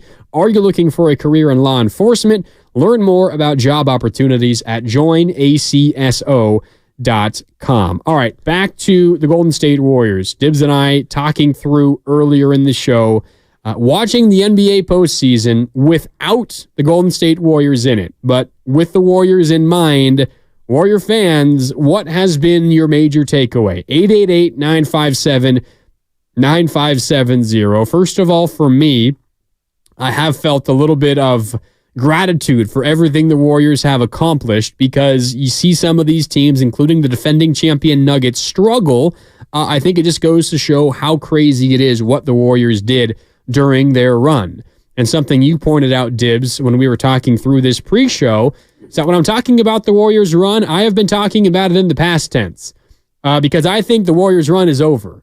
In terms of legitimately competing for a championship, I don't see a path for them.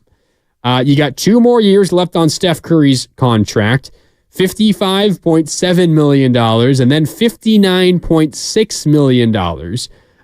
That's up from about $48 and $52 million per year. So not only is Steph getting older, but you're paying him more. Draymond Green has 2 more years, plus a player option for a third, making 24, 26, and nearly 28 those next 3 years. I think, Dibbs, you and I can agree, and I'll ask the listeners, if you agree, you disagree, let us know, 888-957-9570. For me, Dibbs, the Warriors' reality is given their salary cap constraints and given the age of their key players, it's difficult for me to see them being able to compete in a deep Western Conference over the rest of Stephen Curry's career, whether that is just these next 2 years or 2 plus 1 and another one, whatever it is. However long Steph Curry's career lasts, given the reality of the Warriors roster and the reality of the teams around them in the Western Conference, almost no matter what aging veteran star comes in here, I find it very difficult to see the Warriors legitimately competing for another championship in the Steph Curry era.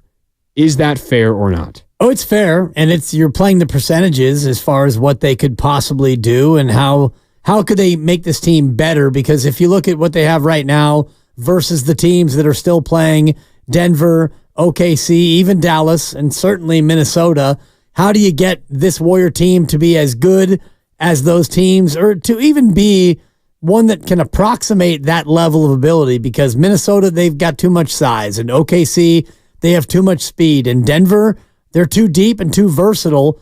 Dallas is an interesting one because you've had an ability to slow Luka and let everyone else kind of try to beat you, and you've been able to beat Dallas in some spots, but with Luka getting better and Kyrie playing his best basketball since they won the championship. Last night, PJ Washington went off. Tim Hardaway had a crazy second Dallas half. looks like they're a little bit better than what they were last time that the Warriors played them in the playoffs. So how do the Warriors get from where they are now to get to where those teams are? And you have to do it within the next year or two, because after a year or two, Steph is probably going to start to decline. And I don't think that Steph and his decline, it was not that dramatic last year. He went down a little bit in his metrics and his efficiency, but part of that for me was that he had to carry more of a load with Draymond missing so much time and Wiggins being a non-factor and Clay searching. So can you get good enough around Steph so that if Steph plays next year like he did this year, that's good enough to get you a top 4 seed? I don't see how. Yeah, no matter what you do, whether it is go out and try to win again, or if it is, maybe wave the white flag on the air, which I don't think is going to happen. But no matter what it is that they do, they got to do it now, and you got to be aggressive doing it, because there's really no room left in the middle. You can't really hang out on the fence. Like, you can't be Steiny, Humpty Dumpty and hang out and not choose a side, right? You have to go all in one way or go all in the other. And it seems more likely that the Warriors would be willing to go all in terms of pushing for one more chance at trying to win, as opposed to, say, for example, trading your core. And we can talk a little bit more about that in a minute. I have plenty of thoughts on that. But first, let's go back out to the phone lines here on Willard and Dibs. It's Grandy in for Willard today. Dibs and Grandy with you on Willard and Dibs, 888-957-9570. Up next is Steve in Oakland. What's up, Steve? You're on 95.7 The Game. Wow, that wasn't a long wait at all. I appreciate it. Of course. I don't know all the X's and O's when it comes to, how much money they can cap space, but I know that the Warriors have to get longer next year. They need more length. All these teams you see have 7-footers, 6'10", 6'9" guys on the wing. Somehow we need to trade for size. I say keep Draymond, of course, and Steph. You got to keep those two and build around that basketball IQ with some longer guys. That's a simple fix in my opinion. And you got to play at a ferocious level as well. Timberwolves, they play like hungry wolves, pretty much. And you got to bring it every game, just like they do. And no ifs, ands, or buts about it. The Warriors need to play harder at a higher level, but they definitely need some long guys on the wing. That's going to help us a lot. I think they'll go for someone like a Brandon Ingram, if he's available, or if he's, available to come, or maybe bring KD back. But we need someone long that can guard as well, and someone like a JaVale McGee.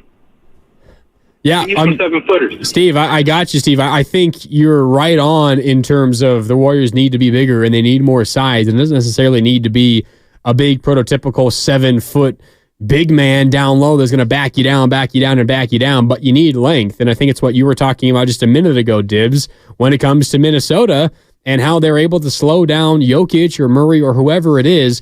Obviously, you got a lot of length with Gobert and Towns, Cat, but you've also got Jaden McDaniels, right, who's really long and athletic. You've got players like that, and Nickeil Alexander-Walker is another guy in a similar vein. You have those long athletic wings, and to our caller's point, while I would definitely disagree in terms of JaVale McGee, because that is well past the window of helping at all at this stage. A player like Brandon Ingram, who we spent a lot of time talking about, not only today, but throughout the last week or so, he is one of those players that has an insane amount of length, and he would be able to help you out on both ends of the floor as a result. Yes, and those players are few and far between, guys who are established NBA players who have that length. And, Ingram's a guy who can get you 22 a night.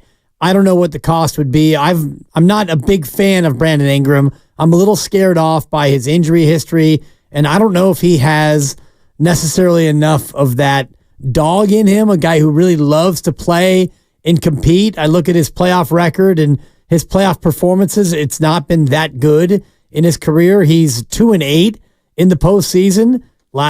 2 years ago, they lost to Phoenix in 6. This year, they got swept by OKC, and this year he had 12, 18, 19, and 8 in those 4 games. To me, he kind of shrank in the postseason, But a player like that, certainly a guy who's, 27, 28 years old, that's who you're looking for. Yeah, another one coming in here from the text line, the Xfinity mobile text line.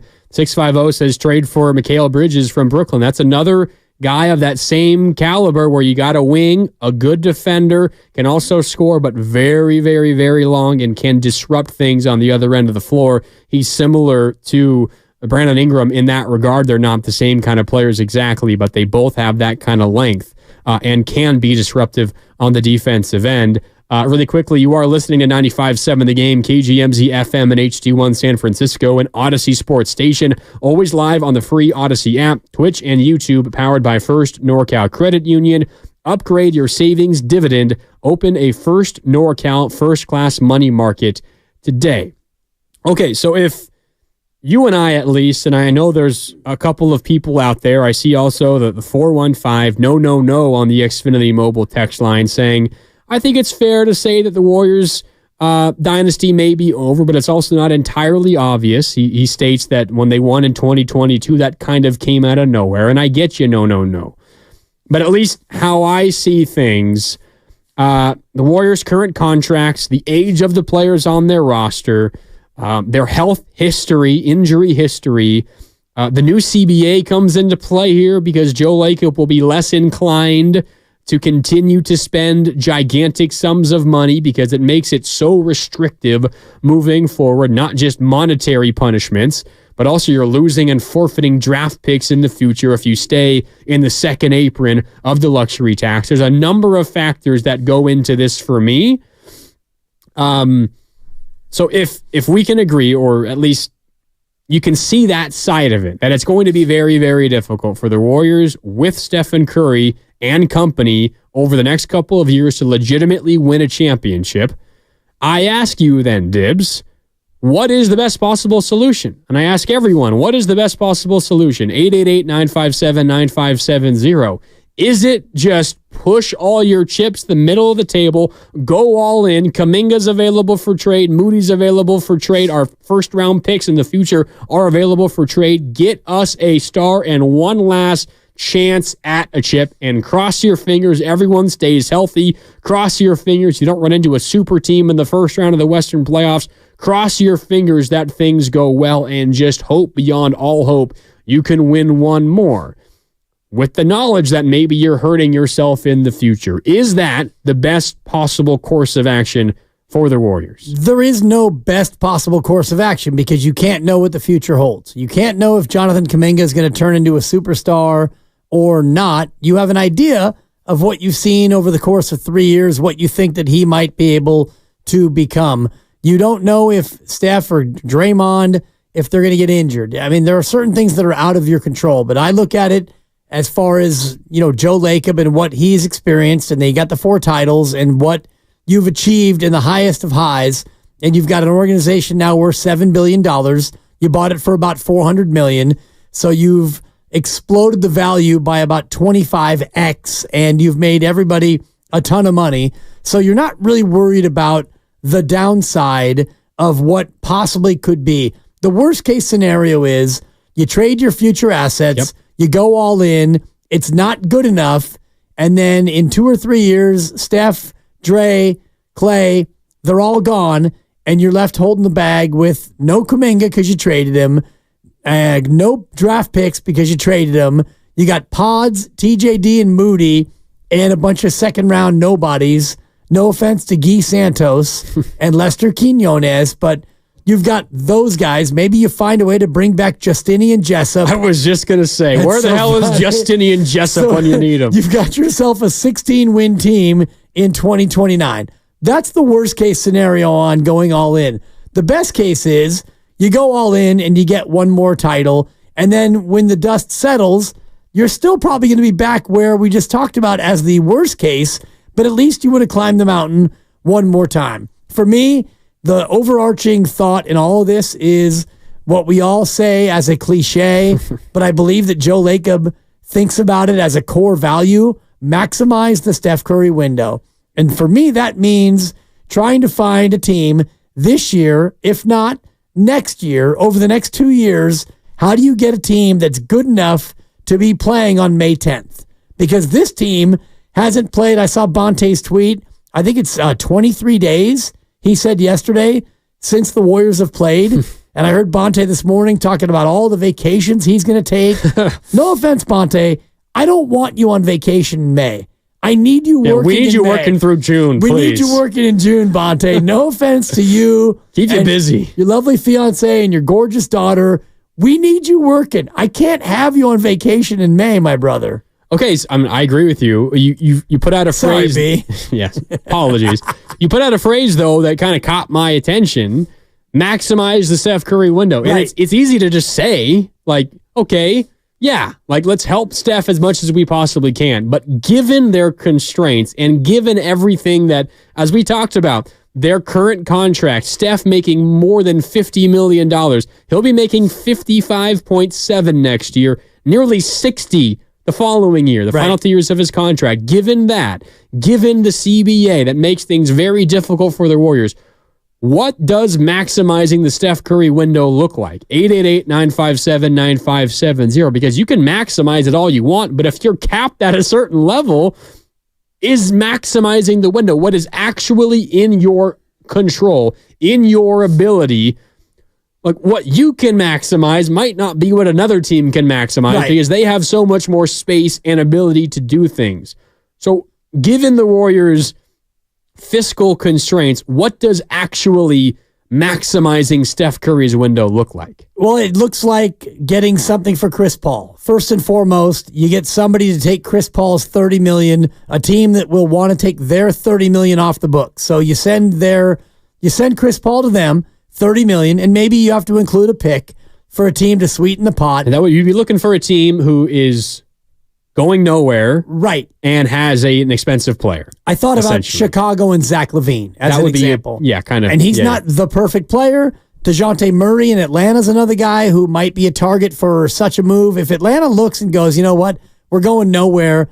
I think they were a play-in. Yeah, they were a play-in team, and they got knocked out promptly. Yeah. If Atlanta's a team thinking, all right, we might need to take a year to catch our breath, get some picks and reload, figure out what we want to do with Trae Young. They might trade Trae Young. If Atlanta trades Trae Young, maybe they trade DeJounte Murray and they decide that they go into tank mode next year. Well, there's a team that might want to take on Chris Paul's $30 million. And Ramona Shelburne said it to us earlier in the week. It's not so much that a team would want Chris Paul. They would want Chris Paul's contract so that they can get that $30 million and just wipe it off the books and say, Chris, you're cut. Forget it. We're taking that money off our books. So that, to me, is job number one. Can you get a team to take the Chris Paul contract in exchange for a flawed player, an overpaid player?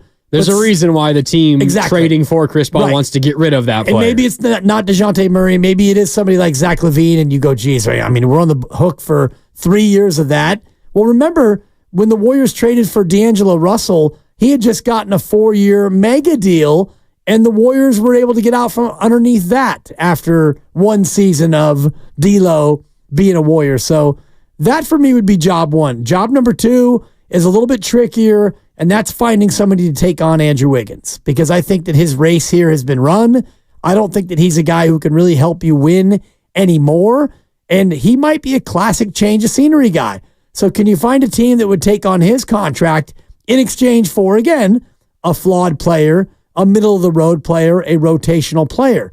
That, to me, would make you at least incrementally better going into next year. Yeah. 888-957-9570. What does maximizing Steph Curry even look like given the Warriors' constraints? They don't have a ton of room as presently constructed. No, they can make some moves and give themselves some more room. But what does maximizing the Steph Curry era, the Steph Curry window, whatever's left of Steph, what does that even look like? Up next is Mike in San Rafael. Mike wants to talk about the changing NBA. What's up, Mike? You're on Willard and Dibs with Grandy in for Willard on 95.7 The Game. Great. It was fun listening to you. Yeah, personally, I believe the Warriors have reached their tipping point, and, I'd almost be happier just blowing the whole thing up and seeing these young teams, these young teams in the playoffs. They're usually small market teams, the Minnesota, Oklahoma, Indiana, and, they're doing really well. and they're not just trying to collect Hall of Famers and All-Stars. All the old stars, all the, L.A. Lakers and the Warriors and Phoenix, they have these All-Stars, but, it doesn't seem to be working. I just wanted your thoughts. Yeah, Mike, honestly, a lot of what you're saying is what I want to get into. We got to hit a break in a couple of minutes, but we are going to address what you're talking about because we spend a lot of the show asking each other and asking the listeners, Dibs, what are your takeaways from the NBA postseason from a Warriors perspective? And it's watching what Oklahoma City has done and to a lesser degree, Minnesota. And Indiana is also an interesting case study. But for me, the most interesting case study in the postseason in the NBA is Oklahoma City and how they built their roster. And it's not an apples to apples comparison, but you ask yourself how Oklahoma City got to where they are. Is it possible for the Warriors to try something similar? And if those of you familiar with how OKC was built, you might know what I'm referring to, and that is trading away veteran players. Oh, boy. I know that's a scary thought, Dibs. I look forward to hearing this from you, Grandy. I know that's a scary thought, but it's hard to deny the success that Oklahoma City is not just having right now, but is set up for years in the future. Lucas, here's one for you for your social media. Grandy wants Steph out. Okay. And I'm just encapsulating what he just basically is about to lay out. You better be careful. You're going to get me fired. I heard it. He said that. Exactly. Grandy, you're untouchable. You're an absolute rock star in this business. Grandy wants Curry out. 888-957-9570. Yeah, come yell at me. Line them up. Line them up. 888-957-9570. No, you laid this out to me before the show, and the way you did it was absolutely astute and well-researched, and so I don't want to demean all the homework that you did. You already did. Thanks, Dib. Basically, you want Draymond out too, which I can co-sign on that one. Yeah, trade them all, right? Exactly right. I'm going to... I don't think it's going to happen. I don't actually want it to happen. Ooh. That would be too emotionally difficult for me to go through. But I'm going to lay out how Oklahoma City built their roster and why maybe the Warriors should be paying attention. That's coming up on the other side. If you want to yell at me, give us a call, 888-957-9570. It's Willard and Dibs. Grandy in for Willard today. So Dibs and Grandy with you on this awesome Friday in the Bay. We are sponsored by Lucky California. Lucky knows that moms have a special...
Now, back to Willard and Dibs on 95.7 The Game.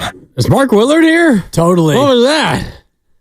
Someone's cracking something. 5 o'clock pop coming up. Almost. Yep. On a Friday. On a beautiful Friday. On a Mother's Day weekend Friday. Having some fun on a Friday. It's 420 on 510 day. Come on. Look at you. Should have had the bong sound out. There you go. Yeah, you should have. Happy 510 day, huh? How about that? All right. Willard and Dibs. Grandy in for Willard today. It's Dibs and Grandy with you on 95.7 The Game. 888-957-9570. We're talking through options for the Golden State Warriors. They got some options, but as you and I have laid out, Dibs, and I think a lot of Warrior fans are coming to the conclusion, not many of the options are necessarily great. You got some options. Right. Maybe some better than others, but you don't really have many great options. Right. And depends on what you can get for what you want to get rid of. I mean, option one for me would be Clay on a bargain. You make a trade and keep Kuminga and get in a really good player alongside what you already have. That's a little bit of a long shot. Can you get Brandon Ingram without trading Jonathan Kuminga? And you keep Clay, you bring in Ingram, you get rid of Paul, and even if it's Wiggins, fine, and you bring everyone else back, that would be incredible. That would be option one. Yes, you're right. Or even Kevin Durant at that point. It'd be option one because you're trying to win championships and you're holding out hope that you still can do it. I'm of the mind. Oh, here we go. This might take a while. I'm of the mind that I can't see the Warriors legitimately competing for another championship again over the next couple of years, 3-4 years at the very max, because that's all Steph Curry has left, you would imagine. At least 2 more years, but I'm not convinced that he's going to hang it up after 2 more years. He's certainly good enough to stay in the league beyond these next 2 years. However long it is, I'm not convinced that the Warriors are going to be able to legitimately compete for a championship once again. And I'm of the mind, if you're not going to be able to legitimately compete for a championship, then do not hinder your ability to be good in the future by chasing something fleeting. And I think that's what another championship in this era is. It's fleeting.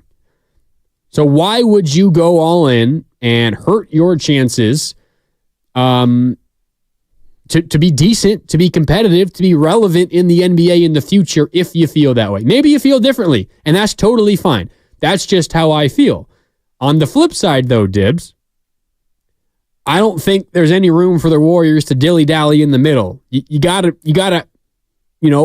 be extreme one way or the other.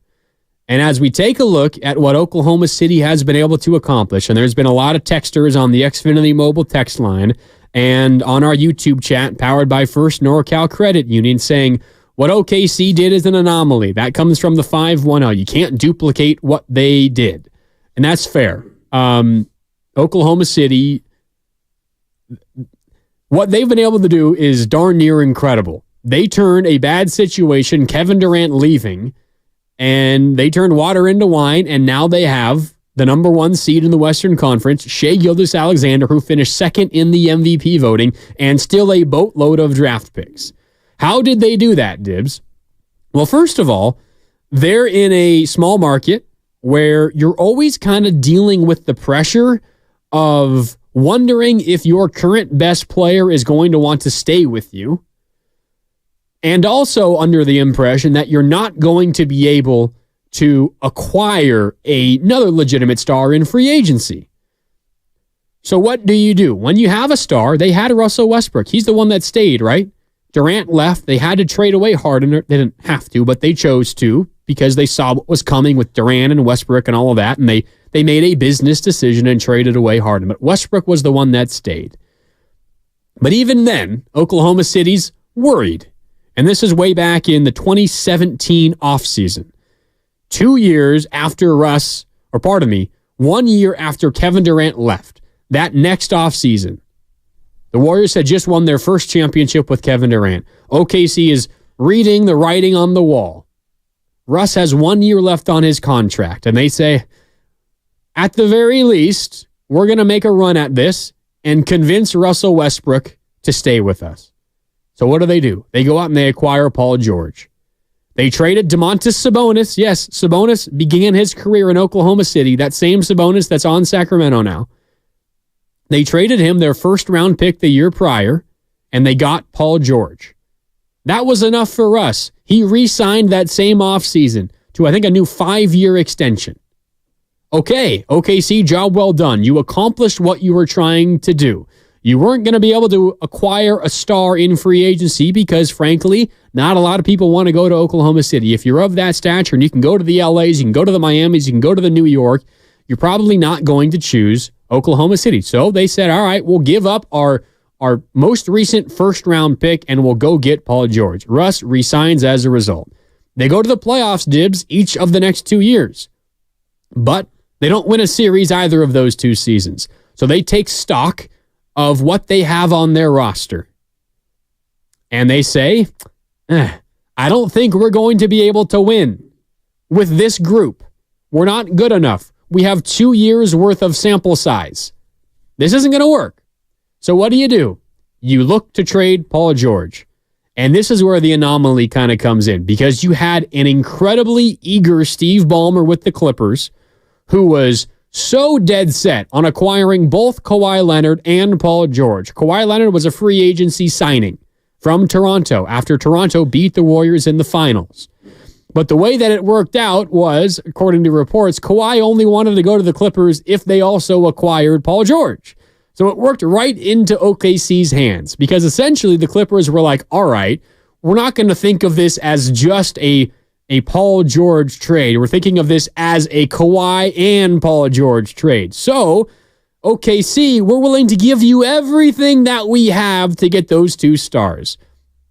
So, OKC trades Paul George to the Clippers. The return, Shai Gilgeous-Alexander, who just finished second in MVP voting. They got a Miami 2021 pick from the Clippers. They acquired it on a previous trade. So that's 1 first-round pick. Another first-round pick, which became Santa Clara's Jalen Williams, who's arguably their 3rd best player, their 3rd most important player. Their trio now, it looks like, is Shai, Chet Holmgren, and Jalen Williams. They got another unprotected first from the Clippers in 2024, another in 2026. They got another Miami first-round pick, and they got rights to a 2025 Clippers pick swap. And by the way, considering the direction of OKC, I think that swap will convey and OKC will improve their draft standing in next year's first round. Okay, so you got out, you traded away one of your veteran stars, right, and you got a hell of a haul in return. Now what do you do with your homegrown guy? Your guy that chose OKC and stayed, signed that extension, that guy was Russell Westbrook.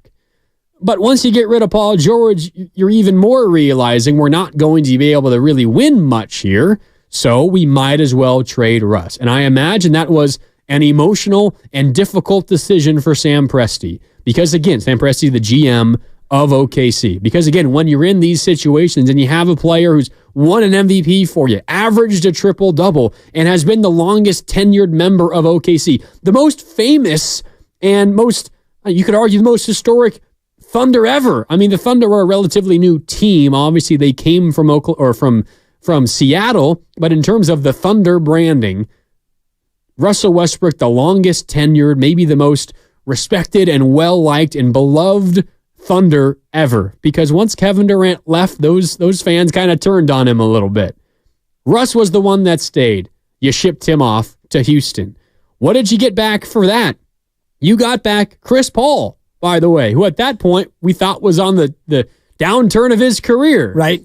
You got back also 2 first-round picks and 2 future pick swaps. So you got more picks back. And then you somehow amazingly made the playoffs with Chris Paul. You upped his value. And then the next year you shipped him off to Phoenix and you got another first-round pick back for him. And now you're sitting on an absolute gold mine of picks and young talent because you turned those picks into quality players. And some of it was drafting, some of it was using picks and going out and acquiring savvy veterans.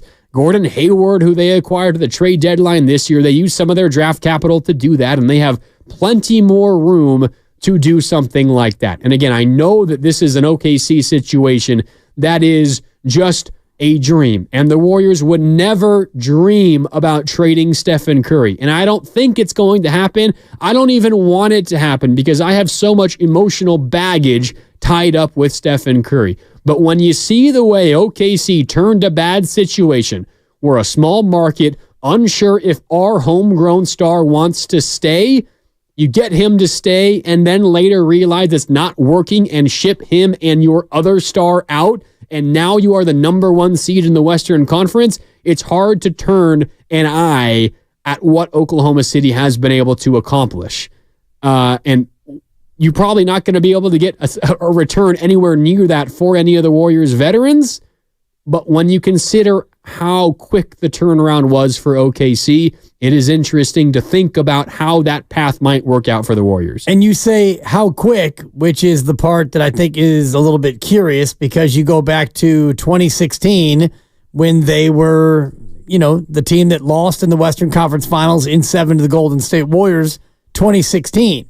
And that's a team that had Westbrook, and that's a team that had Kevin Durant and all the rest of it. And, they didn't have Harden anymore, but that's now 8 years. So you talk about how quick that happened. It's actually really not that quick. Well, they still were relatively relevant. They were a playoff team, but like you talked about, they were stuck in the middle. They were 47 wins, 48, 49, 44, and then they finally plummeted down to 22, which is really what jump-started their turnaround.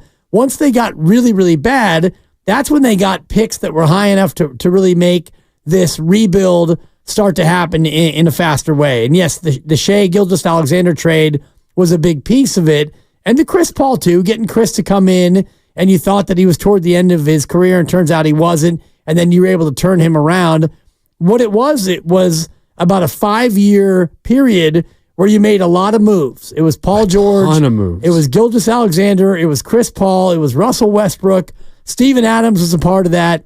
There was a lot of moves you made, and it took 8 years to go from where you were, which was a team that was on the doorstep of going back to the NBA Finals, to a team now that is the top seed in the West, and again, poised to maybe make a deep run in the playoffs. So it's not like it happened very quickly. Yeah, and but the other part of it, though, is if the Warriors were to try to follow that blueprint, you're talking about Steph Curry. This is not Russell Westbrook or James Harden. It's a different situation. Or Kevin Durant. These are not players that had the same imprint and the same impact on an organization.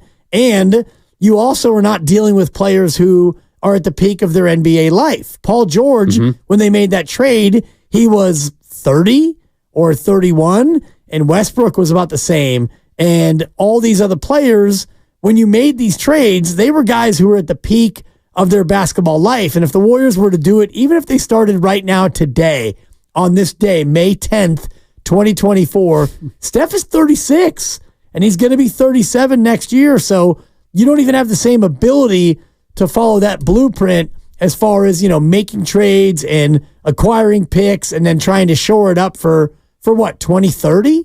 Yeah. No, you're right. Like, this is not an apples to apples comparison. It's more apples to oranges, because everything you laid out, the ages of the stars that you're thinking about trading away is different, and you're not going to be able to get the dream scenario that OKC had with the Paul George trade with the Clippers, where they just fell into a freaking gold mine, and it's very, very unlikely that something like that. And give them credit for realizing that Gilgeous-Alexander was a good player. Now, did they think that he would be this good? Probably not. Right. He showed something in He averaged in LA. 10 a game as a rookie. He was 6th in Rookie of the Year. Pretty decent. Very good. And he played in every game, and he showed signs of being a good player.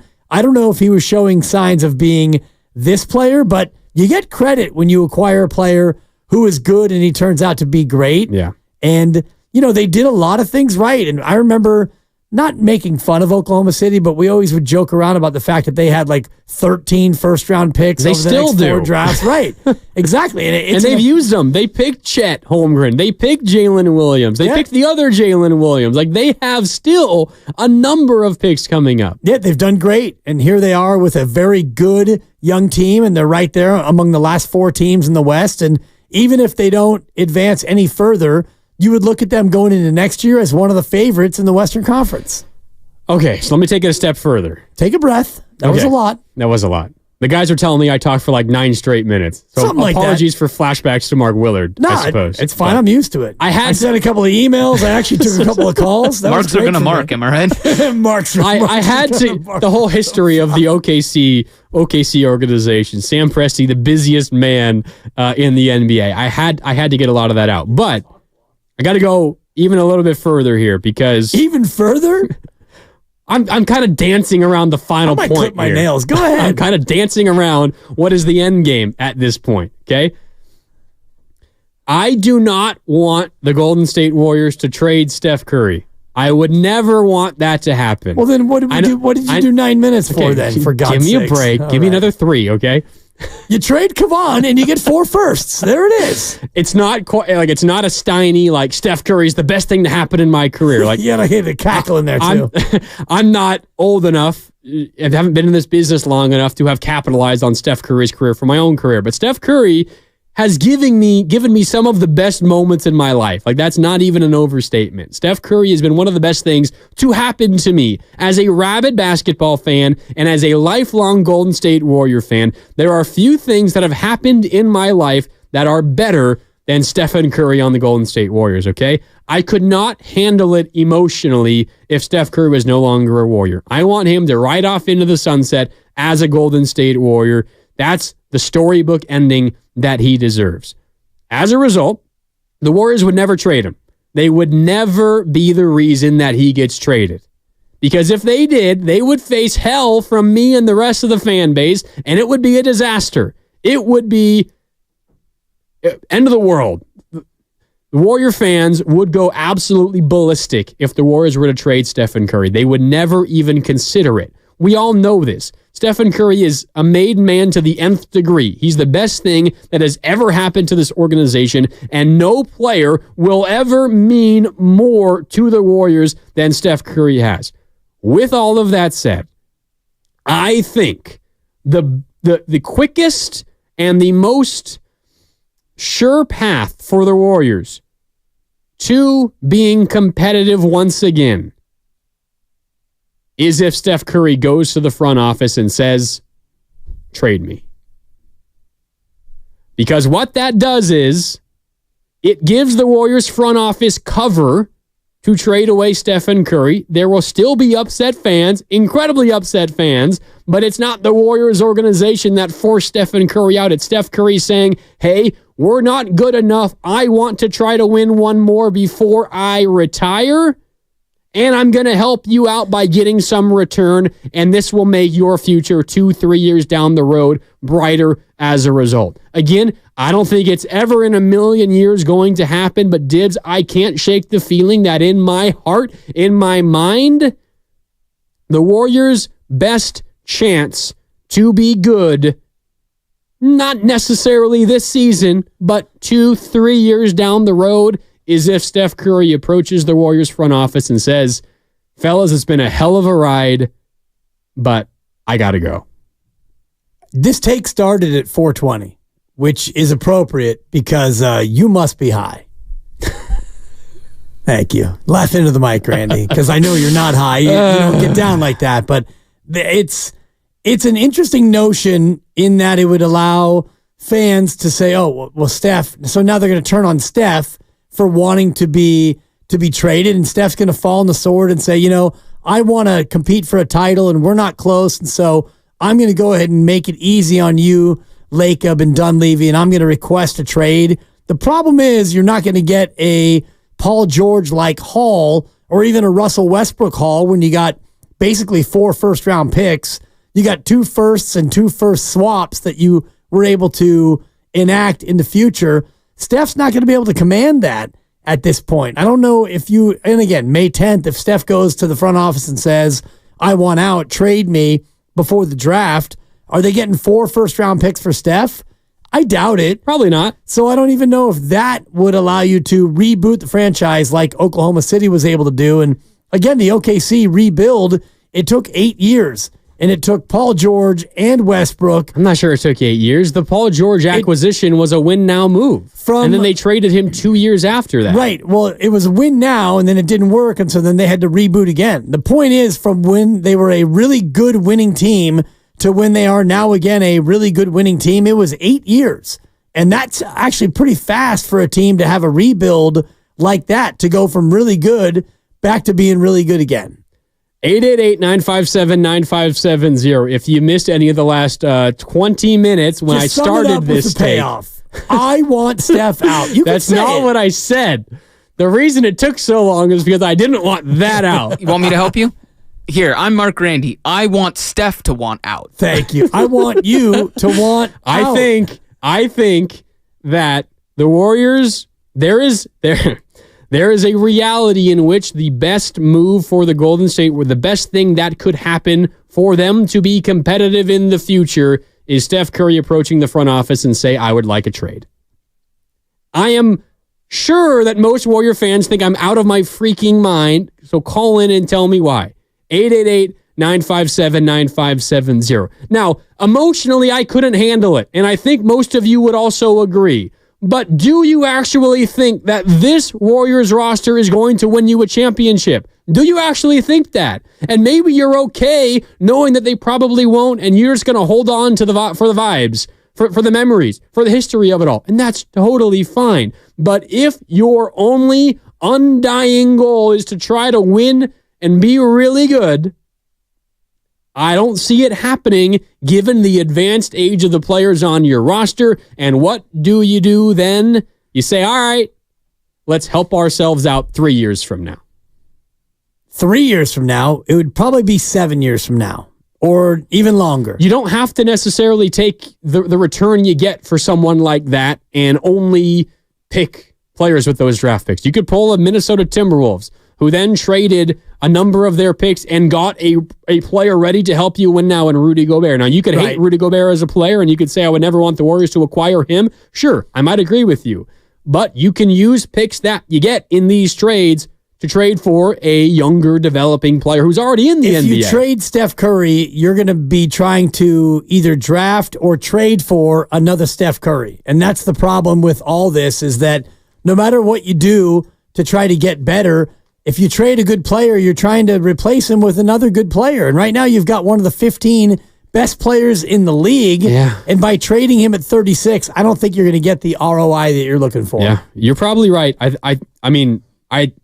I'm pretty positive you are right, but I can't shake the feeling watching what OKC is doing, and I know it's a little bit of an anomaly. But I do think there is some sound logic behind this idea. It's never going to happen, but I do think there is some sound logic behind it. And part of this, so we can get into it on the other side, is the pressures of being a small market team. It's easier for OKC to make these kinds of moves because they are dealing with pressures that the Warriors aren't dealing with. And we can talk about how that factors into all of this on the other side, and we will get to your calls. 888-957-9570. Line up to yell at Grandy. I'm here for it. It's coming up on the other side. We are sponsored by Fremont Bank. Full service banking, no compromises. This is so great. I lost about...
With all of that said, I think the quickest and the most sure path for the Warriors to being competitive once again is if Steph Curry goes to the front office and says, trade me.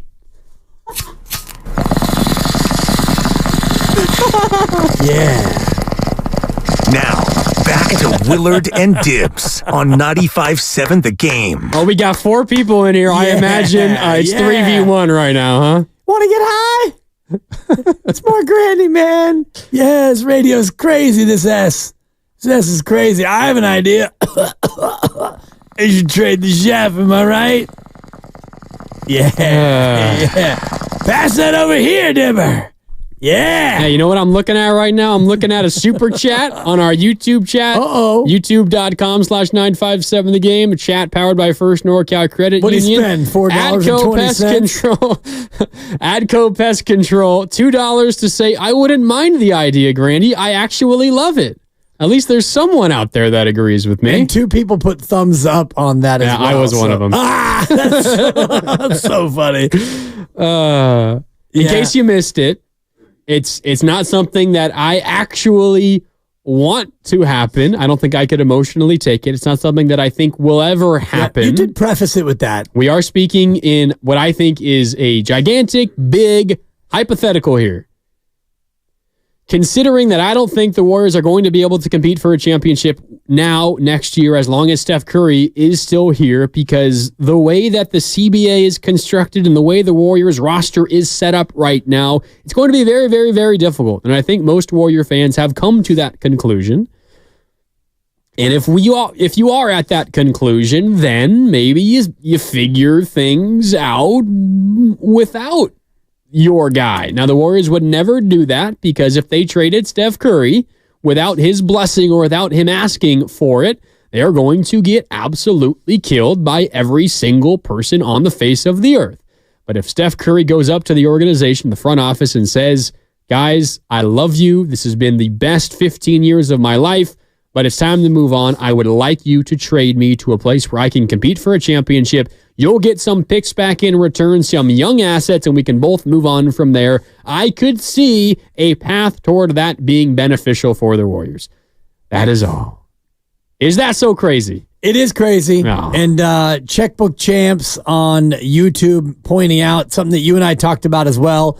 Might be a little bit too late for this sort of a notion, because if you do trade Curry now, if in your scenario you go to Steph and you say, hey, Steph, do you want to be elsewhere? If you could come out and say that we would avoid some of the heat. Well, he's 36 and he'll be almost 37 at the start of the year. He's a March birthday, so he'll be 37 next year during the year. So your ROI, your return on the investment in this trade, is not great enough, in my opinion, to really jumpstart the rebuild you're talking about. Unfortunately, for me, the best way to try to turn this thing over would be to play it out with Steph and Draymond and, whatever else you have that you are contractually obligated to keep. That doesn't mean Clay. That means if Clay goes elsewhere, fine. And if you can't get a trade for Wiggins and get something for him, then you hold on to your 4 young guys. You stick around with GP2 and Kavon if you want to have him come back in a rework deal. And you've got Steph and Draymond, and you do kind of ride it out the next 2 or 3 years. You don't sacrifice your picks. You try to slowly get underneath the luxury tax, the second apron. You keep your picks, and you slowly but surely try to develop your young guys to where in 3 years, when Steph is 39 and probably in the last year of his career, Draymond's contract will be up then. If you have Wiggins, that's the last year of his deal. In 3 years, you've got a 24 or 25-year-old Kuminga. TJD is 27. Pods is 26, 25. You've got your core who are now ready to be not your absolute best players, but at that point, then maybe you can start to do some things to get your team better. I think that is a more viable course than knocking on Steph's door. And it's much more likely, yes. It is more likely, yes. And it's also, way more likely. It's more financially solid in terms of keeping people going to chase. You're right. I mean, that's another big part of this is even if you're not competing for a championship, you're Joe Lacob, you're still trying to deal with the fact that you got to fill up those seats. Right. And there's no easier way to do that than with Steph Curry on your roster. And I think about what happened today on the Steiny and Guru show with Evan in for Steiny, and they were talking about what's the most compelling thing right now in Bay Area sports. The Giants. Not the Giants. The Warriors offseason, and I even threw out 49er rookie minicamp, which started today with players on the field. Check out 95.7 The Game on socials for all those details. Exactly. And also, like the Sharks won the lottery. These are all things that feel a little bit more exciting than Giants baseball. And that's a long way for me to go to say that the market right now is not wide open. The Warriors are number one. They are the top draw. They got the chef. They've got Draymond. What's he going to do next? You've got 4 championships in a beautiful arena. So you don't want to yield your spot at the top of the marketplace. Yeah.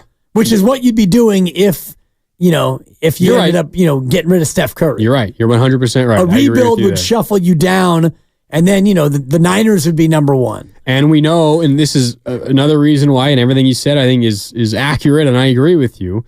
Joe Lacob has said numerous times, we don't want to ever be a lottery team. Unfortunately, you're a lottery team this year. Right. Do we know who's representing them on Sunday? I think it'll be Pajemski.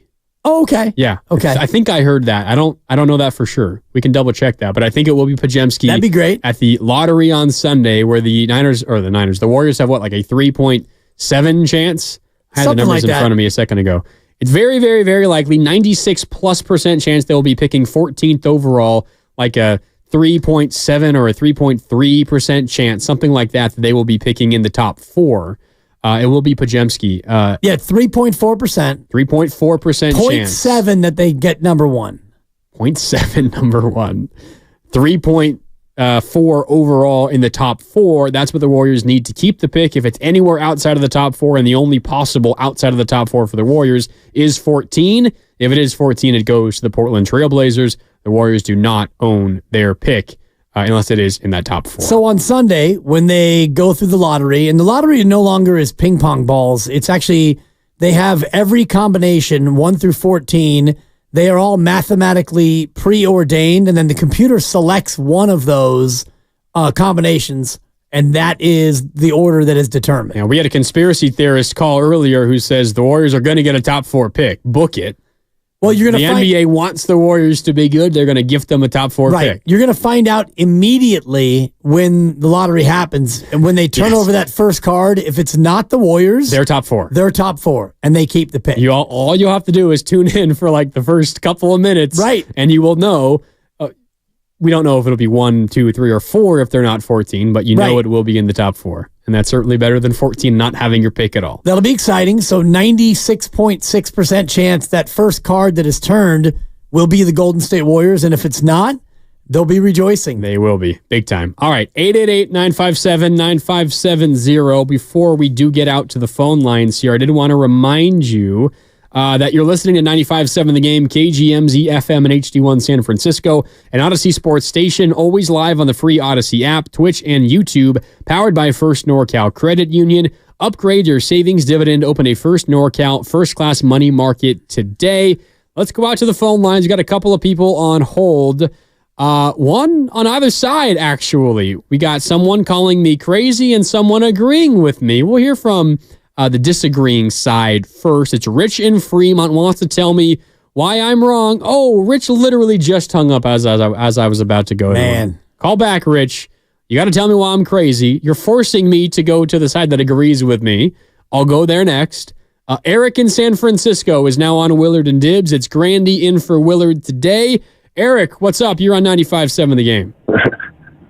Hey, Grandy. So I actually do see logic in your argument, and actually think that we're never trading Steph without him wanting to go to the front office. So let's just preface this discussion with You're that right. being You're right. the starting point. So if it were to happen, it would be the fastest way back. And the reason why is not necessarily the return that we would get for Steph. I would hopefully go to Oklahoma City and ask for Taysom Wallace and some of their surplus of excess picks, and maybe even take a flyer on Giddey.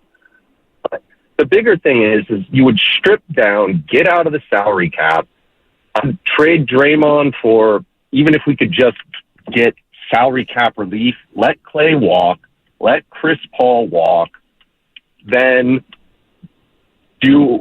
see what players we have out of our prospects next year. Hope to God that we can maybe get Cooper Flagg in 2025 or Cam Boozer in 2026.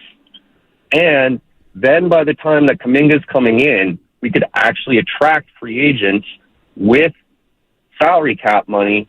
And for anybody who thinks that Trace Jackson Davis is our center of the future, hasn't been watching the playoffs. He's 6'8".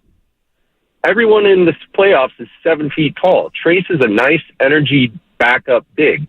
He's like Kenneth Faried from the Nuggets back in the day when we beat them when they were the 3 seed. He's a really good energy backup big, but he's not the center of the future. So basically, you're hoping Kuminga is a player, you're hoping Podziemski's a player, maybe Moody. You tank for a couple years, hope you get lucky in the lottery, and take whatever assets you can get for Steph, and you hope that you're like the Thunder, who made the playoffs in 1920, sucked for 2 years, made the play-in, and now they're back towards the Western Conference. So I don't think it's the craziest idea in the world. But, I understand fans will disagree. Yeah, I appreciate the call, Eric, and I think everything you laid out is fair as well. I think another consideration here, and maybe it's just as simple as Joe Lacob lying to us. He's also said a number of times, and I think most recently on the TK show, the Tim Kawakami's podcast, an Odyssey original. You can find it on the Odyssey app, wherever you get your podcast, on our YouTube page, youtube.com/957thegame, saying that, goal at 1A is to get out of the luxury tax, not just the second apron, right, not just the first apron, but the luxury tax, which all this talk about the Warriors trying to get Kevin Durant and taking a swing, or maybe you go out and get you Brandon Ingram, it makes it very difficult. Let's put it this way. If the Warriors are going to actually take a swing and try to win now, Dibs, it's likely going to be by acquiring a player that's making a decent amount of money. That's just the way things work in the NBA.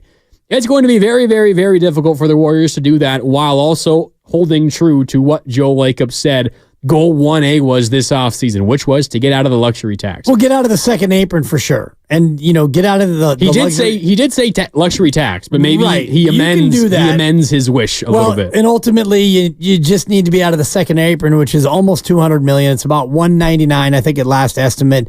And it depends on how creatively you can do that. He also said that they don't want to be a lottery team, and they are this year. And that come Sunday, and the lottery's coming up here in about a day and a half, the actual NBA draft lottery on Sunday, he's not going to be happy about the fact that he has to tune into that thing. He'd rather be a playoff team than a lottery team. No doubt. Odds are 96% and change % chance you lose that pick. So, and this all goes back to the Andre Iguodala trade to Memphis. So, you're losing a pick here. And he said, I'm not going to Memphis. Sorry. Right. So you want to get better, and you want to reboot, and you trying to get them to be like OKC, and you don't even have a pick this year to do it. So as much as I brush back at your Steph Curry idea, I think that it becomes more feasible next year. If you go through another year of this, which is you're a 10 seed, and it looks like you're not good enough to beat these top teams, you are in the purgatory. I mentioned it before. You are, I think, 5-18 is the number against the remaining teams in the NBA playoffs. You only had 5 wins against those teams out of 23 games. So if you repeat this next year and you get into the final year of the Steph Curry deal, I think then your crazy cockamamie 420 idea becomes a little bit more possible, with Steph saying, okay, look, now I'm 37 and a half. Maybe now would be the time where he looks to try and maybe do something differently. And then at that point, maybe you can reboot things, but not now. If we are continuing to live in this crazy fantasy land that I have dreamt up. You brought us there. Yeah, no, I dreamt it up. If we are living in this crazy fantasy land, we get even crazier and say that if the Warriors were even considering something like this, which they're not considering. You are. I'm thinking about it as a logical possibility. Right. I don't want it to happen, but I'm thinking about it logically, and I think it makes a little bit of sense.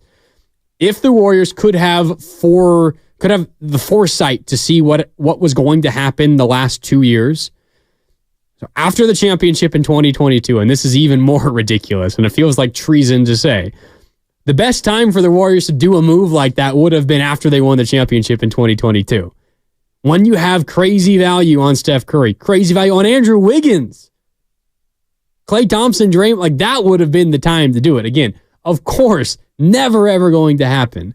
But I think your point in a number of the texters and the YouTubers and some of the callers, and I'm sure Rich, who dropped off just before we were about to go to him, was going to say the same thing.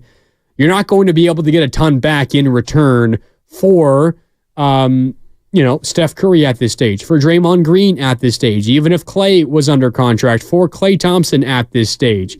Like the reason why OKC got so much back for Paul George is because you were right. He was still in his prime, probably in the back end of the prime, but wasn't 36. He was like 30 when that trade happened and still had a number of good years ahead of him. So that's a big part of it. And maybe the reason why this logically doesn't track, if you are trying to tell me why I'm wrong, and I'm open to being wrong, it's because, well, maybe just simply you're only going to get one first-round pick back. And that's all that player is worth for you at this stage. Yeah. Then, yeah, I mean, that totally changes the calculus. But if you're getting back a good package, I think the logic tracks that it might be beneficial for the Warriors franchise in the long run. Right, but unfortunately, you're not thinking about the long run in totality. You're thinking about the short run, because the short run impact is worth more than the long run possibility. Okay, so let's just play with that for a minute. In the short run, the top side of the short run is one more championship, and you know that they've already won 4. So in the short run, the ceiling is you get one more championship somehow, some way. And you got one 2 years ago, so it's not a completely laughable notion. What's the ceiling for the long-term play of doing what you're saying that they could do? You turn Steph into picks, and you turn all these players that you have now into future. The ceiling is you win. Well, you hope it's a championship. But when? Are we talking about Oklahoma City, 8 years? And Oklahoma City's not going to win a championship this year for sure. They're one of 8 teams with a shot. Yeah, I mean, you'd say like OKC's in the beginning of their second window, we can say. Yeah, like 6, 7, 8 years from now. I think something like that. 10 to 12? I mean, and even that seems a little too long for me. Now, there's also no guarantee that you're going to be good. However, I would fire back. It's very, very unlikely, in my opinion, you're going to win a championship in the next 2-3 years now. I think it's more likely that you win a championship in the next 2 or 3 than it is that you turn all of these unknowns into a championship in 6 to 10 years. Okay, but let's continue out the extreme of them chasing it now and maximizing the Steph Curry window, as you said earlier. Say you fail. Say you don't win another championship. Right. You gave it a good try, but you failed. And you trade Wiggins, and you trade Moody, and you trade whatever you have to trade of the young guys and to you bring have in. fewer picks left. You bring in KD, or you bring in Ingram. You bring in vets, and you try to maximize the window, and you fall short. And you wake up 4 in years from now. 2027. 3 years, 4 years from now. You wake up in 2027, and Draymond's gone, and Steph is retired, and Wiggins is gone, and you're left with Pods and TJD. And a bare cupboard of picks. Right. And then, whoever else you were able to pick up in the second and first round or whatever. Is that worth the risk? Or you get rid of the face of your franchise, the best player to ever don your uniform, with the hope that the 2028 first round pick that you get from OKC, unprotected, who right now that person is 14 years old, most likely. There's a 15-year-old Ghanaian somewhere, a 7'1" Ghanaian he's got a lot of upside. Maybe he's going to come here in 4 years and really help you in 8 years. I mean, that to me is much more of a reach than trying to take the best player in your team's history and give it one more go. That's the most likely scenario. And I agree that's what they're going to do. And I don't think either one is likely. To have a team go from a dynasty to win another championship, it takes incredible amounts of luck, and it takes, the kind of player that the Spurs got. The Spurs got very lucky that they got Tim Duncan. David Robinson got hurt, missed the whole year. They tanked. They won the lottery. Tim Duncan was the pick who was their number one. They got Tim Duncan. Turned out to be one of the best 22 players in the history of the game, in my opinion. Yeah. And then it turned around and you nailed it in the draft with Kawhi Leonard. And if you look at Kawhi's season that year, he was good, but he wasn't what he was in the playoffs. And he went on an absolute heater in the finals, and you won another one. So can the Warriors do that? Probably not. Unless Jonathan Kuminga takes that sort of a leap in the next 2 years. And I think maybe what is exacerbating this whole conversation is... Good word. Thank you. The Spurs comparison has been like... It's been the Warriors' goal is to be the Spurs, to have a sustained level of success where you win with multiple eras. Right. And you have the younger era support the older era. And that kind of happened twice when you had Tim Duncan supporting David Robinson, and then you had Kawhi supporting Tim Duncan. What has exacerbated this whole situation for the Warriors, and is maybe why this conversation is even happening in the first place, is because the Warriors, they had their chance, and they picked James Wiseman.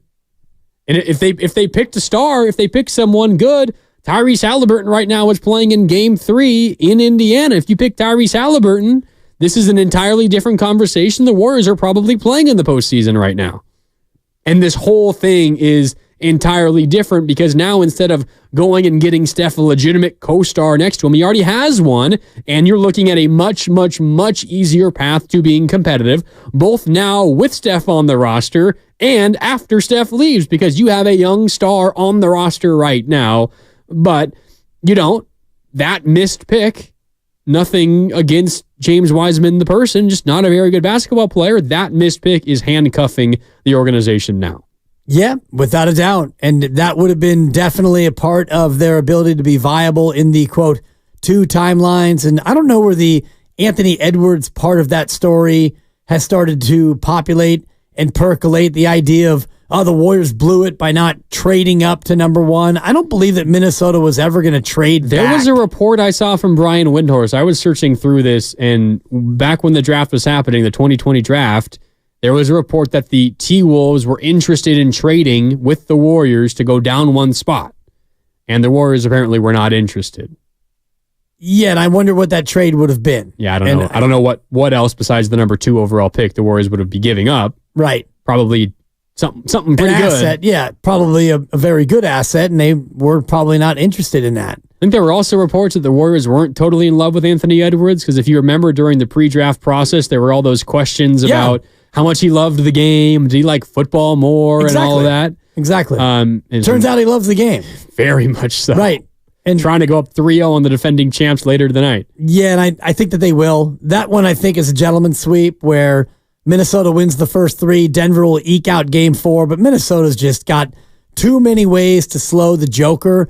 I think they win that in 5. You mentioned the comp to San Antonio, and everybody the Warriors want to be San Antonio.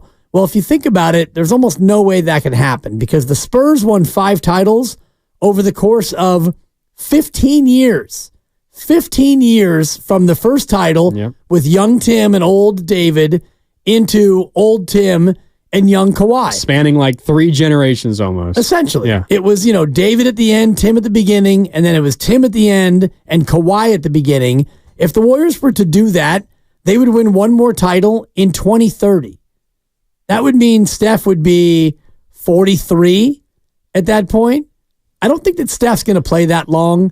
That would be 15 years from the Warriors' first title, 2015, all the way through 2030. Yeah, but Steph would be Tim Duncan. And he would be. You're right, which means he would still be around for the second title. He would be Tim Duncan. And did the Spurs win that one with Tim and David Robinson? Was that Tim's rookie year? Was it his second year? I think it's his second year. That was 1999. It was it was actually the strike shortened year. They went 37-13 in the regular year. He was drafted in 97. So that would have been his second year. 97-98 was his rookie year, and then 98-99 was his second year. Yeah. But yeah, that's what it would be for the Warriors to achieve the same type of a span Now, if the Warriors just got one more, if they got 5 in however many years it would have ended up being, then you could look at it and say, yeah, it's just like the Spurs did. Yeah, similar, for sure. All right, 888-957-9570. Get him, callers. This guy's off his rocker. Yeah.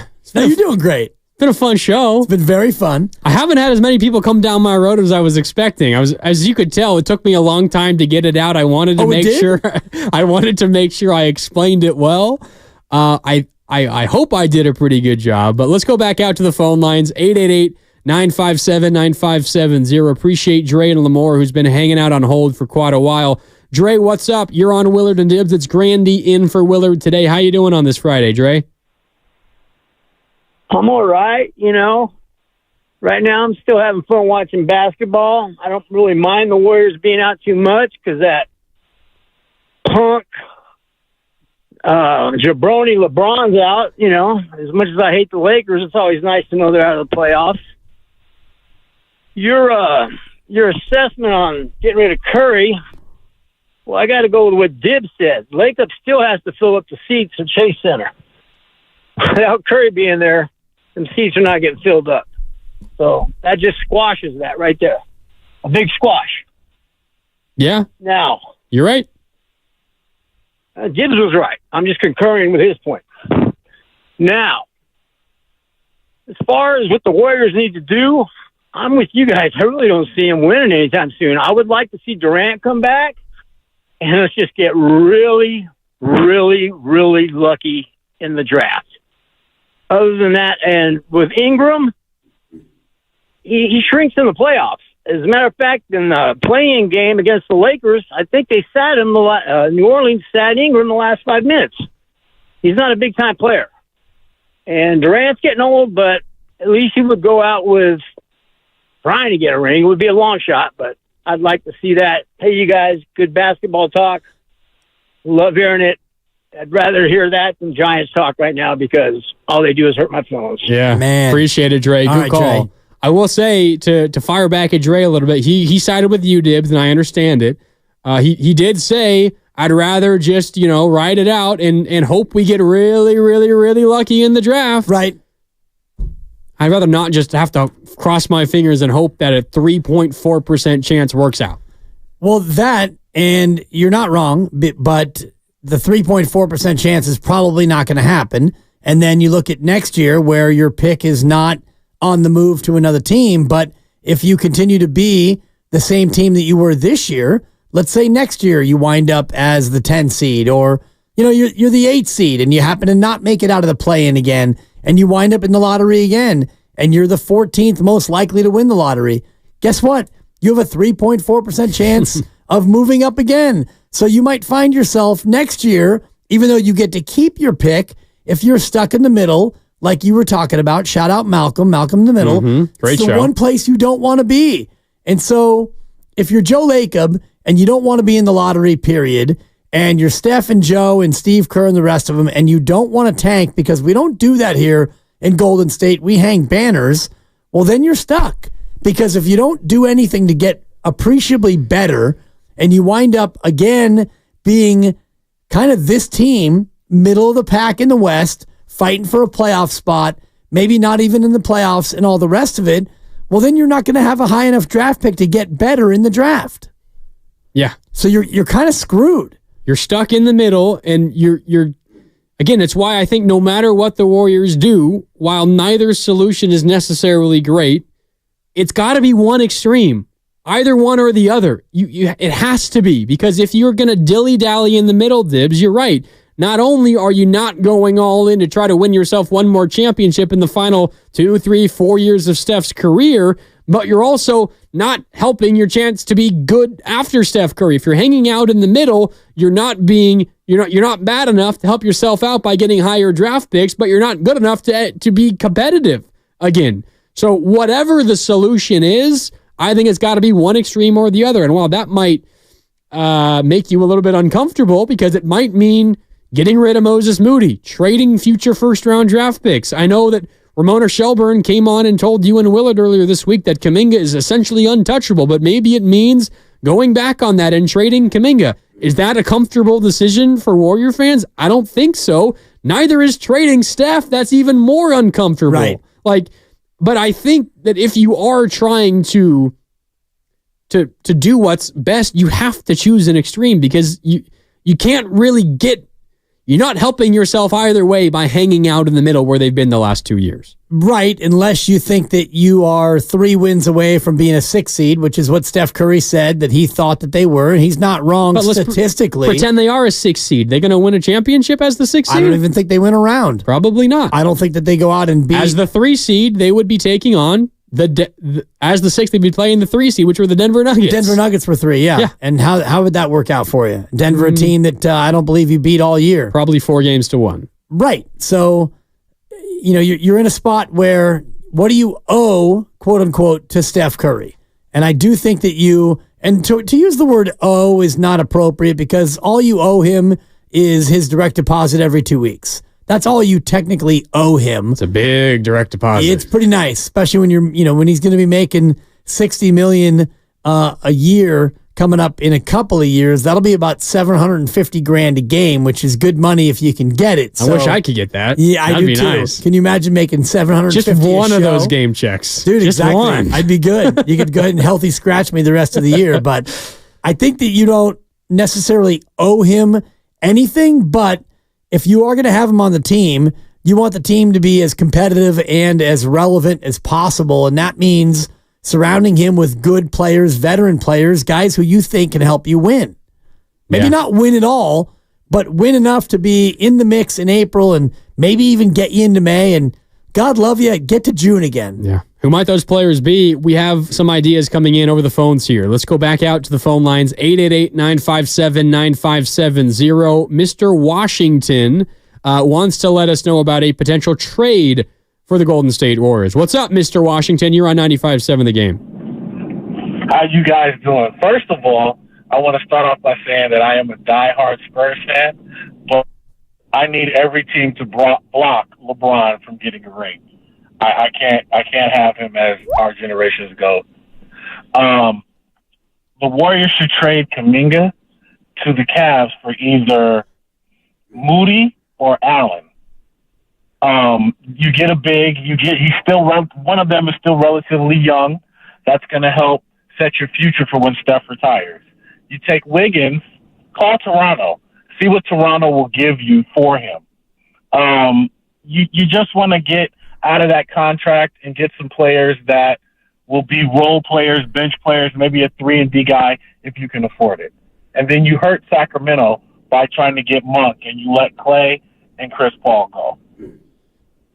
Interesting, Mr. Washington. I like the creativity, and while I think the Warriors having Evan Mobley on the team is, I think, who he was talking about. He said, I heard Moody. I think he probably meant Evan Mobley. Yeah. Or Jared Allen. Those are two of the big guys for the Cavs.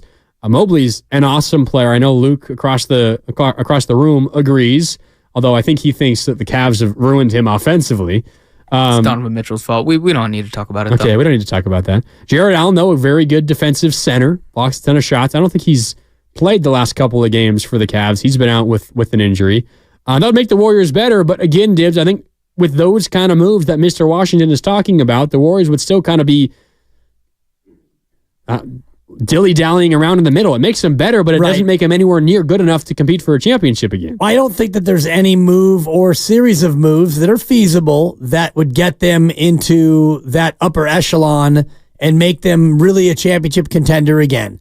You could play whatever scenario you want to play out as far as, Chris Paul in a $30 million trade and you get $30 million back of good player, and Clay takes $12 million, and then you have the mid-level to use and nobody else gets traded. Does your team get better? Yeah, but I still don't know if you're good enough to get into that upper echelon. But if you can just get into a spot where you are like the Clippers were this year. Think about the Clippers this year. With all the talent they had, it might have been a little bit of a disappointing end. You lose to Dallas in the first round, but you at least were a playoff team. And you were they were the 4 seed, right? And Dallas was the 5. Correct. And so you were a top 4 seed, and you felt like if this Warrior team is a top 4 seed, you would at least feel like they had a fighting chance to, win that first round, and then, championship pedigree against the one. Maybe they could pull off an upset. That would have been the conversation, that's for sure. That would have been, but, this year you were fighting to avoid Houston. Remember the last 2 weeks of the regular season when we all were worried about Houston? Yeah, exactly. Come out to play. We're scoreboard watching with the Houston Rockets. Shout out Tari Eason. Right. Yeah. That's not the way that this year was supposed to end. And yet that's where they were. So can they make a few upgrades and get into that upper echelon? I think they could. We'll see. 888-957-9570, continuing to work through these phone calls. Up next is Connie in Oakland, wants to suggest potentially a new running mate for Steph Curry. Connie, what's up? You're on Willard and Dibs. It's Grandy in for Willard today on 95.7 The Game. How you doing? Oh, thanks very much. Yeah, I think Curry needs another splash brother, and they should focus on that one thing to start out with, a splash brother to be consistent. And, I just don't think it'd be interesting without Curry, to me.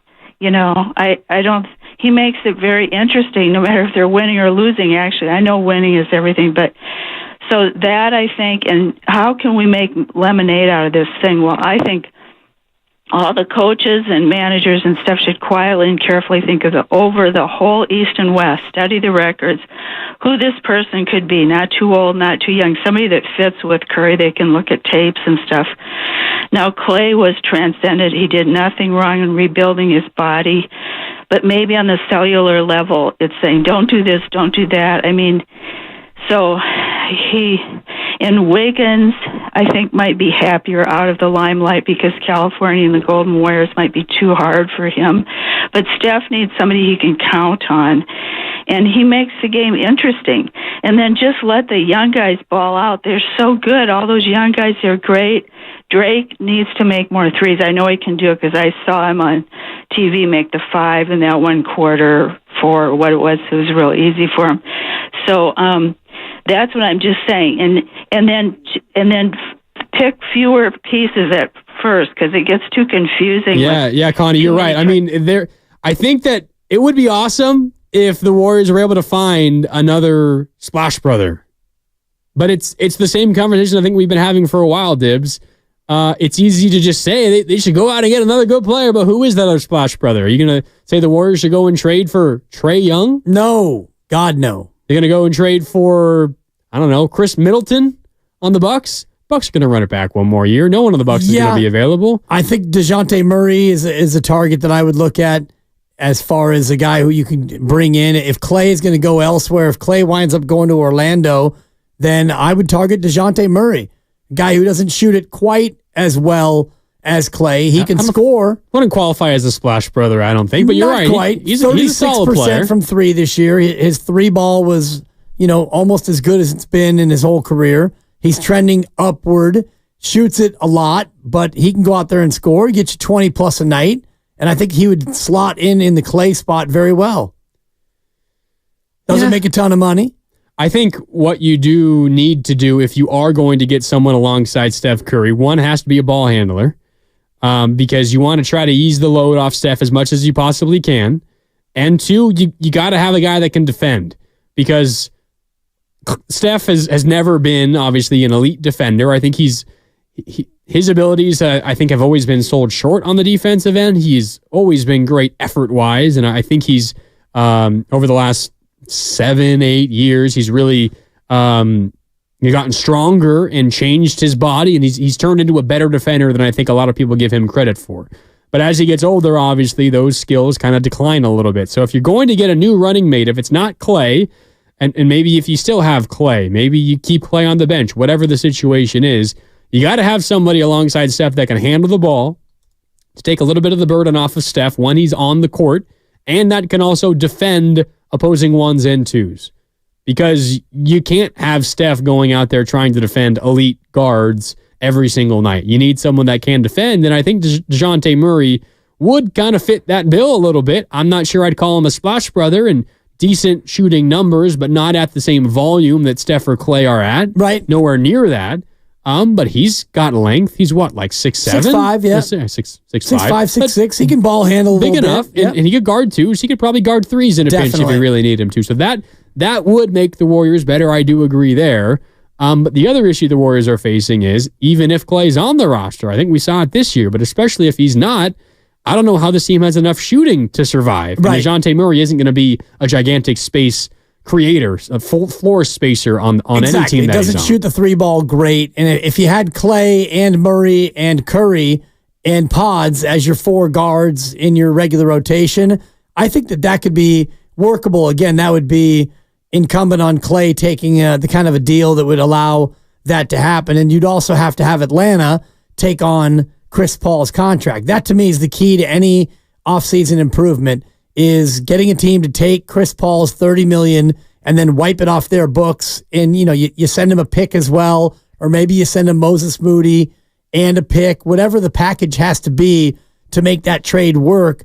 That to me becomes the key. As much as I want Andrew Wiggins off this team because of his inconsistent effort and his, weak side approach to basketball, the one thing that we all talk about that this team needs is athleticism in the wing position. And right now you've got Wiggins and you've got Kuminga. And if you lose Wiggins as one of your athletic small forwards, how do you replace him? Because those players are hard to come by. So as maddening as it is at times for Andrew Wiggins to be on your team, if you can't replace him, then you can't afford to lose him. Yeah. In addition to missing shooting, you're right. They just got out athleticized. I don't know if that's a word. Let it fly. You know what it means. Out athleticized. They got outsized. Yep. They were smaller and they got outshot. And they're going to have to get better in those areas if they're going to even have a chance at being competitive in the future. Okay, back out to the phone lines we go. It's Willard and Dibs. Grandy in for Willard today, so Dibs and Grandy with you. Grandy burning it down today in for Willard. There you go. 888-957-9570. Up next is Gene in Oakland. Gene, maybe getting back from the dog park on a Friday. Gene, what's up? How you doing? A good dog. Yeah, I'm okay. I wanted to go to the dog park, but I'm stuck in traffic on the freeway. Oh, that sucks. I don't know what's going on. Oh, yeah, it really does.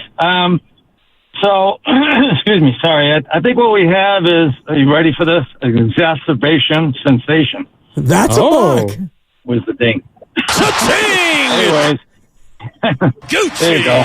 All right, listen. Rain dance. Before I get into, before I get into my explanation of that, I want to thank you, Dibs. I think you're the first one that's really agreed with me on Wiggins that I've heard. Basically that if you can't get value for him, and I'm afraid you can't, it doesn't make sense to try to get rid of him. So, I would try every way possible to try to extract, the championship level Wiggins that we saw 2 years ago out of him, and that would, that'd be like getting a star. All right, but as far as the frustration and all this is that, like you say, Dibs, every scenario you look at comes up empty, right? I would like to see them try again. I mean, I lived through those 40 years without a championship, some of the worst years, of basketball I've ever experienced or seen. Now, granted, we had an incompetent owner who hired incompetent management, but still, then we got lucky. We got lucky with within 2 years, we drafted 3 guys that are going to the Hall of Fame, right? The chances of that happening again are, slim to none, and Slim just left the building, as my friend likes to tell me. So, listen, we're not going to get a young stud to come here. He doesn't want to come and play with a 10th seed team of old players. I'm afraid I'd love to see Kevin Durant come here. He'd be my first choice. But Kevin, it took a lot of effort to convince him to come to a 73-win team, back in 2017 or 16. How are we going to get him to come this time? And if we do, what's that going to cost us? Frankly, I think the only way we have any kind of a ghost of a chance to get to becoming relevant is if we're really lucky. Nikola Jokic was a 41st draft pick. I mean, we're going to have to be that kind of lucky to get out of this mess. And even then, can we do it within the 2 years that we have left of Curry? I don't know. Do you believe in miracles? I'm not so sure. Al Michaels, There thank you go. you. Do Thank you believe in Gene. Have a miracles? good weekend, Jane. Yes. No doubt. No I doubt. think Gene is right though, and it's why my brain has sent me down this rabbit hole of thinking about logically what might be best for the Warriors moving forward, and maybe it could potentially be Steph Curry requesting a trade because at least he gets something back for a player that is still extremely valuable, and you prepare for the future. Because are we back to this again? Because so many of the people that we've heard from today, Dibs, that are saying go for it, they have used words like you got to be so lucky, so incredibly lucky. Let's hope that we can extract that 2022 Wiggins out again. We're gonna rely on that once again. We're gonna hope that we can get 2022 Wiggins back. We're gonna hope we get a 3-time MVP in the second round of the NBA draft. We're going to cross our fingers that we get a 3.4% chance that we keep your first round pick and you're picking in the top 4 of the NBA draft. Everything about the Warriors situation now and trying to win now relies on so much luck. And it's just very unlikely that it's going to happen. Yeah, but it's also unlikely that you would draft Steph Curry and he would turn into the player that he turned into, and you found Draymond and you got Clay, and Steve Kerr said no thank you to the New York Knicks and he ended up coaching your team. A lot of things have broken your way in the past, so it's not always so much about luck. There is also skill in drafting Nikola Jokic in the second round. They obviously liked the player. They liked the pick. They liked the player. Maybe they didn't realize he was going to be this good, or OKC when they traded for Gilgeous-Alexander. I don't know if they thought that he'd be a top 3 MVP candidate within 4 years or so, but they obviously liked him. So it's not just luck. To go from where you are now as a Warrior team, a 10 seed with an aging core, to go from here into the future, you're really at the crossroads. It's either double down on your veterans and bring in more veterans at the cost of some of your youth, or you ride it out and you protect your future assets and you kind of quietly and privately admit that, this core that we have here is not going to be good enough, but we're not willing to send out Wiggins or Kuminga or Moody or draft picks or pods. We're going to hope that those guys get better fast and we can still compete during Steph's era. Yeah. I like this from the 415. This is kind of what I'm talking about. Everything about the Warriors trying to win now just relies on so much luck. I don't know if that's the right word. Everything breaking your way. The 415 says, back to Wiggins. According to the Wiggins theory, Wiggins very well could have the best season of his career next year. No doubt. That's the Wiggins theory, put very well by the 415. Well, and you cross your fingers, close your eyes, and just hope. All right, Wiggins, you're going to be back to 2022, right? And the thing about Wiggins is he will absolutely tantalize you with great play, and then he will come back and deliver what he more often than not does, which is 5 makes and about 13 attempts. I'm looking at his game log right now, and I see 5 of 13, 5 of 13, 5 of 10, 5 of 10, 5 of 10, 5 of 13, 5 of 8, 5 of 10, 5 of 12, 5 of 12, 5 of 12, 5 of 14. Those are all real games. Not in any direct order, but that's Wiggins. And he's got a bunch of 4 of 12, 4 of 10, 4 of 8, 4 of 13, 4 of 15, 4 of 11, 4 of 10, 4 of 11, 4 of 9, 4 of 9. He's 4, 5, or 6 field goals every single time out. He's the most consistently maddening player you could possibly imagine. Yeah. However, if you trade him, what are you going to get back? Because when Wiggins is at his best, you could be a championship team. He drives me crazy, Grandy. It's a big if. He might be the most frustrating player I've ever cheered for in my entire life. He might be up there. I think Draymond's up there too. You're right. I think the other interesting, something that I think I need a little bit of knowledge on is what all these Warrior players are even worth at this point. Because you talk to someone like Ramona Shelburne, who you guys did earlier this week, who's obviously plugged in and knows so much more than either of us and knows so much more than she's even sharing with us. And she makes it seem as if the Warriors would be able to go big game hunting while keeping Jonathan Kuminga. So you don't even need to give up Kuminga to potentially get a big fish. I don't know how you feel, but in my mind, that seems like, how is that possible? Like, how do the Warriors have the assets? And I know Ramona says the Chris Paul contract is very, very valuable because you go to a team that is going nowhere, that has a $30 million player, and is just willing to give you that $30 million player in exchange for Chris Paul, who they then would cut and save $30 million on. Like, I get that, but that kind of player, in my mind, isn't the big game hunting that's going to make any meaningful difference for the Golden State Warriors. So I might need to know a little bit more about what are these Warriors players even worth? If you were to put Kuminga on the open market, what are you getting back? If you were to put Moody on the open market, what are you getting back? What is Wiggins worth on the open market? I feel like how I feel what those players are worth is different than how Ramona feels those players are worth, and therefore I would think is different than how other NBA teams view that those players are worth. Yes, because her opinion is based on conversations with people who actually make these decisions. And I'm just making up things in my own head. And and Mark has made this point before, Mark with a K, not Mark with a C, although I'm fond of both Marks here on the station.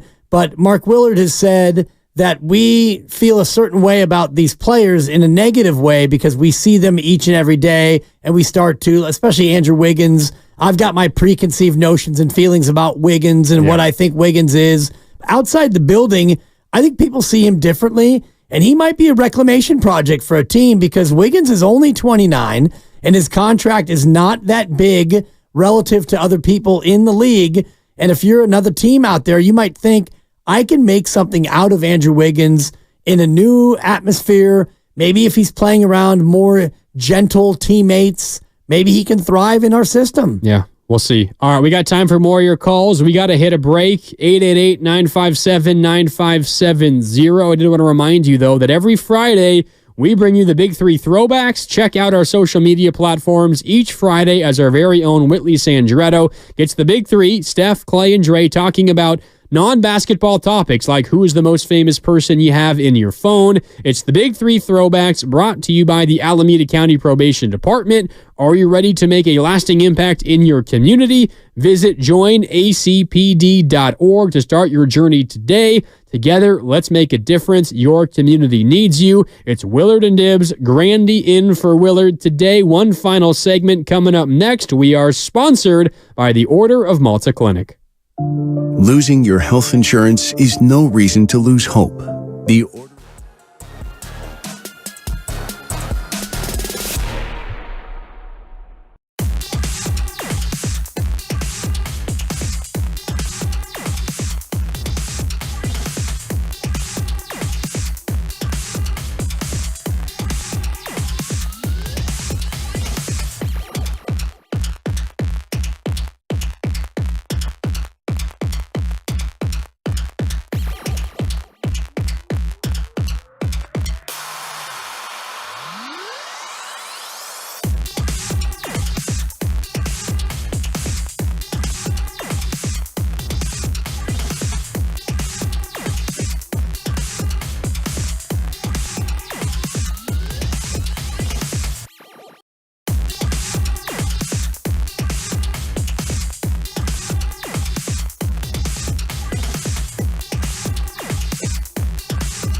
Now, back to Will and Dibby on 95.7 The Game.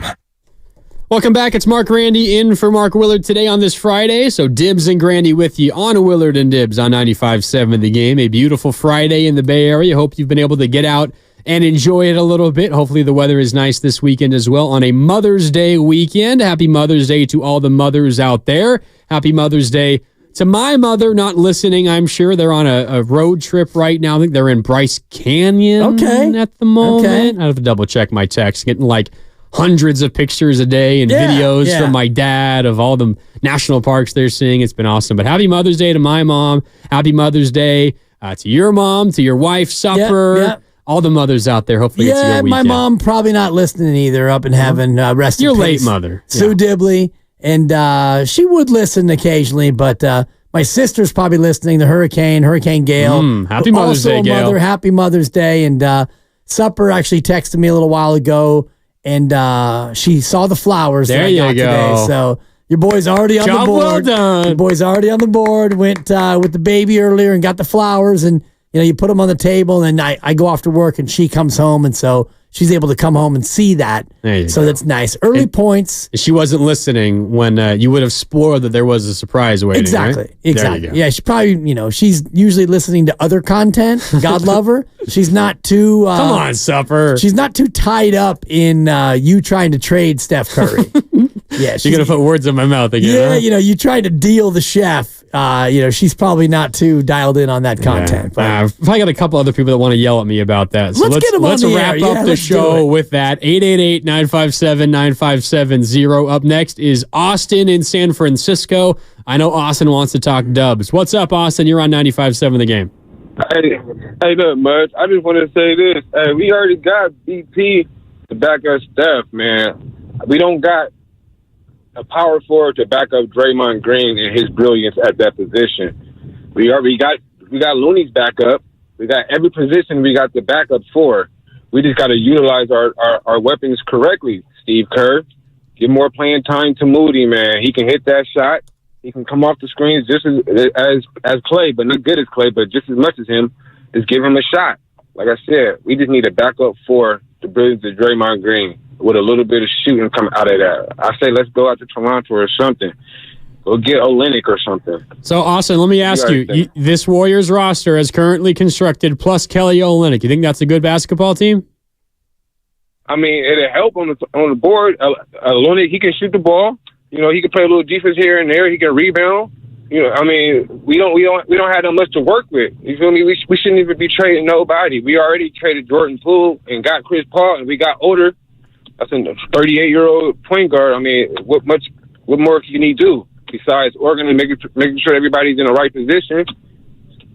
Yeah, Austin. I mean, what do you guys think? I mean, I think they got to make a lot more moves than just going out and getting a backup for. That's essentially running it back. Right. Well, and I know Kelly Olynyk a little bit.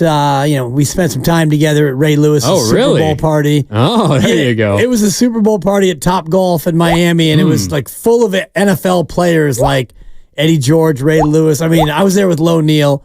I met Quinnen Williams, and I had a nice conversation about his upcoming rookie year. And poor Kelly was standing alone, and I walked up to him, 6'11" with a ponytail. And he kind of stuck out like a sore thumb. And I say, hey, I can imagine. Kelly.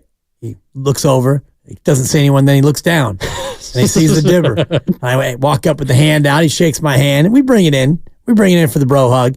I say, hey, Kelly, just want to let you know, I like the way you play, man. You got edge. You got some skill. You got style. You keep doing what you're doing. Isn't he the one that dislocated Kevin Love's shoulder in the playoffs that one might year have. when he was on the Celtics? Contact. Might have been an accident. He got it caught under his arm and just ripped it out. Maybe. He's got moxie. He's got a little edge. I mean, that's a classic dibber move right there. Yeah. Totally. I like Kelly. I could make sense why the Divs would love Kelly Olynyk. Your boy may or may not have been half in the bag, and I walked away. Maybe 3/4 in the bag. Perhaps 2/3 at least. And I looked back and I could see Kelly looking at me like, man, that little guy just made my day. Kelly Olynyk. Shout out Gonzaga. I'm all about him. Olynyk. Yeah, and I don't know if... he's your dream target for the Warriors. Go get him. You know who's my dream target? Who's and that? It's only because I would love to watch Warrior fans lose their mind, but Zach Edey, the kid out of Purdue, Let's get the 7'3" stiff in here. You want a big man, Warrior fans? How about the big kid out of Purdue? Oh, God. I think he could become a decent shooter, but I don't know what kind of an NBA future he has. You go from one big stiff and James Wiseman to another, Zach Edey. Let's get a big man. At least in here. James Wiseman can run and was actually kind of athletic. He is athletic. Edey's not. If it was 1971, he'd be the first overall pick. Probably. No doubt. 7'4", and actually has decent skills. He's got touch, yeah. Yeah, he does. He can pass a little bit. Yeah. Bring him in.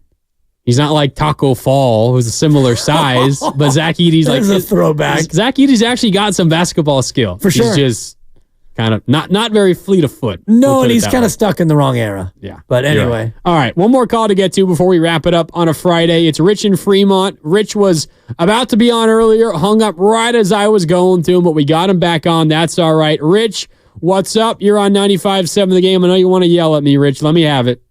Oh, he hung up again? What happened? Oh, he walked you off twice. Maybe this is a bit. If that's a bit, honestly, Rich, I respect it.